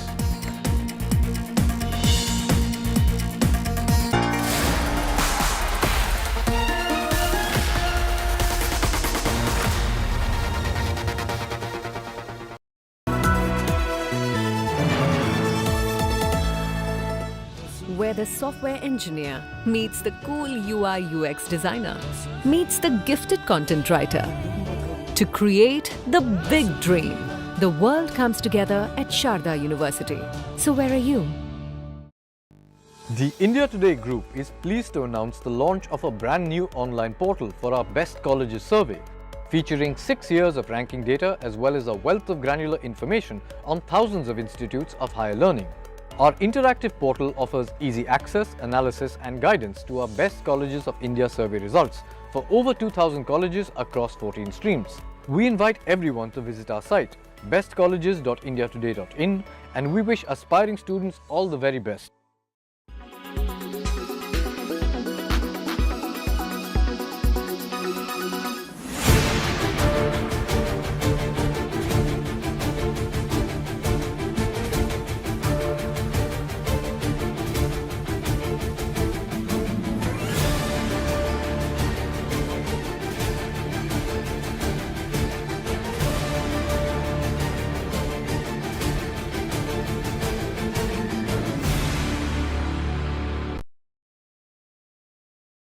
Quality today. In Delhi, 360. In Mumbai, 19. In Kolkata, 58. In Bangalore, 47. In Chennai, 51. In Hyderabad, 32.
Welcome back. Last week, my Mumbai friends were complaining, where is the monsoon? 2 days later, they are complaining about flooding on the streets. Typical Mumbai, because the first round of heavy rains this week have brought the maximum city to a halt. Waterlogging today led to traffic jams in several areas, especially in the suburbs. Now, the Met Department has issued a yellow alert in Mumbai and surrounding areas for the next 4 to 5 days. Take a look. Andheri subway submerged. Colonies waterlogged. Roads submerged. India's financial capital, Mumbai, is on high alert as monsoon sweeps across the country. Waterlogging led to traffic jams in several areas on Wednesday. Water entered the police station in Manpada, where police personnel were seen working in water. The Met Department has predicted very heavy rain for Mumbai and central Maharashtra over the next 48 hours. आने वाले 4-5 दिनों में महाराष्ट्र के कोंकण तट और अंदरी इलाकों मतलब जो घाट परिसर है मध्य महाराष्ट्र का वहां हमने भारी से अति भारी वर्षा बहुत बार हेवी रेन का चेतावनी दिया है. The rains have kept the BMC on its toes. कि हमें अंदेशा है कि अगले 4 से 5 दिन हैवी रेनफॉल होने वाली है. तो आज हमने सुबह मैंने जो हमारे जितने फील्ड ऑफिसर हैं, ward officers, zonal deputy commissioners, हमारे जो स्टॉर्म वाटर ड्रेन के सैकड़ों इंजीनियर्स और ये 480 जो मेंटर्स हैं, इंजीनियर्स हैं डी वाटरिंग पंप्स के, उनको मैंने एक व्हाट्सएप ग्रुप में आदेश दिया है कि कोई भी ऑफिस नहीं बैठेगा, सब मुझे लोग फील्ड में चाहिए. The rains have claimed one life in Mumbai. A 38-year-old man died in Malad after a tree fell on him. Every year, the authorities have failed the average Mumbaikar, making the monsoons a nightmare and at times even a death trap for the citizens. Bureau Report, India Today. Mumbai Barish, kabhi khushi, kabhi gum. And let's leave you with a khushi story. Our good news today's story is that of a 106-year-old, that's right, 106-year-old woman who participated in a national athletics championship in Dehradun and surprised everyone. Rambai was the toast of the tournament. She won 3 gold medals in the 85+ category. You're never too young to run. I leave you with that story. You stay well, stay safe. Good night, Shubhratri, Jai Hind, Namaskar. Age is just a number, and Rambai has proved it once again. The 106-year-old sprinter won 3 golds in 100 meters, 200 meters and shot put in the above 85 category at the National Open Athletics Championship held in Dehradun. कौन से number पे? Number मको जानने की शायद. Rambai, who took up athletics just 2 years ago, had won gold in the 100 meters race last year as well. At that event in Bengaluru, she was the only contender. Bureau Report, India Today.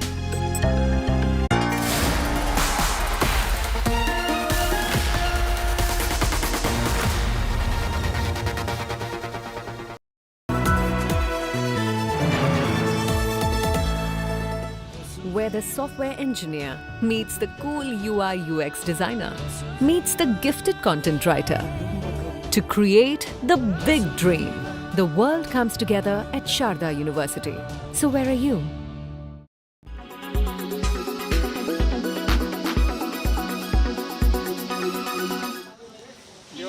A summer crop that is the choice of millions across the country is rapidly becoming a prized delicacy. It is enjoyed in all its forms, but now households are being forced to choose. पहले जब मैं 1 हफ्ते पहले लेने गई थी तो 60 रुपए किलो थे. अब कल लेने गई हूँ तो 120 रुपए किलो, और वो भी टमाटरों का आप हाल देख सकते हैं, कहीं से गले हैं, कहीं से ये वाइटिश में है. It is an annual deja vu that is hitting India's most vulnerable and the middle class.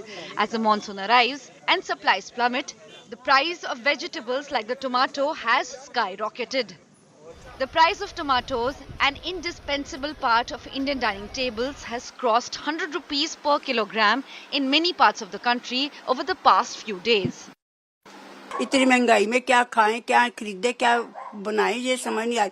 टमाटर देख लो साथ में सामान पे, कभी 60, आज 120, कल 100। ऐसे टमाटरों के रेट ऐसे बढ़ते हैं कि कमाने वाला भी थक गया और खाने वाले भी थके जा रहे। हर चीज इतना महंगा कि बजट से 3 गुना ज्यादा। इससे कोई समझ में नहीं आता कि क्या करना है, क्या नहीं करना है। Farmers have cited production and supply shortages as major reasons behind the hike. माल कम रहने के कारण ही बाजार टाइट हुए है। उसका प्रॉब्लम है कि बारिश भी कम था, उसके कारण फसल कम था। इसके पहले 6-8 महीना टमाटर में बहुत मंदी था, लगभग ऐसा पकड़ के चलो 5 रुपए के 10 रुपए के लगभग में बाजार थे। उसके कारण लोगों ने कम किया, उसको खर्चा भी ज्यादा है टमाटर को। Experts, however, have a different view. Retail market में तकरीबन 60 रुपए से ज़्यादा प्राइस हर जगह पे है, बताया गया है कि इतना प्राइस है। लेकिन जो हॉकर्स हमारे घर के बाहर आते हैं या जिनसे हम लेते हैं, वो तकरीबन 80 और 100 रुपए का चार्ज करते हैं। इसका मतलब साफ है कि एक रिटेल माफिया जो है वो ऑपरेट करता है। जो इन्फ्लेशन हम एनकाउंटर करते हैं, जिसके ऊपर हमारा हाहाकार मचता है, वो इसलिए है क्योंकि जो हॉकर्स की जो एक रेंज बनी हुई, एक नेटवर्क बना हुआ है, वो प्राइस अपने आप फिक्स कर लेता है। Vegetable vendors claim that many consumers who would earlier buy 1 kg or more tomatoes have now switched to buying half a kilogram or fewer tomatoes. Whatever the reason, the fact remains that the increasing prices have drastically affected the kitchen budget of consumers. Bureau Report, India Today.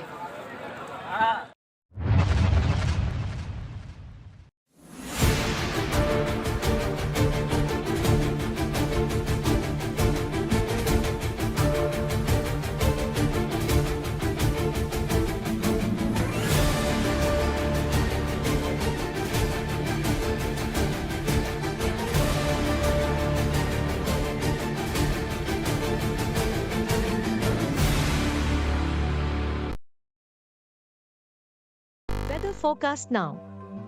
Delhi, maximum 38 and minimum 28 degrees.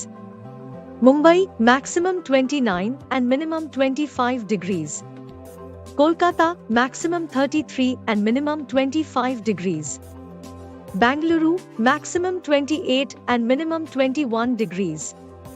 Chennai, maximum 36 and minimum 29 degrees. Hyderabad, maximum 31 and minimum 24 degrees.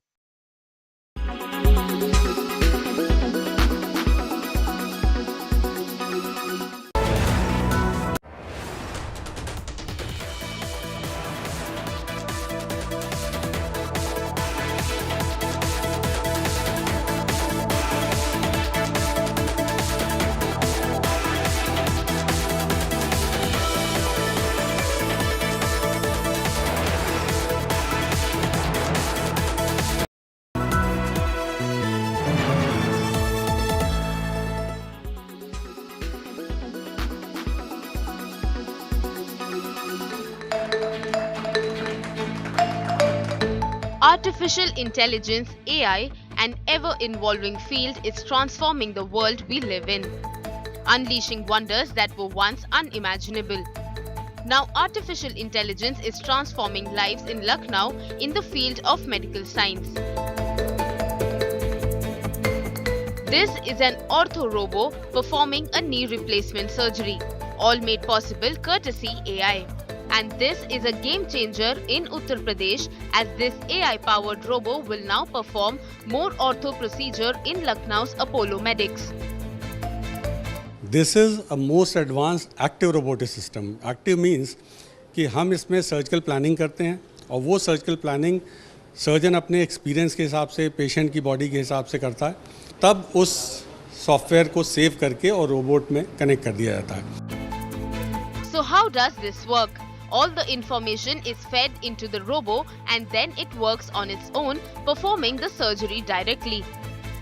0.1 millimetre तक accurate होता है. और अगर आप manual surgery और robotic surgery की बात करें तो मैनुअल सर्जरी 70% एक्यूरेट, तो this is 95% accurate. From revolutionizing industries to enhancing everyday life, AI has proven to be a catalyst for progress and innovation. Bureau Report, India Today. Now, you've been observing this sector very, very closely over a long period of time. I wanted to take your, take first on this 75 policies in a day kind of a target that this person was seen asking his employees to do or juniors to do. Is that a usual target that is given to a bank employee? So these targets that are given are multiple targets are given to branch managers. And insurance is just one of them. They have targets for selling savings accounts, term deposits, and life insurance. A whole lot of multiple targets are given. And depending on urgency, a day they will keep shifting and emphasizing whichever targets they feel that there is a shortfall. And today, if you walk to any private bank branch, you will see that the branch staff are under enormous pressure to meet these multiple targets that are given to them by the top management. And help our viewers understand why is exactly there so much pressure on bankers to sell these many insurance policies in such in a single day.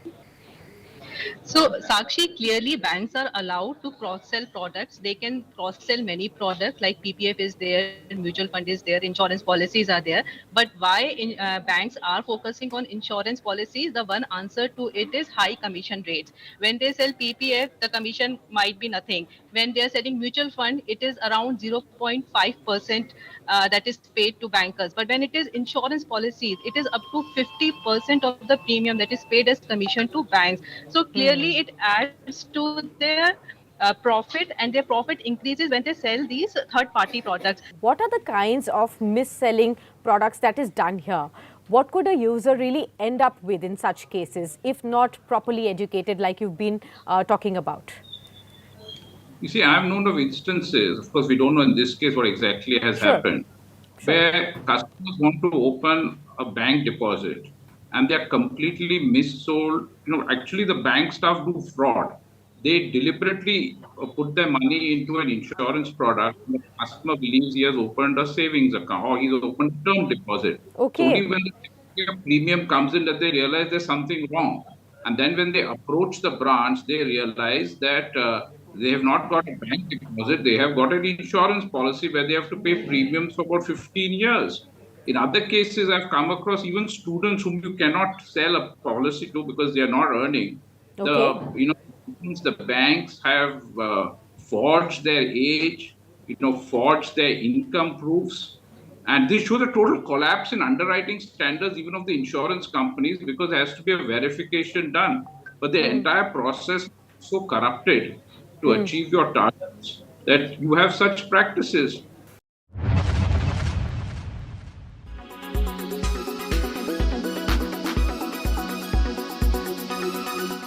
Powered by Bajaj Allianz Life Diabetic Term Plan.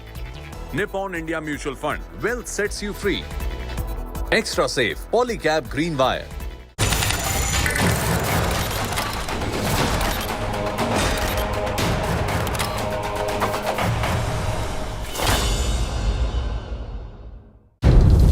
It's Pakistan's worst kept secret.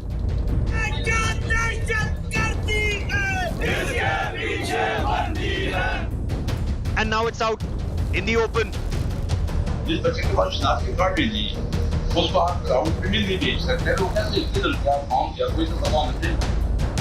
Pakistan caught abducting youth in Pakistan-occupied Jammu and Kashmir.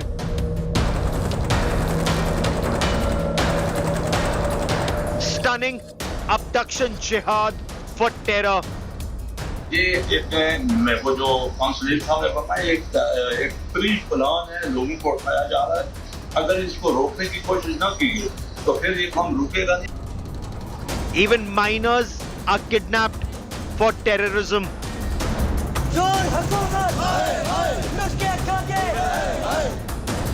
India Today world exclusive from Pakistan-occupied Jammu and Kashmir is our top focus on India First. Hundreds of children and youth have been abducted from various towns and villages in Pakistan-occupied Jammu and Kashmir. The parents are running from pillar to post to have police investigations initiated, but the police refused to even register an FIR. Why? Because an explosive statement made by Maulana Khalil, and you will hear the president of Pakistan occupied J&K's Traders Association, he insists that these children have been taken away by a terrorist organization called the Jamaat-ud-Dawa. Here is somebody sitting in Pakistan occupied Jammu and Kashmir who says that their children are being abducted by Jamaat-ud-Dawa. What is Jamaat-ud-Dawa? It's a front for a UN designated terrorist organization called Lashkar-e-Taiba. And these children, after being abducted, are being brainwashed and then trained by the Pakistan army for jihad in Jammu and Kashmir, in India. India Today's Jitendra Bahadur Singh brings you a top story.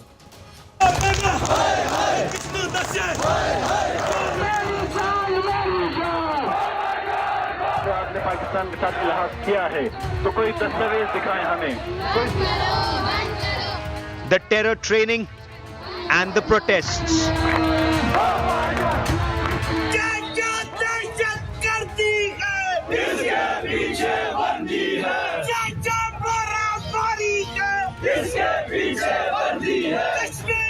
Enough is enough, say these helpless people in Pakistan occupied Jammu and Kashmir, now openly blaming the Pakistan army and the UN designated banned terrorist organization Jamaat-ud-Dawa for abduction of their children for terror training. ये सुन के मुझे बहुत ही ताज्जुब हुआ कि एक खित्ते के एक बिस्कुट से 18 बच्चों की गुमशुदगी और मजीद हमारे 2 बच्चे 20 तालिब इल्मों की गुमशुदगी, ये एक संगीन तरीन मामला है। ये एक वो जो काउंसिल साहब ने फरमाया एक प्री प्लान है, लोगों को उठाया जा रहा है। अगर इसको रोकने की कोशिश न की गई तो फिर ये काम रुकेगा नहीं। Maulana Khalil says there are witnesses who've seen the Jamaat-ud-Dawa and Pakistan army not just abduct but also brainwash and train youth for jihad in Jammu and Kashmir. ये आज़ाद कश्मीर की जो हमारी जो रियासत है, रियासत पहले लोग रोते थे कि आटा नहीं मिल रहा, पहले लोग रो रहे थे कि हमारे माल की हमारी जायदादों का तहफ़्फ़ुज़ नहीं हो रहा। आज मेरी तरह का जिम्मेदार आदमी इस बात पे रो रहा है कि हमारे बच्चों की जिंदगियां खतरे में हैं। At least 150 youth from Pakistan occupied Jammu and Kashmir have been abducted by the ISI for training and radicalization. People of Pakistan occupied Jammu and Kashmir say it will be a teary-eyed Eid for them if their sons are not returned immediately. They insist they will protest not just in Muzaffarabad but also in Islamabad in front of the world media and expose UN designated global terrorist Hafiz Saeed's terror organization and General Asim Munir's Pakistan army. अगर मामला इसी तरह बढ़ता रहा तो फिर हमारी मजबूरी होगी कि ईद के बाद इस्लामाबाद प्रेस क्लब के सामने इंटरनेशनल सहाफ़ियों को सामने रख के हम एहतजाजी धरना देने पे मजबूर हो गए। Pakistan has used orphans and poor boys for terror even in the past. Ajmal Amir Kasab and the 9 other Pakistani terrorists who attacked Mumbai on 26/11/2008 were part of the same terror template in Pakistan. Pakistan is exporting terror is known to whole world. This issue was raised during visit of Prime Minister Modi to US also. Now ISI has started new conspiracy. They are kidnapping youth from POK, training them to become terrorists, bring brainwash of youth to become terrorists and instigating against India. Defense experts insist people in POJK will soon get fed up with the Pakistan government and want to join the Indian Union. India does not have to immediately worry about it. We are already trained, equipped and ready to tackle terrorism. A time will come when people of POK will get fed up and will themselves want to join with India. Recently, Defence Minister Rajnath Singh commented about people in POJK wanting to be a part of India. ये देख रहे हैं कि PoK में क्या हो रहा है। मैंने एक बार कहा था कि मुझे लगता है कि बहुत ज़्यादा हमको कुछ करने की जरूरत नहीं पड़ेगी। पाक ऑक्युपाइड कश्मीर के लोगों पर जो जुल्म ढाया जा रहा है, वहीं से यह डिमांड उठेगी कि हमको भारत में अपने को मर्ज करना है। External Affairs Minister Dr. S. Jaishankar also hit out at Pakistan's state-sponsored radical Islamist terror. We cannot allow terrorism to be normalized. We cannot allow that to become the basis for getting us into discussions with Pakistan. So until there is departure from, and I would say, an abrogation of this policy of cross-border terrorism, clearly it is not possible to have, the normal relationship. The helpless people in POJK insist they will expose Pakistan if their children are not returned immediately. With Jitendra Bahadur Singh, Bureau Report, India Today.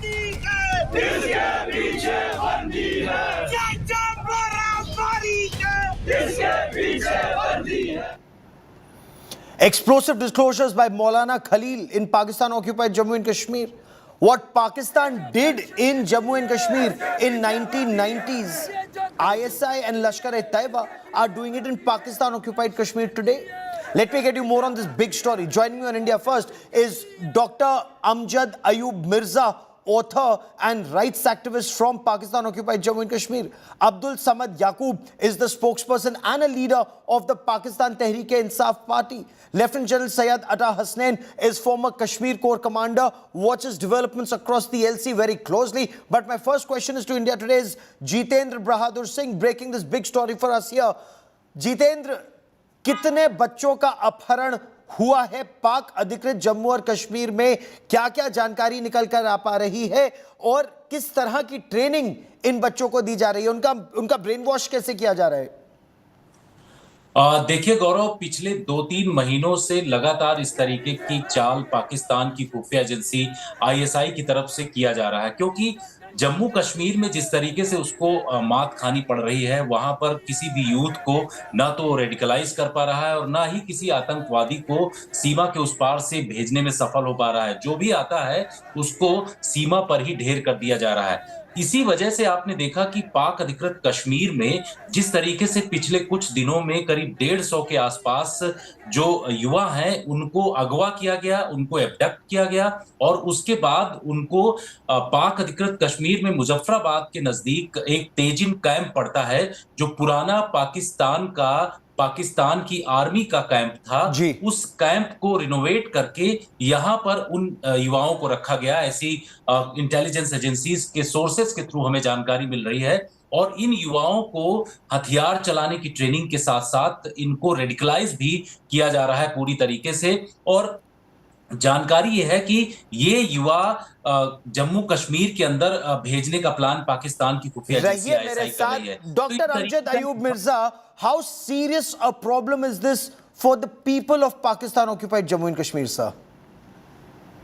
Well, thank you very much for having me. It's quite a serious problem because we suffer from the occupation of Pakistan army, and then the Pakistan army proxies that are getting trained in Pakistani occupied Jammu Kashmir, they have the backing of Pakistan army, and these goons, they walk in Muzaffarabad, Bagh, Bhimber, Rawalakot, especially in Poonch area, in the streets and collect extortion money in the name of donations. So आते हैं जैसे भाई हम ये जहाद कर रहे हैं इसके लिए आप चंदा दें, तो if you don't give it, if you say भाई मेरे तो आज बिक्री नहीं है तो मैं I can't give any, I haven't made any sales, they will go away, but then they will come back with a vengeance and they'll break your shop or they'll beat you up. So it's a kind of indirect way of extortion of money from traders and people, and openly they are doing this under the nose of Pakistani secret services, Pakistani army, the police in POJK. So it's quite frightening at the moment for us as well. Okay. Having said that, let me bring in Abdul Samad Yaqub into this conversation. Abdul Samad Yaqub, Can Pakistan continue to say, and especially the Pakistan army, can Pakistan army continue to say that Kashmir is their jugular vein and then ill-treat people, abduct children in Pakistan-occupied Jammu and Kashmir? This would indicate that Pakistan is ill-treating people in POJK, sir. Well, first of all, Kashmir is born of contention between Pakistan and India, and it will remain born of contention between both countries until it is resolved. But your news, your story, which you have broken in your just which I have seen the interview of the Mullah Khalil or someone who was appearing on the media. I mean, this is a this is a rubbish. This is based on nonsense. If someone is gone missing from the madrasa, that doesn't mean that he has been the kid has been abducted and then he has been sent to some incubator or some training camps. I mean, those, even Ayub Mirza understands very clearly the ideology of jihad and the methodology of jihad. But nobody in India is saying it. He's in POJK. Dr. Amjad Ayub Mirza, is this rubbish? Are people in Pakistan-occupied Jammu Kashmir lying? Are people in Pakistan-occupied Jammu Kashmir what? Are they telling a lie when they say that they are being abducted by Lashkar-e-Taiba? No, they're not telling a lie. There is this imam of a madrasa made a press conference in Bagh, and he claimed that 2 of his students have gone missing, and in Dheerkot 20 students were missing from the madrasa.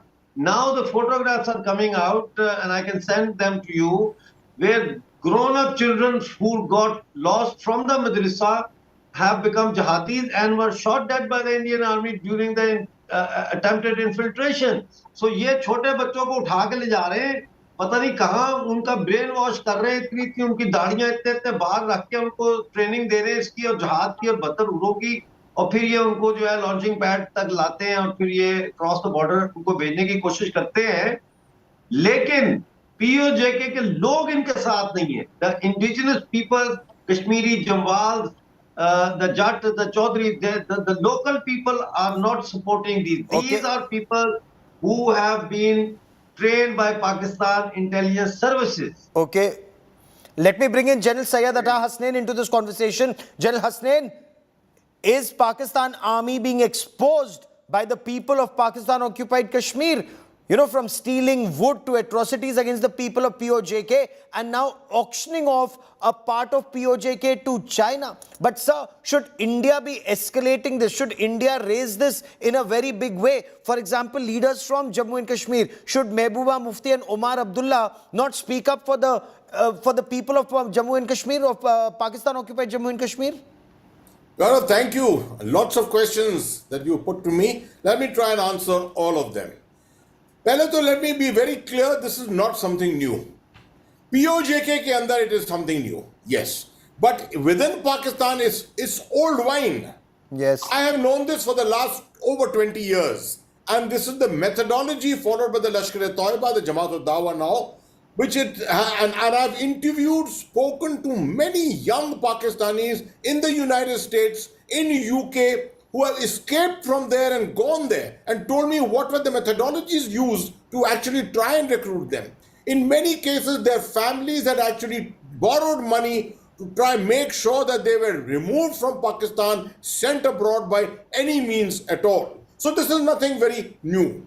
But also I can tell you that these children going into camps, the Dora-e Khas, the Dora-e Aam, which I'm sure my friends from Pakistan would know. What is the Dora-e Aam and Dora-e Khas? The special camps which are there for training all these children. Now, as far as India is concerned, one thing that we need to do, we need to be aware of the fact that there's a convention on child soldiers, which is in the United Nations. We need to move the UN on this, or we need to get the people of POJK to convince everyone in Pakistan to move this, so that there can be a tremendous amount of pressure put on the Pakistan army on this.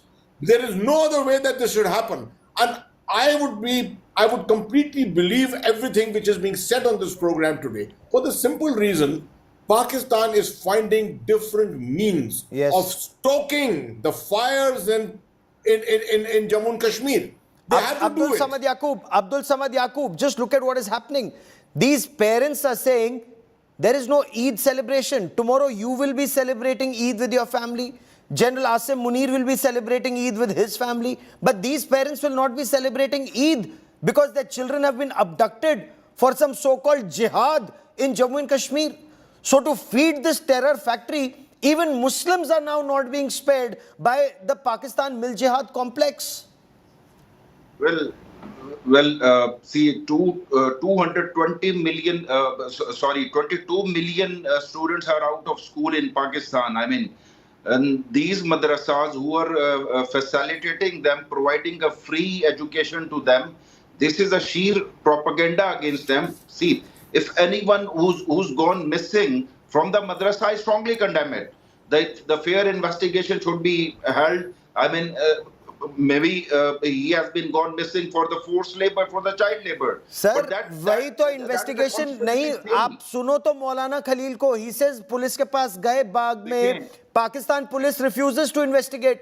Then Jamaat Dawa representatives came to his house and said हमारे पास है, जिहाद के लिए है, police complaint मत करो. देखिए, sometime ऐसा होता है कि स्कूल में टीचर्स की या इन उस्तादों की सख्ती की वजह से बच्चे मदरसे छोड़ जाते हैं और फिर जमात दावा को ज्वाइन कर लेते हैं, आतंकी बन जाते हैं. अच्छा, ये तो मजाक है. जनरल साहब का ये कहना, जनरल साहब का लास्ट थिंग, जनरल साहब वो दौरा खासा जो है या दौरा आमा वाज 21 days training and दौरा खासा was 40 days training, 4 months training, and that was being conducted in the Afghanistan, not in the Azad Kashmir. वो पुरानी बातें जो हैं शायद. I am aware of this. जनाब, I am aware of this. I am an ex-corps commander of Kashmir. मुझे मालूम है आपके यहाँ जिहाद किस तरह से. One by one. Okay. General Hasnain. जो बनी है जिसने कहा कि हम G20 नहीं होने देंगे और जहादियों को पुंछ के दरख्तों के अंदर वहाँ जंगल में ट्रेनिंग दे रहे थे, जिसकी मैंने इंफॉर्मेशन लीक आउट की, जिसके हमारे लोगों ने जाके फोटोग्राफ्स वहाँ पे तहरीक इत्तेफाक राय के वर्कर्स ने खींची और वो शेयर की इंडियन मीडिया के साथ, दुनिया को हमने बताया. ये तो अभी G20 की बात है. जो गाजी शहजाद अहमद, जो पाकिस्तान एक्स आर्मी अफसर, जिसने वहां पे ओपनली उसने प्रेस कॉन्फ्रेंस करके तो ये ऐलान किया कि हम G20 नहीं होने देंगे और जातियों की ट्रेनिंग शुरू की, वो तो हमने इतना शोर मचाया कि पाकिस्तान आर्मी को खतरा पैदा हो गया कि कोई इसको आके मार ना दे, तो उसको उन्होंने ये बहाना बनाया कि हमने अरेस्ट कर लिया है, लेकिन उसको प्रोटेक्टिव कस्टडी में ले लिया, उसको बचा लिया उन्होंने. यही तो पाकिस्तान करता है. जनरल हसनैन, यही तो पाकिस्तान करता है. हाफिज सईद को प्रोटेक्टिव कस्टडी में ले लो, मसूद अजहर को प्रोटेक्टिव कस्टडी में ले लो, दाऊद इब्राहिम को प्रोटेक्टिव कस्टडी में ले लो. मतलब दुनिया के सारे आतंकवादी, वो that professor of terror was with them, Osama bin Laden को एबटाबाद में प्रोटेक्टिव कस्टडी में ले लो. All terrorist of the world are in Pakistan. General Hasnain, मुरीद के आप देख लीजिए, मुरीद को लुक एट मुरीद के, look at Bahawalpur. I mean, अब आप मुझको कह रहे हैं कि मेरे पुरानी ख्यालात हैं अफगानिस्तान में दौरा खास दौरा अयाम चल रहा था. अभी क्या मुरीदके में आप डिनाई करेंगे कि मुरीदके के अंदर लश्कर तौयबा जमात दावा के कैंप वहीं चल रहे हैं? आप डिनाई करेंगे कि जैश मोहम्मद का बहावलपुर में इतना बड़ा कैंप है? और मतलब ये तो सभी को मालूम है, दुनिया को मालूम है पूरा. मैंने मुरीद के देखा है, मैंने मुरीद के लश्कर तैयबा का या जमात दावा का जो आप वो कह रहे हैं, वो देखिए वो मदरसा है, इस तरह की ट्रेनिंग्स नहीं होती. अगर आप मसूद अजहर के मदरसे की बात कर रहे हैं बहावलपुर के अंदर, आप मेरे साथ कोई अपना नुमाइंदा भेज दें, कोई जर्नलिस्ट भेज दे, मैं आपको लेके चलता हूँ, मुरीद के लेके चलता हूँ. जनाब मदरसे भारत में भी हैं, मदरसे भारत में भी हैं, मगर हमारे मदरसे दूसरे किस्म के हैं. आपके मदरसे तो वो हैं जो जिहादी तैयार करते हैं, ये मेरा कहना है. जनरल साहब, आपकी बात से इत्तेफाक कर सकता हूं, मगर इस हद तक नहीं कि मदरसों में आप ये कह सकते हैं कि पाकिस्तान में ट्रेनिंग कैंप्स हो सकते हैं, वजीरिस्तान में हो सकते हैं, या किसी ऐसी जगह पे हो सकते हैं, जा सकती है. डिबेट नहीं है, स्टेटमेंट ऑफ फैक्ट है. स्टेटमेंट ऑफ फैक्ट है. अब तो मतलब आप सोचे ना, आप तो खुद ही सफर कर रहे हैं, आप पाकिस्तान तहरीक इंसाफ के हैं, आप तो खुद ही सफर कर रहे हैं पाकिस्तान आर्मी के हाथों. आप तो जानते हैं, अब तो सच बोलो. ये पाकिस्तान आर्मी के हाथों सफर करना वो हमारा इंटरनल मसला है. वो जहां आप सपोर्ट लेते हैं वहां फिर कभी कभी सफर भी करना पड़ जाता है. तो ये तो हमारा इंटरनल रिफ्ट चलता रहेगा, आपको पता ही है कि खैर वो तो एक अलग एक पॉलिटिकल इशू हो जाता है, लेकिन जहां पे जनरल साहब की बात है, टीटीपी जब हमारे अगेंस्ट लड़ रही है तो जाहिर है कहीं पे ट्रेनिंग ले रही है। अगर नहीं तो ट्रेनिंग आप ही ने तो दी पहले आपके आर्मी ने, लेकिन उससे पहले today I will stay on Pakistan occupied Jammu and Kashmir and for the moment I also want doctor Amjad Ayub Mirza. Doctor Mirza, क्या जो इंडिया में लीडर्स है जैसे महबूबा मुफ्ती हो गई या उमर अब्दुल्ला हो गए, इनको नहीं ये मुद्दे उठाने चाहिए? After all Pakistan occupied Kashmir भी तो हमारा है, ये अगर लीडर हैं तो पूरे जम्मू कश्मीर के होने चाहिए, इनको नहीं उठाना चाहिए बच्चों के अबडक्शन का मुद्दा? लश्कर तैयबा अगर बच्चे अबडक्ट कर रहे हैं पीओके में, देखिए महबूबा मुफ्ती या इनकी तरह की जो पॉलिटिकल सो कॉल्ड पर्सनैलिटीज है ना, ये पॉलिटिकल कार्टेल्स फैमिलीज हैं, ये कार्टेल्स हैं, ये अंजुमन ताजरान हैं, ये ट्रेडर्स एसोसिएशन है। ये जो इलेक्शन में सीटें कितनी इधर करनी है कितनी उधर करनी है, इक़्तिदार में कैसे आना है, क्योंकि इनके नजदीक जो ये पॉलिटिक्स है ये कारोबार है, पॉलिटिक्स इबादत नहीं है, पॉलिटिक्स खिदमत अवाम नहीं है। Politics is for these people is a means to enhance and increase their political capital so that they can translate that into economic profit and economic big capital. तो मैं ना पहले कभी मुझे इनसे कोई उम्मीद थी, ना अब उम्मीद है, और ना मैं इनको इनके बारे में कोई बात करता हूँ। जिस दिन हम लोग इकट्ठे हो गए तो मैं आपको ये यकीन दिलाता हूँ कि जम्मू कश्मीर से इस किस्म की तमाम सियासी पार्टियों का हम सफाया कर देंगे। नहीं, क्योंकि अभी Pakistan occupied Jammu and Kashmir general Hasnain क्या किया जी, उस पर हम इत्मीनान से कभी और, क्योंकि आज का डिबेट तो मेरा ये है कि वो जो बेचारे बच्चे हैं, मतलब आप सोचिए कल आप सब ईद मना रहे होंगे और वो माँ बाप जिनके बच्चों का लश्कर तैयबा ने किडनैप कर लिया, पाकिस्तान आर्मी जिन्हें टेरर ट्रेनिंग कर रही है, वो बेचारे बच्चे और वो माँ बाप तो ईद बिल्कुल नहीं मना पाएंगे। But general Hasnain, Pakistan did this in 1990s where those mosque loudspeakers were used to chant Ralev Galev ya Chalev and remove Kashmiri Hindus from Kashmir. Now that Mill Jihad complex seems to be doing that in POJK. What do you make of Rajnath Singh, Defense Minister Rajnath Singh's statement that very soon people of POJK would want to come to India? What do you make of that statement? I entirely endorse what the Raksha Mantri has said. He has said it before also. ये पहली दफे नहीं कहा है उन्होंने, जो अब जम्मू में कहा, पर बात बिल्कुल सही है। I mean it's factual. अगर आप पाकिस्तान की इकोनॉमी देखिए, अगर मेनलैंड पाकिस्तान में ये हाल है तो पीओजेके जो एडजंक्ट है वर्चुअली, उसमें क्या हाल होगा? I mean they must be in virtually in poverty आजकल। तो इसलिए धीरे धीरे जैसे जैसे खबर अंदर ज्यादा जा रही है और देख रहे हैं कि भारत का क्या प्रोलिफरेशन हो रहा है, अगले 4-5 साल में हमारी $5 ट्रिलियन की इकोनॉमी हो जाएगी। 2035 तक उम्मीद है कि $10 ट्रिलियन हो जाएगी। पाकिस्तान कहां होगा? मैं तो कहता हूं पीओजेके नहीं, मगर आधा पाकिस्तान देख रहा होगा भारत की तरफ कि भाई हम किस तरह से बोरी बिस्तरा बांध के और भारत के अंदर पहुंच जाएं। ये बड़ा खतरा बोला जाएगा हमारे लिए उस वक्त। मगर ये बात बिल्कुल सही है और जो रक्षा मंत्री ने कहा है बिल्कुल वही है।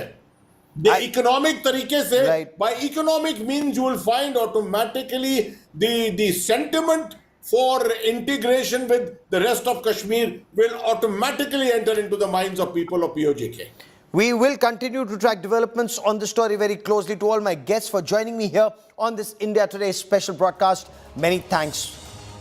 Abduction jihad in Pakistan occupied Jammu and Kashmir. Will Pakistan wake up? A quick break. Abha Bakaya comes up next with Business Today. Stay with us.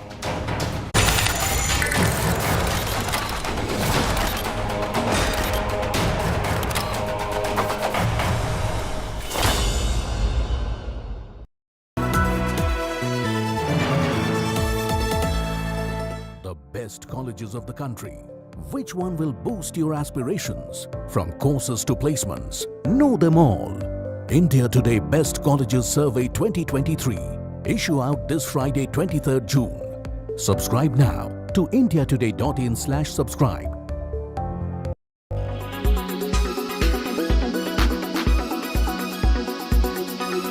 मैं mega merger of HDFC and HDFC Bank will be effective from the 1st of July. According to Deepak Parekh, chairman of the Housing Finance Company, boards of both the companies will hold separate meetings on Friday after office hours to approve the effective date of the merger. He added that HDFC shares would be delisted from the exchanges on 13th of July. As per the share swap ratio, HDFC shareholders will get 42 shares of HDFC Bank for every 25 shares held. And India is doing extremely well. It's the bright spot in the world. It's the brightest spot in the world. Our GDP growth rate is likely to be twice the global average. 7.2%, which will be twice the global average. So we are confident that our business, now that it goes to the bank, each and every branch of the bank will start selling mortgages, which were not doing prior to this, and so the reach to individuals across urban, semi-urban areas where the branches, HDFC Bank branches are, will start marketing and dispersing mortgage loans. So we expect the growth to increase as there is a huge demand. That the bank has something like 70 million customers. And out of the 70 million customers, just about 2% of them have taken housing loans from HDFC. Just 2%. And about 5% have taken loans from other banks. So look at the ability in terms of being able to cross-sell housing loans to this massive customer base who have not taken housing loans. Also, the average age of a first-time home buyer in India is about 37, 38 years. And if you look at the demographic trend, 65% of India's population is below 35 years.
Why does this happen?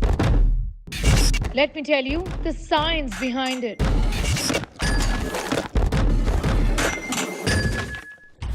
For more informative videos like this, keep watching India Today Newsmo. Make your media plan smarter with India Today Live TV on your connected devices. Amplify your brand with 100 million smart internet viewers. To advertise, mail us at sales@aajtak.com.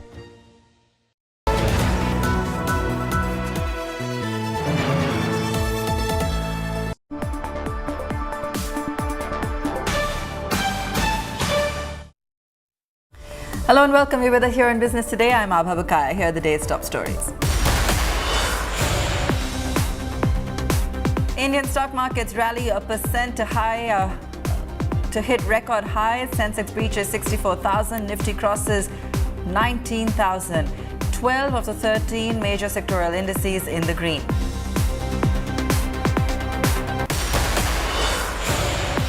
Rajiv Jain-owned GQG Partners raises its bets on the Adani Group, joins other investors in buying $1 billion worth of Adani stocks as part of its third round. Adani Enterprises jumps nearly 5% in trade.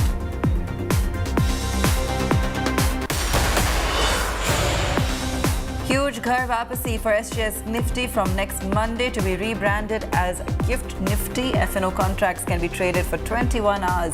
You'll also be able to buy American blue chips in rupees. IPO market red hot with 2 issues currently open. Idea Forge retail portion subscribed nearly 65 times. Grey market expects listing gains of a massive 80%. Scient IPO not too far behind with a 42% listing gain premium. Tomato prices to cool off in the next week. Consumer Affairs Secretary tells BTTV in an exclusive chat. Also talks of how AI is being used to handle consumer complaints.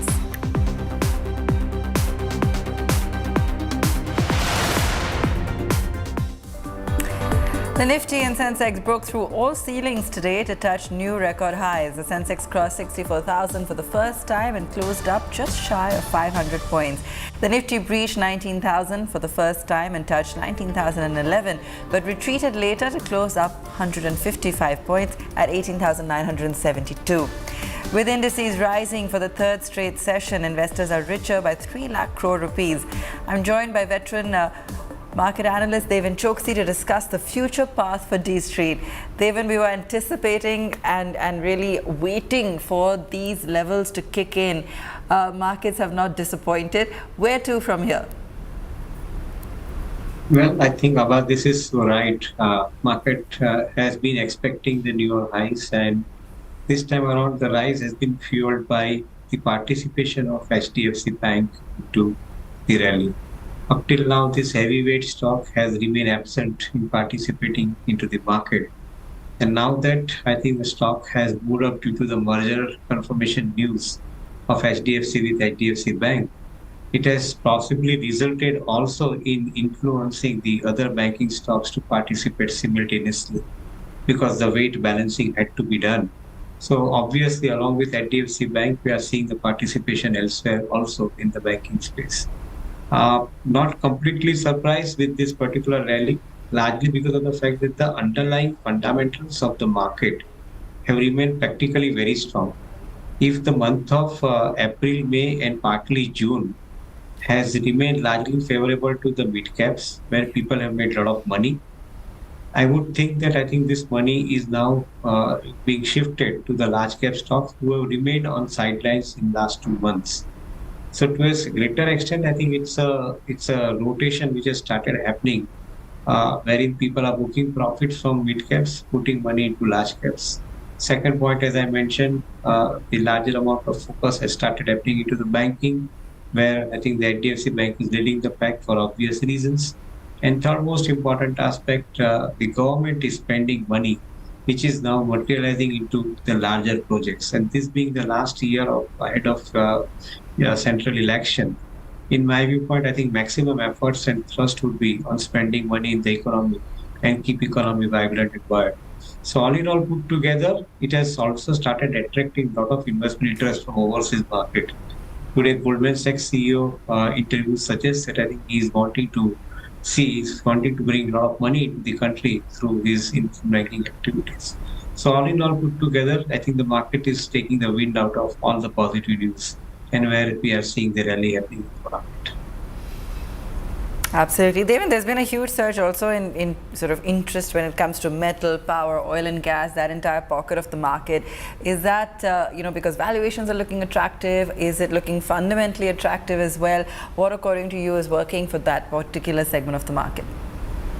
So the demand side scenario is unquestionably remaining very, very strong in the entire commodity space, metal space as well. Yeah. Fortunately, with the controlled prices on the energy side, I think the earlier cloud which were there pertaining to the margin and people were suspecting margin abilities, I think this particular situation is now under control.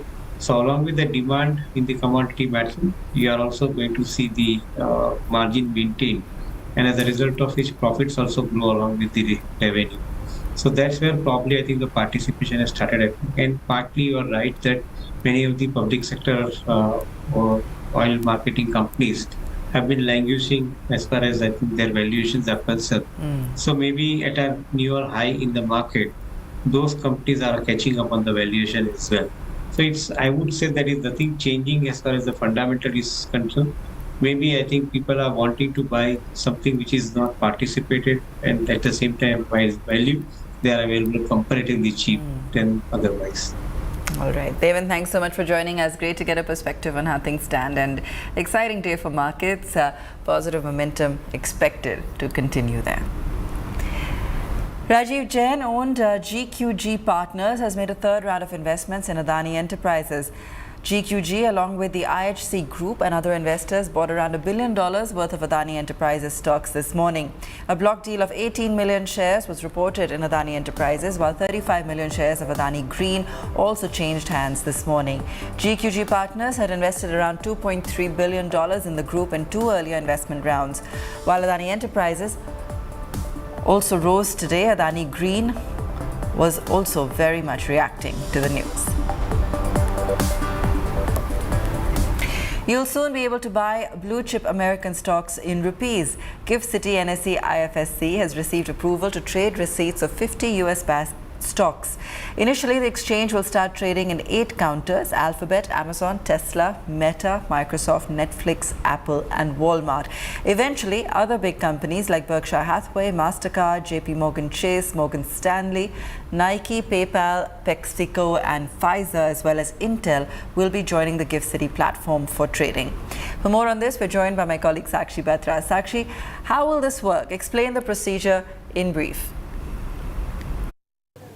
Well, that's right, Abha. Well, investing in international stocks has actually become a very popular way for Indian investors to now diversify their investment portfolios.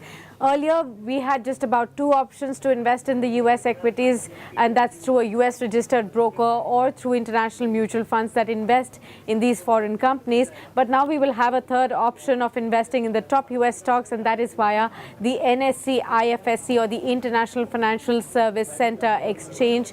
At present, one can really buy 8 US stocks on the NSE IFSC exchange, and these are Alphabet, that's Google, Amazon, Meta Platforms, that's Facebook, Netflix, Apple, Walmart, Tesla and Microsoft. And this number is expected to increase to about 50 US stocks very soon that will be introduced on the exchange in a phased manner. Now, to trade or to buy these stocks, one will have to create a new demat account. The existing demat account for trading domestic shares will not be enough, and one will really have to open this special demat account with an IFSC registered broker, that is. And then one will have to link the bank accounts with this demat account, then transfer the funds from the Indian bank account to this account of the IFSC registered broker, who will then convert your funds into dollars to make the investments into these US stocks. Now, investors won't get direct US stocks of the company, but instead they will be issued depository receipts, which are financial instruments that actually represent an equity stock listed on the foreign exchange. That's how it will be processed. Sakshi, the SGX Nifty is also being moved to Gift City from Monday. Do you have details on the changes?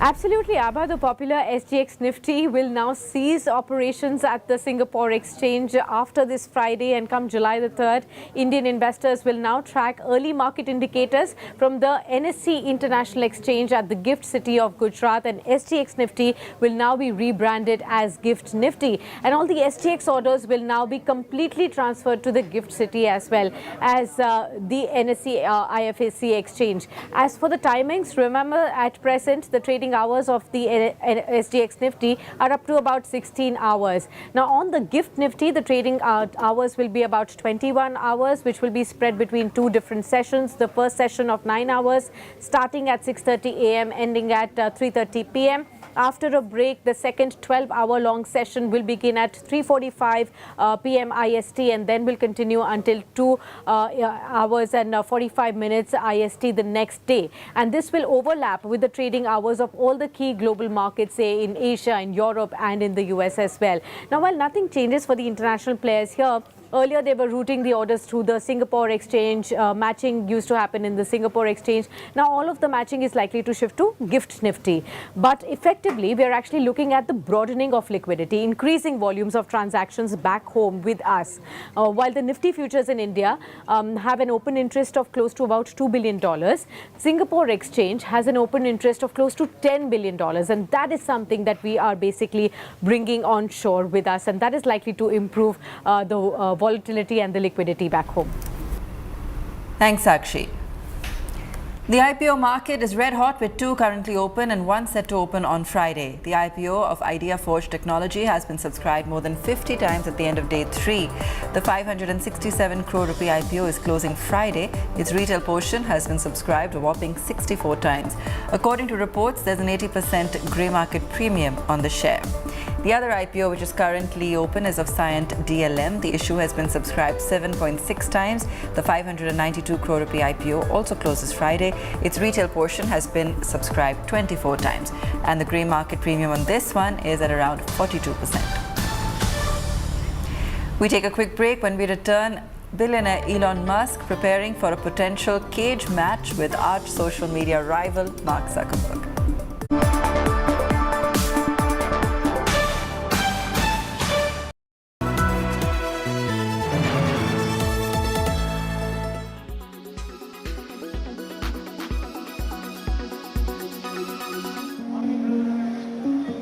People often donate heart and eyes, but now you can also donate your skin. North India's first skin bank is ready in Delhi's Safdarjung Hospital. Eligible deceased donors can donate skin and give someone a new lease of life. Burn victims can immensely benefit from these skin banks for their graft surgeries. Skin banking में ये खास बात है कि इसमें कोई matching की जरूरत नहीं है। कोई भी पेशेंट स्किन डोनेट कर सकता है। उस मरीज की, उस डिजीज़ की दी हुई स्किन किसी भी दूसरे मरीज में इस्तेमाल हो सकती है। ना कोई ब्लड ग्रुपिंग मैचिंग चाहिए, ना कोई और HLA मैचिंग चाहिए। और जिसमें ये स्किन हमने लगाई है उसको जीवन में कोई स्टेरॉयड और इम्यूनोसप्रेसेंट्स खाने की कोई जरूरत नहीं है। Safdarjung Hospital authorities are also doing everything they can to make people aware about skin donation. With the help of specialized equipment and proven techniques, donated skin is processed and stored in bank before transplantation. इतने सारे wards हैं जो भी नए doctors join करते हैं, junior residents हैं, वो ज्वाइन करते हैं तो उनको सेमिनार्स लेके, उनको इन्फॉर्म करके उनको बताया जाएगा। डेथ फॉर्म है, जब हम लोग उसको साइन करते हैं तो उसमें भी हम सोच सकते हैं कि हम उसमें भी ऐड करा दें कि हम आई डोनेशन के लिए विलिंग हैं और स्किन डोनेशन के लिए विलिंग हैं। As of now, there are 16 skin banks across the country, and here's hoping that this latest center in Delhi opens the doors for many more such skin banks in India. With Neetu Jha, Bureau Report, India Today.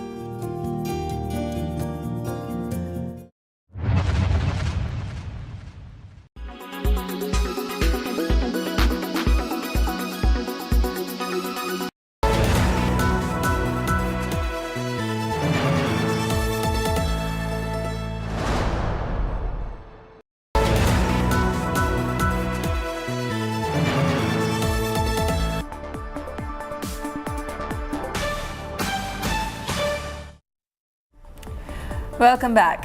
As tomato prices spiral across the country, the government is keeping a watchful eye. Speaking exclusively with Business Today TV's Chetan Bhutani, Rohit Kumar Singh, Secretary, Department of Consumer Affairs, said that the prices of the vegetable will cool off in the next 7 to 8 days. He also talked about how AI is being used by the ministry to tackle consumer complaints. Tomato is a highly perishable commodity and it has issues pertaining to storage, transportation, and especially if there is a sudden weather disturbance in terms of, sudden rain or sudden spell of heat, the crop gets affected. So that is what happened. There's also an issue of seasonality. Every year at this time of the year, prices are generally higher than the remaining part of the year. So we are watchful of what is happening around the country. Delhi prices will cool down because supplies from 2 districts in Himachal Pradesh, Sirmaur and Solan, will start coming and prices will cool down. Similar things will happen in other smaller geographies. So this is just a temporary phenomenon, and hopefully in 7-8 days you will see a declining trend. Could you give us an update on the status of pulses and edible oil? Are the prices being stable? In fact, in a recent announcement on tur dal was also done. Could you give us a highlight on that, sir? So primarily there are 5 pulses which are eaten in the country. Chana prices are low. They are in the range of 70 rupees, and we also going to convert some chana that is available in the buffer to dal, so the prices will further come down. Masoor prices are also low because India saw good production, and also crops in Canada and Australia from where we import have been very good. So masoor, which is lentil, prices are also down. Moong, there was a temporary rise, but now it has, because the crops have been good, MP has been the big producer of moong. So moong prices are also stable. The only problem was in tuar and urad, but you'll be happy to know that 2-3 days back, the Burmese prices have also crashed because of the good rains here. Some people in Burma were speculating that if India doesn't have a good crop, they can hold on to it and speculate. But when they saw the pattern here, so it crashed by about $100 a ton day before yesterday. And government has also decided to release stocks from its buffer. So both these factors combined, we'll see a downward trend in tur prices. Could you give us a sense on how AI is being used by the ministry to ensure consumer complaints are addressed faster and, of course, in a more credible manner? So AI is being used at two places. One is the interface where the consumer is filing the complaint. So we are developing a bot where the process of filing a complaint becomes easier, faster, and intelligent by giving appropriate prompt to the guy who's filing the complaint. That is number one. Number two is when you have a set of complaints and cases which are there in our database, we run analytics through it and try and pick up which sectors are there where consumers are filing more cases. And then we have a debate with the stakeholders of that sector as to how to reduce those pain points so that the case can be, this is more in the nature of preventive. For example, at the moment, India has about 5.5 lakh cases, consumer cases in all our about 700 courts across the country. So we ran an analytics and we found that 1/3 of these cases pertain to insurance. Okay. So we called all the stakeholders from insurance sector, including the Department of Financial Services representatives, and we sat for a day and identified as to why people, so many consumers are coming to consumer courts for insurance-related complaints, and then identified a few things by addressing those. This number of complaints could itself be reduced. And so when are we seeing an official launch for this particular bot from artificial intelligence from the ministry? Is it still at a trial phase or pilot phase, or do you have a timeline in mind, sir? So it's at and we don't want to launch it in a premature stage because AI is a double-edged thing. I mean, you don't want it to go wrong. So as is true for all large language models and similar generative AI, we need to train it on a lot of data before you launch it formally. So it might take a couple of more months. The influencers with respect to the health sector and the financial sector are all having a good time right now, especially on social media, giving advices as far as the financial benefits are concerned, financial gains are concerned through stock markets. SEBI has also multiple times issued various advisories. So are you what steps are you undertaking to ensure these two particular subjects are taken care of?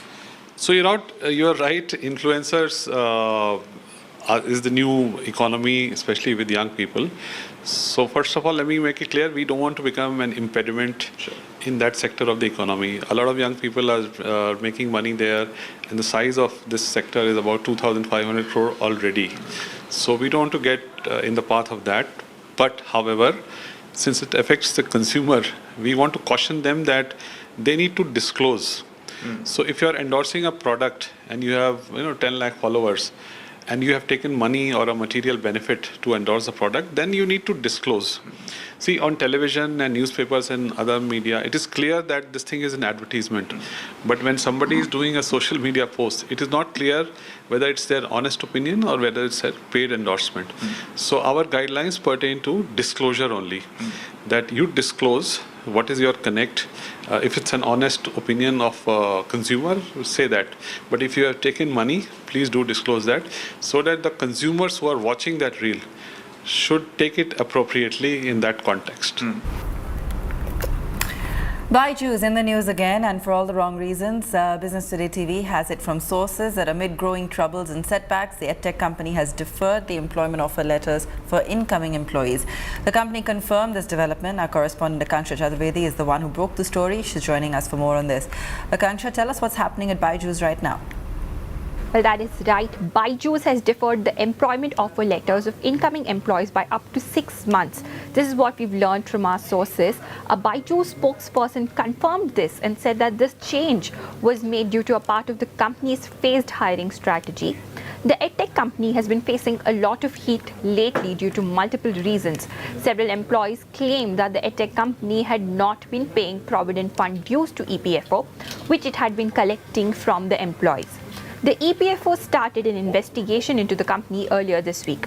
Moreover, Byju's auditor Deloitte resigned last week, citing a significant impact on its ability to audit the company due to the edtech company's failure to provide financial data despite repeated requests of the auditor. Furthermore, G.V. Ravishankar of Peak 15, erstwhile Sequoia India, Vivian Wu of Chan Zuckerberg Initiative and Russell Dresenstock of ProSUS exited the company's board last week, marking resignations of half of the company's board of directors, which is 3 out of 6. After these high-profile exits, only Baiju Ravindran, Riju Ravindran and Divya Gokulnath are left on the company board. What's going to happen? We don't have any clarity on it yet. Back to you, Abha. Thanks for that, Akanksha. First images have emerged of Elon Musk preparing for a potential cage match with arch social media rival Mark Zuckerberg. The tech billionaires have reportedly agreed to a much publicized fight. While the Meta founder is already a proponent of jiu-jitsu, Musk is said to have roped in UFC legend Jorge St. Pierre to train him for the encounter.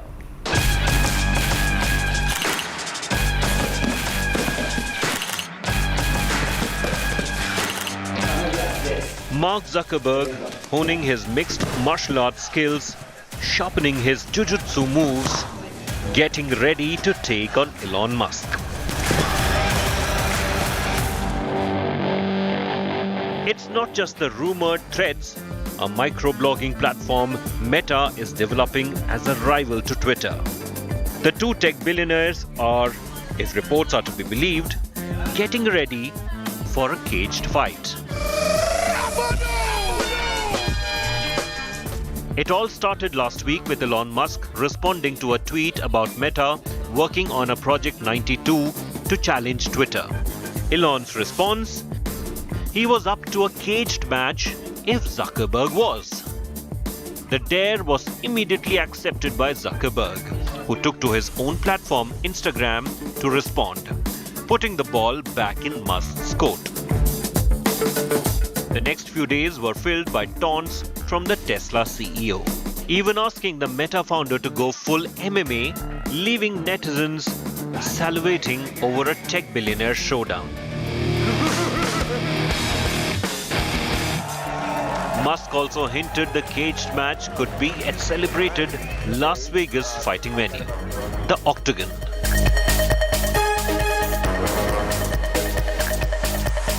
He then tweeted, "I have this great move that I call the walrus, where I just lie on top of my opponent and do nothing." Head to head, the two opponents could not be more different. Musk towers over Zuckerberg's 5 feet 8 inch frame by more than 5 inches.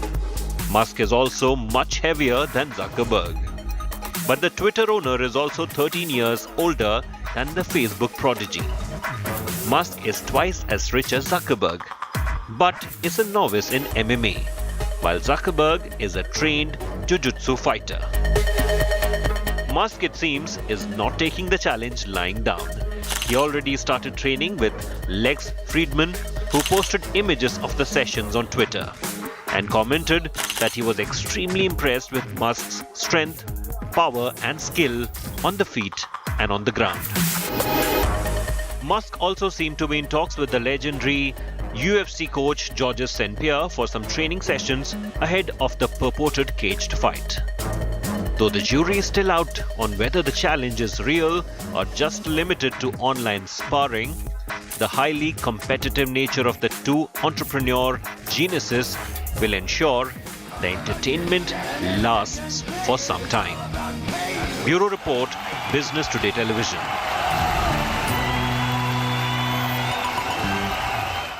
That's how we leave it on the show tonight. Thanks for watching.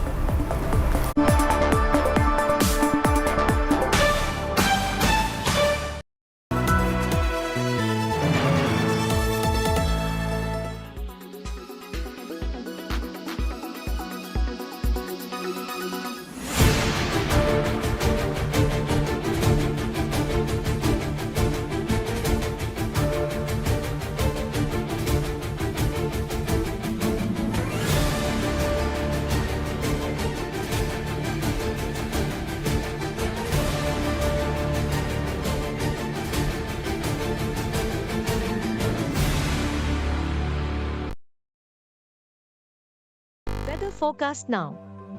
Delhi, maximum 38 and minimum 28 degrees. Mumbai, maximum 29 and minimum 25 degrees.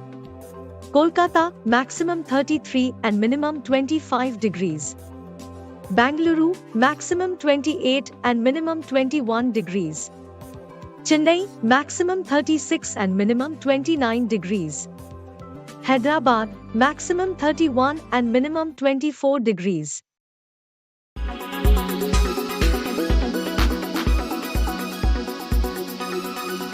Make your media plan smarter with India Today Live TV on your connected devices. Amplify your brand with 100 million smart internet viewers. To advertise, mail us at sales@aajtak.com.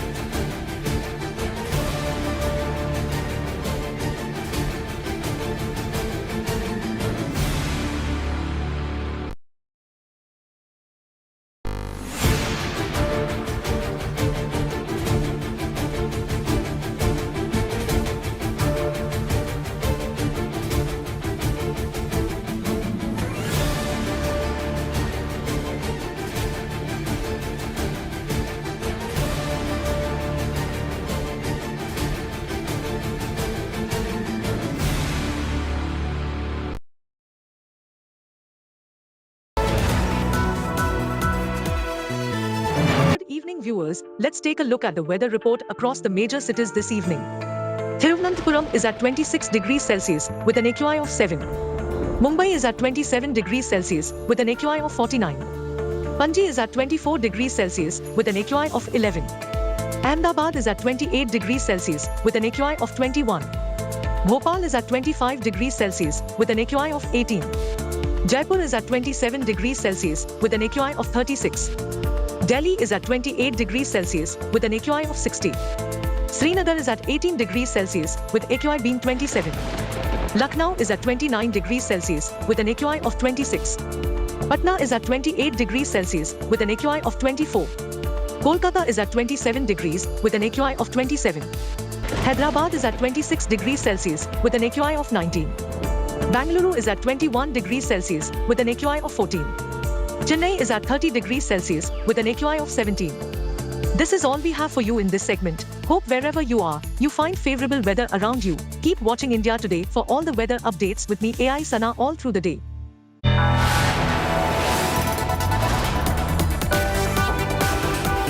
You are watching India Today.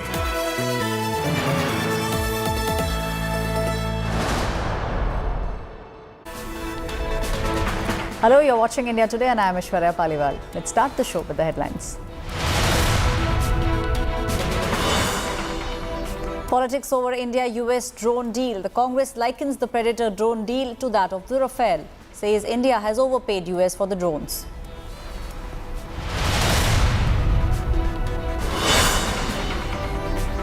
Congress government in the state of Karnataka files an FIR against BJP's IT cell chief Amit Malviya.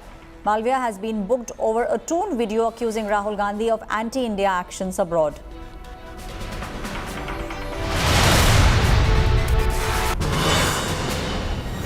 Monsoon mayhem in Mumbai once again. Roads and some subways have been submerged in water. Several low-lying areas have been waterlogged. The Met Department predicts heavy rainfall over the next 4 to 5 days.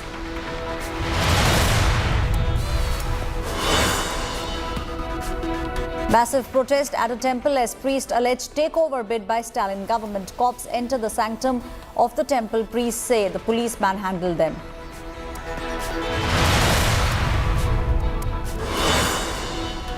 Politics over the ODI World Cup. The Congress, the Aam Aadmi Party fume.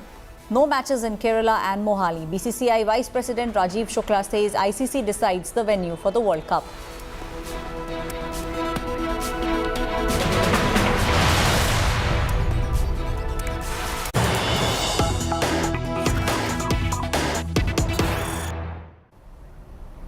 News that's just coming in just 6 months before Chhattisgarh is all set to go for polls, T.S. Singh Dio has been appointed the Deputy Chief Minister. The newly appointed Chhattisgarh Deputy Chief Minister says, first of all, I would like to express my deepest gratitude for this responsibility given to me by Congress President Mallikarjun Kharge. We have to go ahead by taking everyone together and try to complete the work in the limited time we have until the state goes for elections. The state of Chhattisgarh now has a new Deputy Chief Minister. Just 6 months before elections, T.S. Singh Dio has been appointed the Deputy Chief Minister of the state. Then listen in to what T.S. Dio had to say after his appointment. बहुत आभार व्यक्त करना चाहूँगा, गहरा आभार व्यक्त करना चाहूँगा। कांग्रेस प्रेसिडेंट आदरणीय मल्लिकार्जुन खड़गे जी ने एक जवाबदारी दी है, सबको साथ लेके चलना है और कोशिश करना है कि सीमित समय में भी जो कुछ कर सकें मिलजुल के हम लोग सबको कांग्रेस के भले के लिए, पार्टी के भले के लिए, छत्तीसगढ़ के भले के लिए, छत्तीसगढ़ के नागरिकों के लिए प्रयास करना है। Now, the Predator drone deal was one of the biggest highlights of Prime Minister Narendra Modi's visit to the United States. The deal to buy 31 drones will be boosting India's surveillance capabilities. The Congress, however, on Wednesday has claimed that the drones are being brought at an inflated price. The Narendra Modi government has rejected this charge. Watch this story.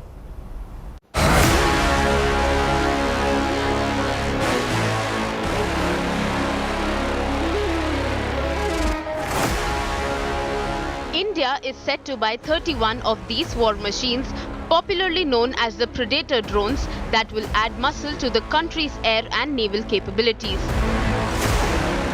The proposed deal found mention in the joint statement issued by India and the US after Prime Minister Modi's talks with President Joe Biden last week. While the statement itself was silent on the pricing, the Defense Acquisition Council's go-ahead to the proposal to purchase the drones mentions the figure of $3 billion. The opposition is now gunning for the Modi government, claiming the drones are overpriced. जिस drone को बाकी मुल्क 4 गुना कम कीमत में खरीदते हैं, उसी drone को हम $110 मिलियन यानी कि 880 करोड़ प्रति ड्रोन, 880 करोड़ पर ड्रोन हम खर्च कर रहे हैं। The Congress claimed the questions over the proposed drone deal had forced the Defense Ministry to issue a clarification. The statement by the Defense Ministry on Sunday had rejected charges of overpricing, saying a deal is yet to be finalized.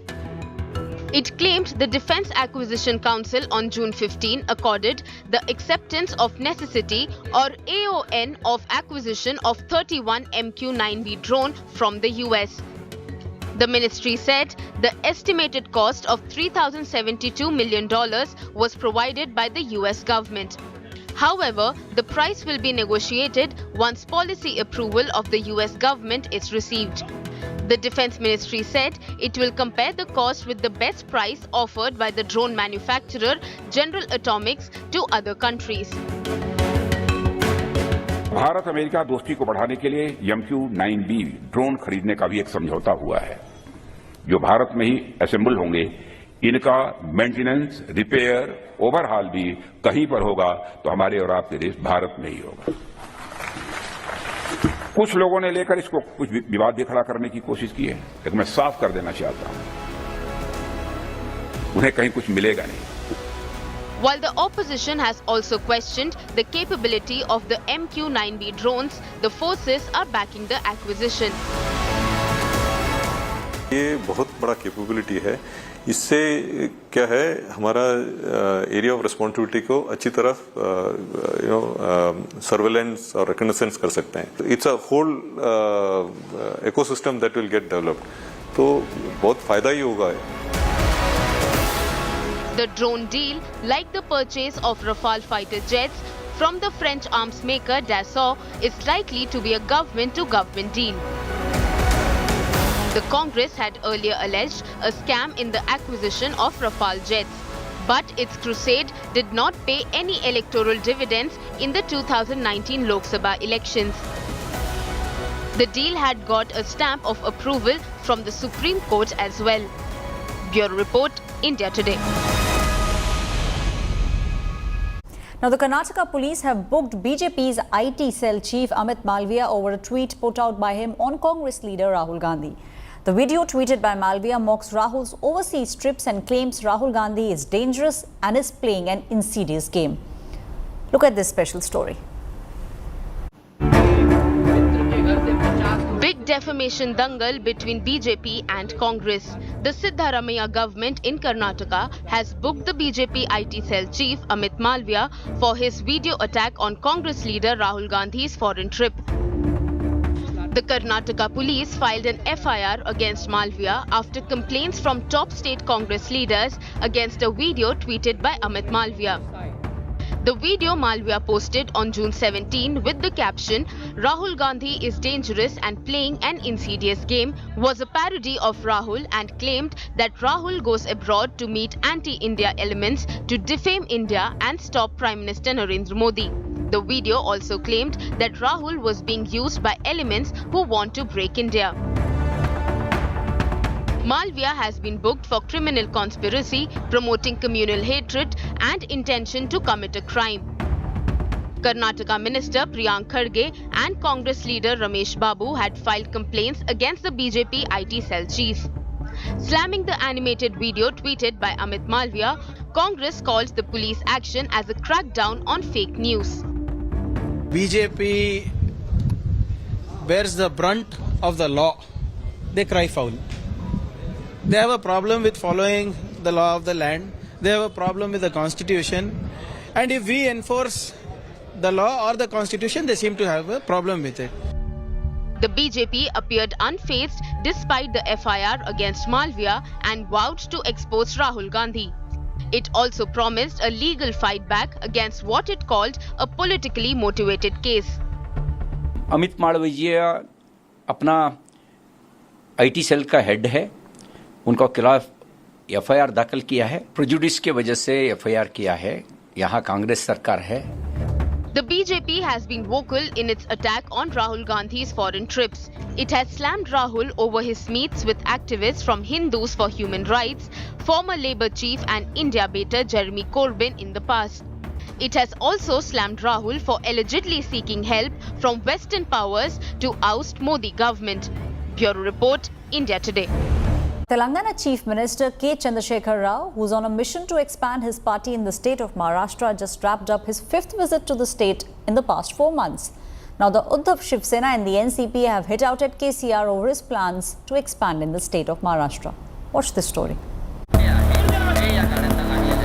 A convoy of 600 cars, 2,000 party leaders, including state ministers, MLAs and MPs. A sea of supporters showering petals and waving flags of the Bharat Rashtra Samiti. This was Telangana Chief Minister K. Chandrasekhar Rao's entry into Maharashtra on Monday. KCR, who is on a Maha mission to expand his party's reach, visited Solapur on his 5th visit to the state since February. He inducted NCP leader Bhagirath Bhalke into the BRS on Tuesday. Sources claim KCR is looking for a prominent face to lead its Maharashtra unit.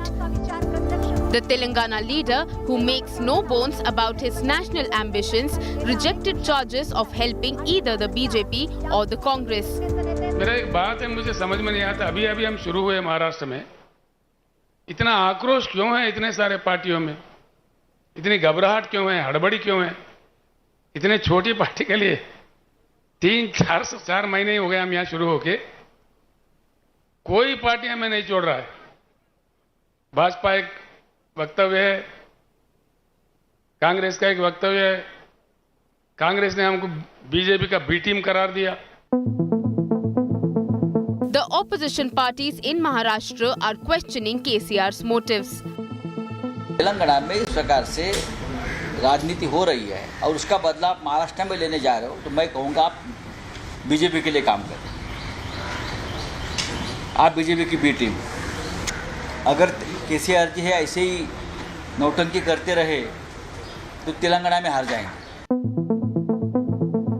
The BRS, which recently skipped the opposition unity meet in Patna, appears to be forging its own front for 2024. KCR's move will hurt the plan by some opposition parties to ensure one-on-one fights with the BJP in the Lok Sabha elections. Bureau Report, India Today. Now, news coming in from the state of Tamil Nadu. A new controversy has erupted after devotees were stopped from entering the famous Chidambaram Nataraj temple in Cuddalore. The Stalin government is now wrestling to gain power of the temple. The BJP, on the other side, is condemning the entry of policemen into the temple premises. Watch this story.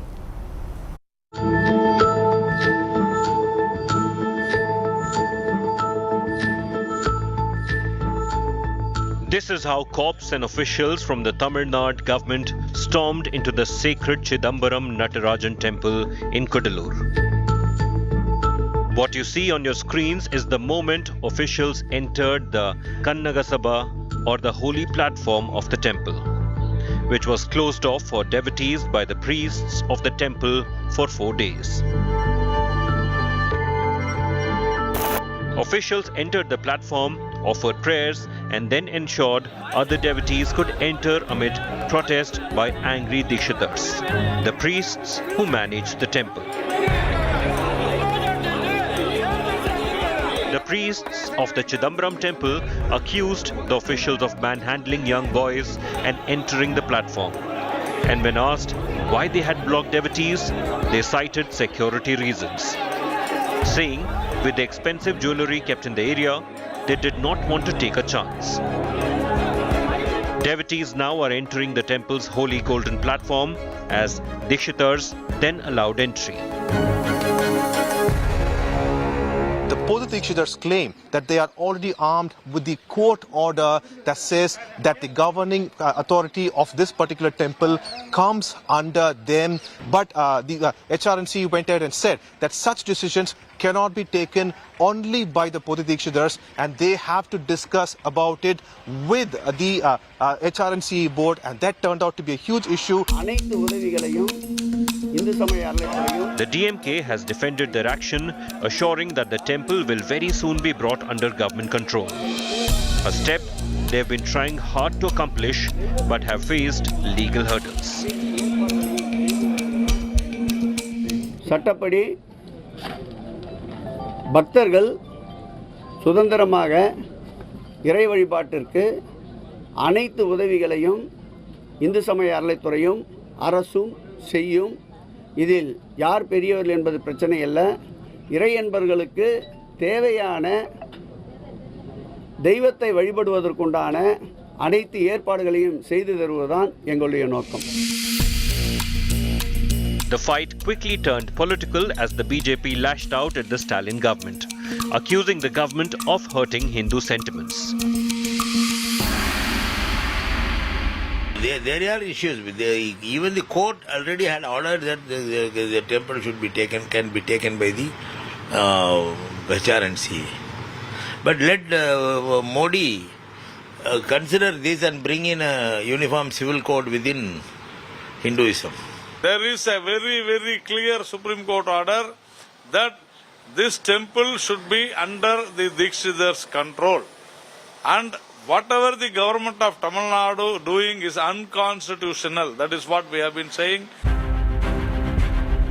The DMK versus Dikshitars fight for control of the historic Chidambaram temple is turning uglier by the day. While the DMK has accused priests of mismanagement and being casteist, the Dikshitars have repeatedly fought off what they call attempts of a temple takeover by the government. With Pramod Madhav in Cuddalore, Bureau Report, India Today. The excitement over the announcement of the ODI World Cup fixtures on Tuesday were actually marred by a political showdown over the venues. From Congress to the Aam Aadmi Party, opposition parties are now accusing the cricket board of being biased towards the state of Gujarat. Absolutely magnificent. Dhoni finishes. It's been 12 years since India won the ODI World Cup. Lift the World Cup. After 28 years, the parties start in the dressing room. And with India set to hold the tournament this year, hopes of 1.3 billion people are rising again.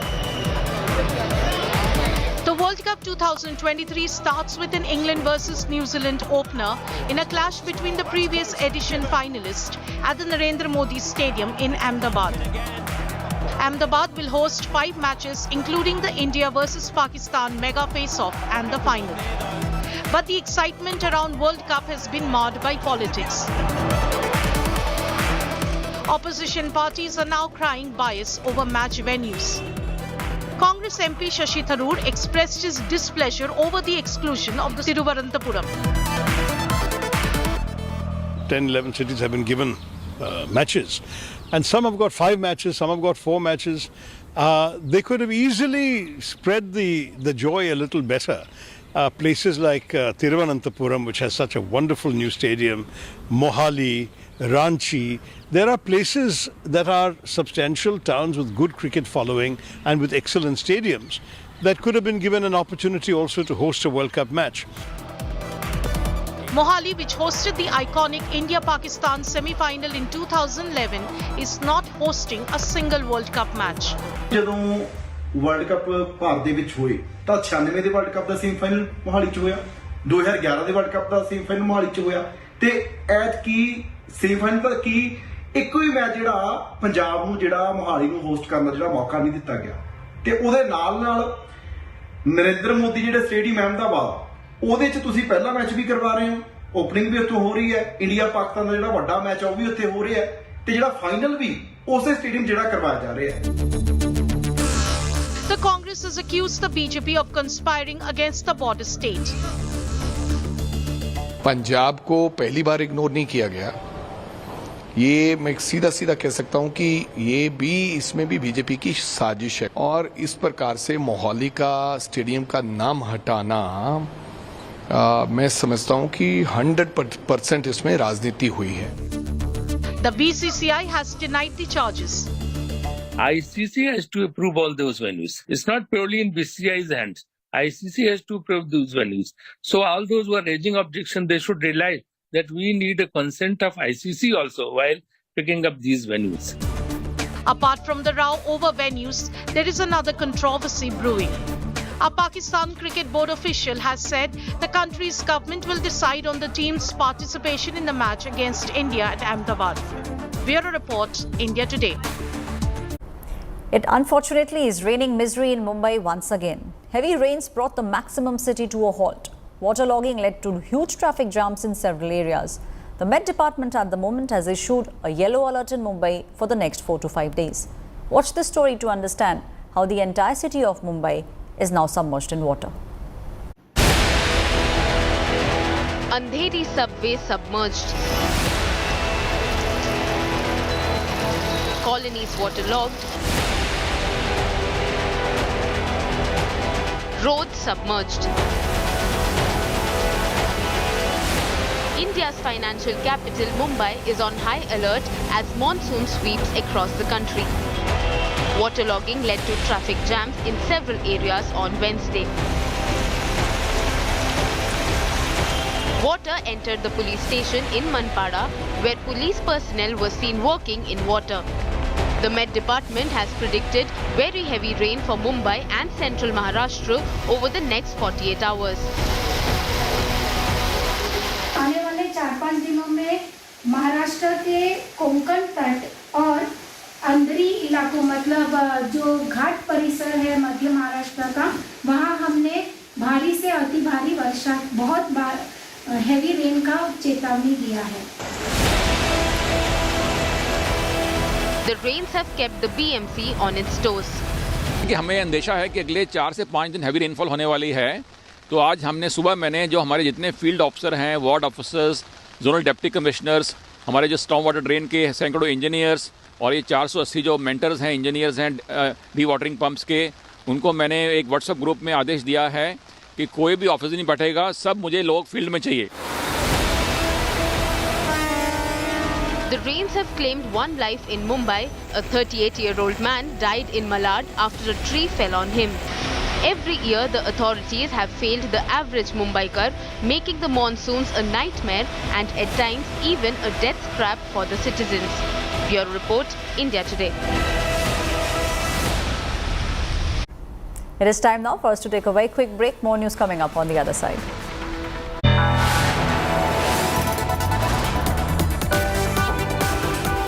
You are watching India Today.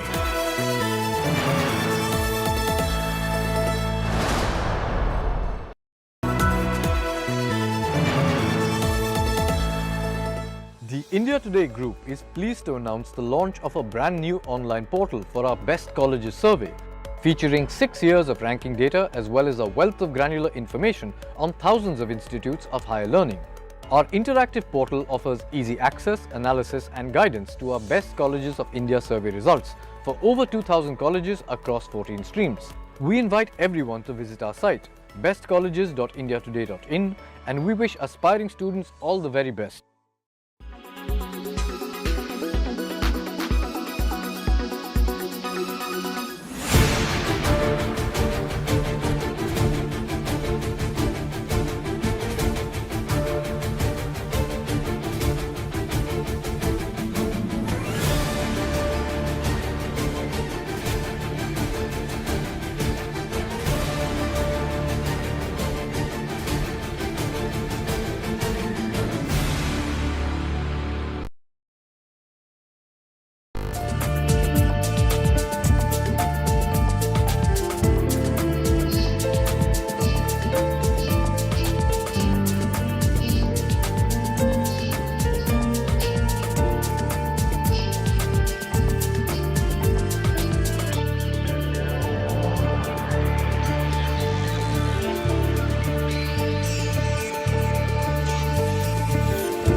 Why does this happen? Let me tell you the science behind it.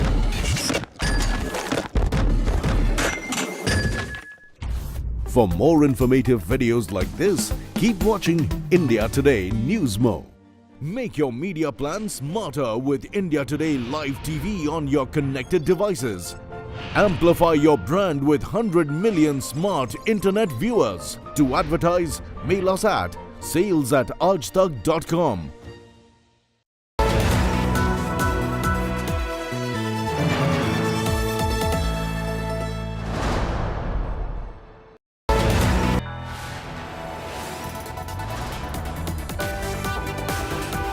You are watching India Today.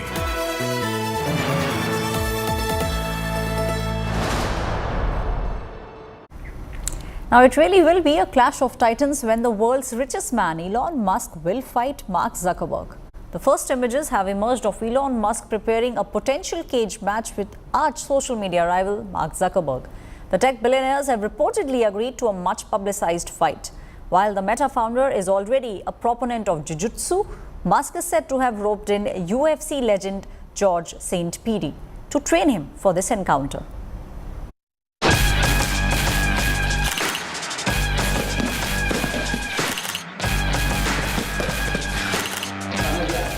Mark Zuckerberg honing his mixed martial arts skills, sharpening his jiu-jitsu moves, getting ready to take on Elon Musk.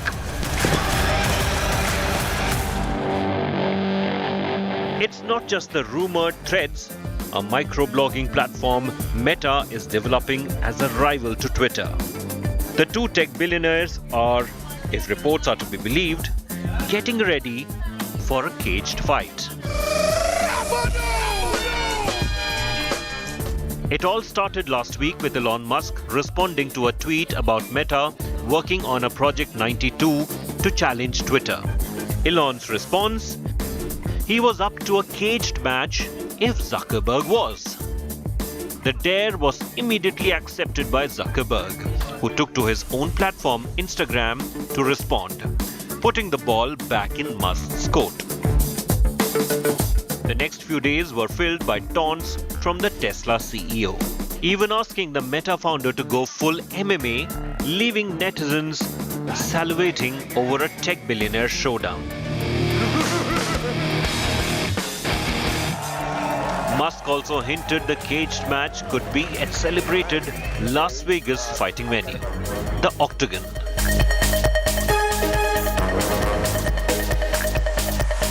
He then tweeted, "I have this great move that I call the Walrus, where I just lie on top of my opponent and do nothing." Head to head, the two opponents could not be more different. Musk towers over Zuckerberg's 5 feet 8-inch frame by more than 5 inches. Musk is also much heavier than Zuckerberg. But the Twitter owner is also 13 years older than the Facebook prodigy. Musk is twice as rich as Zuckerberg, but is a novice in MMA, while Zuckerberg is a trained jiu-jitsu fighter. Musk, it seems, is not taking the challenge lying down. He already started training with Lex Friedman, who posted images of the sessions on Twitter and commented that he was extremely impressed with Musk's strength, power and skill on the feet and on the ground. Musk also seemed to be in talks with the legendary UFC coach Georges St. Pierre for some training sessions ahead of the purported caged fight. Though the jury is still out on whether the challenge is real or just limited to online sparring, the highly competitive nature of the two entrepreneur geniuses will ensure the entertainment lasts for some time. Bureau Report, Business Today Television.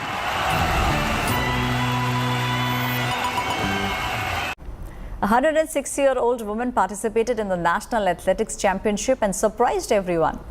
Rambai was the toast of the tournament and she in fact won 3 gold medals in the 85+ category. Watch this story. Age is just a number, and Rambai has proved it once again. The 106-year-old sprinter won 3 golds in 100 meters, 200 meters and shot put in the above 85 category at the National Open Athletics Championship held in Dehradun. कौन से number पे? Number मुझको जानने की शायद Rambai, who took up athletics just 2 years ago, had won gold in the 100 meters race last year as well. At that event in Bengaluru, she was the only contender. Bureau Report, India Today. That's all the time we have on this bulletin. Thank you for watching India Today. This is me, Aishwarya Paliwal, signing off.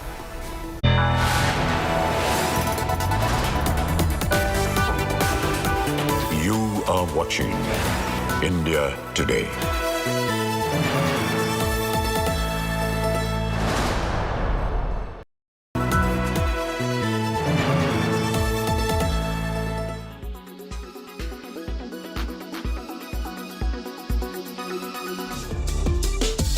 Snail mucin, mugwort, rice, Centella asiatica are all cave beauty favorites.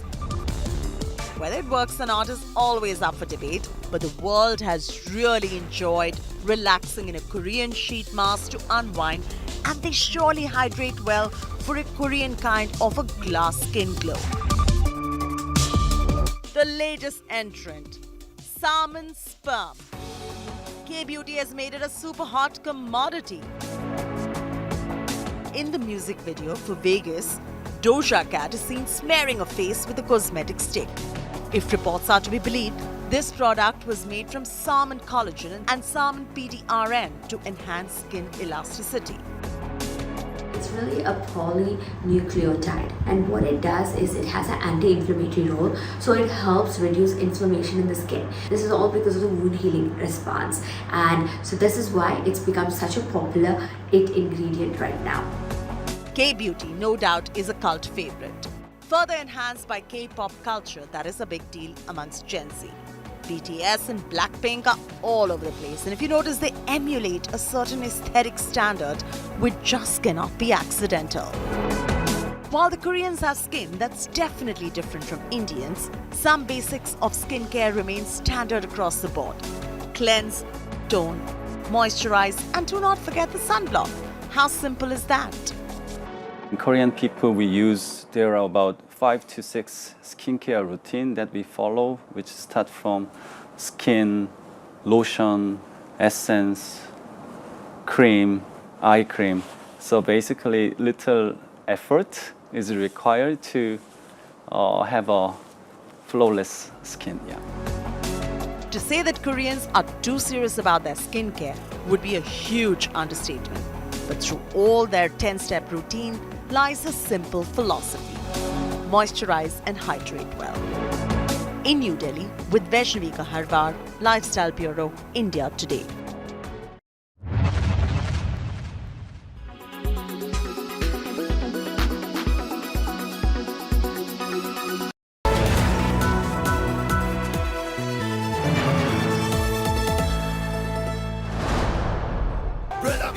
Gonna be alright, you gonna be the hero. Never get too late, you know what I said. Savage, damn good, damn good. Hello and welcome. You're watching our special broadcast. I'm Dipali Patel, and in the next 30 minutes, we are going to talk about everything Dhanush. Yes, the actor who carved a niche for himself not only in Tamil cinema but also left a remarkable mark in Hindi cinema with Anand L. Rai's Ranjana, making Kundan an emotion rather than just a character. The hit director-actor duo is now all set to collaborate for the third time with Tere Ishq Mein. Here's everything you need to know.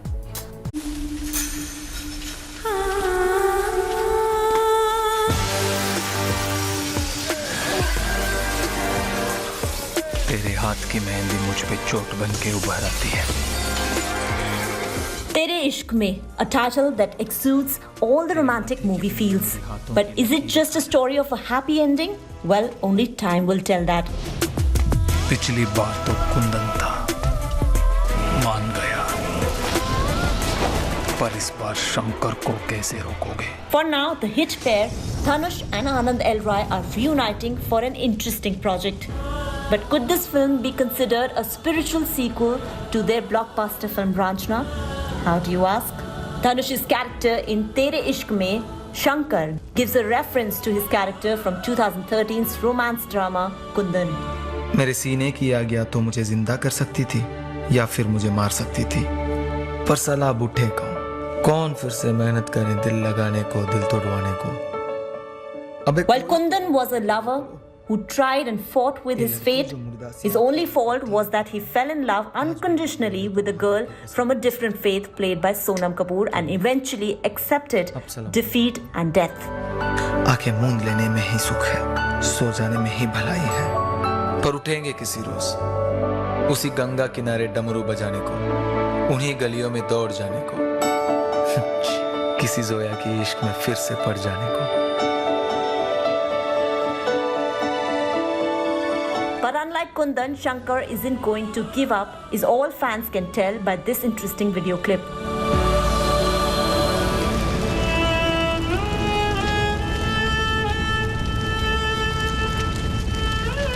While the hit actor and filmmaker duo have worked on several interesting projects including the aforementioned Ranjana and this upcoming collaboration, after 2013 they worked together yet again in 2021's Atrangi Re.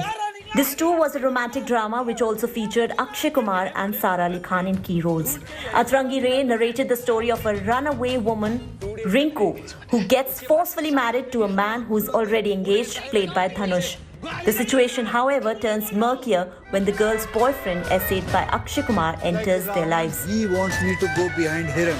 And when the Maidan is up, he will come and uthao you and run away. This time, Dhanush wins over his lover after he finds out the boyfriend is nothing but an illusion. One in bush and one in hand. वो ना तुम्हें छोड़ना चाहती है, ना ही सजाद को खोना चाहती है. एक बार एक लड़की को दोनों मिल जाएंगे तो क्या आफत आ जाएगी? तो ये एक लड़की मेरी ही किस्मत में होनी थी. साला गर्दा उड़ा दिया. Unlike Ranjana, Atrangi Re wasn't received that well, but the songs from this movie have a separate fan base and were chartbusters. This dance number from the film, which featured Dhanush and Sara, made everyone shake a leg.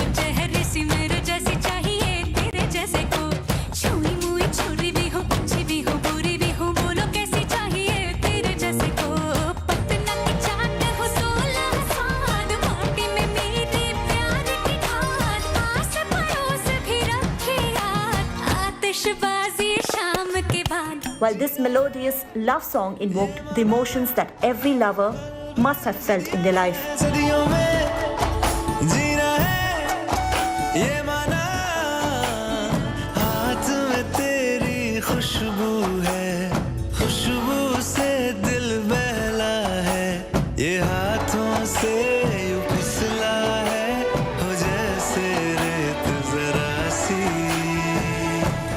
And now, post the intriguing announcement video, fans cannot wait to see, with the 50-50 hit ratio, what Tere Ishq Mein holds in store. With Gyanesha Malik, Entertainment Bureau, India Today.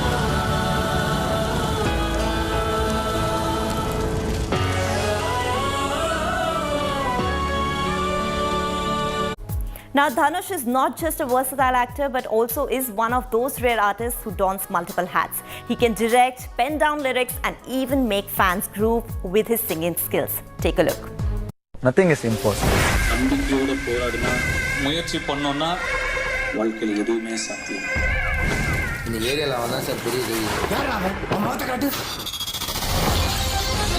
With several box office hits and critical acclaim and 2 national awards to boot, Venkatesh Prabhu Kasturi Raja, more commonly known as Dhanush, is one of the finest actors to have come out of Tamil cinema.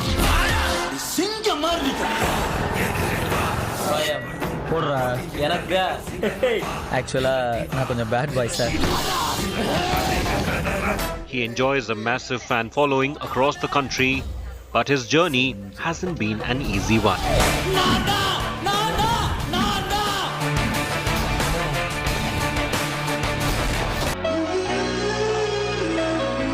Dhanush made his debut with the 2002 teen drama Tulluvado Ilamai, directed by his father Kasturi Raja. The film was a sleeper hit and told the story of 6 high school classmates who decide to escape from their home and live together on their own.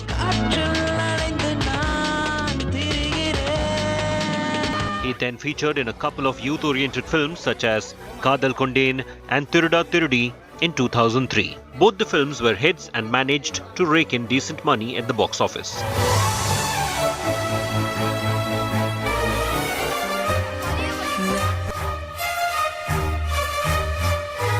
However, his next slew of films failed at the box office and many dismissed him just as another young actor. Dhanush married Aishwarya Rajnikant in 2004, and post the marriage, many fans often refer to him as Rajnikant's son-in-law. The duo has 2 sons, Yatra and Linga, who were born in 2006 and 2010 respectively. The couple parted ways and announced their separation in January 2022.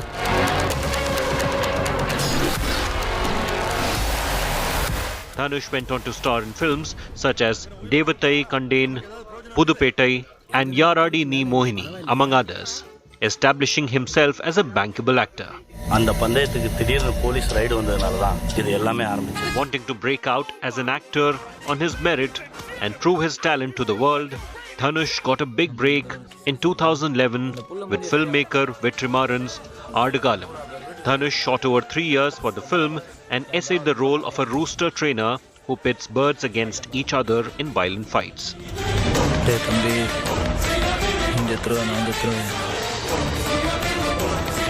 He became the youngest actor to win the National Award for Best Actor, and it was then his stars aligned.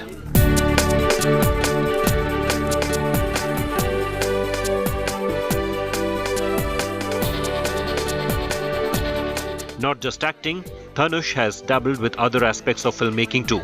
He has often penned lyrics for several tracks of his films and started his own production house, Wonderbar Films.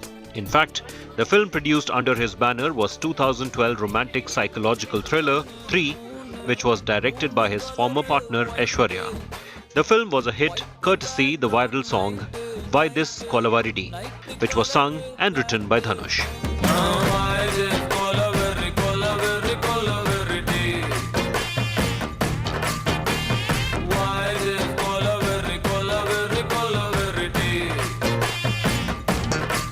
இப்போ மதுரைக்கும் மலைக்கும் என்னடா சம்பந்தம்?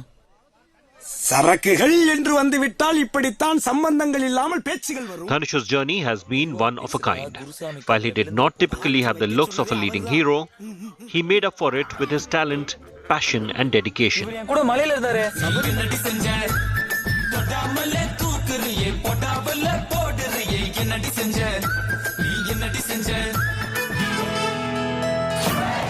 And after making waves in regional cinema, he finally made his much-anticipated Hindi film debut with Anand L. Rai's romantic drama Ranjana in 2013.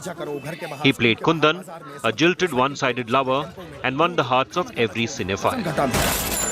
और लड़की को इतना थका दो कि वो थक के हाँ बोल दे। पर पंडित तुम शाहरुख खान तो हो नहीं जो ये सब करके पास हो जाओ। अब है दूसरा तरीका, विनोद मेहरा बन जाओ।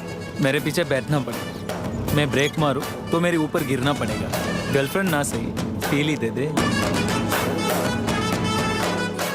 Dhanush then featured in Shamitabh alongside thespian Amitabh Bachchan for the very first time. While the film did average business, performances by both actors were lauded. He is one of the few actors who has managed to experiment with different films which have been commercially viable too.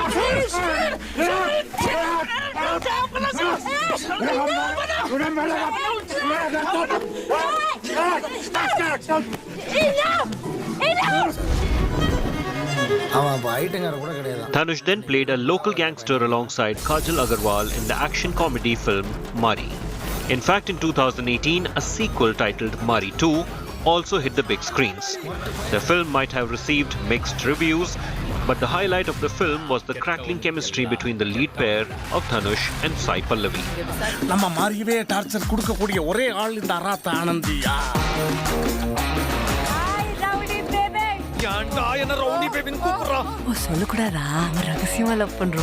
अब dinner special आगदनी नाने दिन पिनट सुत्तीने इधरा पासो कट्टदे तप्पा ए अनामत पोर उसिरे ये उसिराचे avla salta povetrvena. He then donned the director's hat for the 2017 comedy drama Power Pandi, for which he had also written the screenplay. கொஞ்சம் வயசு ஆகுதுல mister power Pandi. The actor then crossed over and featured in Canadian filmmaker Ken Scott's The Extraordinary Journey of the Fakir. The film might have tanked at the box office, but as always, Dhanush rose from the ashes like a phoenix and delivered a mega success, Asuran. The period action drama film was written and directed by a frequent collaborator, Vetrimaran, and won Dhanush his second national award in the Best Actor category.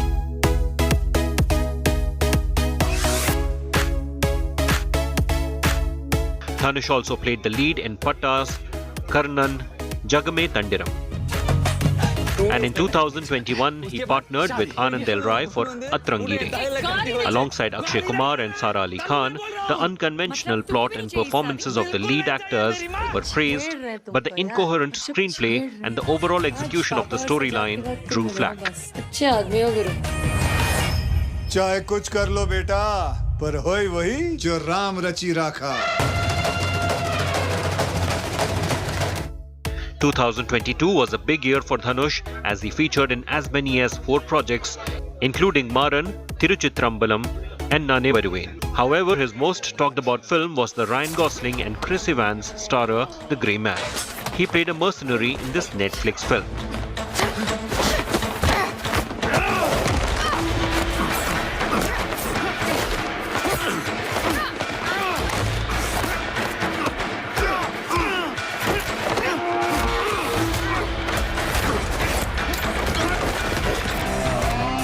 Dhanush then made his Telugu debut with a period action drama titled Sir.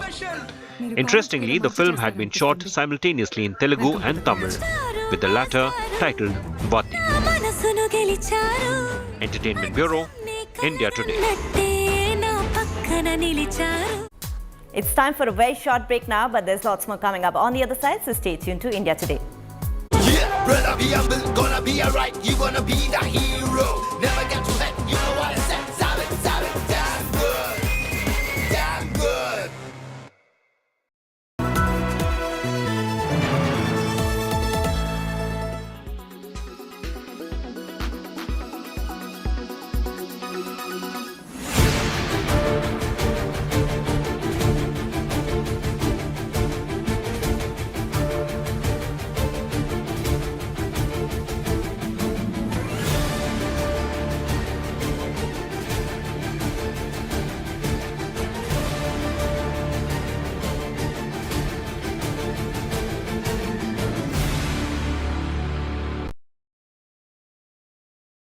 quality today. In Delhi, 360. In Mumbai, 19. In Kolkata, 58. In Bangalore, 47. In Chennai, 51. In Hyderabad, 32.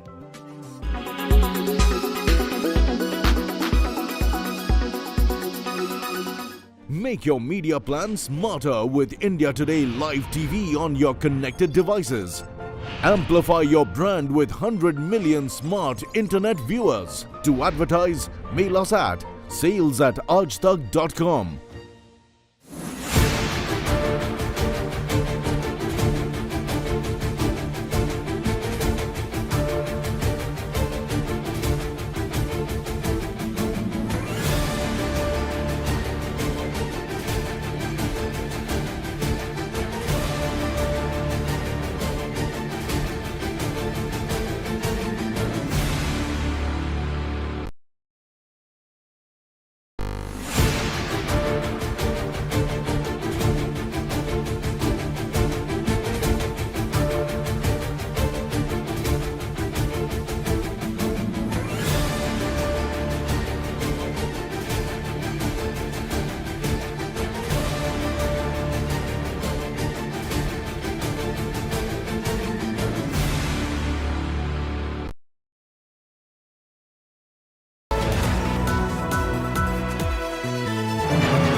Gonna be alright, you gonna be the hero.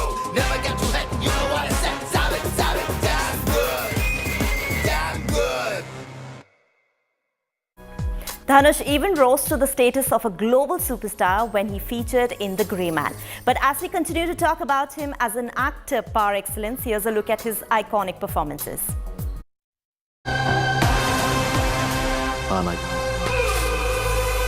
Is he Sir? Or Ranjana? मेरे पीछे बैठना पड़ेगा. मैं break मारूं तो मेरे ऊपर गिरना पड़ेगा. गर्लफ्रेंड ना सही, feel he they they. Is he a mass hero or the Indian Bruce Lee?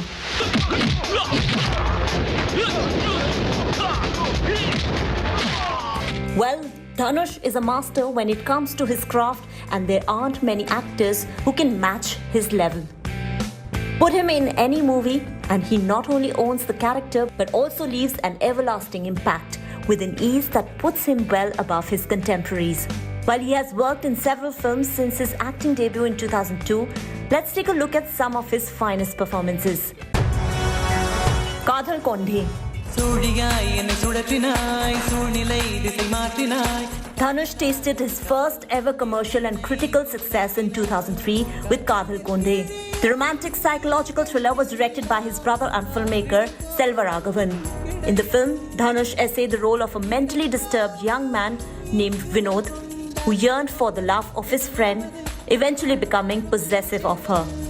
Kadhal Kondhe is considered the actor's breakthrough performance.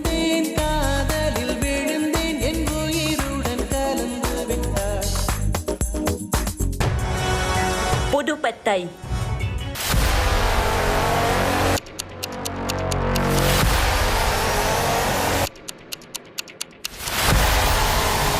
Released in 2006, was Dhanush's yet another collaboration with Selva Raghavan and was yet again a hit at the box office. The crime thriller revolved around the story of a young boy who, after running away from his home, joins a local gang and slowly rises through the ranks of the criminal underworld with ease and style.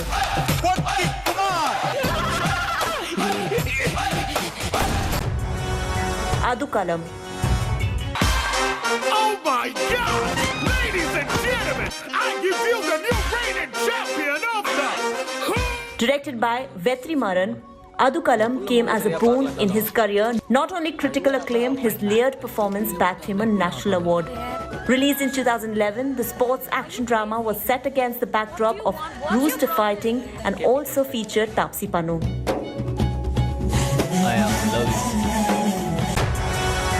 Asuran.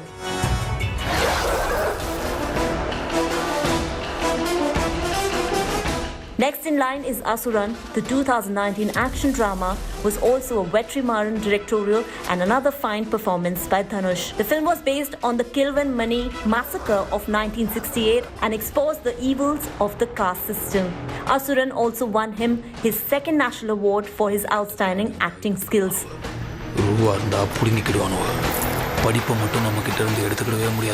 पहले अभिनेता हैं श्री धनुष। इन्हें Tamil film Asuran में इनके अभिनय के लिए पुरस्कृत किया गया है। इन्हें भी रजत कमल प्रदान किया जा रहा है। For the versatility in carrying out the role of a young rebel and later as a sobered father figure in the film.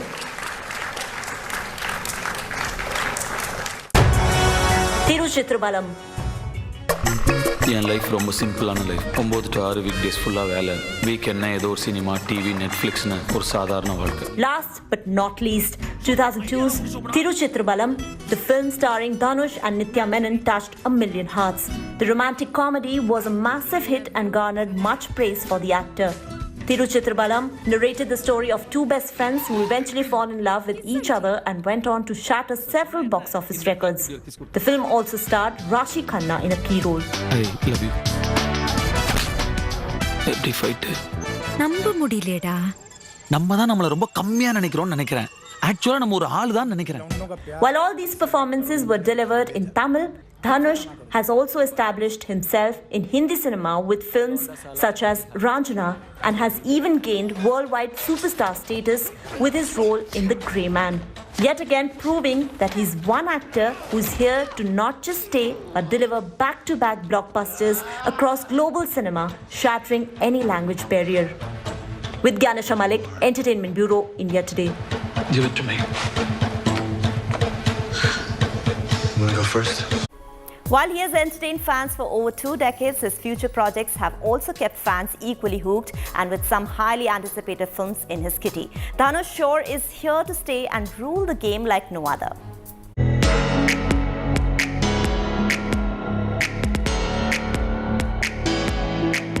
Tamil superstar Dhanush is on a hot streak and is enjoying a purple patch. And after delivering one powerful performance after another, the actor has an interesting lineup of films in his kitty. He will next be seen in Arun Matheswaran's Captain Miller. This high-budget period action adventure film will also feature Priyanka Arun Mohan, Shiva Rajkumar, Sandeep Kishan and John Cockin in prominent roles. The makers of this much-anticipated film are reportedly in talks to turn the film into a franchise depending upon the success of the first film. Captain Miller is reportedly set during the 1940s and Dhanush will be seen fighting against the British. What's more, Dhanush will also be teaming up with Mari Selvaraj for yet another film which will be produced by his Wonderbar Films and Z Studios. The actor-filmmaker duo had earlier collaborated for Karnan, an action drama that told the story of a man hailing from a conservative background, fighting for the rights of his people.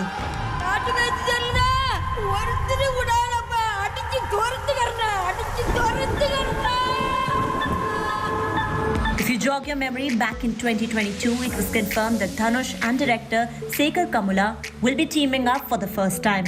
The movie will be shot simultaneously in Tamil, Telugu and Hindi.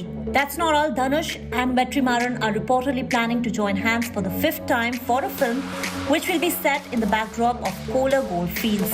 The film will be based on his research and findings about the area. Meanwhile, the latest reports also suggest that actor Trisha Krishnan has been approached to play the female lead in Dhanush's tentatively titled film D50. Aside from acting, Dhanush will be directing the project as well, and the film is started to be a gangster drama.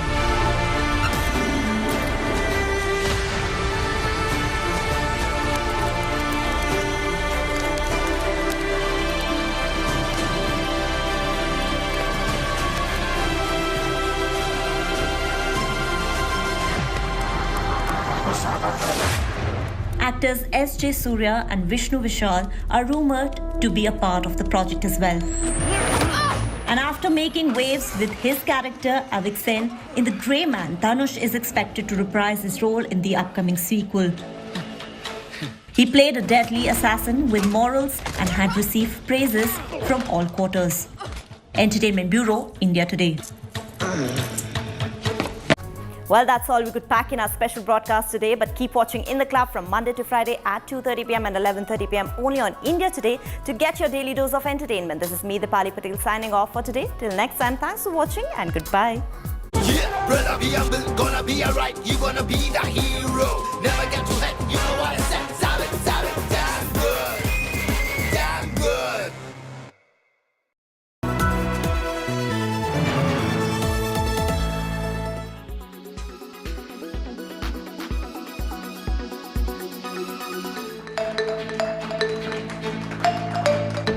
Artificial intelligence, AI, an ever-evolving field is transforming the world we live in, unleashing wonders that were once unimaginable. Now, artificial intelligence is transforming lives in Lucknow in the field of medical science. This is an ortho-robo performing a knee replacement surgery, all made possible courtesy AI. And this is a game changer in Uttar Pradesh, as this AI-powered robo will now perform more ortho procedure in Lucknow's Apollo Medics. This is a most advanced active robotic system. Active means कि हम इसमें surgical planning करते हैं और वो surgical planning surgeon अपने experience के हिसाब से पेशेंट की बॉडी के हिसाब से करता है, तब उस सॉफ्टवेयर को सेव करके और रोबोट में कनेक्ट कर दिया जाता है. So how does this work? All the information is fed into the robo and then it works on its own, performing the surgery directly. 0.1 millimetre तक एक्यूरेट होता है. और अगर आप मैनुअल सर्जरी और रोबोटिक सर्जरी की बात करें तो मैनुअल सर्जरी 70% एक्यूरेट, तो this is 95% accurate. From revolutionizing industries to enhancing everyday life, AI has proven to be a catalyst for progress and innovation. Bureau Report, India Today.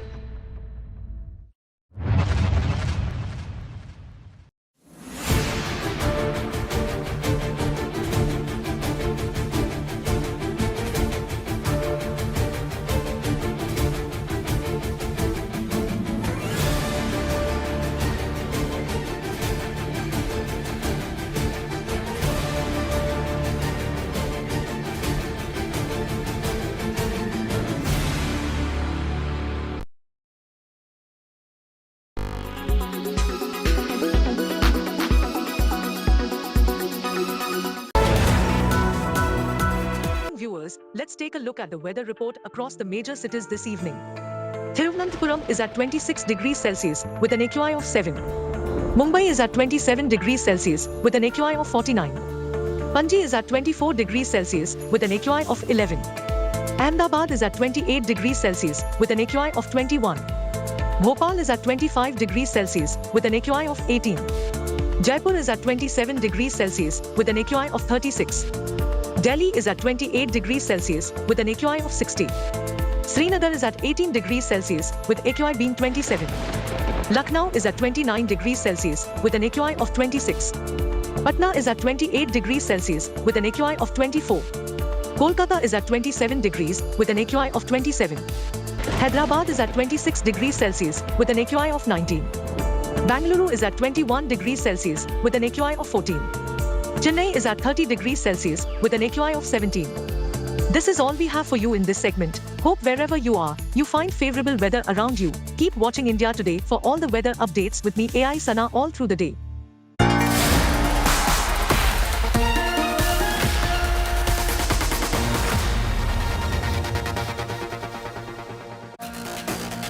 Good evening, hello and welcome. You're with the news today, your primetime destination. News, newsmakers, talking points. The big talking point tonight, will the drone deal go the Rafale way? The Congress is alleging the possibility of excessive pricing and a hint of corruption. Also, World Cup 2023, a major controversy. Has Ahmedabad got all the favored matches and is it the most favored city? Shashi Tharoor tells us why he's angry. He'll join us later in the show. But as always, first, the 9 headlines at 9 tonight.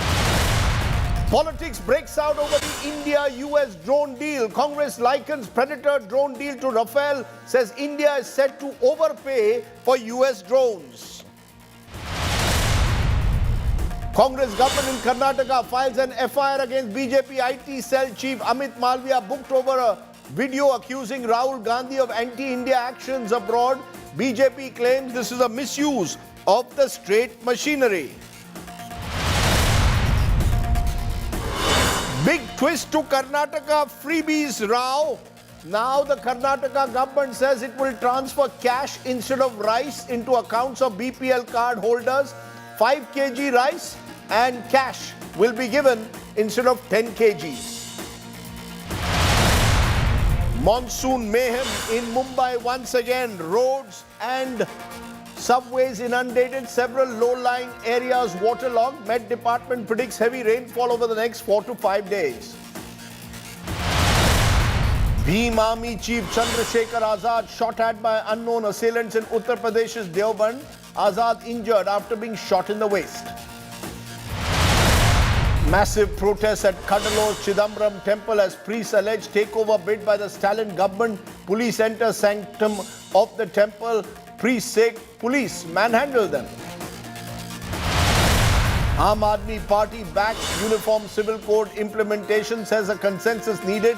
All India Muslim Personal Law Board now to submit a draft proposal to the Law Commission. Politics over the ODI World Cup intensifies. Congress AAP fume over no matches to Kerala and Mohali. BCCI Vice President Rajiv Shukla says ICC decides venues for the World Cup. Indian stock markets rally 1% to new record high. Sensex breaches 64,000 level. Nifty crosses 19,000. 12 of 13 major sectoral indices in the green.